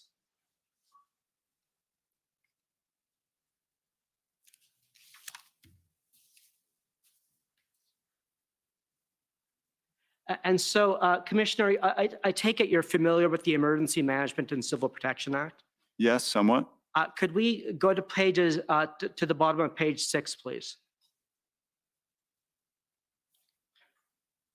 And so I'd like to direct you to subsection 4 at the bottom of page 6 here of section 7.02. Maybe you could scroll up just a little bit so the commissioner can see the beginning of this. So these are emergency powers that are vested in the provincial cabinet in the event of a state of emergency. So could we please go down to the bottom of this page, if we could stop there. Would you agree that under a provincial state of emergency, the provincial cabinet can make an order regulating or prohibiting travel or movement to, from, or within any specified area in Ontario? Sorry, can you point me to where that's articulated? That's Roman 2 under subsection 4, the very last line on that page.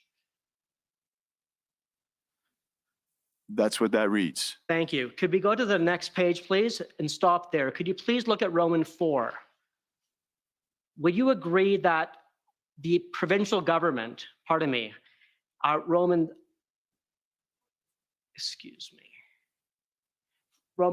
point 3, would you agree that the provincial cabinet could evacuate individuals and remove personal property from any specified area in the province under a state of emergency? I would agree with you that that's what's written here. Yes. And so do you agree that pursuant to this statute, the provincial cabinet could have created a red zone around Parliament Hill? That's a fairly technical question in law, as I would have had to seek legal advice on any such order.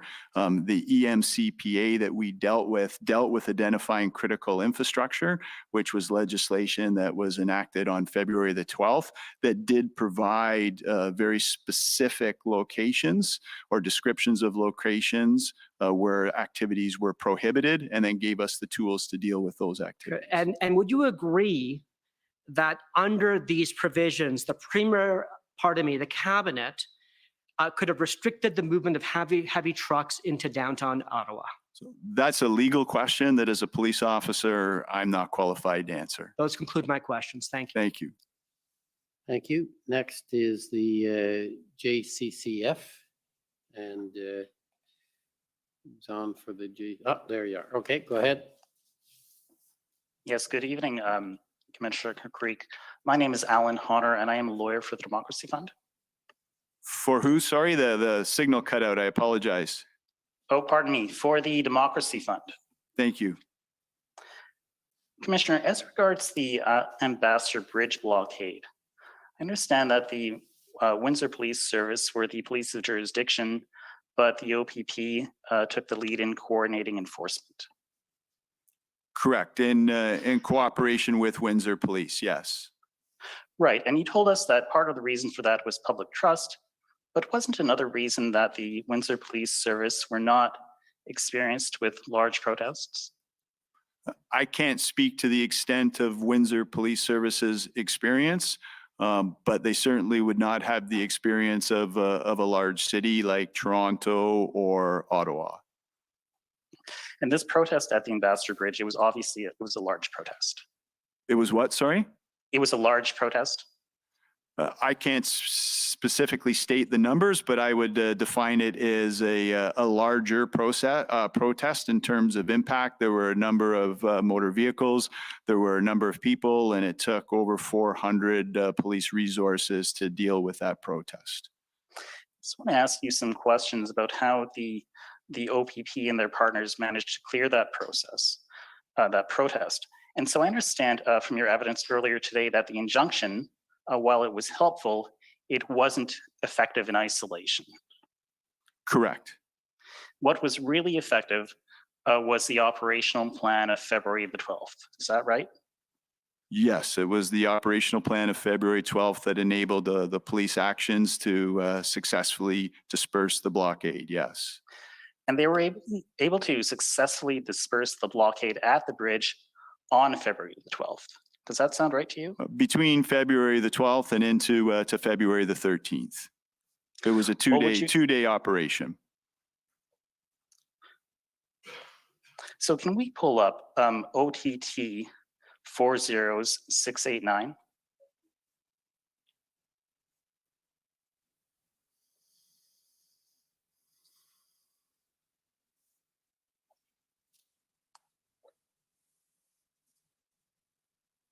Sorry, Council, could you repeat that document ID?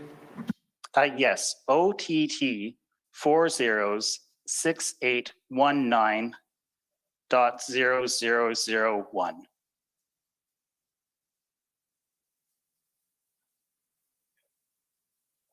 Oh, I apologize. It's OPP 401554.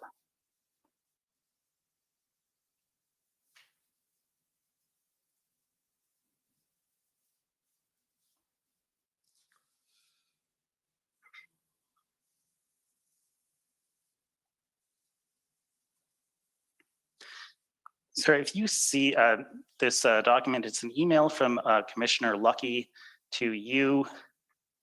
Sorry, from you me. to Lucky, Yes. and you say here on February the 12th that the OPP, the RCMP, the London Police, and POUs cleared the blockade at the Ambassador Bridge. So I'm just talking about at the Ambassador Bridge, not in the city. Yeah, so there was a large piece of geography that the officers had to contend with. So the specific blockage at the bridge was cleared on that date, and they still had more protesters that had to be cleared out of the general area to ensure that that was secured. And that happened on the 13th. The second portion of the operational plan happened on the 13th, yes. Yes, thank you. And then in the early morning of the 14th, the Ambassador Bridge opened to traffic. Is that right? That is correct, yes. Okay, and obviously that was before the invocation of the Emergencies Act. Yes, it was. The next day, on February the 15th, the bridge was fully operational. I believe so. I believe so, but that's best to come from the local police service of jurisdiction or Superintendent Dana Early, but that's my understanding, yes. Thank you. We'll confirm that with Dana Early. Earlier today, my friend from the City of Windsor brought you to a document. It was a traffic plan, and it was OPP 6011. Did you have a chance to review that plan before coming here today? No, I did not. The first I have seen of the plan is when it was presented to me here today. So I'm going to suggest to you that if you did look at that plan, you would see that the powers which are listed in that plan to control traffic deal with federal legislation such as the criminal code and provincial legislation, but they don't make any reference to the Emergencies Act. And it's for the obvious point that the plan was created on February the 13th, 2022. That would be correct. There would be no ability to reference legislation that did not exist. I understand that there were police officers in Windsor for quite a while after the bridge was cleared, but they wouldn't be required to be there to control traffic. Their specific duties, I would suggest, should be provided by Superintendent Early or specifically the Windsor Police.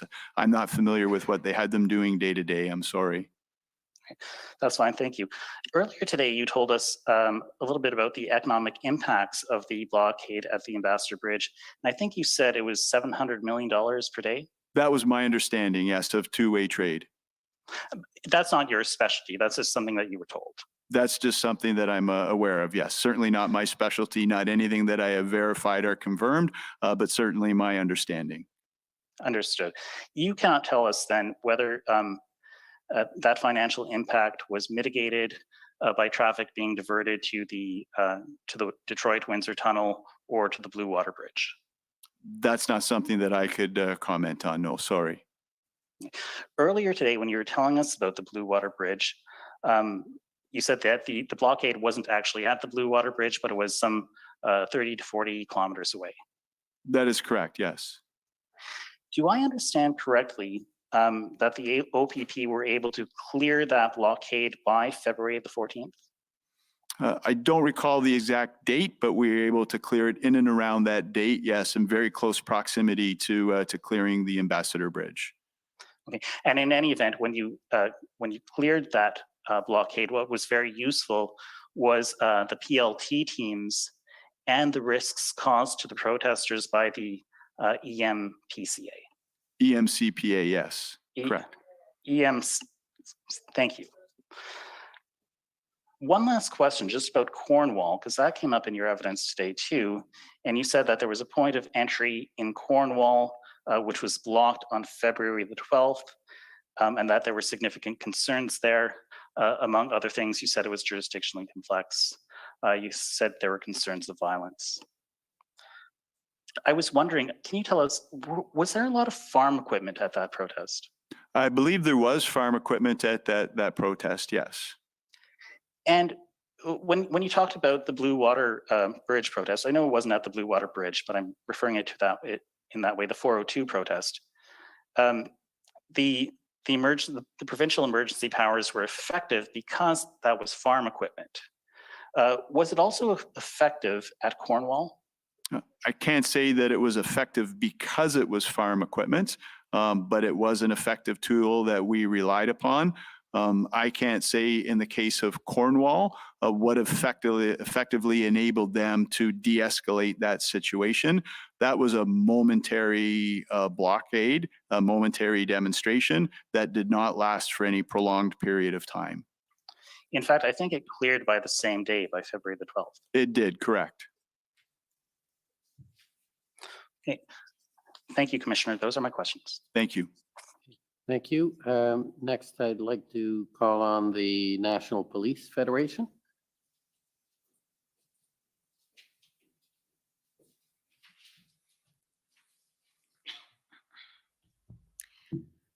Hi there, I'm Lauren Pierce. I'm counsel for the National Police Federation. Hi. Just a couple of very quick questions for you. This morning, in response to some questions from Commission Council, you referred to having heard concerns about the underutilization of RCMP resources. Some folks may be sitting around waiting for assignments. Yes. Are you able to tell us a little bit more detail about what you remember hearing? Not specifically. I believe there may have been reference to up to 250 RCMP resources that were available that were not being utilized. But that's just going by memory, and that's evidence best shared with you by the RCMP. I was aware of the concern, but not something that I was intimately involved with. Okay. And do you remember approximately when those concerns were conveyed to you? No, I don't remember. It would have been very early on, so I would say within the first week of February. And it wasn't so much that they were conveyed to me as much as I became known of it. So you would have to verify that information. I don't have firsthand direct information of that. Okay, absolutely. So moving on to another area. I understand the Ontario Provincial Police is responsible for the security of Queen's Park. We have responsibilities, some responsibilities for Queen's Park, but there's also LPS, Legislative Protective Services, that has responsibilities for the protection of individuals within Queen's Park. We have responsibility for the physical security aspects of it. Right. Okay. And at a high level, are you familiar with the Parliamentary Protective Service and they're being responsible for the physical security of Parliament Hill? Somewhat. I don't have intimate details as to who has what mandate and responsibilities. I know that they exist and that we work in collaboration with them, but I can't provide any direct insight into mandates or responsibilities. That's fair. I saw in your witness statement that you identified one of the key issues for this inquiry to examine as the ability and responsibility to lock down the parliamentary precinct. Yes. Are you able to elaborate for us a little bit about why you identify that as a key issue? Well, I think if we look back at the events that have transpired and we look forward, part of our responsibility is to mitigate something like this happening again in the future. This is the parliament for our country. It's extremely important, critical infrastructure, and there ought to be a predetermined plan that can be exercised to shut that area down if there is a threat, relying on hard security features and interoperability between the various security agents that have agencies that have roles and responsibilities. Thank you very much. I have no more questions. Thank you. Thank you. Next, call on the province of Saskatchewan.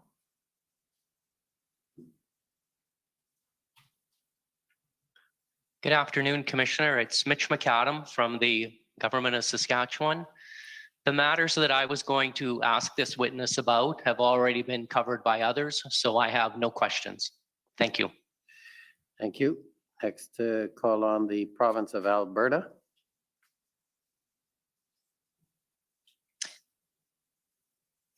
Good afternoon. It's Mandy England. Good afternoon. It's Mandy England for the Government of Alberta. We similarly have no questions this afternoon. Thank you very much. Next, next, I'd like to call on the OPP.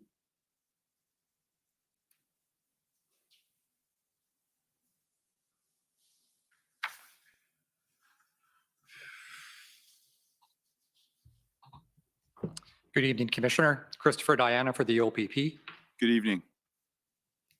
We heard some evidence earlier, and you were taken to a series of text messages with Deputy Minister Di Tommaso. You remember speaking about those text messages? Yes, I do. And I believe your evidence was that your role in this was to provide him with, I think your words were situational awareness.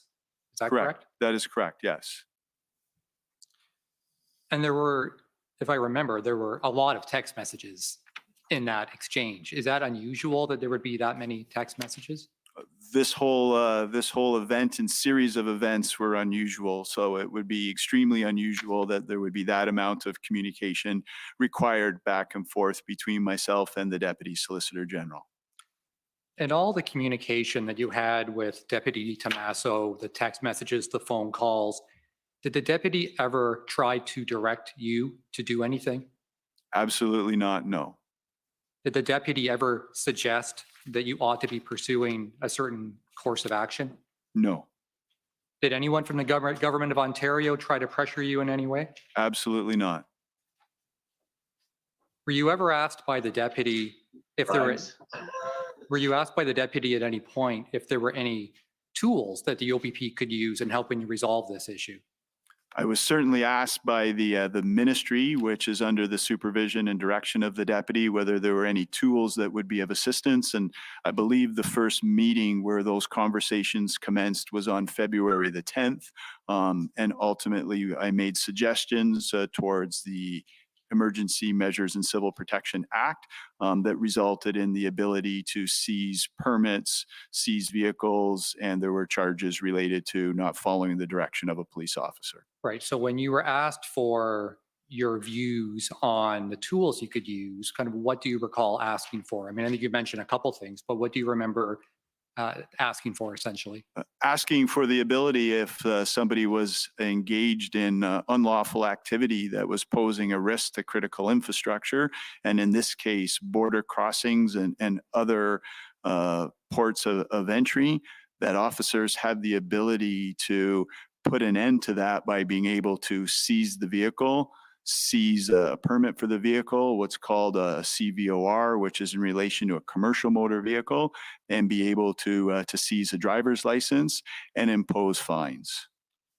Were you provided with the tools that you requested? We were provided with the tools we requested, yes. And were those tools useful to the OPP? I believe that they were useful to the OPP, and not so much in that there were ample charges laid, but as a deterrent, being able to, as has been previously indicated, rely upon the framework to discourage or disrupt any would-be illegal activity or anything that is currently ongoing. Right. And I recall you mentioned Highway 402. Was that a context where those tools were used? I believe that those tools were effective in the Highway 402 blockage, yes. Switching gears to talk about the Federal Emergencies Act, did you know that the federal government was going to declare or going to invoke the Emergencies Act? I did not know. When did you find out?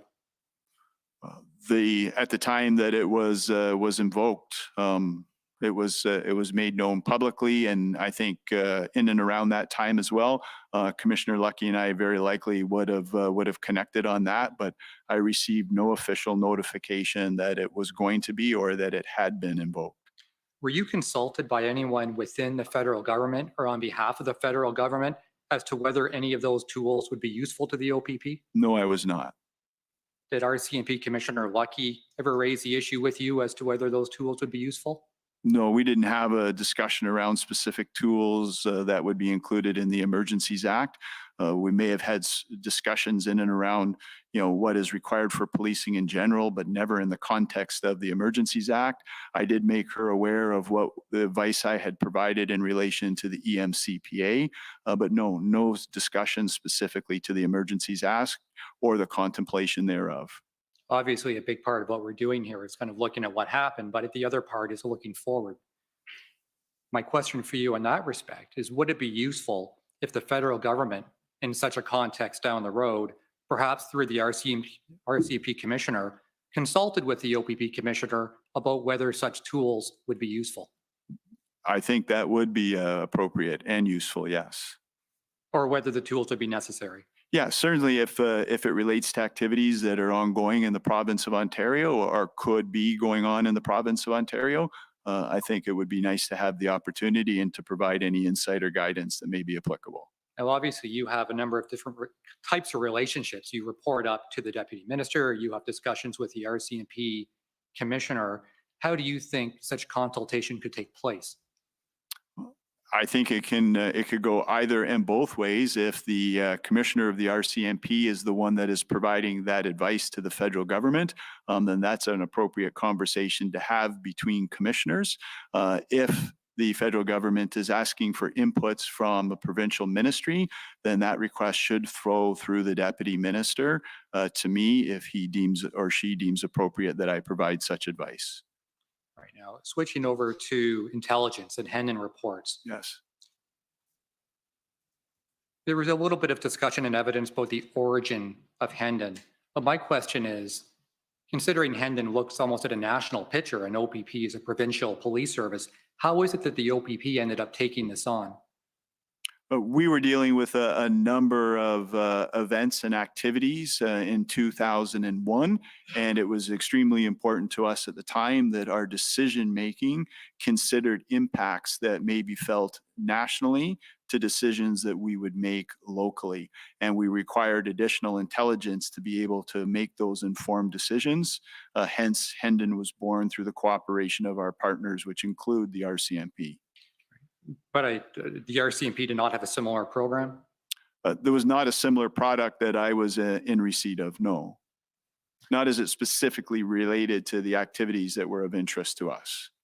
We heard evidence yesterday from Superintendent Bernier of the Ottawa Police Service, who, when he saw, upon seeing the Hendon reports, remarked upon how comprehensive they were. In your role as commissioner, did you receive any feedback on the quality of Hendon reports? Regularly and often, yes. Lots of positive feedback on the quality of the Hendon reports, the timing of the Hendon reports, the briefings that were provided to the intelligence bureaus by the Provincial Operational Intelligence Bureau, and also very positive feedback on the briefings that Superintendent Pat Morris provided to the affected chiefs of police. I do want to go into another area, which I think there may be some confusion, and I want you to try to clarify this so that everybody understands your perspective on it. My friend from the commission took you through your thoughts on whether this was a national security threat. You talked about the word potential, what that means. On cross-examination, the two Brendans each asked you to look at different aspects of this. One asked you about definition under the CSIS Act. One asked you whether there was a risk or a threat to national security. And I guess my question is, just to avoid any confusion, at any point did you become concerned that the situation in Ottawa and elsewhere gave rise to a national security threat? Yes. And what was your basis for that conclusion? For the contents contained in the Hendon report, specifically on February the 7th, that caused concern for the combination of events and activities that were taking place, that, as was articulated in that report, it posed a possible threat to national security. Right. And you also referenced the description by, I believe, Public Safety Canada and various criteria. Is your assessment based on the Public Safety Canada criteria? And I wouldn't call it criteria as much as I would reference in various materials. I think national security is much more complex and broad than the threat to the security of Canada that's confined in the CSIS Act. National security has a number of components. It's the extent to which that poses a threat should determine how that is mitigated and how that is dealt with. All right, and there is a document which I don't believe has been referred to in the evidence that I think I'd like to ask you about, and that's a Henning report dated February 19th. It's document ID OPP 1634.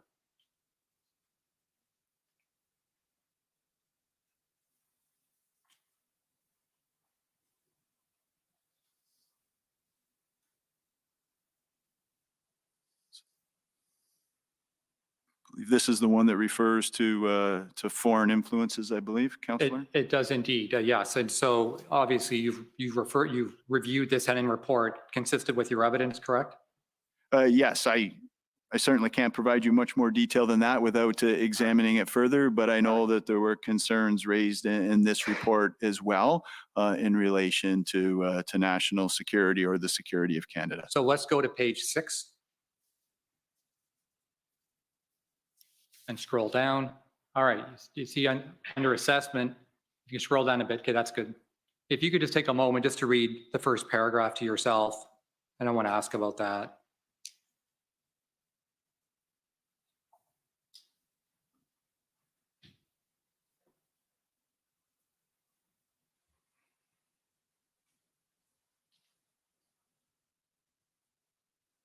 Okay, I've read the first paragraph. Thank you. Right, now what's your, and in the context of this, of course, on February 19th is during the operation in Ottawa, but what's your understanding of what that paragraph is trying to convey?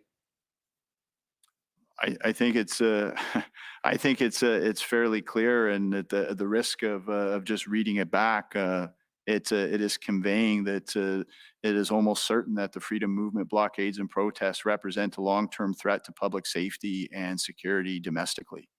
And that certainly is a cause of concern for the OPP. Yes, absolutely. All right, can you go to page 7, please? And if you can again read that last paragraph to yourself.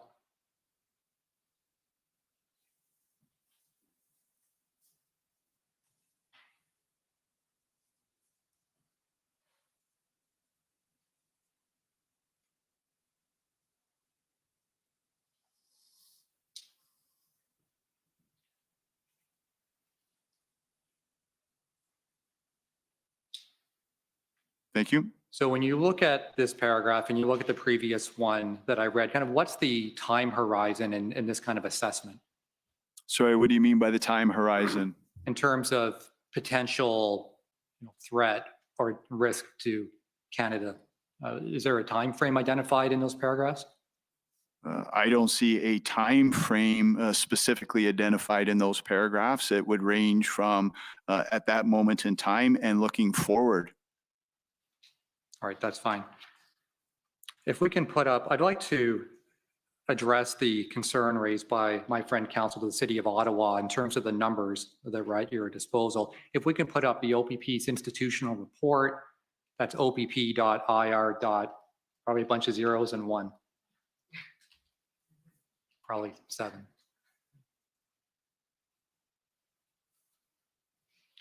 All right, so you're familiar with this document, I expect?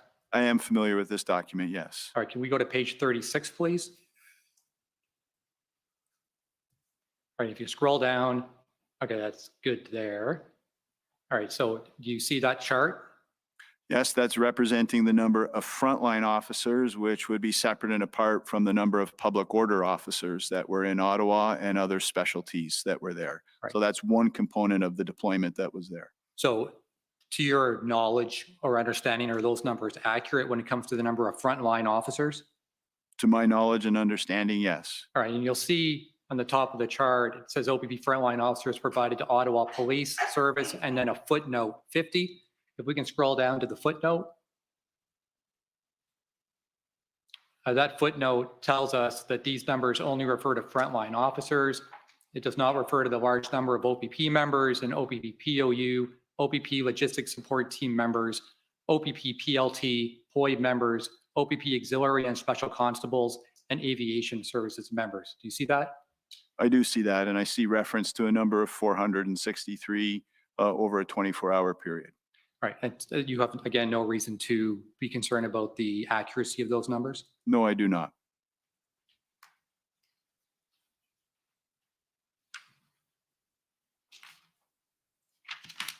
Thank you, Commissioner. Those are my questions. Thank you. Okay, any re-examination?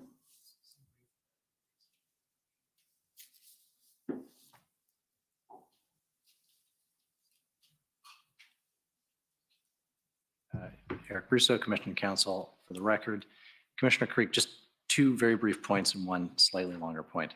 The first is if I could get your witness summary up, which is WTS 6039. And if we go to page 5, in the middle of that page, this is just to clarify in response to a question from my friend, Mr. Champ, about the number of officers deployed to Windsor. And so if you see there at the last sentence of that paragraph, in total, the OPP deployed 410 members to assist WPS. The minimum number of members deployed in a 24-hour period was 38, and the maximum was 263. And it actually cites in footnotes to the institutional report. Yes. Is what is in your summary accurate in terms of the number of officers deployed to Windsor? Yes, and this is ranging from the time they arrived on ground to the end of February, or February 28th. Okay, and so it's not 410 at any one time. The maximum, as we see, is 263. Is that correct? That's correct. Okay. In total OPP deployed. Okay. A second document that I want to put to you is OPS 401547.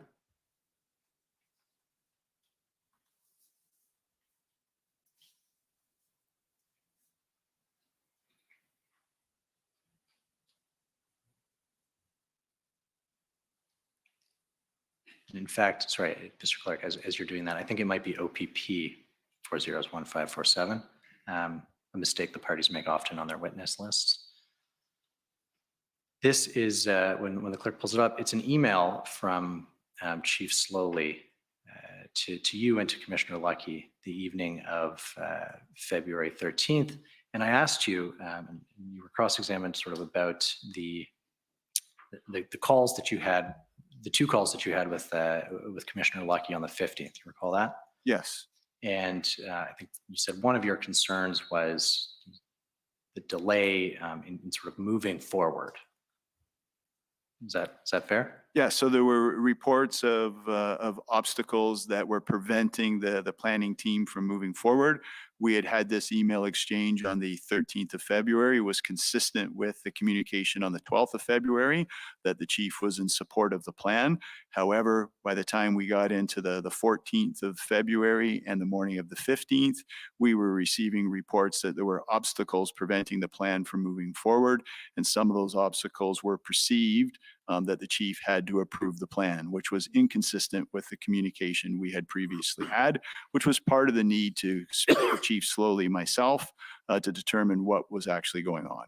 Okay, so I just wanted to clarify, you received this, you were still hearing after the 13th that Chief Slowly was, there was an impediment and that Chief Slowly might be part of that impediment? Maybe, yes. Okay. Which was inconsistent with what you had received from Chief Slowly the evening of February 13th. Correct. That was inconsistent with the email that I had received from Chief Slowly on the 13th. Okay. And the last issue I want to address is the issue of the tow trucks, because I think it's important that we all understand sort of the order and the sequence of events. And so if I could take you to OPP 401585, which is a document that I took you to this morning. This is the email from Deputy Commissioner DeMarco, which ends up being forwarded to you. If we go down to Deputy Commissioner DeMarco's initial email at the bottom,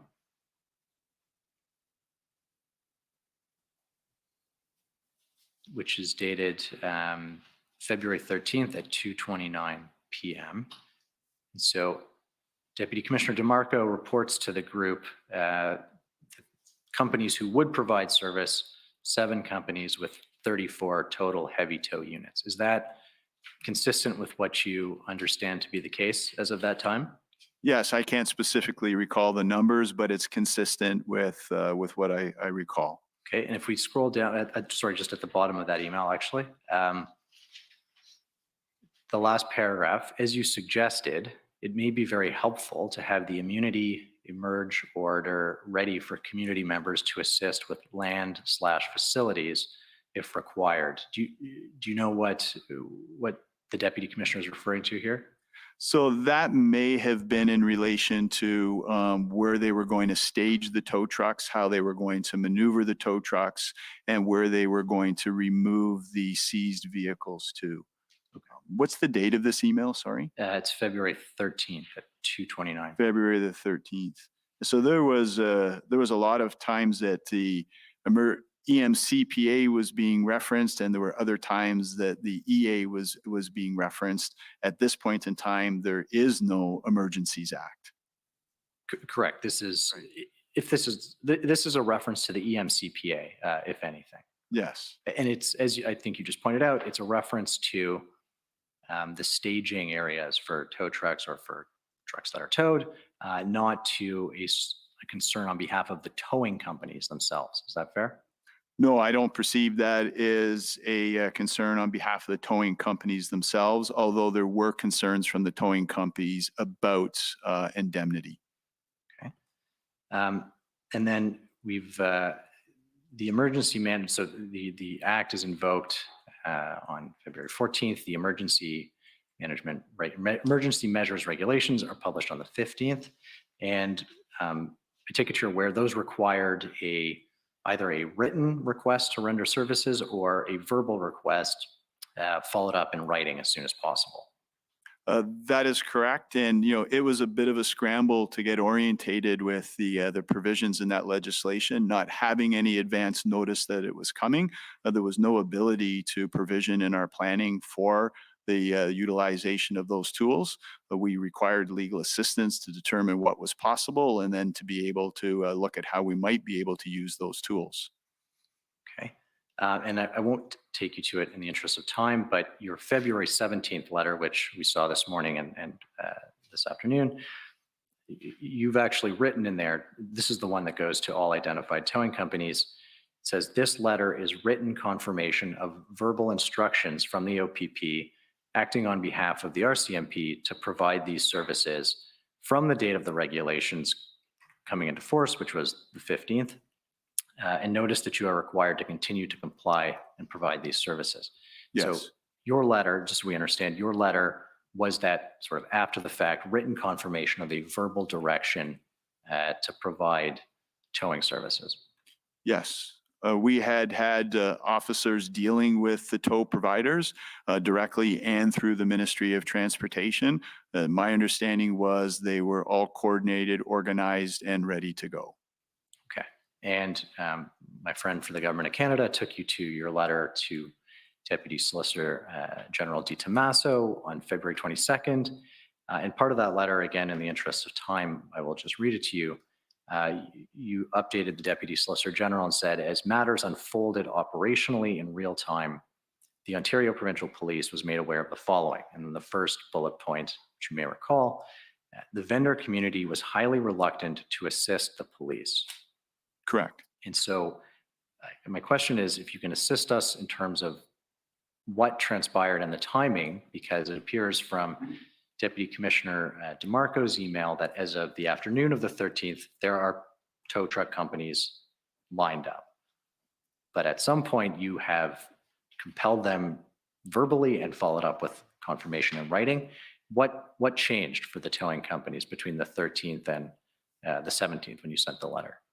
Yeah, for direct evidence, Acting Staff Sergeant Kirk Richardson was having the contact or coordinating the contact with the towing companies, but I can certainly share with you my understanding. There was concern that tow operators were becoming reluctant. They wanted to have some protections, that there would be no retribution or retaliation. leveraged against them for participating, and there was still the ongoing concern over indemnification. So yes, they had been lined up. Yes, they had been coordinated, but there were still concerns being expressed by some of the tow operators. The plan had a contingency that they could execute the plan with as little as 2 tow trucks. And we also had police personnel lined up to operate heavy tow vehicles should we not be able to get the assistance of professional tow operators. Okay. And was the concern across sort of unanimous across these 7 companies and 34 trucks? Or were there companies, to your knowledge, that would have participated without being compelled? I can't say what the proportion of concern would have been, but I was assured that with or without, they would have been able to get the job done. It would have taken more time. It would have required potentially our officers having to operate tow trucks, but we still would have moved forward with the execution of the operational plan. Thank you. Thank you, Commissioner. Those are my Thank you. Okay, well, leaves me with the possibility to ask a few questions. Given the hour, I'm going to try and be relatively limited and just a few bits of information. Towards the end of your testimony, you were asked about the Hendon reports and if there's anything similar in the federal, from the federal police service. And I think you said not to your knowledge? Not specific to this, Commissioner. So there are a number of products that are produced federally in relation to threat assessments, in relation to national security, but there was nothing specific that dealt with the issues we were managing in 2001, specific to rail blockades that were happening around the province. So that filled that need by constructing this particular product. Now, given the progress since then and rail blockades are not something limited to Ontario and the issues that are being dealt with in Hendon, from my reading, are not limited to Ontario. Is this something that should be taken up by the federal authorities to provide a national Hendon report? It's certainly something that could, and we would need to be an active contributor to that, as would all other police services across Canada. But that is something that would provide substantial value, having a national picture. And this is I have a note that I'd like you to complete for me. You talked about, and I may have the note wrong, that you thought the protests at the 2 different ends of the province, being Windsor and Ottawa, were, I have a note, something that they're coordinated or planned. Did you say that? And could you unpack that for me? Yeah, so my thoughts on that are I did not feel it was merely circumstance that we had 2 challenging demonstrations at the furthest points in the southern part of the province. We had protests going on in Ottawa that were challenging the capacity of police to respond, to then have a demonstration at the Ambassador Bridge to be going on at the same time, knowing the distance that it takes for police to mobilize and look after both locations. Well, at the same time, there were demonstrations taking place in Toronto. I believe that there is a possibility that that was organized and coordinated by somebody or a group of people. And so that's your belief, but I think you said you don't have any concrete evidence of that in terms of any documentation or something to support that, other than you as a police officer who's been involved. Absolutely no evidence, Commissioner. Just a suspicion, let's say, and something that I think strategically you had a responsibility to consider and be aware of. Okay, and another clarification, and I may have missed it. You recall the February 5th exchange you had with Commissioner Lucky, where there was mention of the Emergencies Act, and you were asked whether you had any other, and I know you had testified you weren't aware when they declared the Emergency Act, but between the 5th of February and the declaration, Did you have any other exchange where the Emergencies Act was raised with Commissioner Lucky or anyone else? With Commissioner Lucky, not to my recollection, and certainly not with anybody else. No, sir. Okay. And then again, you talked about a incident command structure, the need for a consistent incident command structure across Canada. And I don't know if I didn't make a note as to whether one exists or does not exist. And if you could help me with that. There are defined command structures, but it is up to the individual police services which command structure they follow. So there would be some value in ensuring that all police services are following a consistent command structure. So in cases like this, where it warrants moving police resources across the country with more than 20 police services engaged, if we ever have to engage in something like this again in the future, having that consistent command structure would certainly be helpful. Okay, that's helpful. Thank you. There's one last area I want to, and again, I'm trying to just get a little more information, and this deals with the discussions you had with counsel for the OPP, and it's your inquiries about tools. And I'm trying to understand, did you say you had some input about what would go into the EMPCA Declaration of Emergency? Not into the Declaration of Emergency, Commissioner, but there was legislation that followed that through the EMCPA. And I was asked for my professional advice from a law enforcement perspective, whether there were any tools that would assist us with managing and protecting critical infrastructure. Now, did you have any input into the Ontario Declaration of Emergency and what went into it?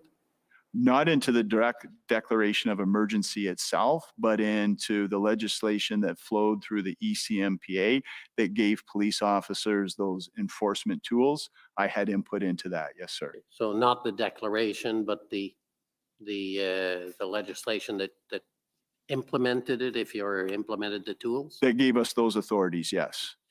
And in that discussion, did you ask for authority with respect to towing of vehicles? For compelling, Yes. for towing, that was definitely discussed. There were a number of things that I asked for that could not be supported by the legal team, and we did have discussion around compelling service providers. But the results of those discussions did not bear out in terms of tools that were made available to us. And is that because you understood the act could not empower the province to do that, or that it was a decision not to include it? Yeah, there was lots of discussion that happened in my absence, and the decision, it did not appear in the act, so I can't honestly say why it did not, or to what extent that was considered. There was lots of discussion around it, lots of ideas proposed, and then we were grateful to receive the legislation when we did. But I guess I'm simply asking, was that one of your requests and then it went into the black box and you don't know what happened after? Yeah, there was no written request, Commissioner. So this was done through a series of meetings and discussions. So I wouldn't want to honestly say how far that discussion went, but that was certainly on the table and something that had been discussed.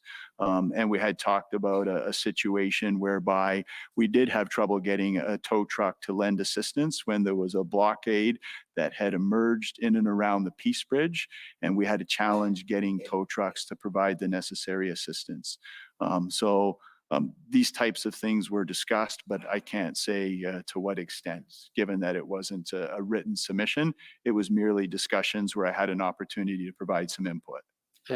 I guess, to be clear, I mean, was your input this would be helpful? For the best of my recollection, I would say yes, because it was an issue that we were experiencing. But I can't state with certainty how much discussion we had on that. Now, we also had some evidence you gave about exclusion zones and common law power about exclusion zones. And in fact, there were powers given certainly about the Ambassador Bridge and interprovincial bridges under the EMPCA, as I understand it. That's correct? Yes.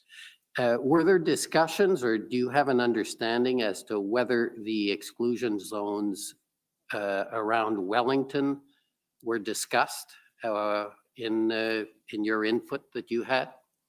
I can't say that specific locations were discussed in and around Wellington. It was more the categorization of critical infrastructure. So I can't say that Wellington was discussed specifically. Was your understanding from the EMPCA and the legislation that followed that you could create an exclusion zone around Wellington under that emergency legislation? My understanding was that the officers could have exercised the authorities contained within to use those enforcement tools, which wouldn't have been the same as communicating an exclusion zone as defined under the Emergencies Act. But if they were asked to disperse from the area of critical infrastructure, the officers had the tools to proceed with charges or seize vehicles, licenses, permits under the EMCPA. So that was a tool that was available to officers in Ottawa, in and on Wellington. And that's on the basis of critical infrastructure? Critical infrastructure. So I don't have the legislation in front of me, but believe that that would have fallen into the definitions of the types of locations that would be covered by the EMCPA. If it's helpful, the OPP did do up a chart that explained to the officers where we felt the various powers would apply. It became very complex for officers to try to navigate their way through these new powers that they weren't used to in real time. So it may be very helpful to walk through that chart at some point. So just to be clear, your understanding is Wellington was declared to be critical infrastructure like the bridges and so on? That was. Yeah, so I think I can be much clearer. So it contained in the EMCPA was the not to block any highway. So the definition of a highway would include any roadway. So that would include Wellington. So highways were deemed critical infrastructure, which addresses the concern on Wellington out in front of the Parliament building. So the roadway itself is deemed to be critical infrastructure. So blocking any roadway would be critical infrastructure then under the Act? Yes, at that point in time. And as time went on, those authorities were narrowed to a much narrower scope to be specific to borders. But at that point in time, it was blocking access to any highway, as I understand it. So it would be, I guess you're explaining that that declaration prevented blocking any roadway in Ontario. Essentially, you had the powers under the Act to clear that. Absolutely, yes, sir. That was my understanding. Okay. Well, thank you very much for your testimony. Obviously, we've gone over. It shows how your testimony was important to the parties, and with our thanks. Thank you very much, Commissioner. Way to go. Thank you. So we're going to adjourn until tomorrow. I just wanted to make one additional point. As I understand, we're starting with former Chief Slowly tomorrow, and his evidence will be in chief tomorrow. It's scheduled to take the day. In the unusual circumstances where he will go over to the next day, I've been asked whether there is any difficulty with his counsel speaking to him over the weekend before he enters cross-examination. And I just wanted to see if there were any issues being raised by counsel. It seems to me reasonable in the circumstances, but if there's any objection, I'd like to hear it. If not, then I will be giving that leave given the circumstances. Seeing no objection, we will rise and we will reconvene tomorrow at 9:30.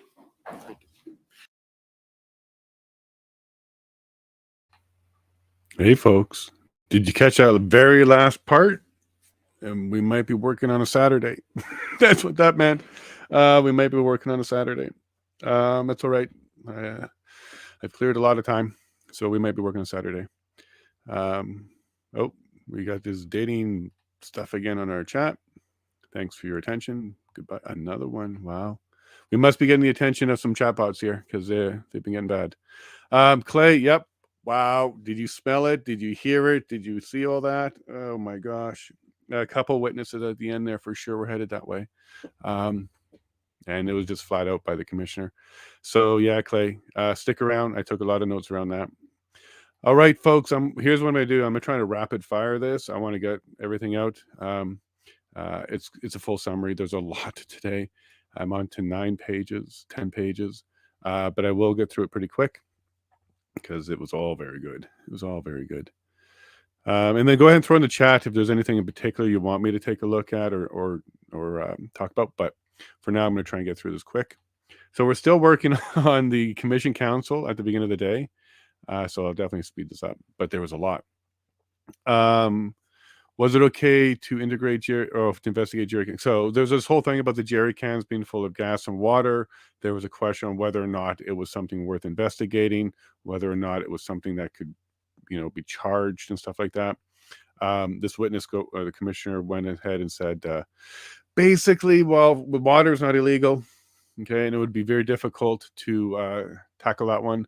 I guess they were trying to establish that, the laws were being followed and some laws weren't being followed. I'm not sure which law they're trying to get at, but he was trying to be asked whether or not they would have pressed charges. And he basically said it would be difficult because water's involved and it's not illegal to carry water. Talked about the concerns that there was twice the resources required. He kind of put that to rest by saying it ended up being like a rumor, but in the end, it was very close with Slowly, which is good. No formal request from Windsor. No. And it looked like there was no formal request for assistance in Windsor. Okay, so there's some stuff going on with the mayor in Windsor, whether or not the mayor can make a request or not. But in the end, there was a request and the OPP took over, which was fine. Windsor didn't have the size. And then they had the issue with farm equipment. So in Windsor, there was a farm equipment, large farm equipment. And at this point in the commission questions, councilor's questions, he was talking about the Provincial Emergency Act. And we heard a lot about that at the end, the EMCPA. It's actually called the Emergency Management and Civil Protections Act of Ontario. This got lots of attention today because, well, that was the Emergency Act for the provincial level. And as we heard from the testimony at the end, this particular witness actually had some input in the drafting of it. So that will become very important in a bit here.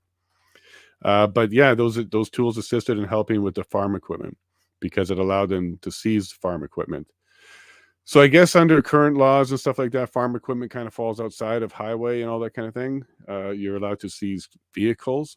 And I guess the argument is it's not a vehicle under the Highway Traffic Act. So they needed additional powers in the provincial one to give them explicit authority to move heavy equipment and farm equipment that were on the highways. It's just a little addition to the Emergency Act that basically says we can move them. So the Provincial Emergency Act helped move the equipment. No emergency, not the federal one. And it also gave them powers like seizing farm equipment, and it helped them resolve that particular issue. So the provincial one in Windsor cleared the heavy farm equipment. And then Windsor was clearing, the focus was because of national economics, national security, and public safety is significant for international crossings. So this commander, I think he stretched outside just a little bit outside of his expertise by making the jump that a bridge being crossed is enough for 700 million a day to elevate it to national security, which is public safety, and it's significant because it was an international crossing. Later in crosses, though, that we kind of found out that he has no idea how much money, and he didn't factor in that the other bridges were open, and he also had to testify that the Blue Water Bridge was wide open. It was blocked 40 kilometers down the road or something like that, but the bridge itself wasn't. Anyways, this particular part I didn't like from this witness. I think he went a little bit outside of his expertise and made a couple leaps. He has an opinion. That's an opinion that the national economics were impacted so bad that there is a national security and public safety. I can see how he gets there, but I think it's a little bit outside of his expertise to kind of make that opinion and have it in there. But we'll hear from a lot of people later who are more in a position to actually not have opinion there, but actually tell us the truth. We'll see. The Windsor Mayor and Minister Marco. So something was weird. So yeah, Minister Marco and the Mayor was doing a request via letter, and that wasn't normal. So doing a request to get the OPP involved through the Mayor and Marco, it's not normal. It usually comes through the police board or the police services. So it's kind of weird that the Mayor and Marco got together and said, hey, let's get the OPP in here because the WPS, Windsor Police Services, can't handle it. So he was asked whether it was normal, and he said, no, it's not the preferred way to request police resources. It was odd. Kind of making a note to there that chain of commands or structure or procedure wasn't being followed in Windsor. They didn't really dig far into that, and I'm not weirded out by it much, but they brought it up, so I noted it. Did you ask why the request was not directed to you? So okay, so now at this point, he's talking to the Public Safety Deputy Minister for Ontario, and he's talking to her about this request, and it should have come directly to him, but it went through her. And then that's when he found out that it was coming through the Mayor and it was requesting assistance from him. So he found out through the Deputy Public Safety Minister of Ontario that the Mayor and Marco, Federal Minister of Public Safety, not provincial, were working on the request. So that was all very weird. I'm going to ask you guys to bear with me on this next part here because, you know, I am against the globalist stuff. So anytime I hear a new company involved, I take a peek at them. And this company here, Stellantis, came up. It just kind of came up in a text. Never heard of them before. I'm not in the automotive industry for parts and stuff like that. But they came up because they were pointed to as the private sector employer of the Windsor area who was very concerned with and was voicing a lot of concern internationally and domestically for the employees, internationally for the business, that this interruption was causing them a lot of problems. So for the government to be able to say, hey, businesses were impacted, residents were impacted, it really helps to actually have names of them to point to and say, hey, this business was really impacted. Well, Stellantis was the one that he used for Windsor. So this company employs a bunch of people, I'm sure. People get payroll and paychecks from this company, show up every day. And they were the ones used to highlight the problem.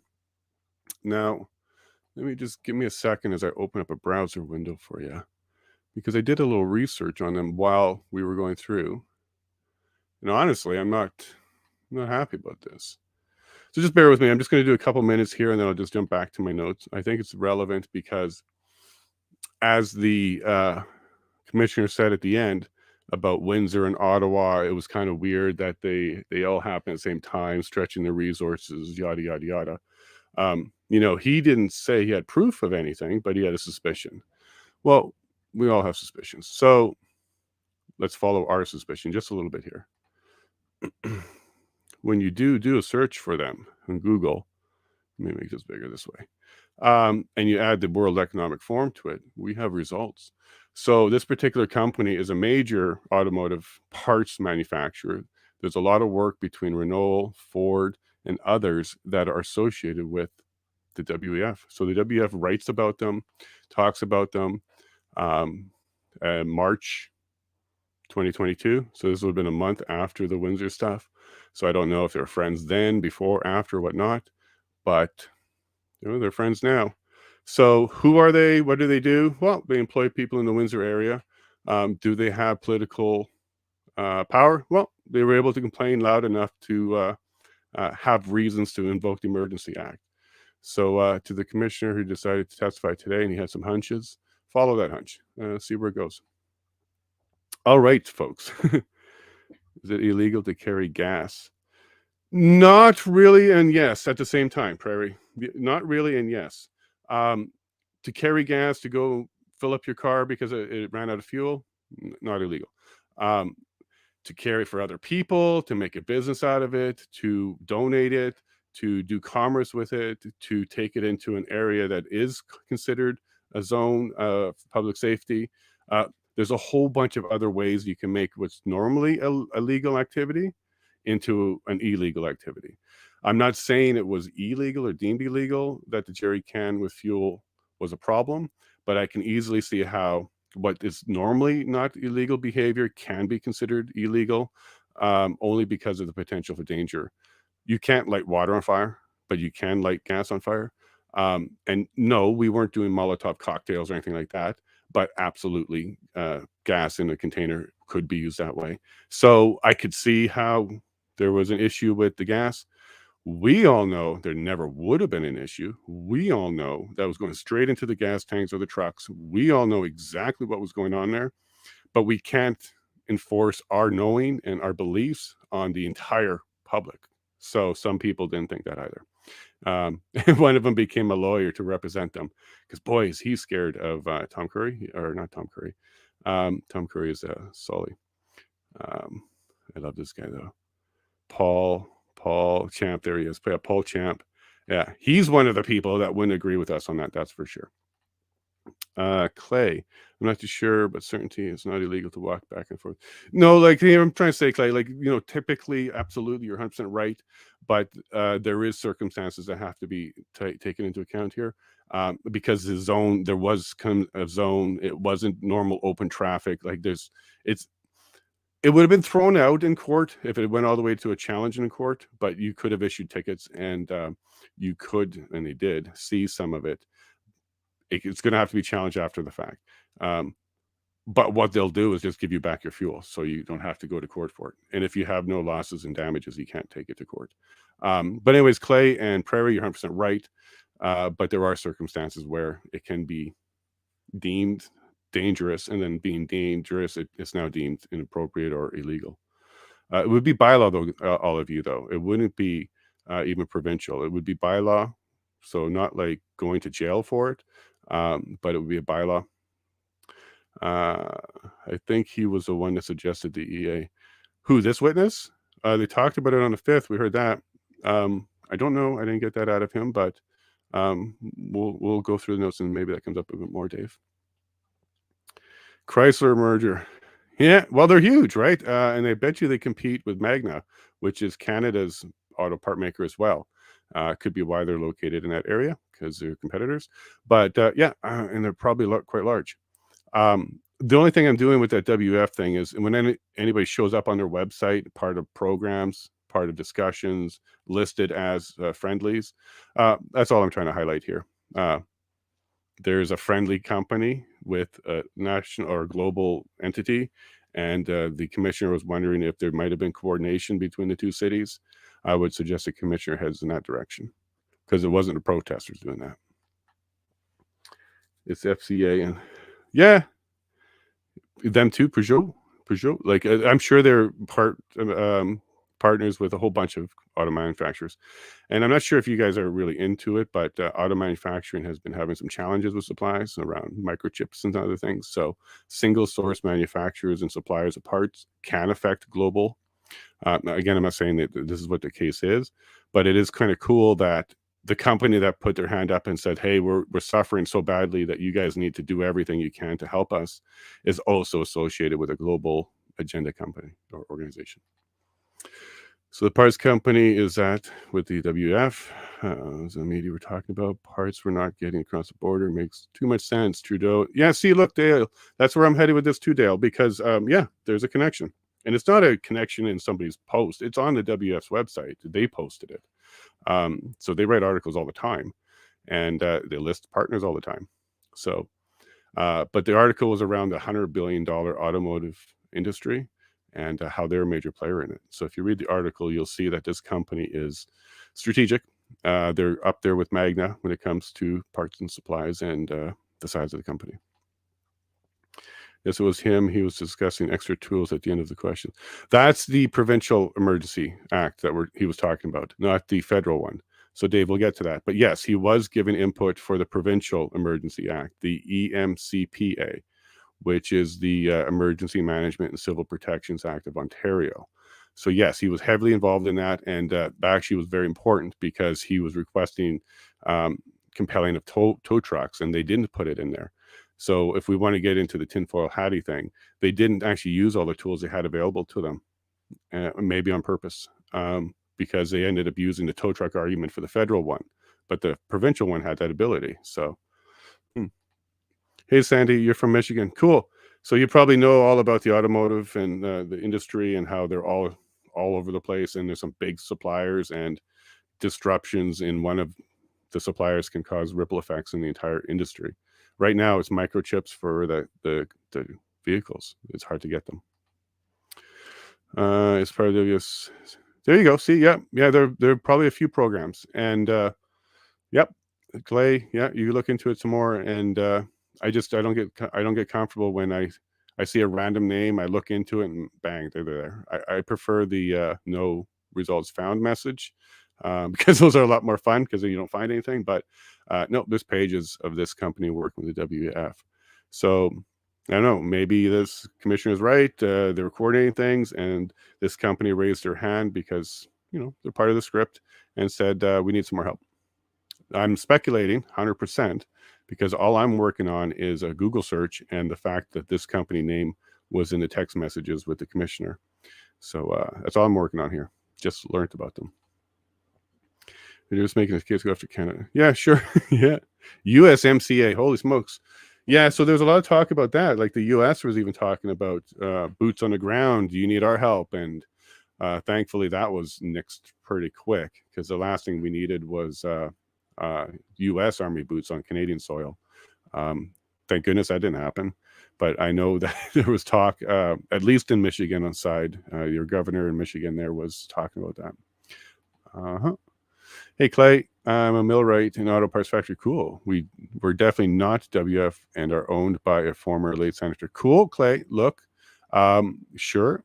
And an auto parts factory. So yours is not them? Are you working with Magna? Are you just a subcontractor? If you know more about this particular company, I'm not looking for the connections to WF. We already have them. But what I'm looking for is, how impactful are they in the industry? If they decided to shut down the Windsor plant, that's specifically the Windsor one, would it really rock the entire world? Because I think that's what we're going to hear later when Freeland takes a stand and stuff like that, that the ripple effect of even just one major company in Windsor was enough to ripple the whole world. That might be her argument. I don't know. But Clay, if you do know this company better than I do, any input on how large and how important they are could be helpful. Hey, Dave. I think that they're trying to get one control center for all the... Yep, yeah, I get to that one for sure, Dave. You look like you might be new here, but that's a general theme on this channel is it looks like we're headed towards a recommendation for a central command, central intelligence, central policing, something along those lines. And we also think that each country will have a similar one, and then it will be a global one. So there'll be a global command. I think we're heading in that direction because too many of these witnesses, including the commissioner himself, Justice Paul, is heading in that direction. They're asking questions about that. This morning, or was it last break, I was getting the feelings that the OPP and their program, the head and reports and stuff like that, will be used as the prime example of what a national system should be and look like. I did argue that I think every province should have a OPP equivalent, and then they work together. Don't create a national federal one. Just create cooperations among the provinces. but I don't think that's going to be Justice's recommendation. I think they're all leaning towards a federal one, which just means bigger government in your business. And again, a single source of information, that's going to be very dangerous.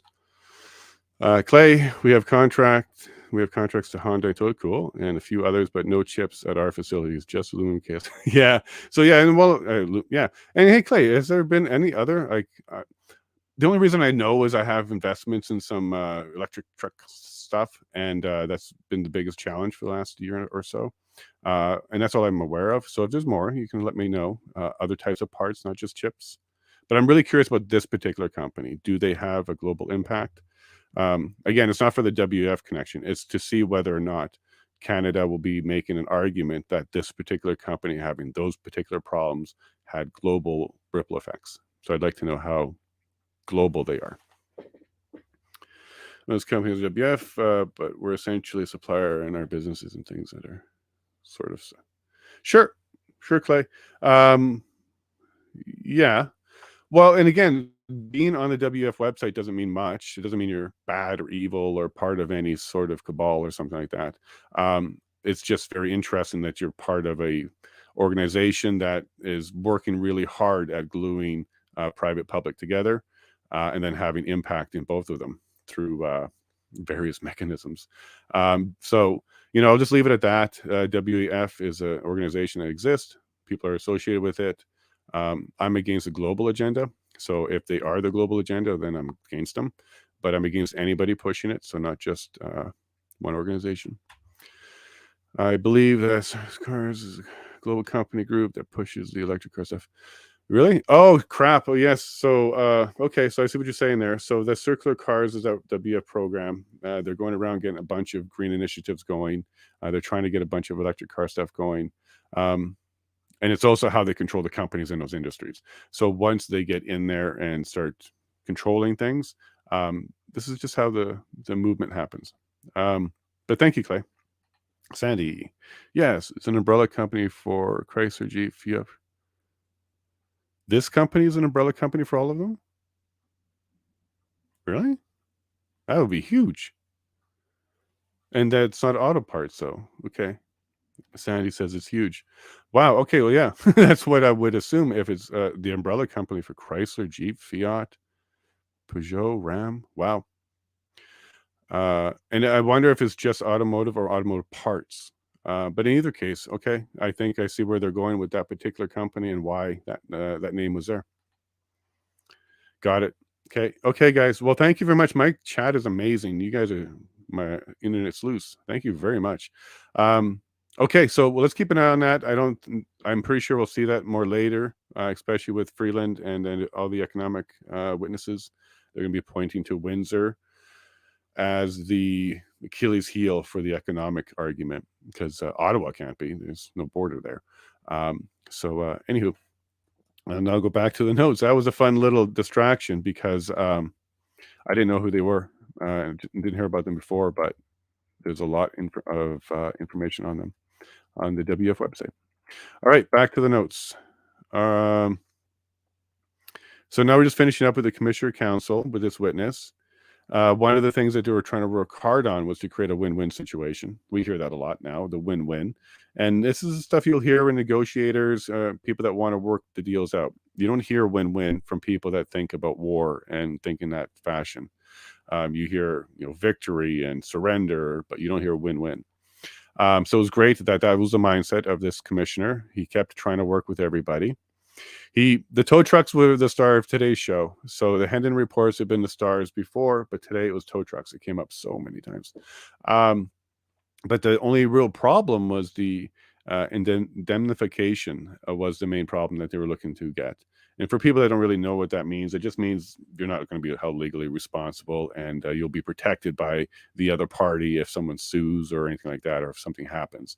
So having the province do that makes them far more comfortable. So if they're sued later on down the road for a scratch or a broken tire or whatever, they have some protection from their partner.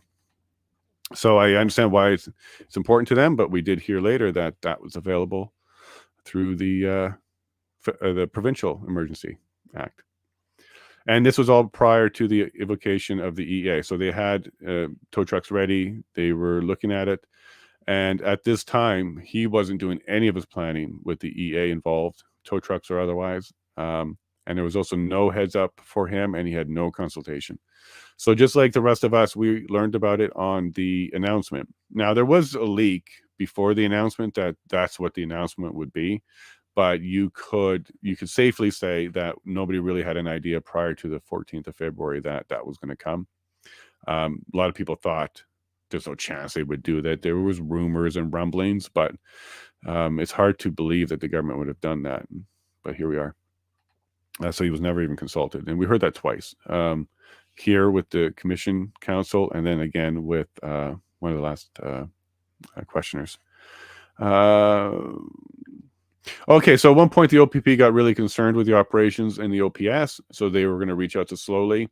As we hear later, this will become important for Section 9 of the Police Services Act. But at this point in time, they weren't talking about the Police Services Act, but they were talking about reaching out to Slowly because they were concerned.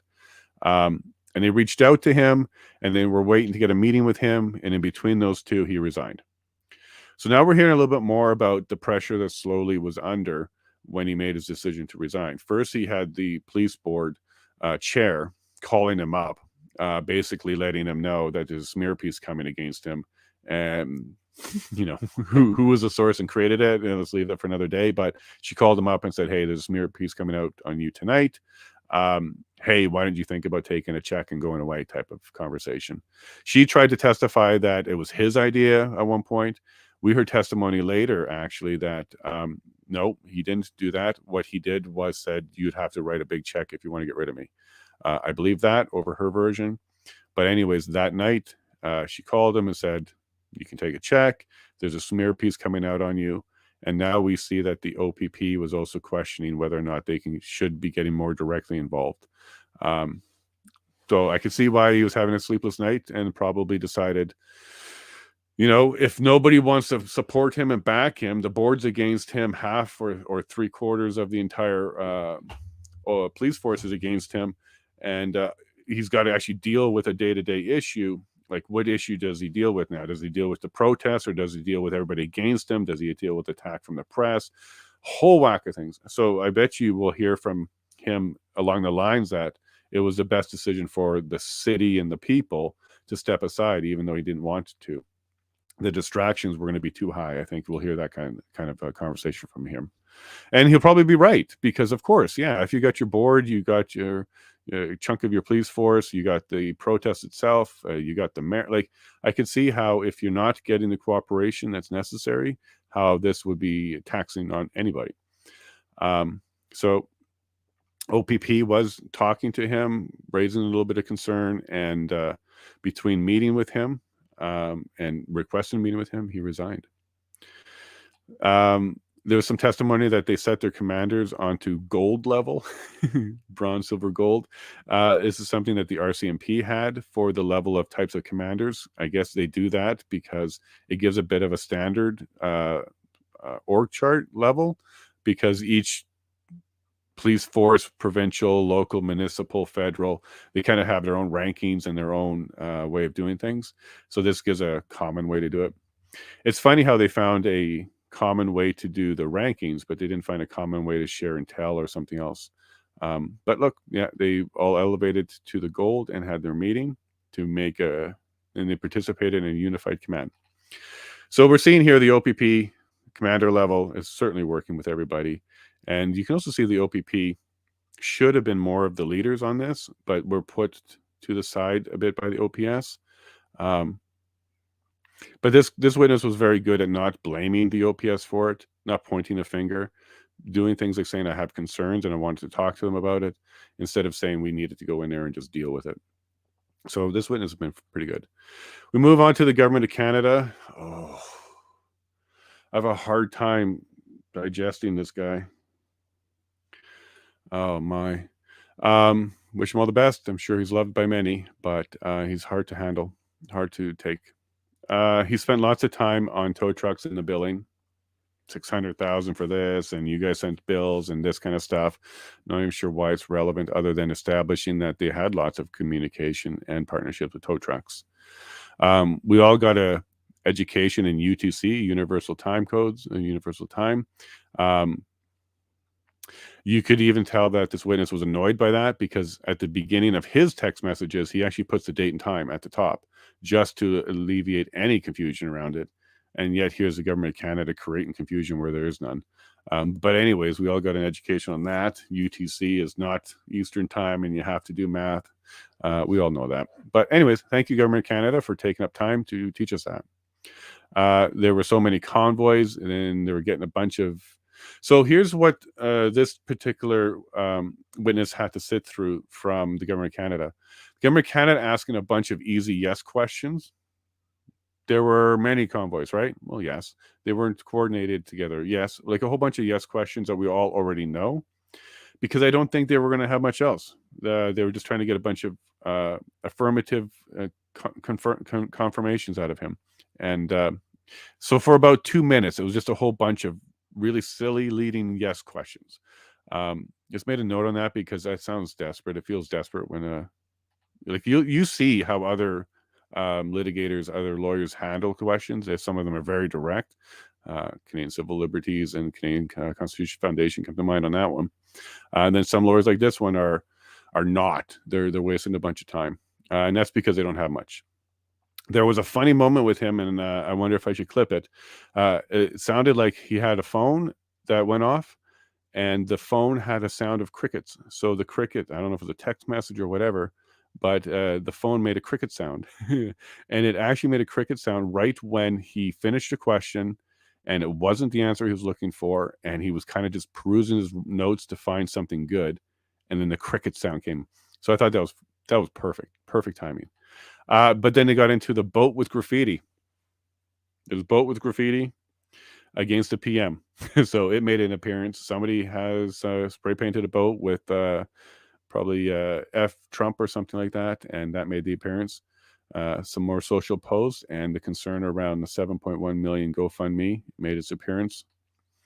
Now, here's something that was interesting that I'm surprised to hear that came out of the government of Canada. They were talking about on January 28th, so this is very early in all of this, that there were farmer fields already being used for parking, and then they were busing and carpooling people in. So at the very early onset, there was the intent to be peaceful, the intent to go and protest. Whether that group was part of the main convoy or not, I don't know. But the government of Canada brought up that there were farm fields already being used on January 28th. I thought that was pretty interesting, because that's showing how this is not meant to just completely destroy the city and block everything. There's absolutely some sort of effort to try and be peaceful and do it right. He also was very nervous. He was asked to slow down a few times. He was just rushing through it because he doesn't want to be standing there any longer than he has to. And that's actually what happened. He had extra time and ran away from it. That's okay though, but he was nervous. So when the question asker is nervous, it's because they don't have much, and they're not even sure how they're going to look. They're standing in front of a bunch of their peers. They're in front of a camera. They're being streamed. They're going to be judged for everything they do. So yeah, you'll be nervous if you don't actually have anything to ask. But you'll see other lawyers are not nervous at all. They're very composed and ready to go because, well, they got lots of substance to get through. There was a helicopter with a sign. That's the first I heard about that one. And it was a concern, and he said no. And then then the government kind of says, okay, fair enough. But he thought it was important enough to bring it up. And he said, sure, because it was a helicopter. It was important to bring it up for full situational awareness. So at some point, I guess, a Hayden report or something, Hayden report, they mentioned that there was a helicopter that had an anti-government sign. And the government brought it up as some sort of big deal. And he said, no, it wasn't a concern. And that caught the government lawyer by surprise, because I guess he was expecting anybody to say yes to that. But he said, no, it wasn't a concern. And he's like, well, you brought it up, you mentioned it, so it must have been important enough. And he's like, no, not really. We think it's important to include all information. And that was information. You did see that a few times where people were pointing to things as if they were the most important piece of information they've ever seen. And this witness said, no, that's nothing. That's nothing. And this is an example of that. Was the helicopter with a sign of concern? No. And he was expecting a yes. They listed off broken windows at the redo center. Come on. It's insurance, broken windows. It's not EA level stuff. We should be focusing on what got us to the EA. And broken windows, it didn't do that. January 30th, some people may not feel good about the peaceful event. So on January 30th, one of Hayden reports mentioned that some people may not want to be peaceful. Okay, you're not going to get general consensus. Again, not a reason for the EA. You should be waiting for the unpeaceful events to actually happen. But it never even happened. They were worried about vaccine clinics. That was a new one to me. I didn't know about that. I didn't know anybody even said anything. Like I of course, I didn't read everything, but I don't even know if that came up in mainstream media. But no clinics were damaged. Nothing happened there. I'm not aware of anything happening. And then the same thing with the healthcare workers. The government of Canada brought up a raised concern for healthcare workers. Nobody was ever targeted. Nobody was ever hurt.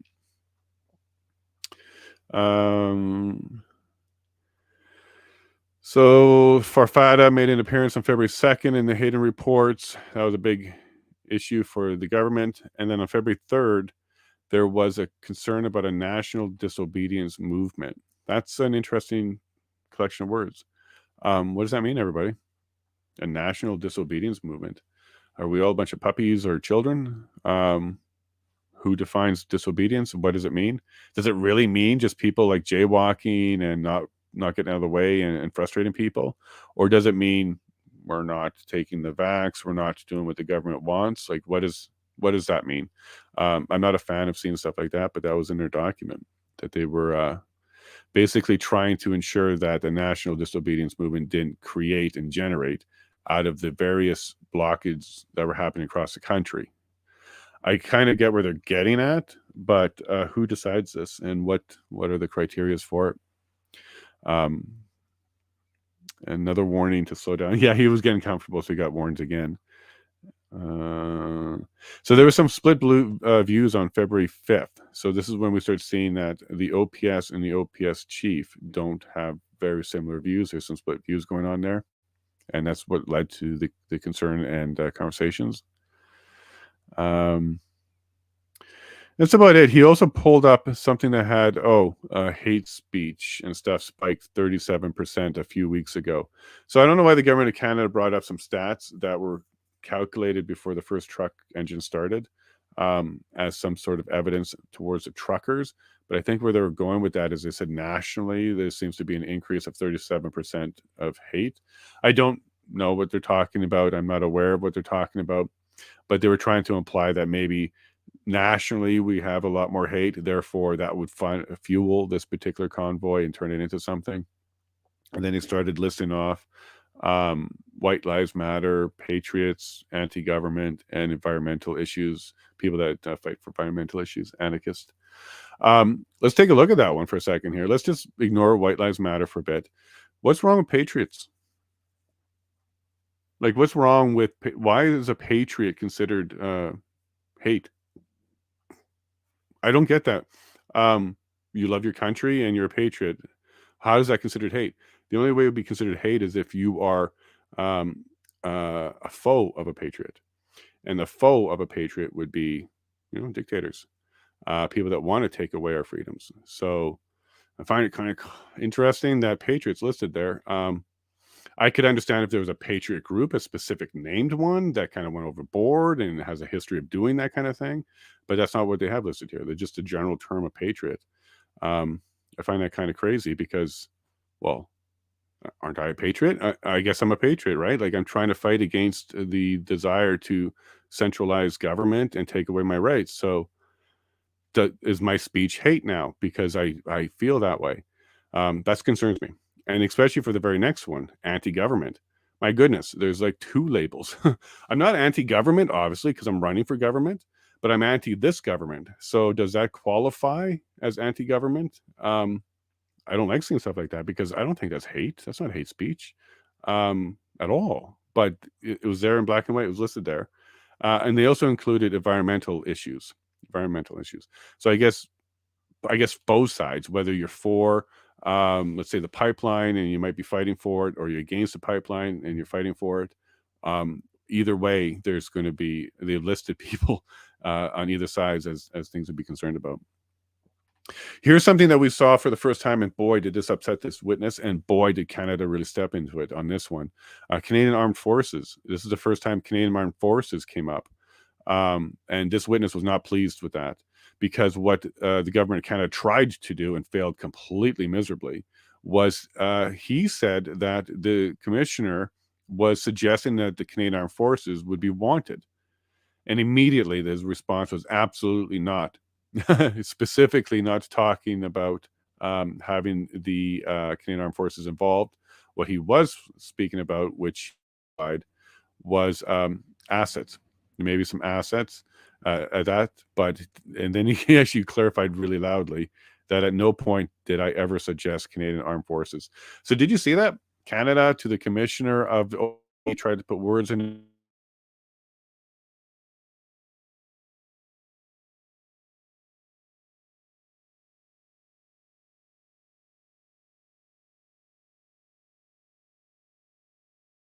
anymore.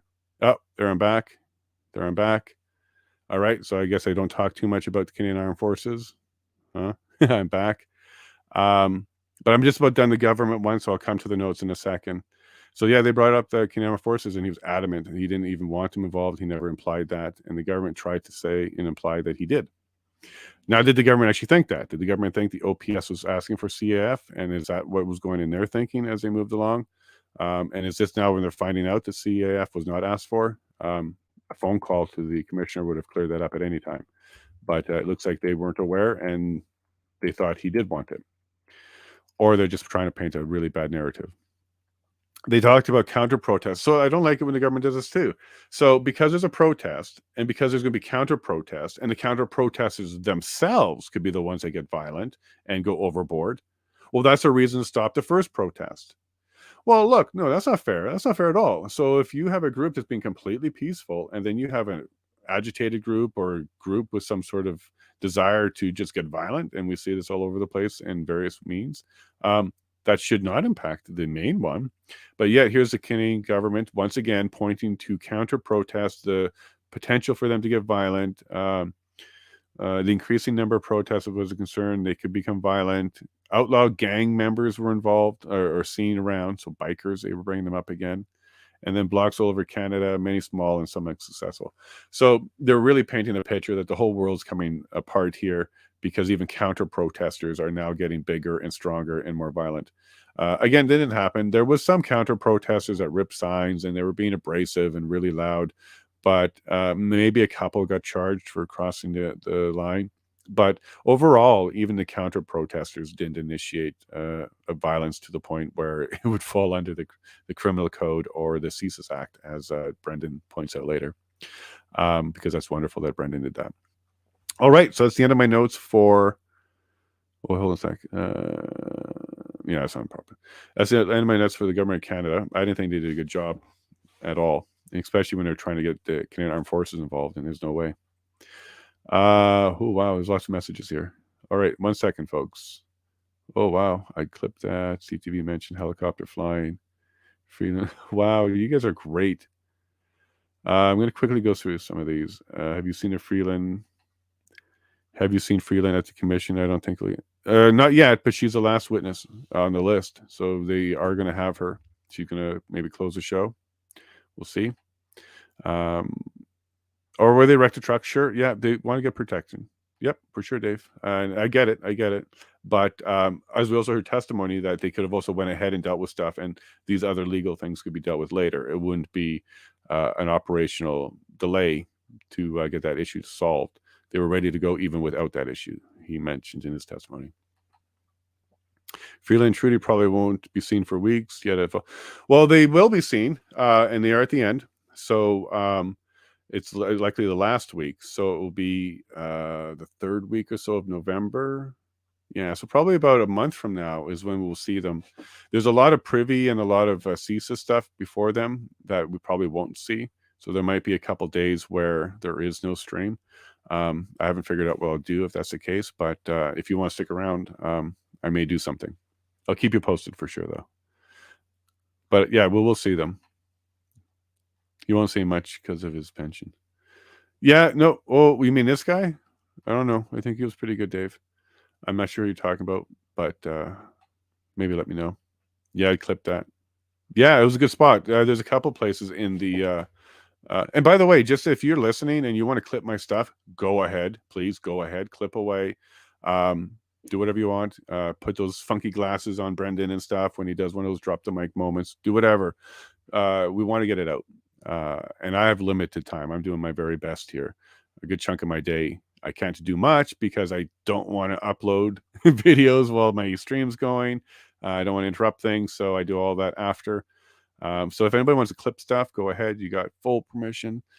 Clip that too. You got full permission. Go ahead. Enjoy it. So you mentioned helicopter. Of course they did, because this will be mainstream media drawing, big problems out of it. But as we know, that nothing happened. Did a helicopter land on Parliament Hill? Did a helicopter do something else? If it flew around with a sign, that's actually a profession. It may not be a sign you like, but there's nothing wrong with it. It's funny, when Libs went hard on dialogue, but during these last 10 days, no mention. No, it did come up. So dialogue did come up, Dave. Came up twice so far. I thought it was going to come up again yesterday. It didn't, but it has come up twice. Paul Champ brought it up once, the Ottawa resident and business representative. And I would have to check the notes and stuff. And another one brought it up, but it has come up twice. So far it's come up as a fringe name. They haven't spent a lot of time talking about it directly as anything other than just brought the name up. So I don't know how much of that we'll see. But Dave, you know the deal. There's not much there. They're a meme, and they're a good group. Well, they're a group that likes to get together and release a lot of stress and anger. I think that's healthy. It's good for your mental well-being to release it. So call it what you want, but I think it's a good release for a lot of people. Hey, James. Yeah, oh boy. Yeah, we're starting to get a lot of that, aren't we? American-style propaganda. The Americans almost put together the Department of Truth, right? That's the nickname for it, but they actually had a different name for it, but it was something along those lines.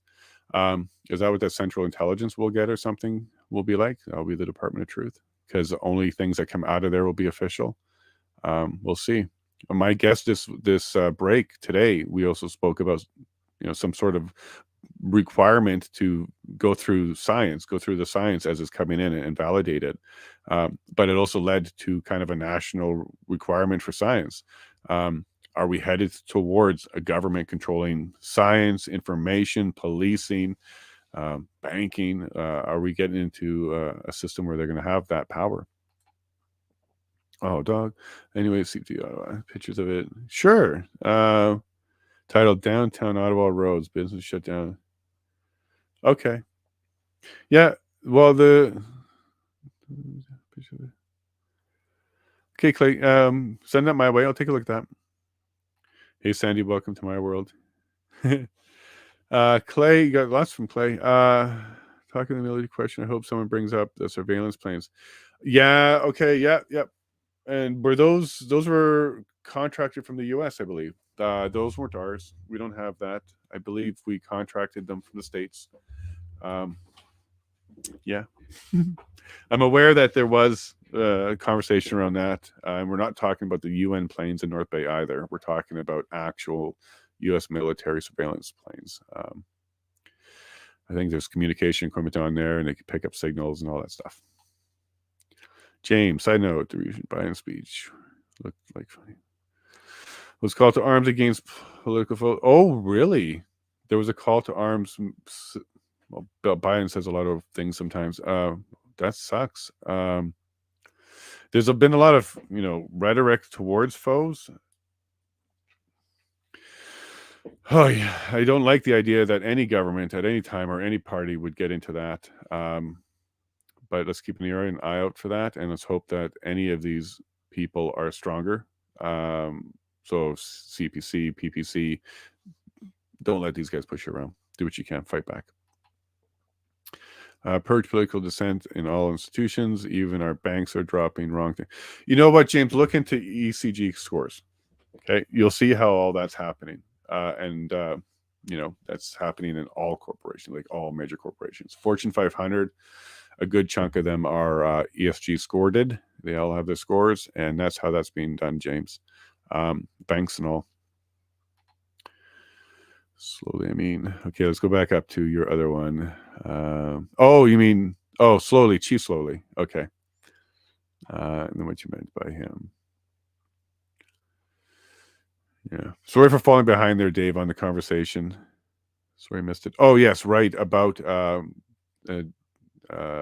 Diagonal being mentioned. Yeah, it just came up a couple times briefly. If it comes up seriously, Dave, like if they go any more than just mentioning the name and then other groups along with it, like Farfada and white supremacists, if they do more than that, I will certainly be clipping it, because I'm very aware of the boogeyman aspect of it that they created, not Diagonal, the government created around it. So I'm curious to see if they're going to try and use it. So far, not so much, but it has come up twice. One time. Cool. See what we call really? Where are you getting that information, Prairie? Let me just share the witness list with you. Like, there's a couple of times I've been told that somebody's going to be on here, but they're not on the witness list, and we didn't see them. So I'm not sure where that info is coming from. But let me show you the witness list, because I didn't see any media in there. Okay, so here it is. So let me organize my windows so I can see what I'm doing. So we have just finished Thomas. We're moving to Peter next.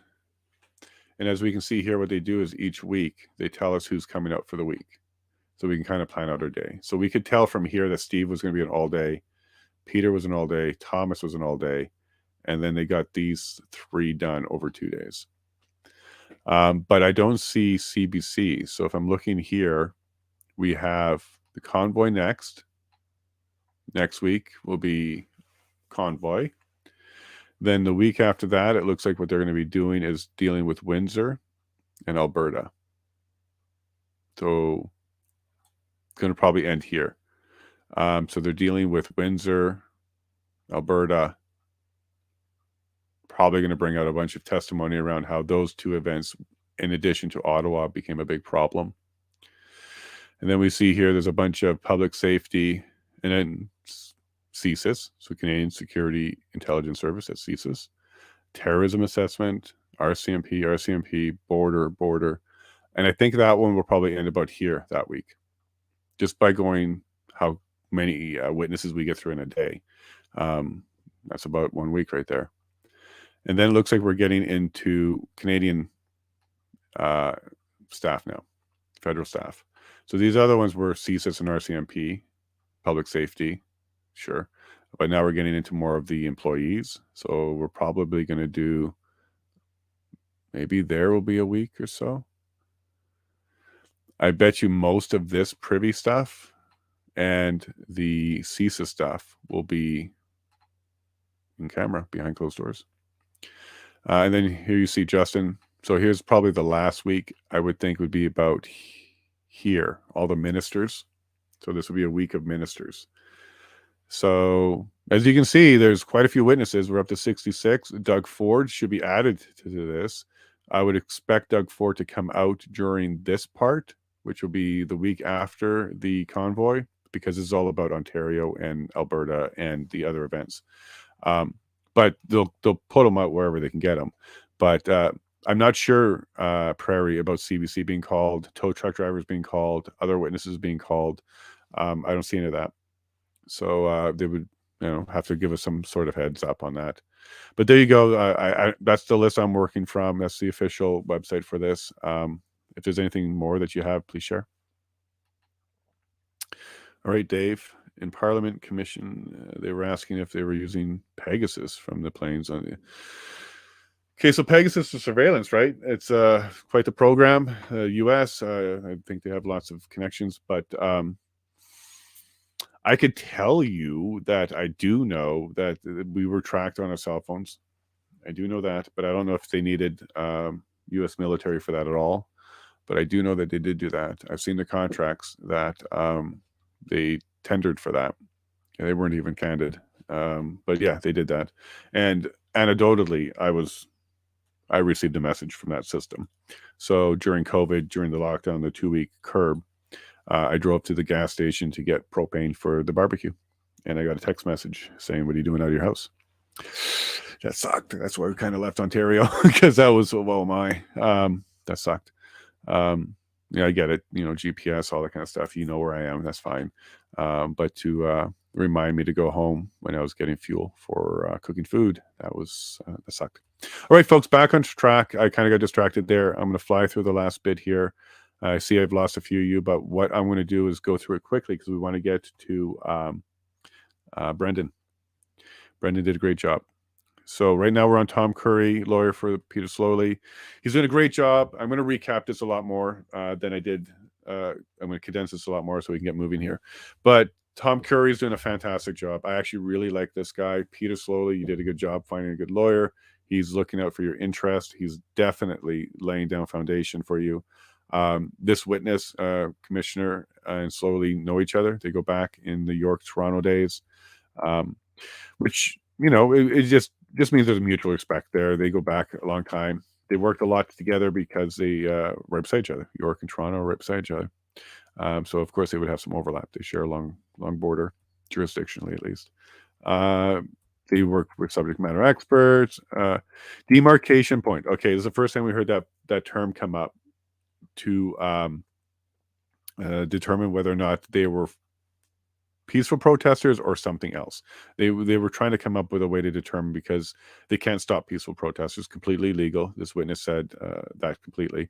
But unlawful or criminal, they would absolutely be able to stop that. But they couldn't separate the two because there was no criminal activity. There's some vacation on my. Oh, so I don't like it when lawyers do this. So Tom kind of assumed something out of a text message, and he was dead wrong. According to the witness, he was dead wrong, and the witness was in a position to know better. He was pointing to somebody's change of a vacation from Friday to Monday. I believe it was Abrams, Superintendent Abrams.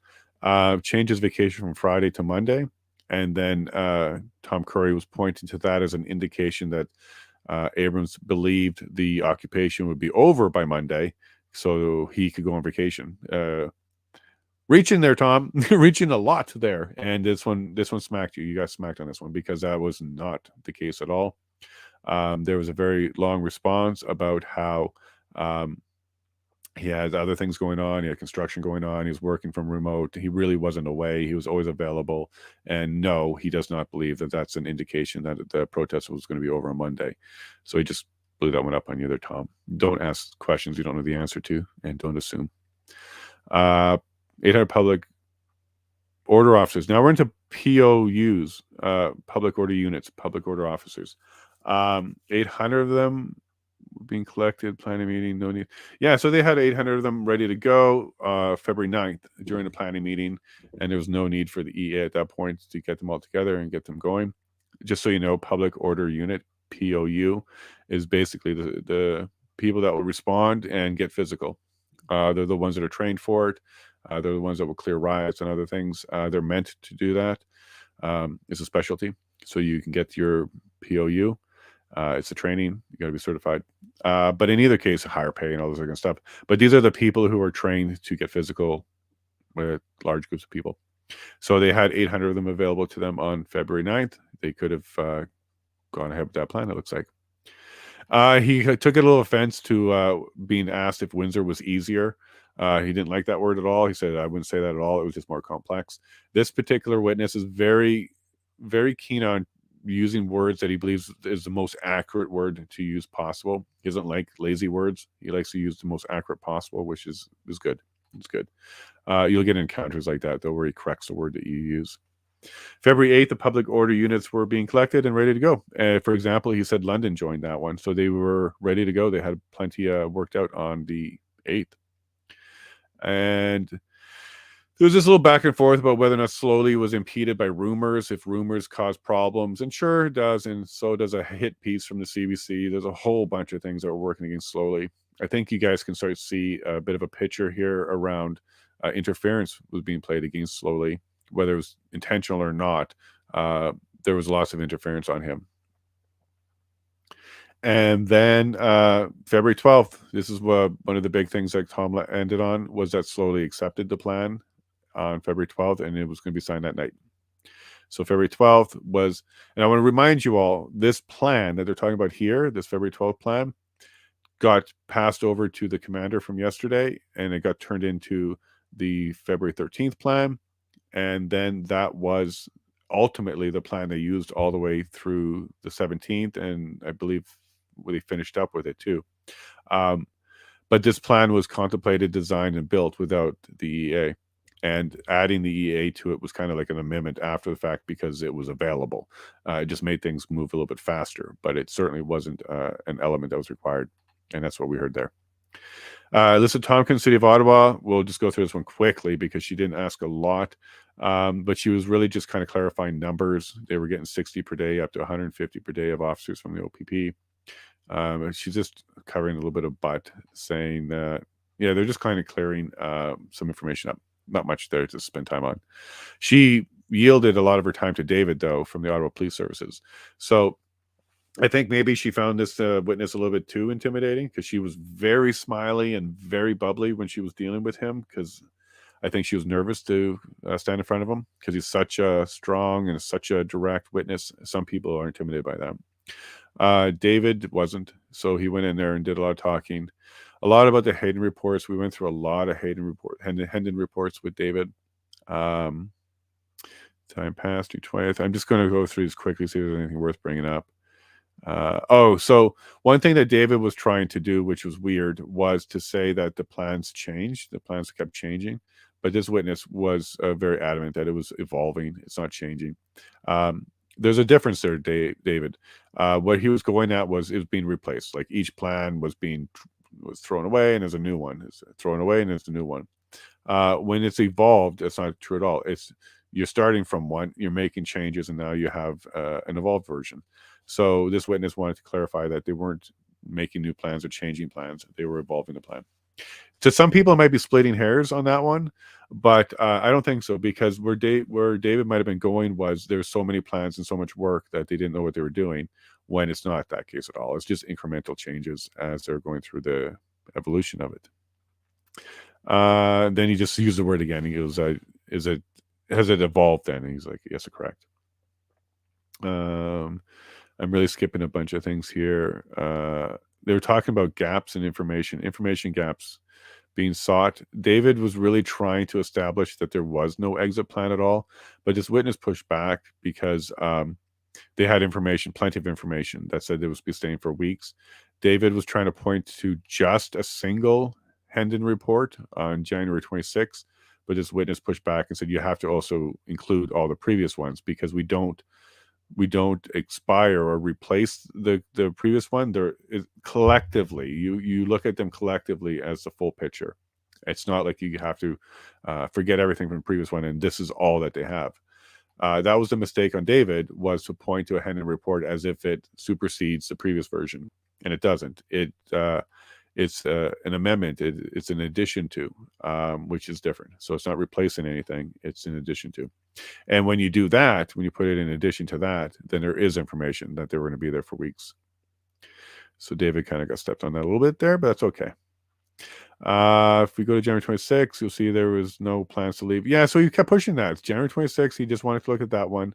And then that's exactly where we got the quote. We would have to look at all the previous Hayden reports as well. David didn't like that. And does the report indicate that they'll stay or leave? Does not indicate that they stay or leave. And then the response is, I'm hesitant to comment on a report I cannot see. And then David said, okay, we'll move on.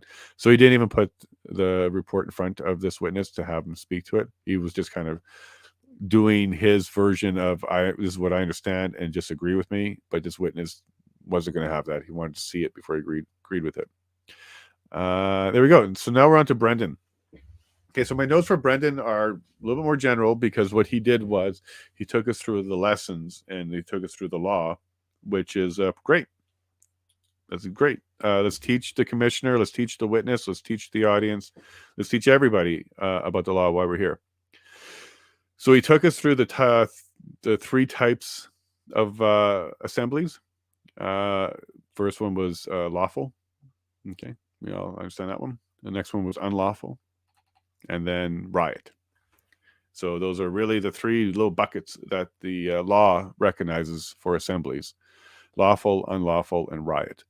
I can see why unlawful and riot aren't in the same bucket, because riot is just straight up destruction and violence, whereas lawful doesn't have to have destruction or violence as a component of it. It just has to be unlawful. So, for example, actually blocking highway traffic would be an unlawful one.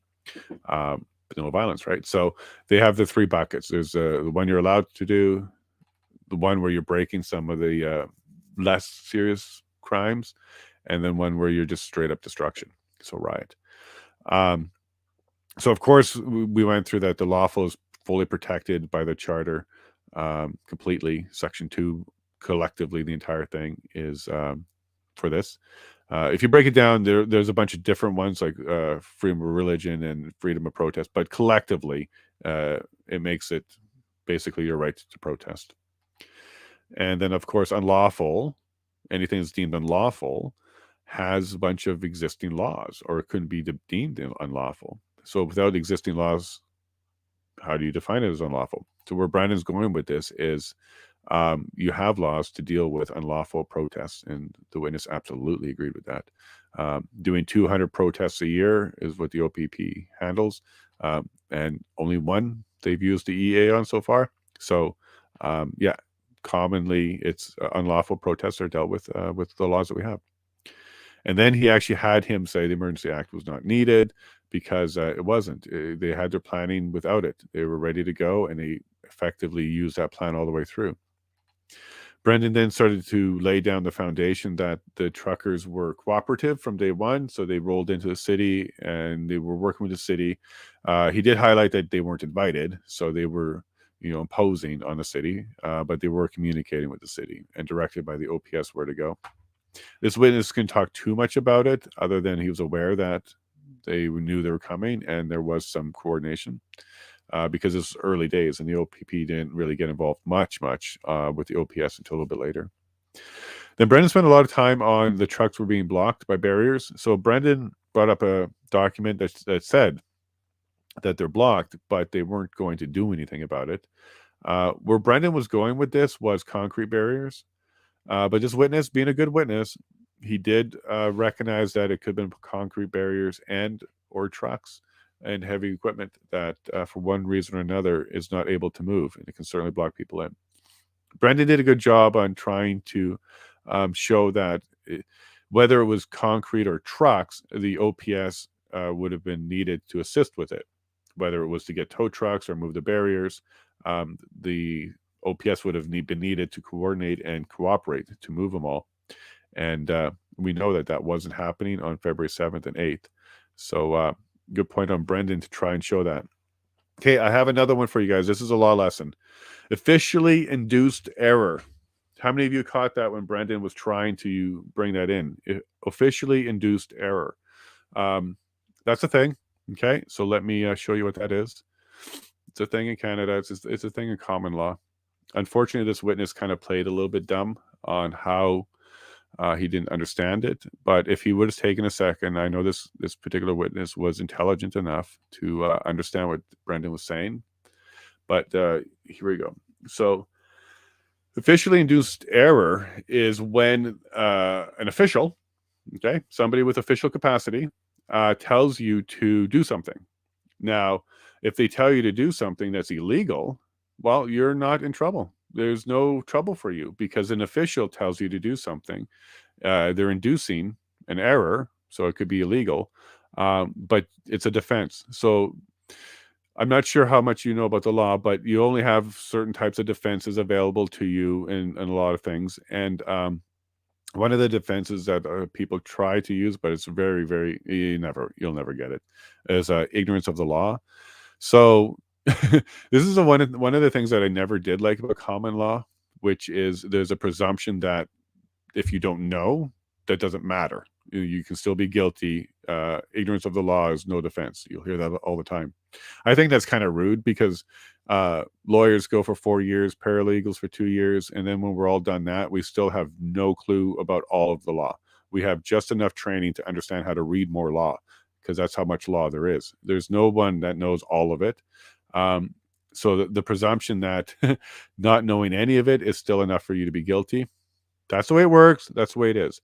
But officially induced error is a valid defense, kind of falling under the ignorance of the law. Because what this means is, well, sure, you didn't know what the law was, and maybe even the official didn't know what the law was. But because the official told you to do it and it was against the law, it's a valid defense. You won't get into trouble with this. And that's where Brendan was going. So what this means is if a police officer told you to park your truck there and shut it off, or a police officer told you to do that, or someone told you to do that, you can't be held responsible if it was against the law. So an example would have been, leave your trucks there, park there. We coordinated you guys there. We told you to park over there. This is where we told you to go. So that means it can't be unlawful. So if the official told the trucks to park on those areas and those spots, you can't then deem it unlawful. And that's where Brendan was going with this, because that's what this means. So if you were instructed to go there by the police, at no point can that become unlawful. I guess maybe one argument could be if you're instructed to move it at that point. But I think where Brendan was going with this is if an officer said, move it or put it there, or you can stay there, you can't then start issuing unlawful protest. I don't know how you do it. It's not a ticket. It would be a charge. So you can't start charging people with that. And if you do, this would be the defense. So for example, if there's a video of a trucker putting his truck where the police told him to put it, and then he's got a ticket or he's got a charge and he's got to fight it, this would be a valid defense for him. So sorry that the witness didn't pick this up and understand it, but that's basically it. So that's where Brendan was going with that. He had to drop it because this witness didn't understand it. Maybe we'll see this again from Brendan. He'll try again, because what this will do is it vitiates or voids any liability or criminal intent from the truckers. So we may see that one again. Almost done with Brendan here. No charges of that's exactly. So that's what it would have gotten it to. So what he also got in the evidence was the city and the OPS had listed out all the charges that they had for it. There's over 400 or something like that, and not a single charge for unlawful assembly. So this officer probably didn't know that. Probably assumed, because they called it unlawful and all that kind of stuff, that it would have been, a handful of charges at least, but none. Not even one. We know that we have transportation of fuel charges. We have other ones, but not unlawful assembly. I think that's going to be a point that Brendan should keep pointing to and harping on. And by the way, who's waiting for Brendan to cross Trudeau? That'll be fun.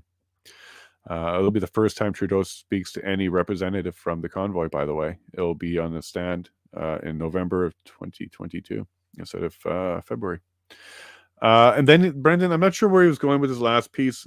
I'm a fan of Brendan, but we also have to be critique, and we also have to be honest.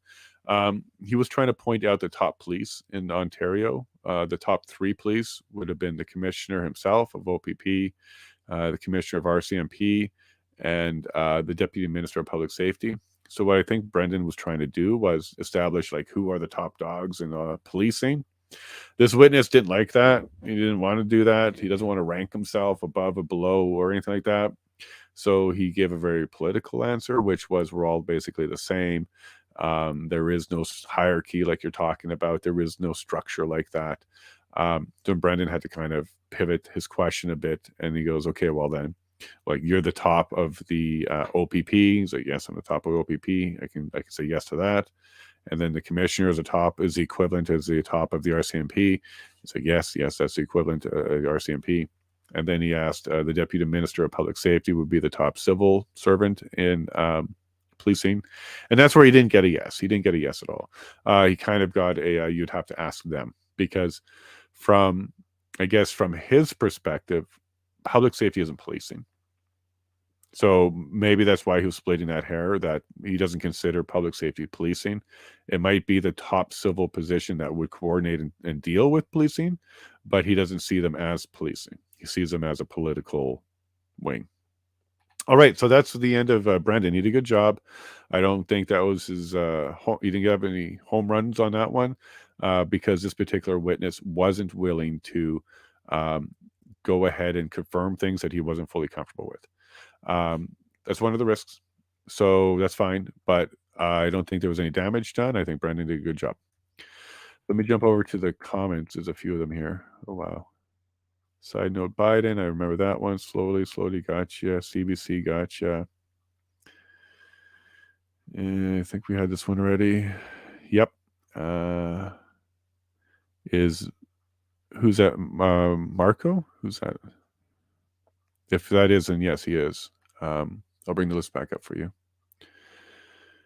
But if it's Marco, then yeah, he's on the list.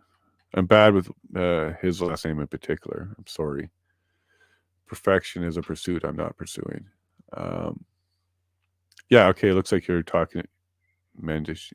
Well, your spelling might be off, but yeah, Marco's right there, if that's who you're referring to. So it looks like we'll be starting. Yeah, he might be on the first day, because I think this is a week here. So it might be the first day. Justin might.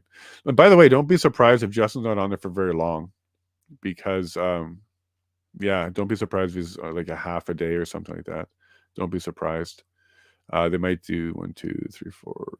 Maybe he'll get a full day right in the middle of the week, a Wednesday or something. But don't be surprised if he's not on there for too long, because I don't think he has much to add other than I was told what to do. I would, let's see, Klaus on here. That would be neat. Dave, you're fun. Why?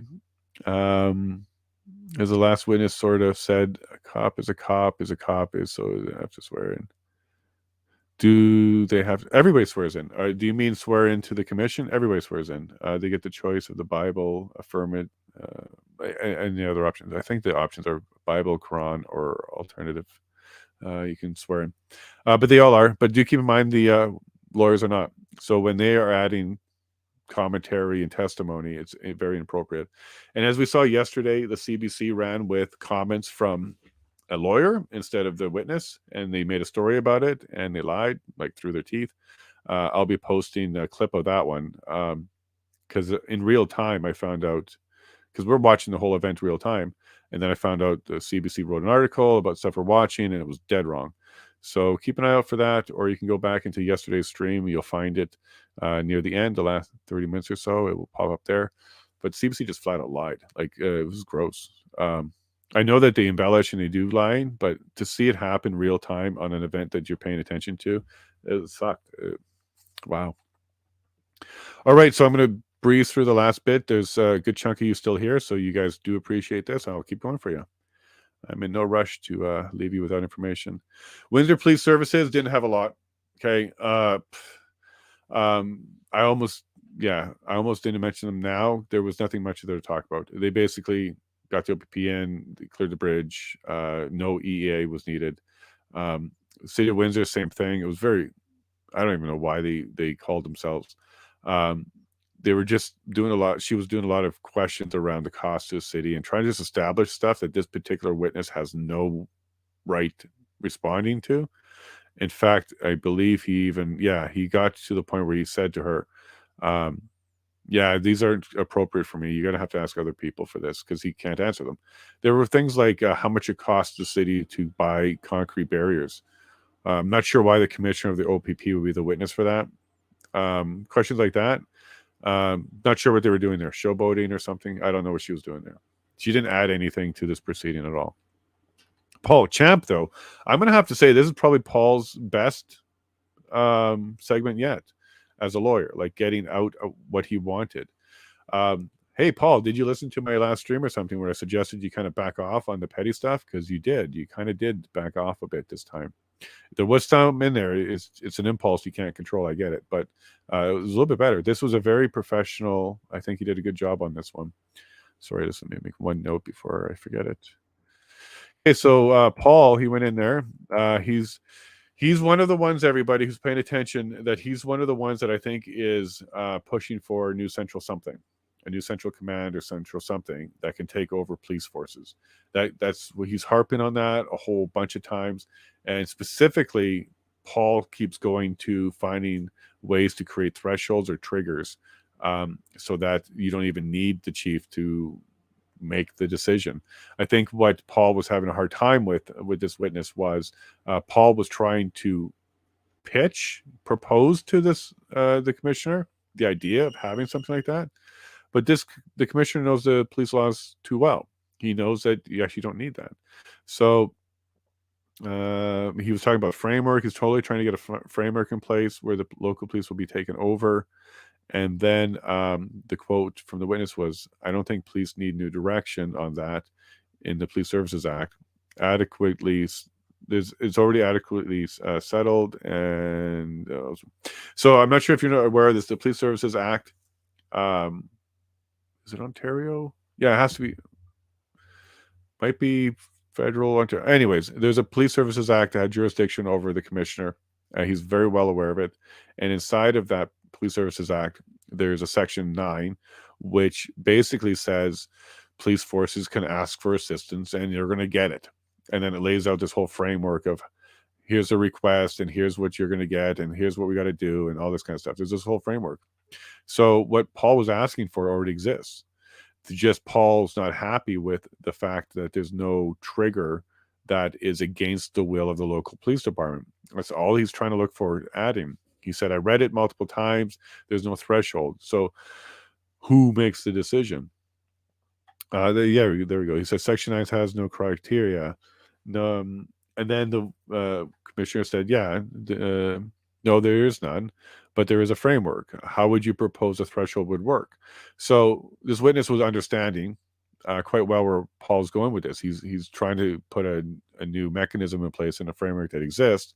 But even the people who work with the framework don't understand what the thresholds would be. Would it be number of days? Would it be what? Because right now they already have ways. If the police board asks for it, if the chief asks for it, there's a committee. We get to this a little bit later. There's a committee for public safety or something like that that could also ask for it. There's already mechanisms.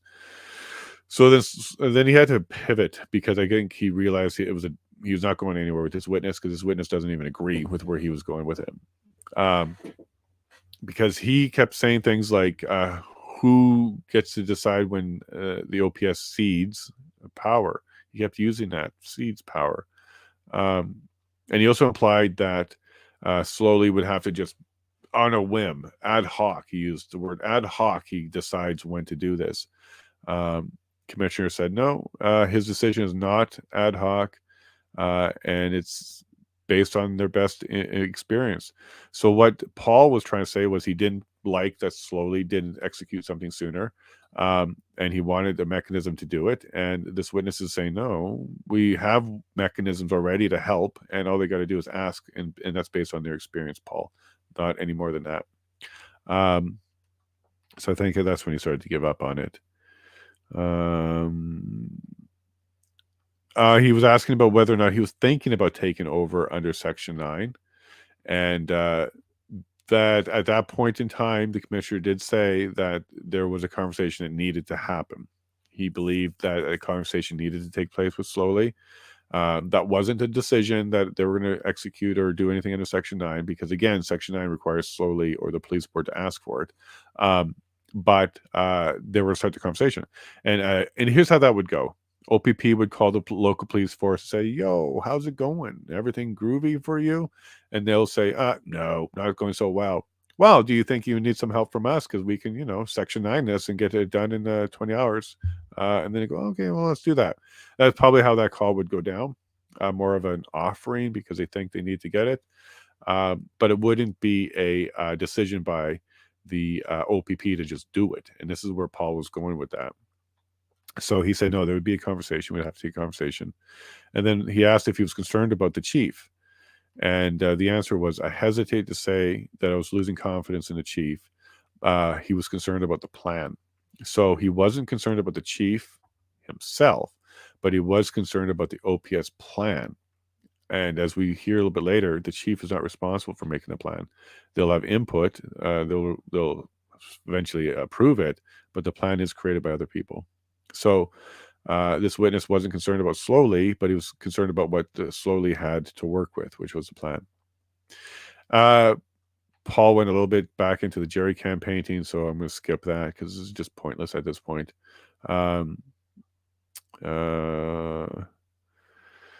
So he asked if it was time to end it because Paul just created this huge story about how everything was horrible. And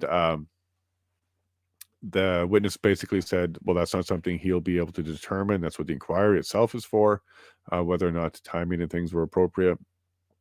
But he did say that maybe it could have ended sooner or earlier if the PLT work was allowed to continue and continue the way OPP is used to doing it. Because they also had some interference out of the OPS for that. So he was basically saying, like, if we were able to do PLT work the way we know how from the very beginning, it could have ended earlier.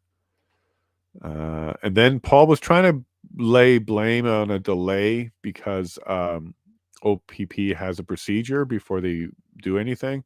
And Paul was painting a picture that the residents thought it was a delay and it sucked for them. No matter what they want to call it now, it was a delay. But Commissioner said no, he'll not agree with that. We were providing job descriptions and doing everything required in the plan to execute it. So from OPP's perspective, there was 0 microseconds delay between the request and the start of the planning and the execution of the plan. What Paul was trying to say was, well, you guys weren't here yet. Well, yeah, the plan's got to roll out and you got to make phone calls and people got to get there. So I don't know if Paul's expecting things to instantly materialize, including police officers, but he got a little lesson on logistics here and how that actually works. So there was no delay. Paul was saying that 1,800 officers were supposed to be there and there was no significant numbers of OPP officers, correct? Be careful when you make statements like that, Paul, because, well, what's your definition of significant? Does it match the witnesses? Because if it doesn't, you're going to have what happened to you. And he says, no, we had over 400 officers there, and I consider that significant. So Paul's attempt to try and say there was no significant attempt by the OPP to be of assistance just got shot down right out of the sky. You may have wanted 1,800, but there was over 400 there, and they were definitely, that's a significant number. So that's Paul. I think he did a good job for Paul. That was a pretty good job. I didn't like that little middle part where he goes back to the jerry cans, but that's Paul. Last witness at a cop. Okay, we were here. No, about they said they had this work option. Oh, that's about that part too. Yeah, that's silly. For the Emergency Act for saving a couple hours. That was sad for them to even say that. They should have just left that off the table because it makes them look so petty. But I guess there's a rule with the government. If you have 10 petties that make something of substance, I don't know. They're going for that. You stack up enough petty, and then maybe it's a pile of something. But that was one of them. So hopefully we don't hear too much about that one anymore because I think they were thoroughly embarrassed by that. When cops come in from other areas, so-called. Yeah, that happens. So, yeah, they will bring them in. And RCMP was the biggest one because RCMP has a different jurisdiction and they're running under different policing laws. But anybody under the Police Services Act, whether it's Ontario or national, it would have been a little bit different. The swearing in is kind of already happened for all officers under that. They would have just had to have been just jurisdictionally aware. Anything that's different in that police station. But RCMP had the swearing in ceremonies and they had to do that. By the way, on that subject, it's kind of weird that a ceremony is something that physically has to happen or else you can't have an officer do something. Whatever. Tradition in business, I mean, in government is something that happens. Ceremonies are important. And if they don't happen, I guess the law won't support it. In any case, Canadian Constitution Foundation. Hey, Christine and the team, You guys are awesome. You are giving everybody a nice education on how the procedures of the police services work. No, this is not police services. Yes. Yes. So this is Section 9 stuff. So he was asked if a request came under the Police Services Act, you mentioned that you'd be able to go, and yes, they absolutely had the willingness, and they would have been there. And then Canadian Constitution Foundation started laying out the legal framework of how that works under the Police Act. So we went to page 3, where they listed off the 3 ways it can be initiated under Section 9. So it could be done by the Ontario Civilians Police Commission. We get into a little bit of detail later on what that is, but they have the power. So they, under their power, they can request it. The Crown Attorney can do it. And then a request by the chief or the police board. And this witness added a 4th one, which was, no, sorry. The 3rd one is a request of chief and the police board. And then this witness added a 4th one, which is a request by chief or the board. So the board can do it without the chief can do it without the board. So I guess he just clarified that. So Section 9, Sub 2 of the rules, if there's a finding. So the first step is to notify the police board. So if they were going to do a Section 9, and it's something that Paul should have been paying attention to, if they're going to do a Section 9, the police board is the first one that gets notice. So they didn't initiate it. They didn't need to. But hey, Paul, if you're listening, there is a mechanism in place. If they thought that something was going wrong, the Ontario Civilians Police Commission could have done it. Crown Attorney could have done it. The police board could have done it, and the chief could have done it. So everybody, all those people that had the ability to do it, none of them thought that it was necessary. So, and by the way, Paul, go speak to your police board. They replaced the chief. They had plenty of power. They were doing things. This wasn't one that they wanted to do or even tried to do. So I would ask you, Paul, to stop asking for it. If the board does not comply, so there's another mechanism there in there that if the board itself doesn't respond or comply, then there's another step. But in either case, all of this exists without the EA. So that's kind of where we're going with this. He was kind of trying to say whether or not it would be a takeover. This witness was very hesitant to say that, but ultimately that is what it is, because if you come in and do all the police services, you are taken over. But where he split the hair here is in his definition of taken over, the previous one is defunct, and he says the police services, Ottawa Police Services, were not defunct. They would have been just augmented, more assistance and people taking over some of the command structure side of things, but it wouldn't have been a defunct police services. So in his mind, that was the difference between that. It wasn't a takeover, it would have been assistance. And then they got into what the commission is, the Civil Service Commission is. There's not much there for us. The Emergency Management and Services Act, they started getting into talking a bit more about the EMCPA. And then he got in some legal questions that this witness was not comfortable with. But he did help a bit. So under the provincial emergency, you would agree that under the Provincial Emergency Act, you can make an order limiting movement and travel. And they were showing it. And yeah, that's what it reads, it says. So, that's a big one. You can limit travel. That's a big one. You can evacuate people and property. And yep, I agree that that's what's written there. So they could have arrested people. They could have towed cars. They could have moved. They say evacuate. It's the same thing as moving, right? You're moving them. Would you agree that they could create a red zone under this? Okay, so this was a little bit of dancing a bit. That's a difficult question of law, but we do have a provision to limit.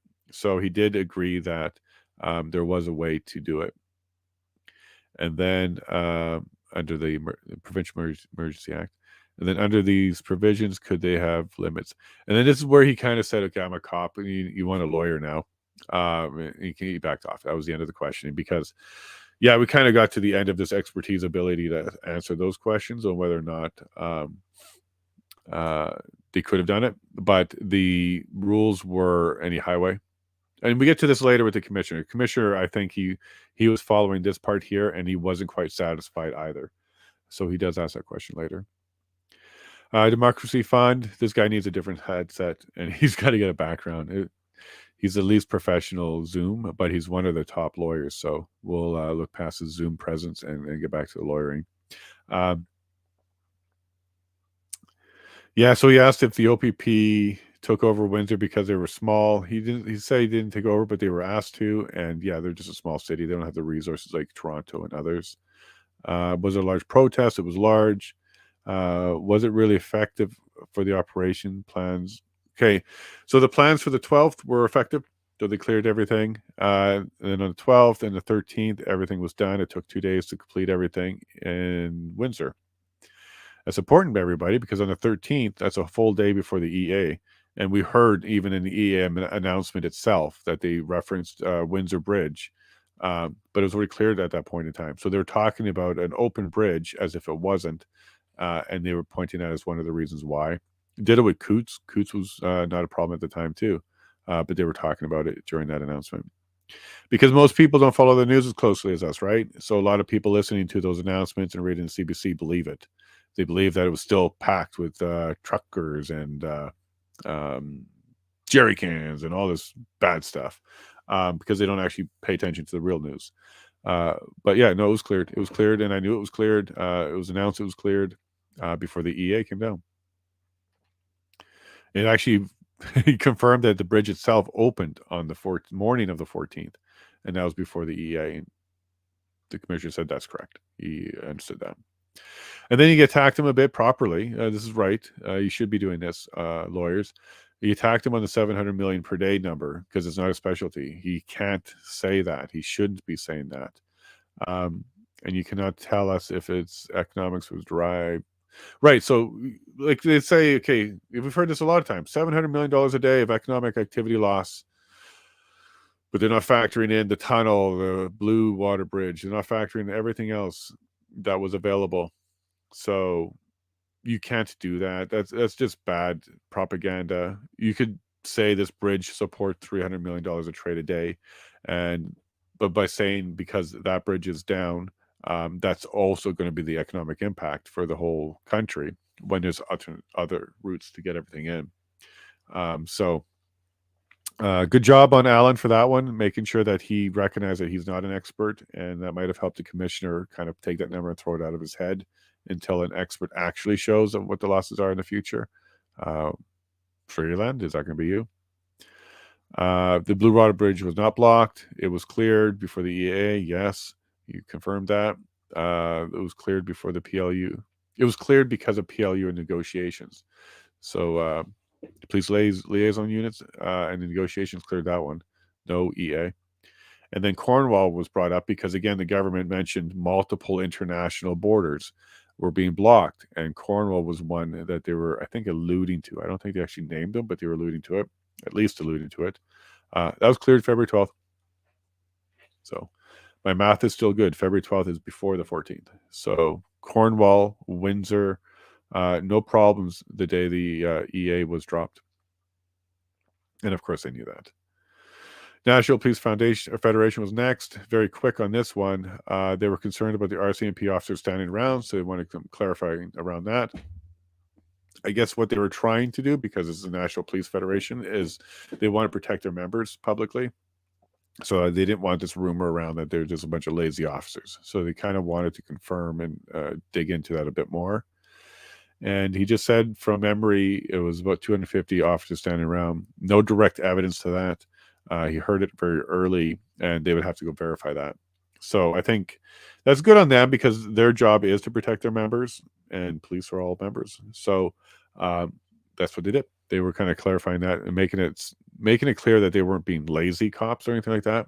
And I don't think that's where he was going with that. They were just cops not given direction. So that's kind of where they wanted to clean that up and clarify that. And for some reason, they were talking about the OPP is responsible for Queen's Park. That's in Toronto. And some legislation, protective services would also do it. Are they responsible for physical? I think where she was going with that was if the PPS, Parliamentary Protective Services, was looking for any assistance, kind of like what Queen Park gets from the OPP, that the OPP would have been available for that. This witness responded with, I'm not sure, because things are a little bit different on the federal level, and PPS has a different responsibility than the legislative police services do, LPS.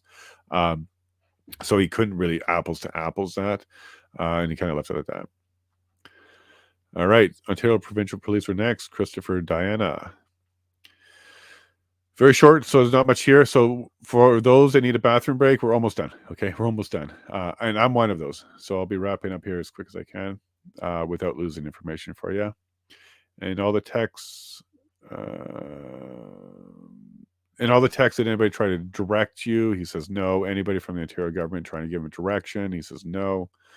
So he was autonomous. He was doing things on his own properly. He wasn't being directed, which is good. Were you asked for tools? I was asked by me. So he was asked if they could provide any tools to the federal government. He was asked by the ministry on February 10th. And at that meeting, that's where he made a suggestion for the Provincial Emergency Act, Emergency Management and Civil Protections Act. And they were going to use that to get it. Sorry, this thing's a bug in my ear. It went weird. Were you provided with the tools? Yes. And did they help? Yes. So they were sitting there negotiating and working out on the Provincial Emergency Act. And all the tools that he asked for were not all were given to him. We find out later the tow truck one wasn't. But the ones that he did receive from it were helpful. We were able to do things with that. For the EA, did you know that the federal government was going to do it? No. When did you find out? At the time it was invoked, I received no official notification. So he found out when we all did. That bugged me too, and it bugged him too, because it was asked, you were not consulted by the feds? He said no. Did the Deputy of Public Safety of the province talk to you? No. We never spoke about the EA at all. So provincial level didn't know, or at least they didn't talk to him about it. So he found out from the news like we did. And that's really weird, isn't it? Really weird. And I think that's where Brendan's going with, you're one of the top 3 police officers, so maybe you should have known that stuff. I think maybe Brendan's going to try and make that connection. The Hayden reports, was it created for, oh, they went into, yeah, here we go again, right, Clay? Here's where they're doing this national intelligence stuff again. The Hayden reports, was it created for national? Says, and then this witness says we have a need for national. No, sorry. This is where he was explaining that even though it's a provincial police force, they needed to have national information because in order to be prepared for stuff coming out of the province, you need to have that information too. And I also assure you they have international information that comes in as well.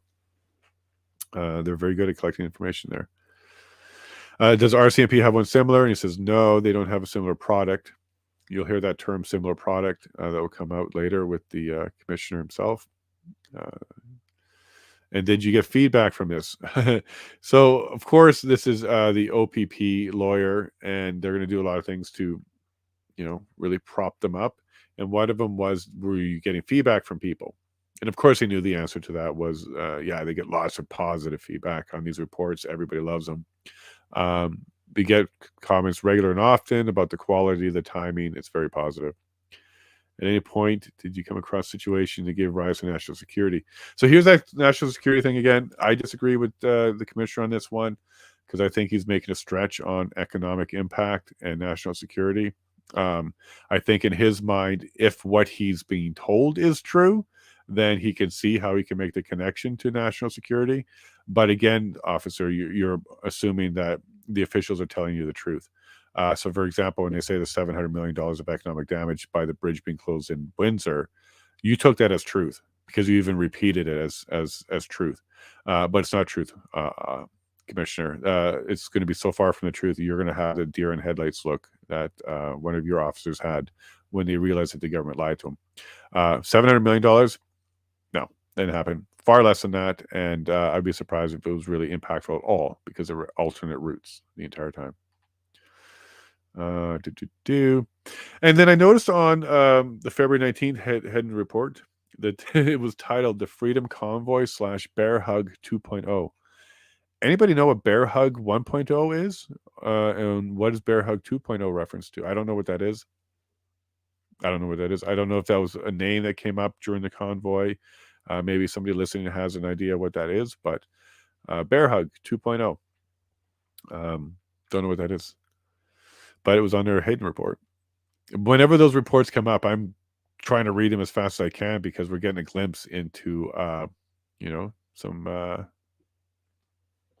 intel reports. They're kind of fun to read. Okay, so folks, we only have a little bit left here. We have a little bit from the Commission Council, and then we have what I think is Justice Paul's best collection of questions yet. These are some really good questions from the commissioners, so stay tuned for those. But the Commission Council did a re-exam first and focused in on tow trucks. Did you add tools from the EA? So the question here was, so the EA drops, they're dealing with the plan to get the tow trucks and stuff like that all around the same time. And then he asked if he added any tools from the EA into his plan. So the EA dropped on the 14th, but the plan they're all working with was kind of finalized on the 13th. So he was asking, did you kind of amend your plans with tools from the EA? And his answer was awesome because he said, we didn't have time. We didn't have notice that it was coming. And before we could do anything with the tools provided by the EA, we had to seek our own legal advice to understand what the tools were and how they're available to us. So it drops on the 14th and you didn't have notice it was coming. So you couldn't implement any tools into your plans instantly. I think we heard testimony that by the 17th, they started to use some of the tools from the EA. The threat of seizure was one of them. And then the threat to compelling of the tow truck drivers. Again, we've heard a lot about the tow truck drivers. It doesn't seem like the compelling of tow truck drivers was ever a factor that really materialized. They were going to do it anyways. So I think we can maybe put the tow truck issue to bed now. But the closing of it was he was all coordinated and ready to go, and his plans. So like all good planning, like really all good planning, you should kind of have a worst case scenario in your planning and what you have as a minimal for your operation. And this was great. He identified that inside of their planning, they were prepared to work with as little as 2 tow trucks. And he was also saying that with or without the EA, they were going to do it. And even if that meant officers driving the tow trucks, they would have used what they had to get the job done. Great. Like that's exactly what we would expect you to do. And you didn't need the EA for that. So is the government going to later come out and say, well, we weren't comfortable with OPP driving tow trucks, so we need the EA to force the tow truck driver to do it? I don't think Canada would support that. So there's some good cross there on the Commission Council. And now we're on to the last bit here, folks. Let me just check the messages. Nope, we're good. Okay, Dave and all the team, we'll get through this last bit. Justice Paul Rouleau, the commissioner, asked some good, this is his best question I think he's had so far. Sometimes he worries me where he's going with it, but this wasn't so bad. He was talking about the national product, though, the national intelligence product. And I do think we're going to see a recommendation of the commissioner of some sort of nationwide national something. We call it Central Command for now, but I believe that'll be one of the recommendations. And the government has already said we're eagerly awaiting the recommendations to implement. So whether they've asked for that or they're waiting for it or whatnot, several witnesses have been bringing that in, and so is the commissioner himself, Justice Paul. He's bringing it himself. So he asked if there was no national product, and the answer was no, nothing specific. And they kind of developed this around because of rail blocks. So I'm not sure if you know this, if you're all from Canada or not, but we do have a lot of protesters who will block rail, especially important rail connections. Montreal, Toronto corridor is one that's quite targeted because of its impact on the economy. Freeland, right? You didn't do any EA there.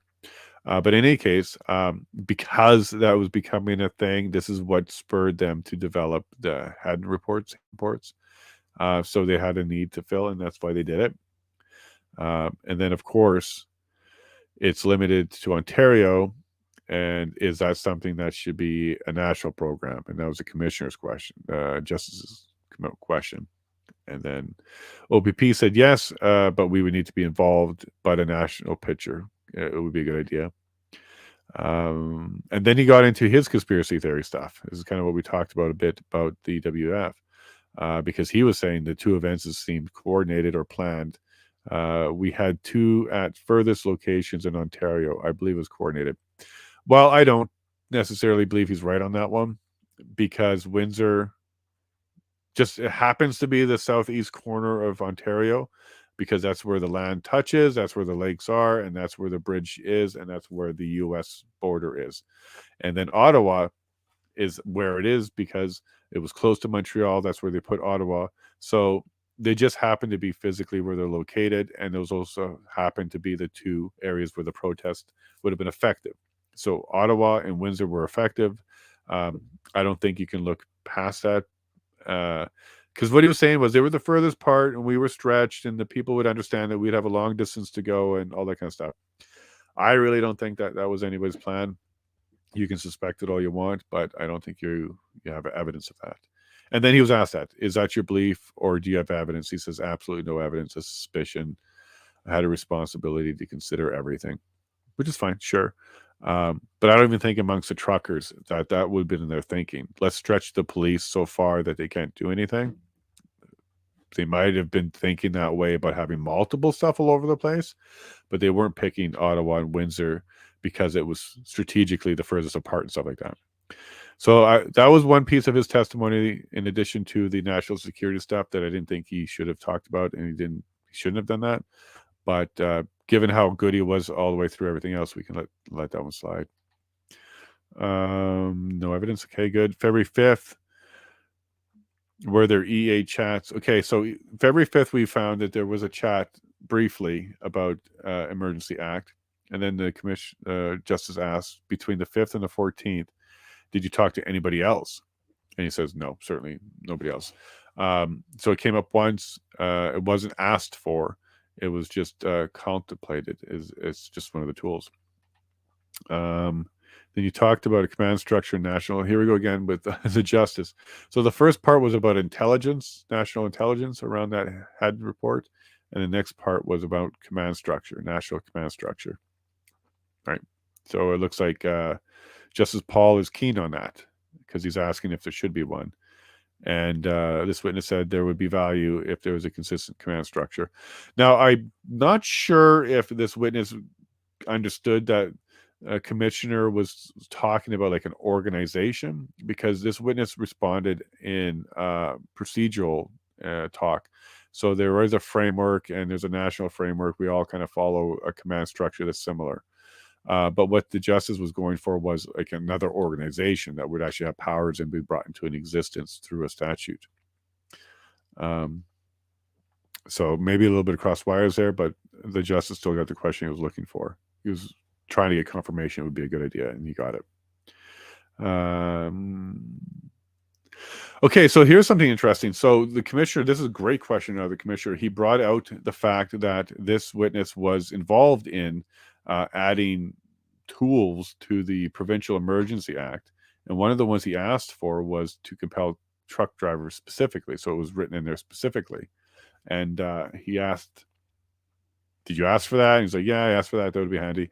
Was it in there? And he says, no. And he's like, well, why was it not added? He's like, I don't know. Because the commissioner said something along the lines like, you requested it, you said you needed it, but did it fall into the black hole of requests? And he's like, I don't know. He wasn't there for that. He put in his recommendations. That was one of them. And then we kind of touched on at the end of the video is why wouldn't the province go and throw that one in? Everybody's complaining about tow trucks. Just toss it in. This is the time you're making law. You're not even debating it. You're not going to be challenged on it. So go ahead and put that power in order to do it. Left that one out. It's weird. Might have just been oversight or something, but now after the fact, we are seeing a lot of people pointing to the tow trucks as a reason for taking away our rights. So it's interesting that the commissioner realized that you could have put it in there. You did ask for it, but they didn't put it in there. Was it a request? They didn't make it? Yes. It was on the table. It was discussed. Would have been helpful if you received it? Yes. And then you got into exclusion zones, and this is where we found out more of the law. And this is wonderful because this kills a whole bunch of the narrative about why they needed the Emergency Act. Exclusion zones. So they have zones to let people know you can't be here. We heard already many times that common law has that ability, but we also heard that it might have been too confusing for people to understand the common law version. But in either case, we didn't have to do a common law version. As the commissioner found out, the EMCPA itself had exclusion zones built into it. And they were put in there. And we got some clarification on exactly what kind it was. Let me get to it. First, the commissioner asked, was there explicitly an exclusion zone around the Wellington area discussed? And he said, well, no. But around critical infrastructure, yes. So critical infrastructure would have been Parliament Hill itself. Was it your understanding that the EMCPA could create a zone? And it was his understanding that it would have allowed them to create one, and officers had the tools to proceed and lay charges and seize vehicles under the EMCPA, and it was available to Ottawa. So the commissioner kind of pushed to get more, to find out more about this. So your understanding is Wellington was declared to be critical infrastructure, and he had to be clearer. He says, I can be much clearer. It was not so what was put into the EMCPA was no blocking of any highway. So as we know, under the Highway Traffic Act, this came out before, highway means any vehicle, any road, anything that a vehicle can drive on for the purpose of driving is called a highway. So roads are considered highways. So you can't block any highway or road. And that would then include Wellington. So the road itself would be deemed the critical infrastructure that you can't block. So that's when the commissioner said, so under the EMCPA, any road can be declared. And yes, the answer was yes. And that was at any point blocking any highway in all of the province of Ontario, which includes the city of Ottawa. And then that was the end of that. So he said, thank you very much. That helps clear it up. Sorry, it says the act has the power to clear that. And he said, yes. So that's what we ended on. The commissioner asking at the very end whether or not the Provincial Emergency Act had the power to, could have had the power for the tow trucks. The answer to that was yes, but it was dropped. And it could have had the power to establish the zone, the exclusion zone. And the answer is absolutely yes. So here's how we ended today. OPP has made it clear to the commissioner that ample existing laws and tools were in place, and they even created one at the provincial level that gave them the ability to basically do everything they wanted to, and there was no need for the Emergency Act. So like I said earlier, I believe we're now at the point in this commission where we're not talking about trying to figure out whether or not the government overstepped. They did. I believe at this point is very, very clear that they did. There's no refuting evidence, and there's ample evidence that shows that that was the case. So we're not going to be trying to determine whether or not the government overstepped. They did. CBC may not report that, but it's clear to us at this point that is the case. We're going to be spending the next few weeks now pointing fingers, understanding who's responsible and all that kind of stuff. And we're going to try and find out whether or not the federal government worked themselves up in such a frenzy that they found themselves in a predicament where they just totally lost it and throw the Emergency Act at it. Or we're going to find out that this stuff was discussed a lot sooner and they were kind of just waiting for their moment. I don't know. Okay. Like if you're into the agenda type of things, they were told to do it. But if you're into the, let's figure it out and let's review the information first and let's hear some more, we really don't have that answer yet. So we've got basically 4 weeks to go. This is only the first 2 weeks. We basically have 4 weeks, maybe 5 to go. We might be doing weekends and long evenings going forward. We'll find out tomorrow, because as slowly it's not finished tomorrow, we'll be doing it Saturday. Well, folks, I hope you enjoyed that. We took a couple of side steps. We went and looked at the officially induced error. This is something that Brendan brought up. This witness didn't understand, and I thought you guys would appreciate learning about that. And I can see where Brendan's going with that, because if the government told you to do something, even if it's against the law, it becomes a defense if later it turns out it was against the law and you're in trouble or charged for it. So I can see that, the big picture, you can't have an unlawful assembly if it can't be deemed unlawful, and it can't be unlawful if people can't break laws. So if they were told to put the trucks there by the officials, there would be no law-breaking ability because of the officially induced error. Clever. I can see where he's going with that. I don't think the commissioner is necessarily going to be all that impressed with that one, but I am. So good job, everybody. We're almost at the 12-hour mark for this video. Thank you all very much. I really appreciate it. Oh, wow, James, you stayed the whole time. Very cool. So thank you. Yeah, it was a good guest. He really challenged me. He's a professional critic. He's a smart guy. He knows a lot of stuff. We had a nice little back and forth there, where I think he was trying to challenge my plan to become an independent. And I think I was able to explain to him how my type of independent, like a true independent, is a valuable tool that we don't use. I hope other people think that way too. It would be great to see Leslie Lewis decide to break away and become a true independent and run as an independent for the next election. But as I know, it's a very difficult road. So thank you all very much. Same time tomorrow. Another informative. No problem, Connie. Yeah, no problem, Connie. I appreciate you saying so. It's a lot of effort, it's a lot of time, but I enjoy it. So I'm glad you get something out of it as well. All right. Well, on that note, thank you all very much. You all take care and have yourself a great night. 9 o'clock tomorrow morning, Eastern time. We'll start it all over again. And it's with ex-chief Peter Slowly. I suspect we're going to see some fireworks in this one, especially when the OPS lawyer comes up. There's going to be a lot there. And I wonder what the government Canada will do, but we're going to be looking forward to that. So everybody, you take care. Thank you, James. Thank you, Connie. Dave, nice to meet you. Prairie, you're awesome. We'll scroll through this. There's James again. Clay, Sandy, nice to meet you. I think it was the first time we had you here. To everybody else, I'm sorry if I missed you. I really appreciate you taking the time to be here and putting it in the chat. So till tomorrow, we'll see you all then. Thank you very much. God bless. Have a great night.